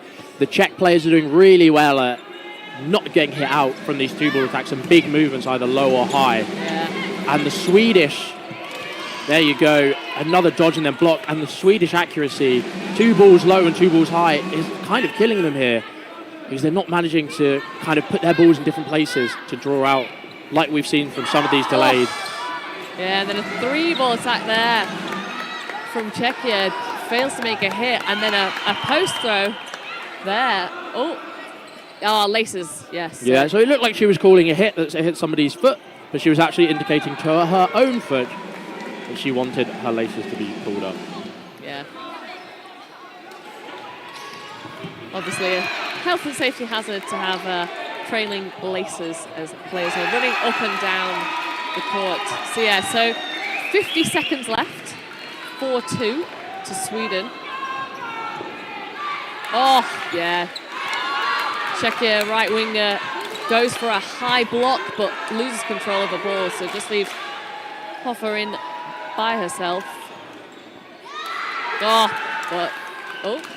yeah. I think it's a block, but it's a line fault. Yeah. Yeah, and when you bring that ball up, so if you're holding your ball in between 2 hands, and when you bring it up to your shoulders to kind of block, you then put your kind of hands in front of where the ball is, and if a strong shot comes, it dislodges the ball quite easily. Yeah.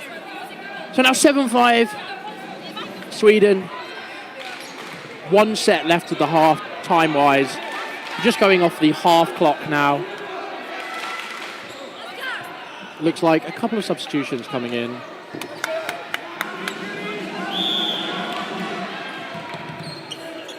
This will be a big set to see if the Czech Republic can even up this game, or if Sweden can give themselves a 2-set lead. Good dodge there by Sekulic.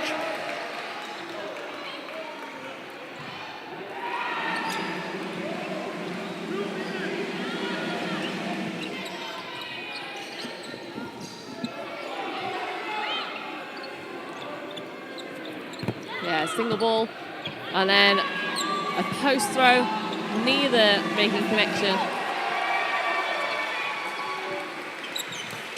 Yeah, high again on Nero, who doesn't opt to jump. Yeah, just sidestepping that one, but, you know, they're just reacting to what she's doing every time. A good block there. They release both. Yeah, again, different targets. And neither this time making a hit. They don't manage to hold the 4 balls, or the 2 balls, sorry, because there was 1 blocked away. A dodge there, but that second shot coming in later, sorry, that does the tracking. Yeah.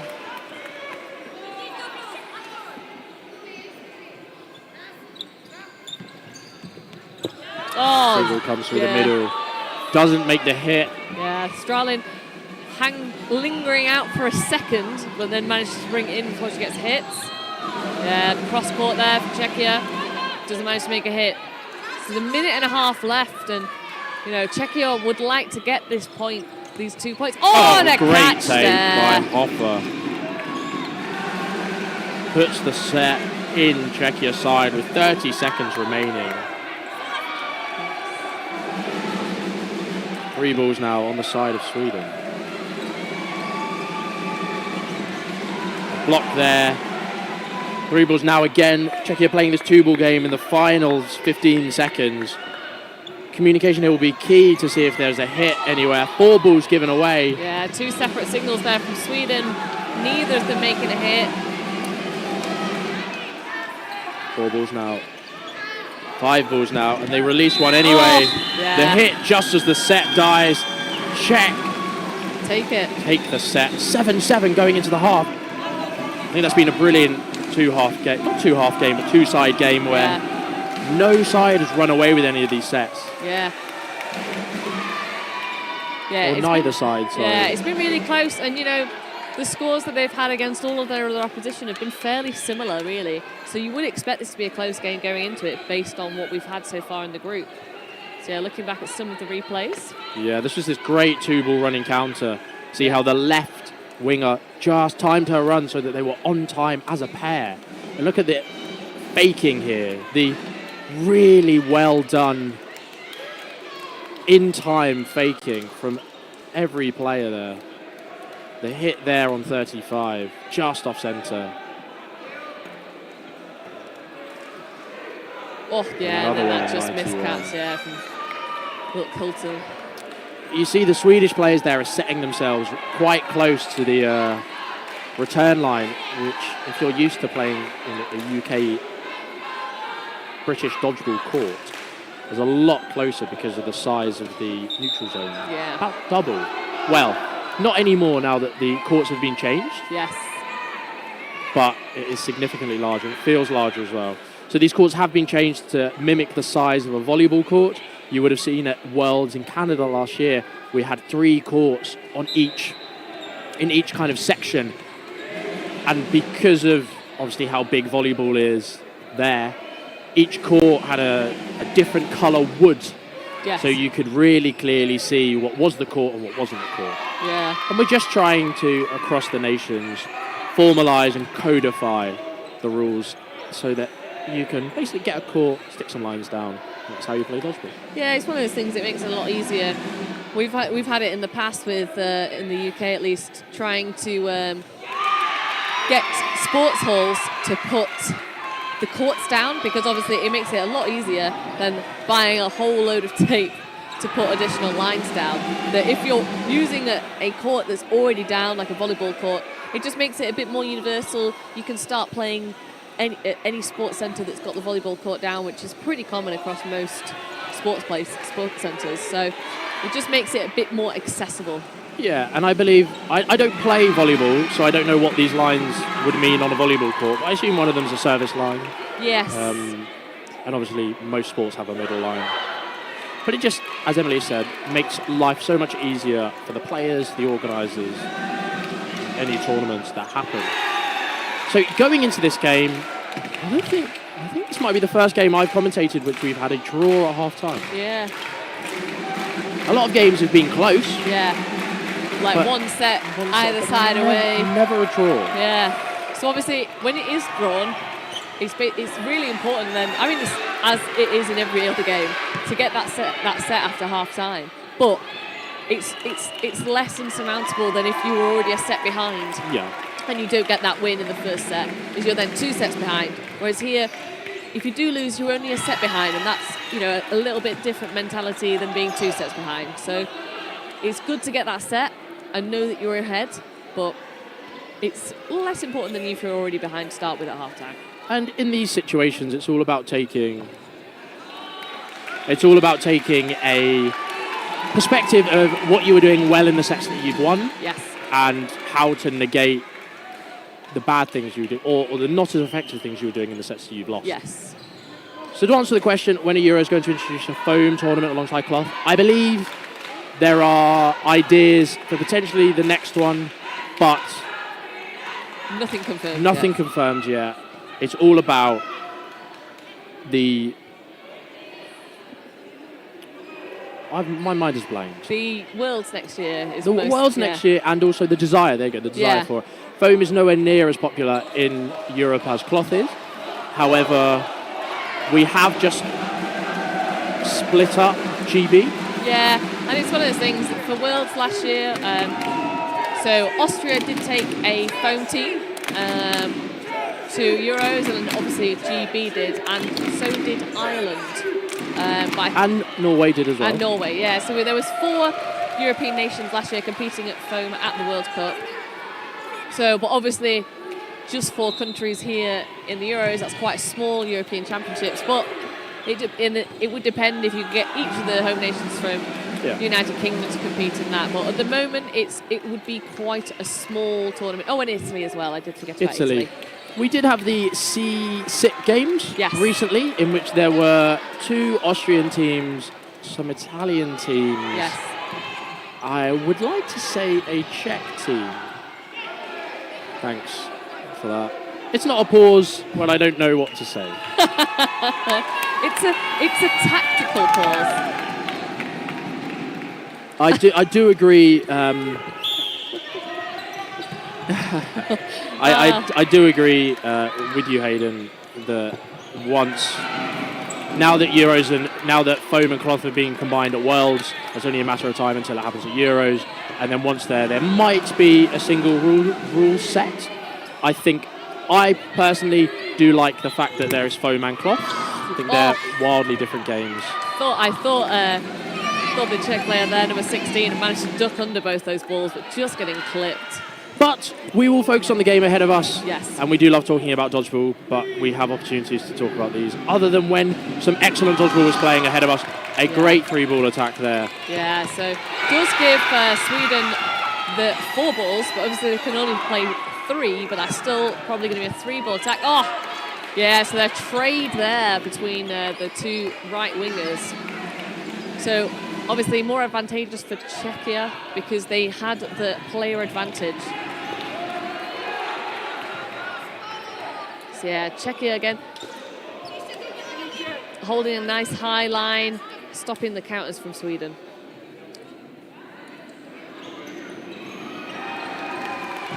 Oh yeah, getting the Swedish players fishing. Even if she'd made that catch, she was already way off court before she'd even secured anything. Now, Czechia with 3 players and 2 balls. That's the last Swede left in. Easy block there. Yeah, so Czechia potentially just looking to block back those balls. Oh, but no, just as I'm saying that, taking a catch from Haraska. Very well worked set there from Czechia. Yeah. Great set to come out of the blocks firing, especially when Sweden took a couple of quick sets at the early portions of that first half. So yeah, so obviously Czechia taking that first set.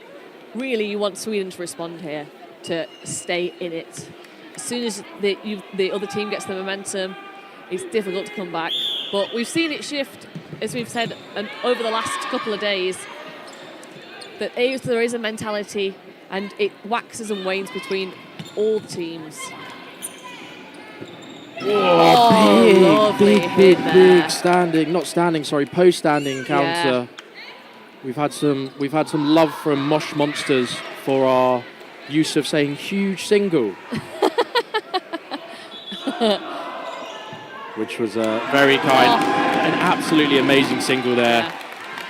Big dodge by the Swedish player, but doesn't manage to get out of the way of that shot. Oh, yeah. And again, these cross-court singles are great. Oh, and the ricochet catch there. But the 1-for-1 trade on the other side makes it even on both sides, even with that ricochet catch. 4 balls now on the side of Sweden. Yeah, throwing 2 singles at different targets. 3 singles there, the 2 singles coming across, as Emily said, and then the last one, because I believe play 3 was called. It did have 4 balls. Yeah, one of those things, potentially just a bit of panic that play ball's been called, that you need to throw. 5 seconds, it's so much longer than you think. You can definitely reset and make a call and then go together. Yeah, and this shows that difference in play between Sweden and Czechia showed the difference between... lovely split leap there. Between a coordinated 3-ball attack and an uncoordinated one. Czechia had a lovely 3-ball attack that they made a hit with. Nice jump. Hoffer goes high. They've got 4 balls, which means they have 5 balls now. Yeah. Play 3 has been called. Lovely 3-ball attack. Yeah. The timing on this Czech team is excellent. We saw how devastating the timing can be in the Northern Ireland Sweden men's game, with Northern Ireland having an absolute field day with those 2-ball attacks and how accurate and fast they were. Yeah, so Czechia here opting not to go for the running counter and just waiting for the group throw. Yeah, blocking, getting the 4, and then all throwing, and a great track there. So Czechia take the second set. Yeah. Will Sweden call a timeout? No. No timeout. Yeah. They're just utilising those 30 seconds as the coach has a chat with them. You are very correct, Hayden. This is a must-win game for both teams. As we mentioned earlier on, no one wants to run into Austria until the final. Yes, exactly. The Austrian women have looked as deadly as usual this tournament. The only game I've really been able to watch, considering we're on the centre court most of the day, I did watch the Scotland-Austria women's game, and Austria looked very good there. So this is as good as a round of 16, really. Two singles there. Both making hits. And the ball rolling across, which gives Sweden 4. Yeah. Just unfortunate there. So yeah, again, Sweden responding. They do need to win this set so that that gap doesn't become more difficult to bridge.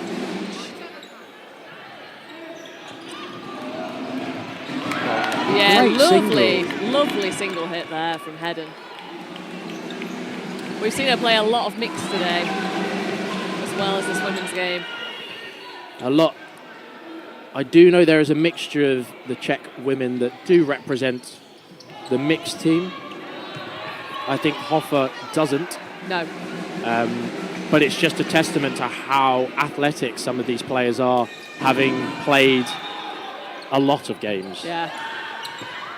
Oh, yeah, lovely Great read hit there from Hofer. Just seeing Milk Hulton just stuck in that neutral zone. So yeah, 4-4. Oh, but yeah, unfortunate there for the right winger from Czechia. She throws, but the Swedish player blocks it and then just takes her out.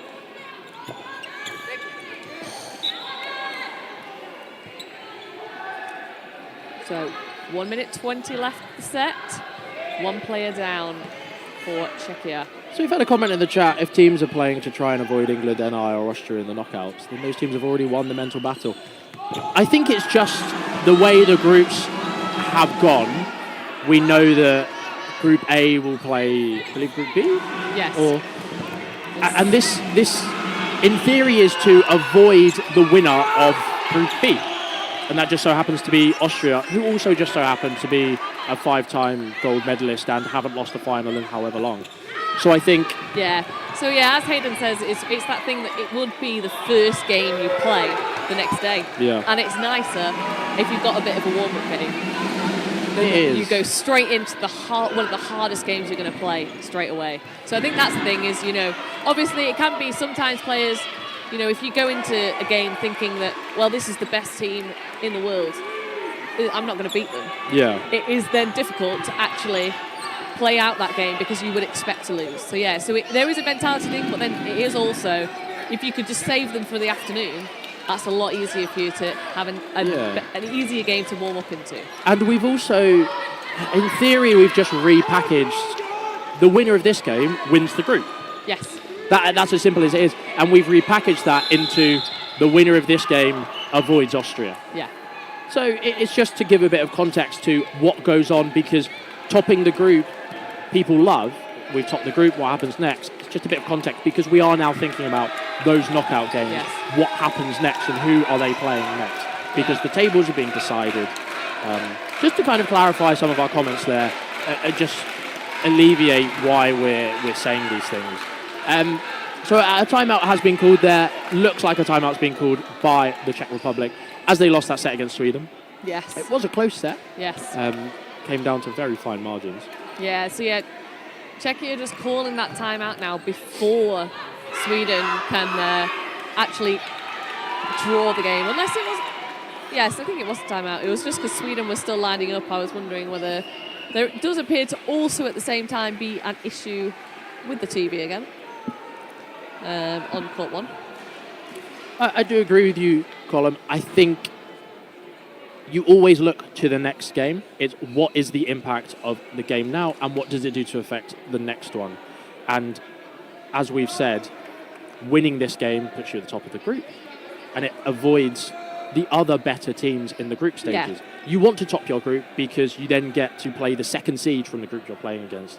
And it just so happens that those teams are excellent. Yeah, so it's one of those things, if you play Austria, even if you win that game, which is absolutely possible, you are going to have to have played out of your skin for that game and put 100% effort in there, which means that then when you come to the semi-finals, if you play a team that has therefore had an easier match where they've not had to extend as much effort, you're going to be more tired, which then means that you might not be playing at your best for that semi-final. So that's the thing, is everyone wants to have the easiest route so that when they get to that final, they're rested and they're ready to play 100%.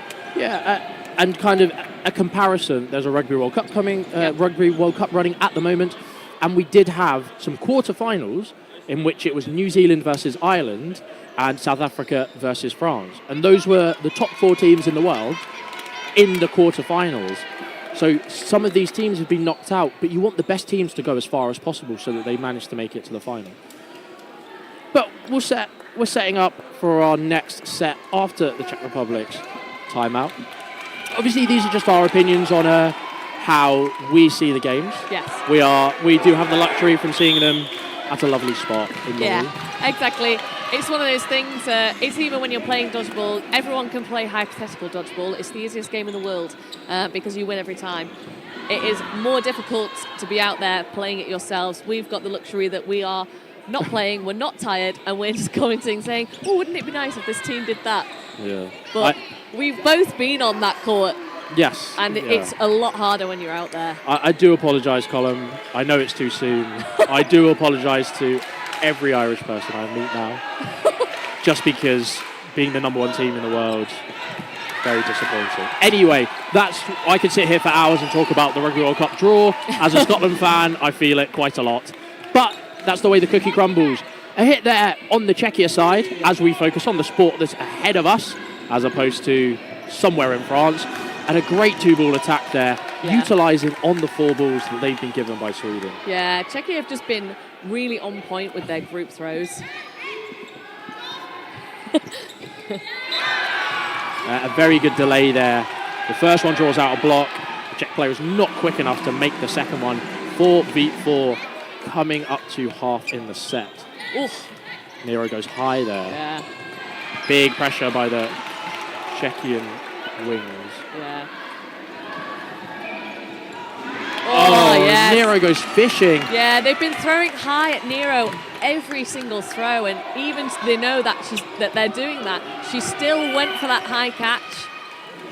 So yeah, it's showing that the Czechia players are reading the individual Swedish players as opposed to just kind of throwing at them as just nameless ability Swedish players. Yeah, and that play there, I think that's a lovely, lovely punish there by the Swedish players. Hoffer has cross-courted inwards, and I think if you're a right-handed player on that right wing and you're crossing in, a lovely take. But you're crossing inwards, I think a punishment is really easy because you're kind of off balance. Yes. You're not really ready to face something in front of you because you've had to contort yourself. Yeah. So that's a really well-worked 2-step. And the catch just confirms it. 5-on-2 now in favour of the Swedes. Yeah, 40 seconds left. So not a lot of time for these Czechia players to do something. Yeah. And again, Sweden going up, but actually holding because they've got the 4 balls, which is a smart decision to make.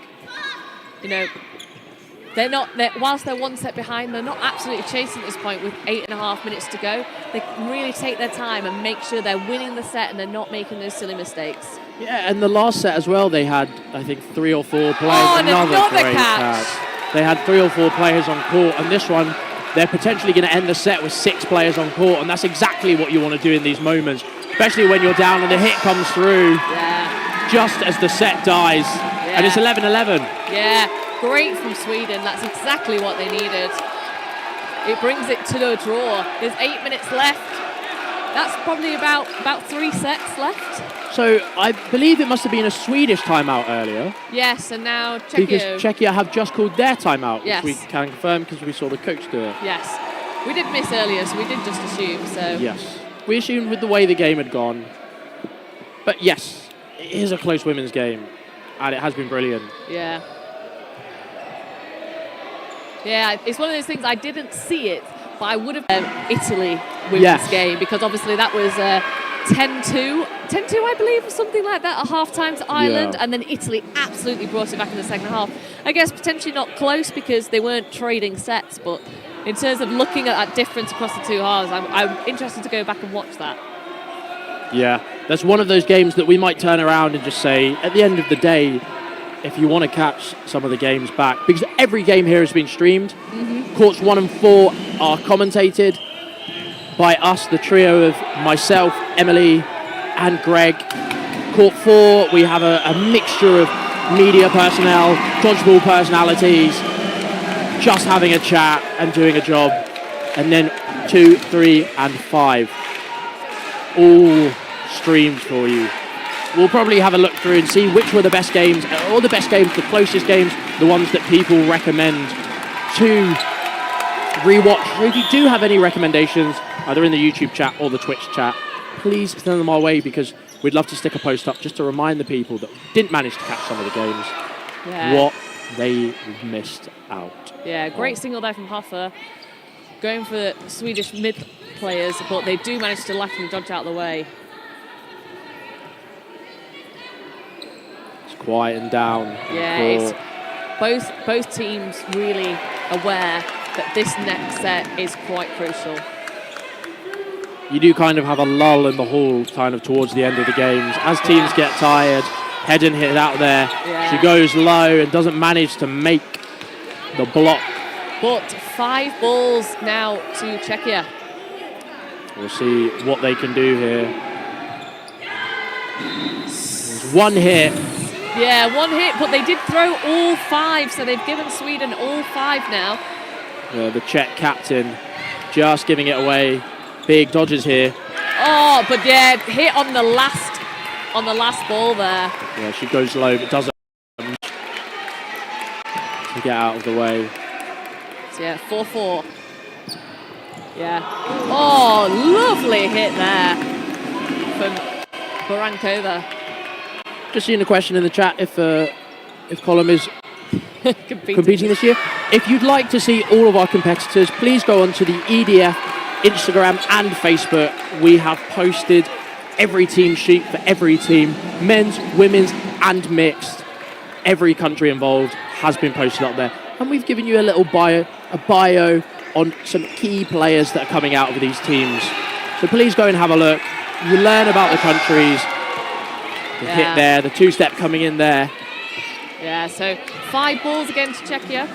2 players. They can safely take up 2 balls, as there's going to be no attack. Oh, what a catch! Yeah. The sidestep. Yeah, so that's number 95, Lundgren for Sweden. That's the 3rd catch now I think she's made in the last 2 sets. And the bounce there called.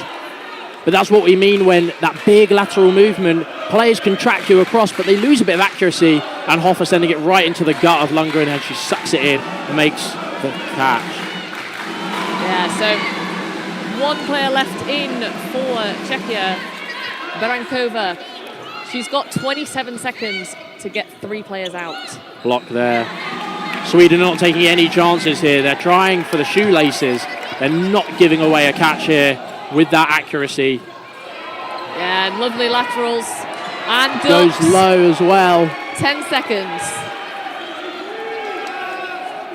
Sweden probably only going to release a single here. Oh, and the catch in 2 hits. But that is time. There's not enough time for anything to happen. Oh, I mean, great catch. Sweden take the set. Yeah, great catch there. Oh, from Barankova. But unfortunately, they've run out of times. Yeah, so we don't have the link for you immediately, but it's on the EDF YouTube. Not the EDF YouTube. We're on the EDF YouTube. It's on the EDF Facebook and Instagram. That is just European Dodgeball Federation on Instagram and Facebook. Yeah, I believe that Greg did post it earlier in the day, if you can scroll that far back up the chat, but otherwise is available on the website. I believe there are links on believe there are links on the Instagram as well, potentially. I believe there are links on the YouTube. Sorry, I was just glancing across to the Netherlands-Wales men's game, in which the Netherlands are up 14-6. So yeah, so 13-11 now to Sweden.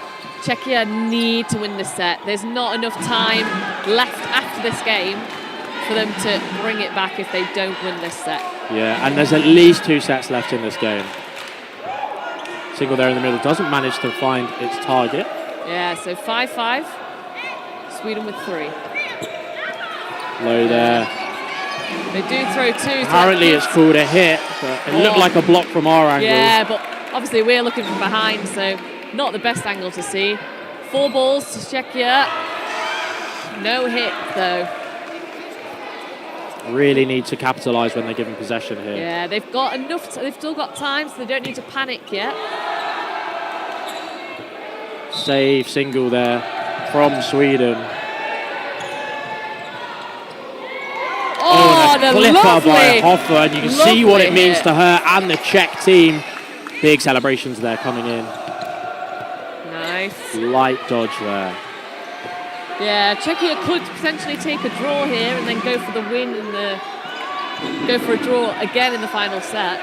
But obviously, it's a lot better for them if they can push for this win here in this set.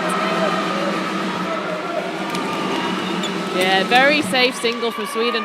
Obviously, Sweden aware that they don't need to win this. And the hit and the ricochet catch was not caught. Yes. But with the 2 hits, it's now a 3-on-2. Yeah. 1 ball for Czech. Yeah, and Hoffer surviving really well in that neutral zone. Single blocks, yeah. So 2 singles there from Sweden, easily blocked by Hedden.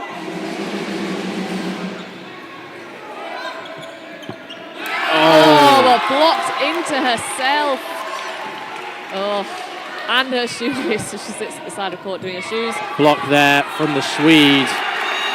So yeah, 30 seconds left on the clock, 2v2. Just 1 hit or 1 catch from either side changes this. Dodge there. Czechia have 20 seconds remaining. There'll be enough for maybe 2 plays here. A Czechia play and then a Sweden retaliation. Oh, that was a nice wing shot with the cross, but straight over the head. 5 seconds left. Oh, but 2 hits hit. there. There's no Hoffer time. needing the ball, and the whistle goes as the Czechian player is just hit. Yeah, so that takes it to 15-11 Sweden against Czechia. And there's only a 1-minute 30 set left. So that does mean that Sweden have won and have topped the group. Obviously, Czechia, it will be good for their headspace to take the final set and prove that they can beat Sweden again.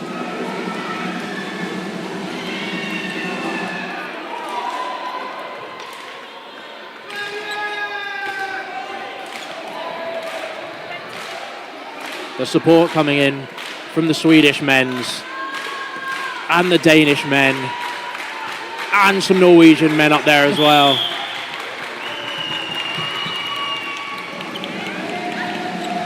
A little bit of a fight there for the middle ball.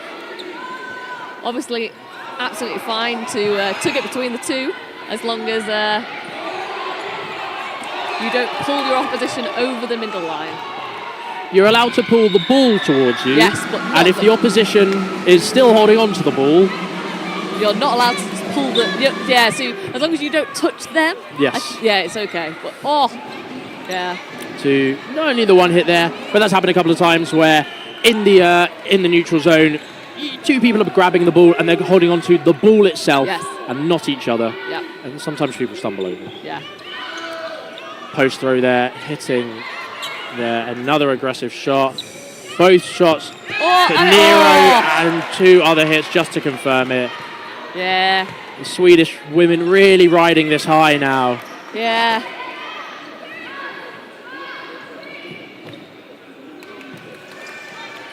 Okay. Yeah. So we've got slight thing with this with the commentary, so we're going to have to sign off, but obviously Sweden taking this game and will top the group. We will be back for the next game.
The Italians here are fairly separate. They've got, I don't think they have any overlap There is no overlap. between their men's, women's, and mixed. Dodge there in the middle by DeMarco. Same as the French, Yeah. I believe. But, of course, the captain, Matteo Mini, a well-known face in European dodgeball. Up on that wing. So this is the last game of the group stages here on court 1. But tomorrow we head to the knockouts. If you've been watching all day, thank you very much. If you're just tuning in, you've already missed all of the group games bar 1. We head into the knockouts tomorrow. The Swiss player Just a bit of a hit slowly on the head. I think I've just been hit on the head. Somebody's just dropped a can of Monster on me. Or it's just rolled, I think it's just rolled through the whole of the stands and hit you. Any Yeah. shout outs you'd like? I'm just a bit shocked. I've just been had a can of Monster dunked on me. But yeah, Italy up now by 4. In terms of this group, where do both teams sit? Does this depict one team going through on qualifiers? Yeah, 2 hits there to end the set. The Italians using their experience and their youthfulness in tandem to make that hit.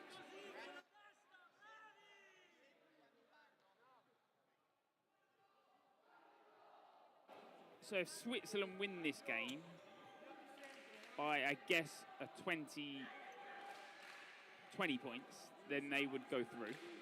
Italy just need a point from the game, so a draw would do them. If Italy lose by 10, Ireland go through in second. So quite a confusing group. Yep. At the moment. No quick start there by the Swiss as they come forward with their 3-ball attack. Like we said, any shout outs you'd like.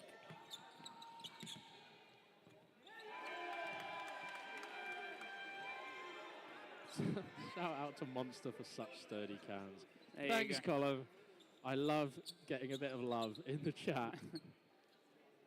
The chat seemed to adore you, Jonathan Wilkie. I don't know if you realise that. There is high amounts of sarcasm in that. Really? Yeah. Well, we'll see. Did you see our, I think I mentioned it in the last game, but we got a shout out from Mosh Monsters on their... Oh, the seagull one? Yes. Yeah, I saw that. Yeah. So that was impressive. Ran across court to try and collect his catch, I believe. I think if he'd come any closer, Mini might have fired his single ball into him. Yeah. Yeah. But the Italians up by 5 players to 3. Any shout outs you'd like? My mum's been watching all day. She commented earlier. Shout out to my mum. Shout out to your mum. Shout out to anyone around that wants to trade a Warwick Eliminated shirt with me. I brought a spare one just why not? I was going to trade an EDF. Oh, that's for international players. Yeah, but I doubt anyone here is listening to the stream. And shout out to the sharks, just in general, in the sea. Sharks? Just sharks in general. Oh, are you talking about? Is it Buchanan? Buchanan. It could be Buchanan. We don't know. Oh, okay. Shout out to the Sharks. I think there's another international team that's the Sharks. I think there is as well. My girlfriend is watching back home. She doesn't play dodgeball. Does she go to a different school? School? I'm not in school. Thanks, Colin. Shout out to my mum. Charlotte's been watching. She doesn't like dodgeball. She lives in Canada. She doesn't like dodgeball or play dodgeball. No. She just is probably bored at home and just listening to my voice. I would say shout out to my girlfriend, but she's there. Over to our left. Shout out. Hi, Lauren. She's giving us a wave. Comment your favourite shark in chat. God, this day is getting along. Okay, let's right, listen. Back to the game. But before that. Oh, it's the team in Switzerland. Oh, okay. Yeah, shout out to them. I think the Swiss mixed team have been doing a really, really good job. A really, really good job there. It's the same as we've seen. Good catch there by Mini. Like we said, 4-0 up in this game. Great. Yes, Charlotte. Come on. She loves dodgeball. That is her sign to sign up to dodgeball. Yeah. Will she be representing Rangers? Anyway, so the difference here is that Italy are using their experience. Mini with no ball and no hit called there off of Bracchi. But yeah, Italy have a lot of experience on this court. They're combining it with some newer players. We don't know what their purpose is, if it is a development situation or if they do believe that these are the best. They're a big development country for especially the younger generation. As a two-ball attack is a hit on the backside of her foot.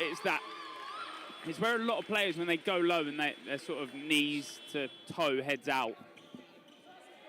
Yeah. Good replay. Oh, it wasn't a replay. It was a transition screen. Yeah, and we do have some newer faces here. We've seen a lot of young players being brought in by the teams. I think Northern Ireland, England, Italy have got loads of young players. France are full of them. Mostly dev players, I believe. Yeah, thanks, Colin.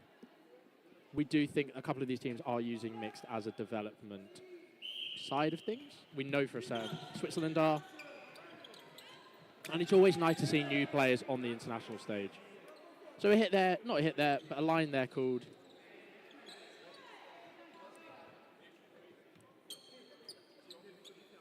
Got Bracchi and Mini on the wings here. Single there, almost clipping the ponytail of Marcella. But Angelos manages to make the hit. But it gives them 3 after they pick that middle one up.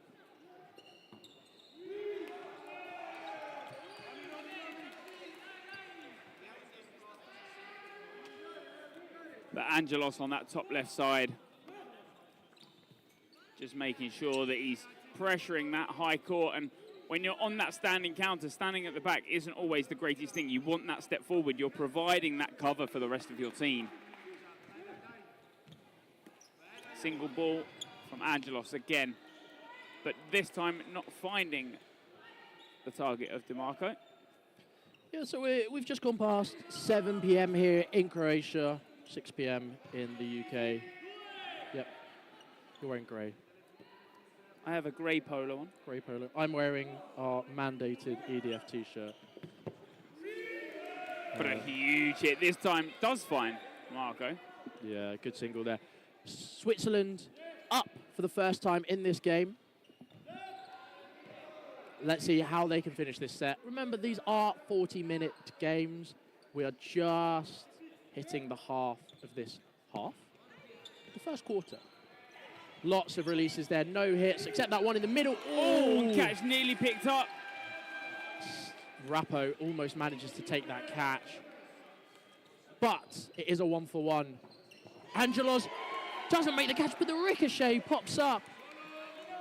And now Mini, the 1v4, the Italian legend.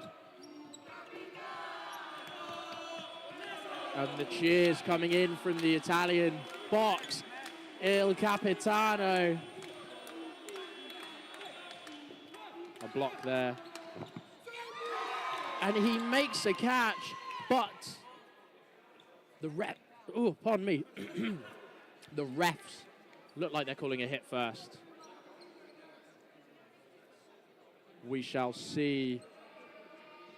Oh, I'd say catch. I think that's a catch and block. But of course, we can't communicate with the refs on court, so a catch is called, a catch and hit, which I think is a very fair call, especially on court, and from the angles the refs were at. Yeah, we get that extra slow motion replay, which, like you said, the referees don't have. Very close to the shoelaces there.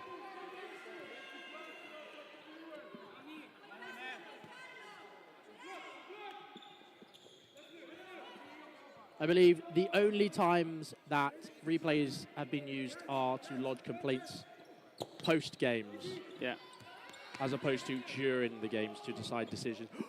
Oh, and there's it one. He's got to come back. He's got to come almost forward. sticks. 9 seconds.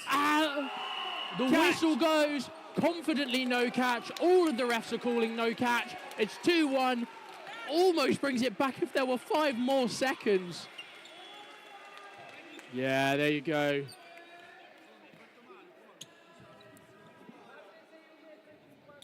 Exactly that. It is so tough. You know, you have that replay. A great catch there, but the whistle has already gone. He knows that decision has been made.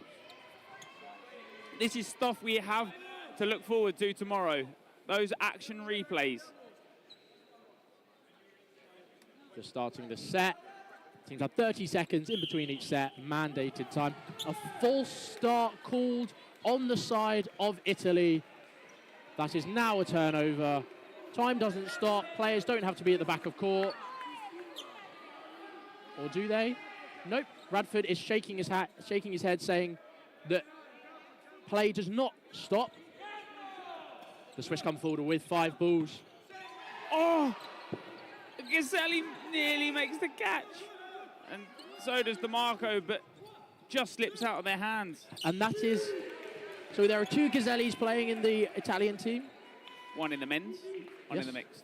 One in the men's captain, who is the well-known, more well-known, I'd say, Ghiselli, as he does play on, or has been playing on the international stage for a bit more. But this is his brother, Andrea, who's also very good at dodgeball and now represents them. Yep, nearly takes that catch in, like you said. But that single ball gets the hit first. Now the Italians 1v5. Oh, a lovely clip there, but leaves himself at the front of court. No hit called, bounce called by every ref around. Neri comes forward with 1 ball, 2 balls, sorry. Low shot doesn't manage to find its target. Another shot doesn't manage to find its target. Yeah. And then just gets left with 1 back of court. He didn't actually have to give that second one up. And Switzerland make the hit. There is a catch at the end, but the player is already out. Yep. And the set goes to Switzerland, 6-4. I think after how quickly the Italians came out of the blocks, this is a big, big moment. Great hit there onto Bracchi as he goes high.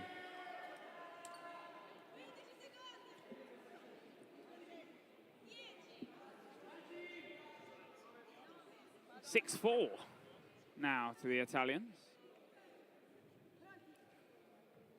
Like we said, a couple of results can come from this. The Switzerland national team, if they beat the Italians by 10 or more, it puts Ireland through. The Italians have to beat the Switzerland team by 20 for them to go through, or the Switzerland team have to beat Italy by 20.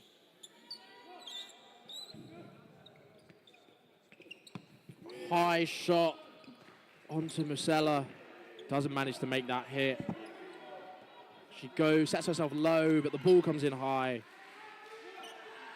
5 apiece here at the beginning. Block there by Ghiselli, and the catch is made. 4 balls. Bracchi does release. Yeah, Bracchi doesn't need to throw. I think he's just high on that press because he doesn't want any attack to come in from that left side. Number 79, Conrad from that Switzerland national team. Yeah. Substitution here. Oh, pops up. But when you're on that back foot, sometimes it's hard to push forward onto it. She set herself low in it. Yeah, she almost makes the catch. The hit there in reply. Lots of faking. A block there on the Swiss wing. This is now for Italy to really secure this set as they are up by 2 players. Aggression from Ghiselli, but the shot comes in from Bracchi. And that's what you can do when you have that player that has so much personality on that right side and so many fakes that they offer. It doesn't even need to be them to throw. Yeah, the hit there, Ghiselli right to the front of court, not allowing that Swiss winger to pick up that ball. But he does, and realizes that they only have the 2 balls and there doesn't need so much pressure. The block comes in, and a skimming shot by Bracchi comes across. Yeah, it's that cross-court swing throw that we see that causes so many players to get snicked out. number 19, left on the Swiss side. Glardon. That was called an invalid, I believe.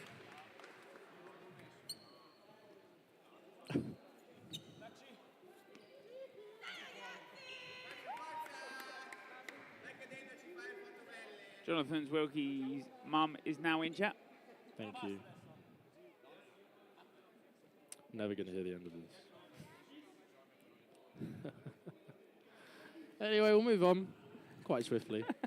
So last game of the day, we've got 4 minutes left in this first half. It's 8-4 to Italy. I think it's a fair scoreline. Some changes coming across from both teams. Dodge there in the middle. Strong shot there. Bracchi or Bracci? Bracchi. Bracchi. We do have a pronunciation sheet somewhere for the Italian names. But we have a big folder with all of the teams and all of their clubs, names, shirt numbers, little information pack for us. The only issue I think we've had is that a Spanish player was wearing 12 on his shorts as opposed to 10, and he was the number 10, so we couldn't see from the front.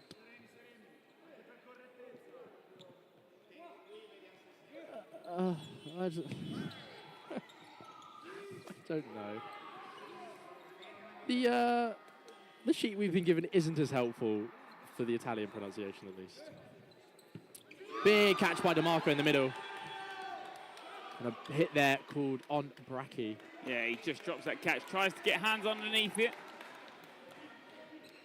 But Gazzelli on that left side there actually thinks it's been hit a bounce.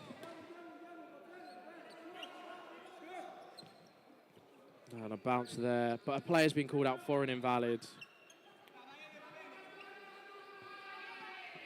The reply is shot by Ritchie, but doesn't manage to make the hit as the player was exiting court and already out. Bounce there.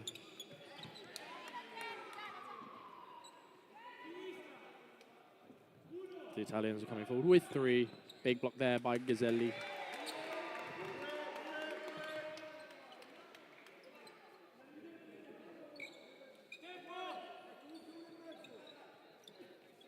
Single ball dodge. Yeah, no hit there. As the Italians come forward with 3 balls. To try and finish this set out, there's 50 seconds remaining. A single standing counter. DeMarco caught out up court. The reply isn't shot, but he does have 5 balls. 4 players and 5 balls. Big fake there. Gazzelli manages the dodge and the second dodge. Really well done there by Gazzelli on that wing. Yeah, and it doesn't need to be that up and down lateral movement. And the catch by DeMarco to finish the set. We will have a final 90-second set. Yeah. Look what that means. Look what it means to the Italians. You can pick that up on the court, Mike. Lovely side angle with that hit. As the line was called, but a nice hit as well. Yeah, lovely 2-ball attack there. Yeah. That final 90-second set will come into play. Will Italy take that extra 2 sets?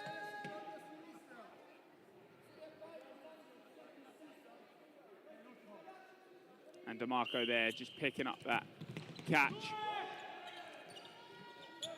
Game gets back underway. Like we said, that final 90-second set on that set timer. You're not looking at the half timer. Can Switzerland pull back? Big catch from Gazzelli there as he makes the dodge. Catches Conrad.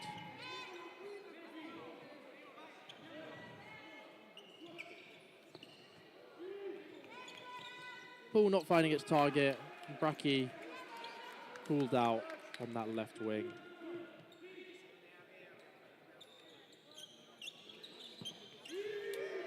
Good post throw there on the newly substituted number 59, who is Arnedo.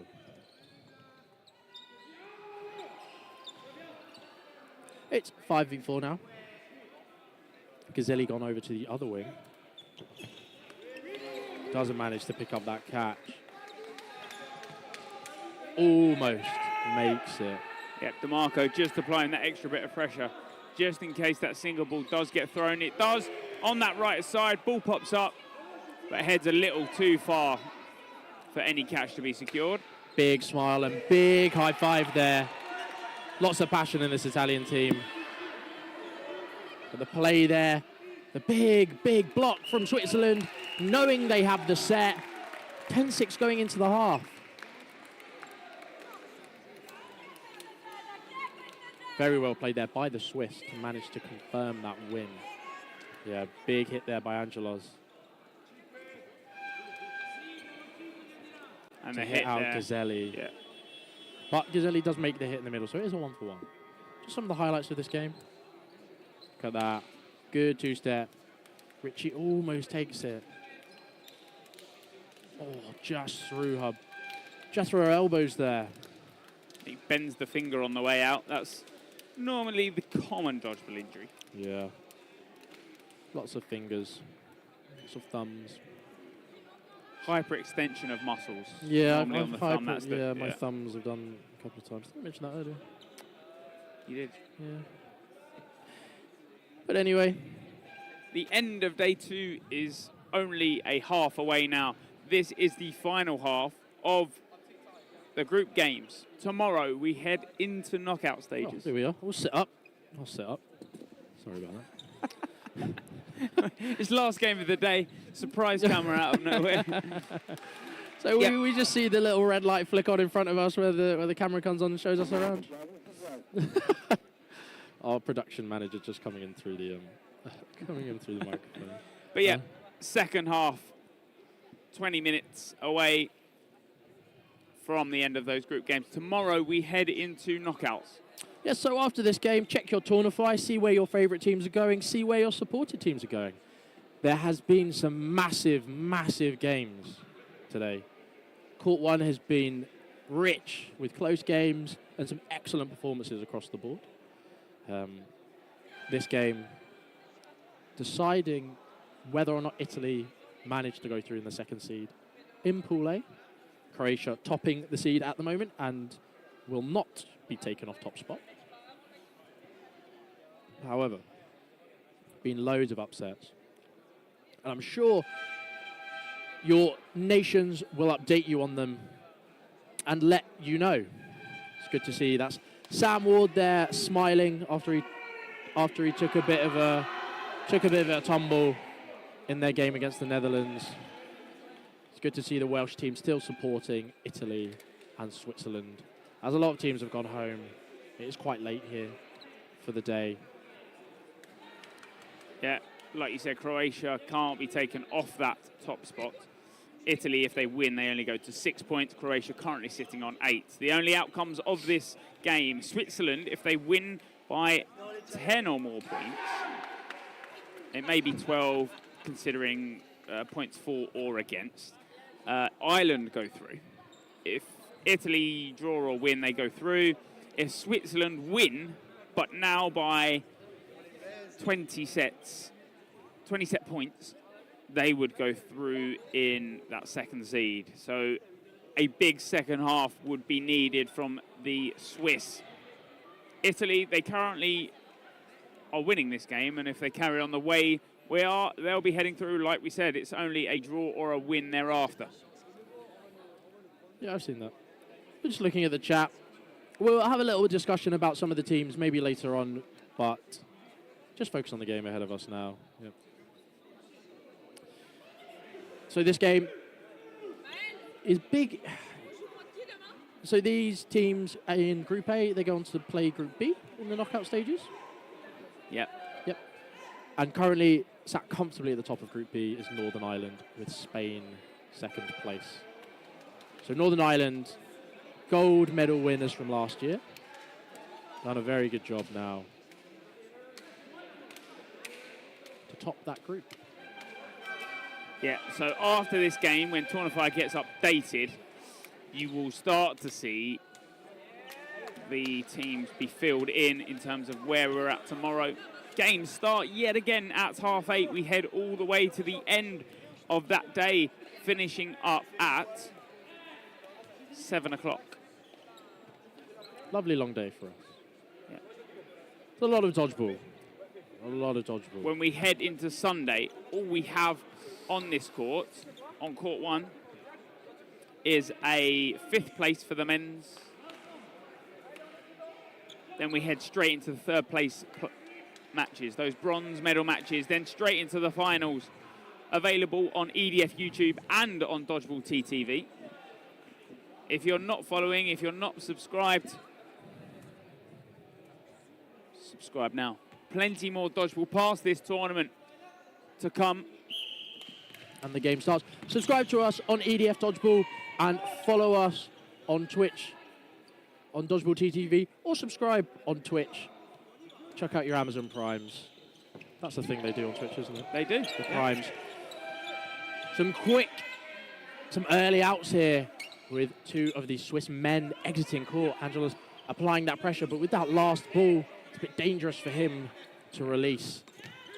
Lovely dodging there. I thought it was lovely dodging there, but Ghiselli hit out by Angelos, who does a great counter. Now, which surprises me, although they take out Ghiselli there, Angelos has just given a ball away into the side of the Italians. Yeah, that's true. Oh, great hit onto the trailing ankle of Bracchi. Yeah, really nice shot.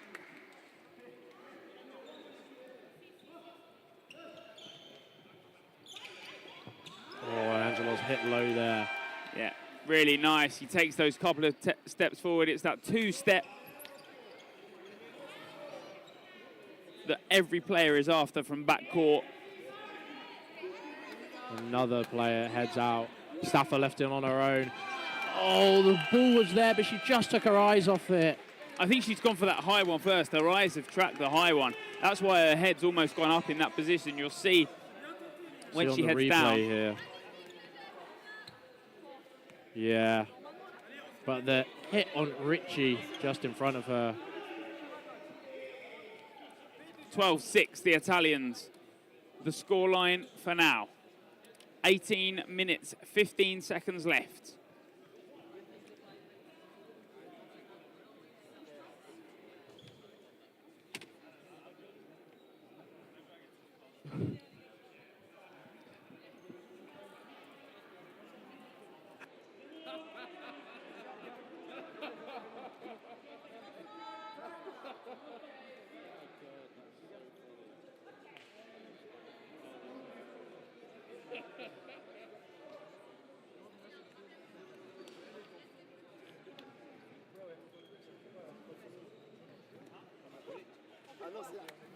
So yeah, just a timeout here called, I believe, by the Swiss as they recoup, or it might be by the referees as they're just dealing with something in the middle of court. I think Ricci went over on a...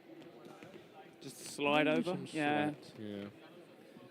No, Maybe it is a something timeout in the instance. Yeah. Or is it? I think they paused time just for player safety. So they're just having some conversations here, just chatting away. They've got a minute to do so.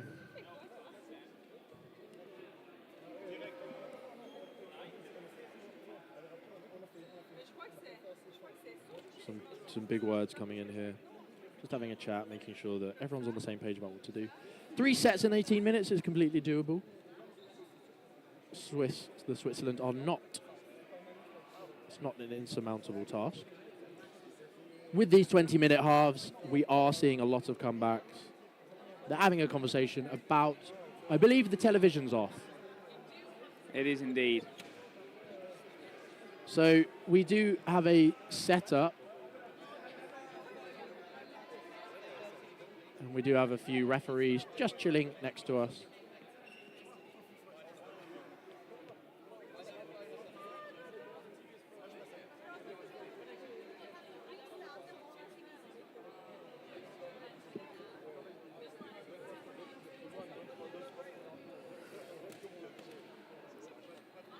So whilst they just sort out the technical issues we have 4 refs over there now.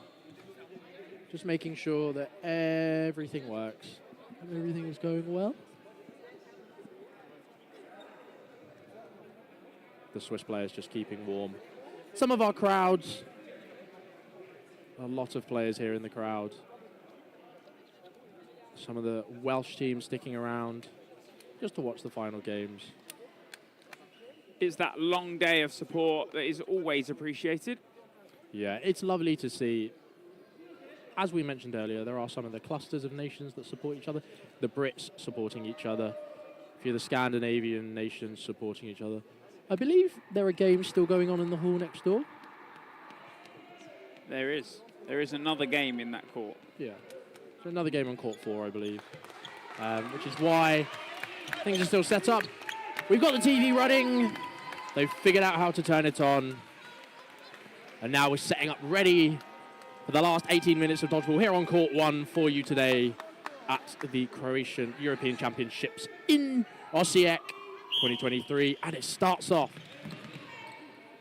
3 balls now for Switzerland. Yeah, Austria-Hungary in the other hall. I think there is a result that if something happens in that result, someone goes through. But in terms of that's another group of a couple of teams that are fighting for that second place. Oh, I believe if Hungary beat Austria, then Scotland moved down to 3rd in the groups. They're currently 2nd. Okay. Based on points difference and wins and losses. But that's another really nice group. No hit there. Angelo's just waiting for that ball. Bracchi applying high pressure. Good single there on Rappo. Oh, and another one on Angelos as he takes those 2 aggressive steps just before the release is proper. And it hits him out, blocks it into himself. Oh, Richie has line faulted again. She's trying to fake that ball so that the Swiss don't pick it up on that right side, and she's put that foot on the line. That is a line fault. Good honesty from the player there. Just the clip of the foot. Yes, we are now aware that if Hungary win this, they go through in 2nd. But beating Austria in the mixed is a very tough task. Angelos, just off your screen, has picked up a small injury on his right arm, his throwing arm. He's holding it in his elbow. Normally, sometimes that's a bit of a strain. Goes for the catch, takes the catch. Oh, Kolep. Just as he steps on court, Gazelli releases on him, makes the hit. Such good timing from Gazelli there to he's read it so well in terms of the player coming on court. Clean block there.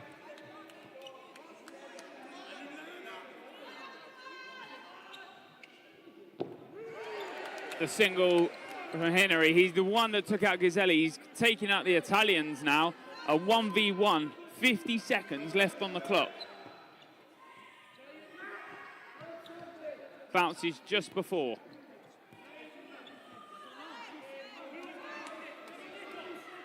Oh, the hit there on the knee. Yeah. And he makes the hit, and you can hear the Swiss behind us cheering that on. Yeah, here we go. Can see Richie's reaction to that. She says again. Stauffer hit there. The ball dropped down. And Gladon here sinks that catch first. Hinnery. Oh, a lovely 2-step onto Gazelli. Just enough power to wind up. That single ball there. A couple more. This was the final one. Yeah. Hinnery does have his fingers taped up there. There has been some discussion. There was a yellow card given. Gazelli doesn't line fault there, but the Swiss player does. There's another hit there. Hinnery has his fingers taped up, but not his fingertips, and they are preventative measures. They look like his joints taped. The issue earlier today was with liquid chalk, which is not medical. And wasn't on Hinnery. And wasn't on Hinnery, no. It was a Swedish player. Yep. Oh, Hinnery with takes the big the catch. Big catch there. Block from Gazelli, but blocked straight back into Hinnery.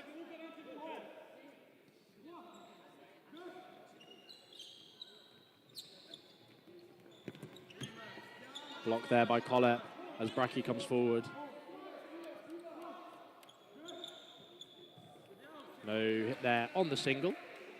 Good dodging there in the middle. Italy with 3 now.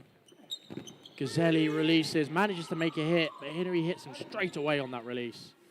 Hinnery seems to be really focusing on him to make sure that if he does release, he's getting those 2 steps.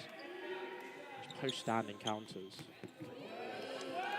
The timing there. Yeah, but so close to that. And as he's in the air, the Italians have noticed that, and that's when they throw, because the movement that you can force yourself into in the air is somewhat limited. Yeah, a block there on the pre-throw. 3 balls now on the side of Italy.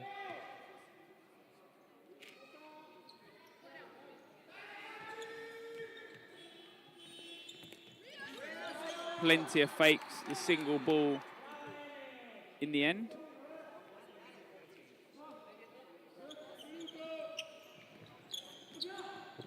Oh, Bracchi to hit there. Yeah, Bassard just moves out the way of it, and Collett on that right side just takes advantage of that. It's the punish in that neutral zone that a lot of the wingers are after. We've said it before. That's why you see a lot of releases come from that middle ball. That way you have that wing pressure. I think it was one of the tactics of Team USA in the most recent Worlds, where almost every 3-ball throw they would do would be their middle player, and they would capitalize on the chaos that would happen afterwards. Block there from Collett, as Switzerland are given 4 balls. It's a game of chess here until one mistake is made, and Italy do make the mistake. And the catch off the single ball.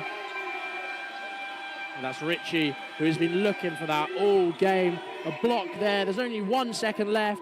Play ball has been called, but there's not enough time to instigate it. What a catch. Like you said, Switzerland had been capitalizing on Italy's mistake until the single ball came in. And this time around, Italy soaked that catch up.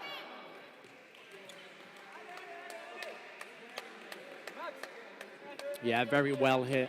Very well seen call there by the referee next to it. Seeing the hit, even though Bracchi thought it had bounced. Here's that catch again.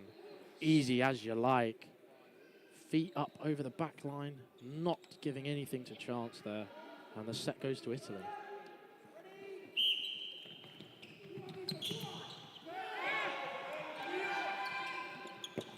Oh, big hit there on that wing.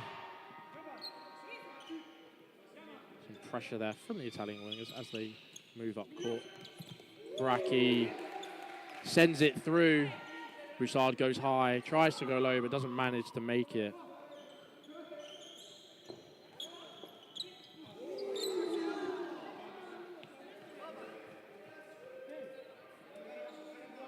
So that 1 player down now. Switzerland, they gave that set to Italy in the end. That would have drawn them closer to 12-10. The win won't just do it for them. They need to be 20 points up. Doesn't look like it's going to happen in this scoreline with 10 minutes, just over 10 minutes remaining in the half. Single there.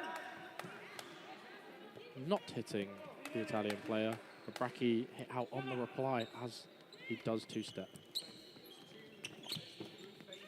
Oh, the diving catch doesn't manage to come off. Yeah, he looks for it. He measures where his feet are and jumps off perfectly, but can't quite get far enough.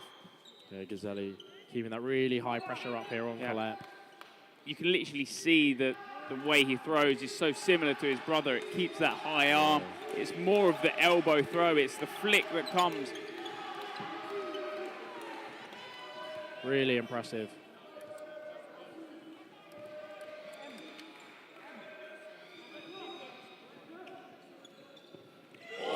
And the catch there by Ricci again. It's something the Italians do so well. Their mentality and their momentum that they take from taking one catch into the next is so good. Oh!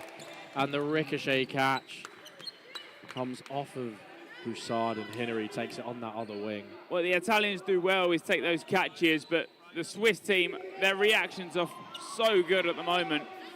Great survival there from Gazzelli. As they get 4 balls, blocks the second one. The 3-ball attack this time. Too good for the Swiss. No reactions. Hinnery cannot secure it this time around.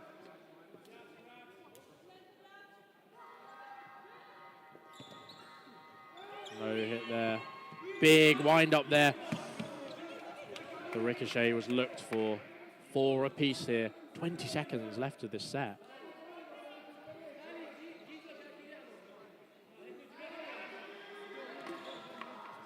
The 2-ball, not great timing, but a block. 5 balls now on the Italian side. The rebound close to hitting Caselli's toes, but they go for the hit just before the set. One of the balls has come over to us. One of the Swiss coaches comes and grabs it. I think one of those, as Stauffer has gone low to take a catch. One of the balls has come a bit high. Look at that lovely high catch. The ricochet now. A smile from Stauffer in the outbox indicates she's okay. Jeanneret brought on. There you go. Just that clip there.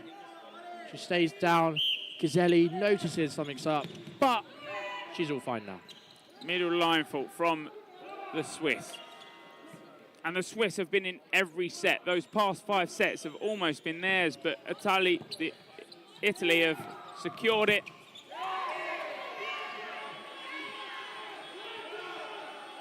Was no catch secured, was a hit from another ball that had come in. Couple of quick hits there. Hinnery not hit there, he just takes that side step and manages to make the block.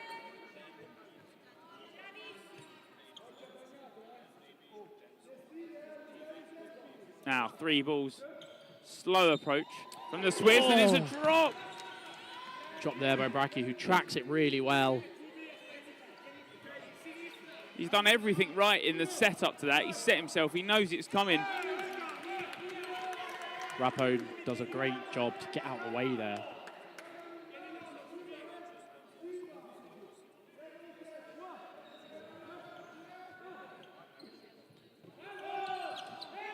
They've baited the 4th ball away. Yeah, Rappo there, she knows what she's done wrong after she's released that last ball. It gives the Italians 4. When you're facing 4 balls and it's a 5-on-2, you know 2 or 3 are coming your way. Another great dodge there by Rappo.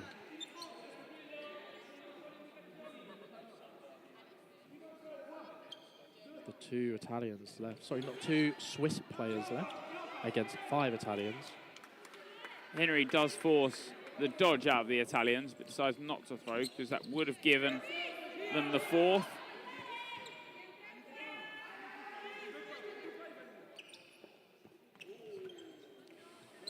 Rappo called there. It was quite close, but block there. The ref comes in and calls the invalid. Minute left. Hinnery blocks upwards, up to the refs who are just having a bit of a relax at the end of the day. Hinnery now has 5 balls. Can he take out 1 by 1? He misses the first and misses the second. Big dodging there. Late in the day, late in the game, his arm might be a little tired. Block comes in from far right. But Hinnery is tracked the whole way. A 1v5, it's a big feat for anyone. Yeah, some big blocks coming in just to keep Hinnery from having to release all of those balls. The Italians don't need to eliminate Hinnery. They want to play that timeout. They do not want the Swiss. Yeah, you can see they're in no rush to end this set. Smart dodgeball from Italy. 8 seconds left. Play ball. And Hinnery gets hit out. An aggressive 4-ball attack. You do not want any catch from that. And a timeout called on the Swiss side. Just maybe to have a chat about what to do next. What to do at the end of the game.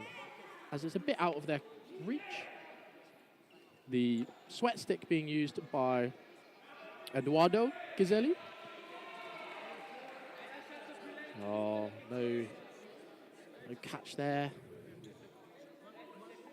great hit there on Stauffer. I think that was Stauffer. Rappo not managing to get that ball. We do have a sound box in here somewhere. I think it might be the Italian sound box or the Swiss. So if you hear some random noises coming in through the hall, there are some people above us. Yeah. The hit there. A thumbs up from Hinnery. Swiss using all of this timeout time. The Italians lining up.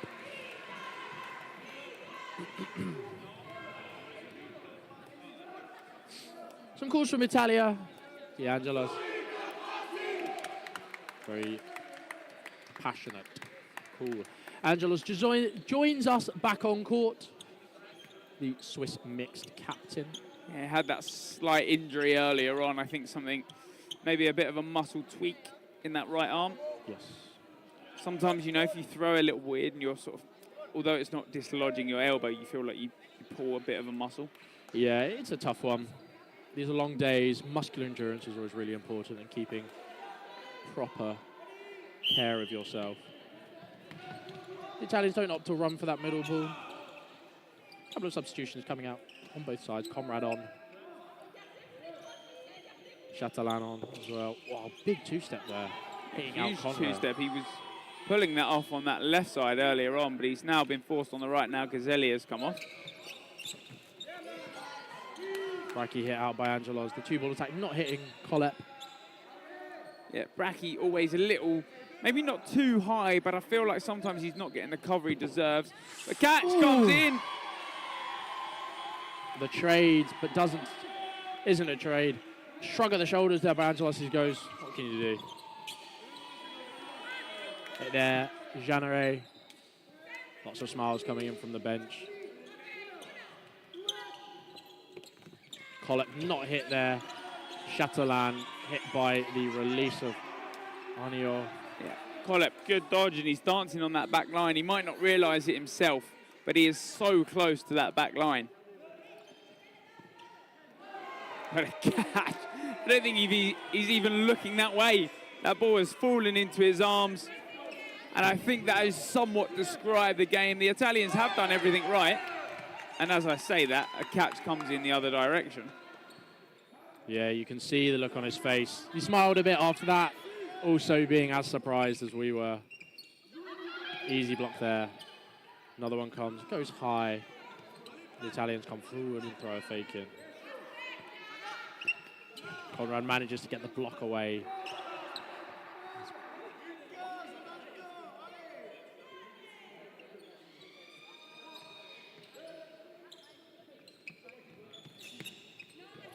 That one's somewhat close to an invalid on that right side, but like you said, it's that muscular endurance that you're after. It's not about how hard you can throw in a tournament.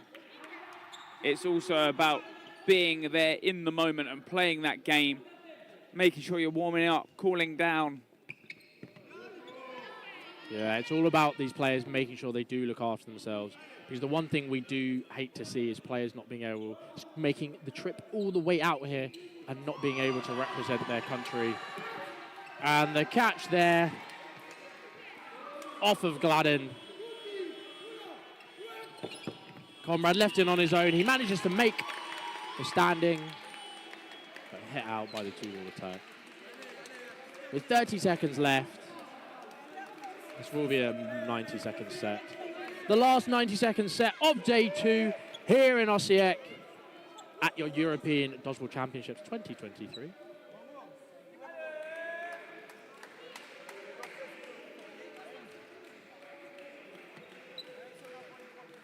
Yep, any seconds or any set, any time less than 2 minutes, there'll be that 90-second set, because like we said, a big thing in this tournament, you have that 30-second set up time. Last set gets underway. Yeah, Gladden there, caught and hit out. And the set begins. Ignore the half timer. The set timer is the only one that matters in this one. Angelos does so well there. Oh, and Bracchi from that right side takes out Conrad. Conrad doesn't even know if it really bounces or hits him straight off, but Bracchi's hit that side swing from top left.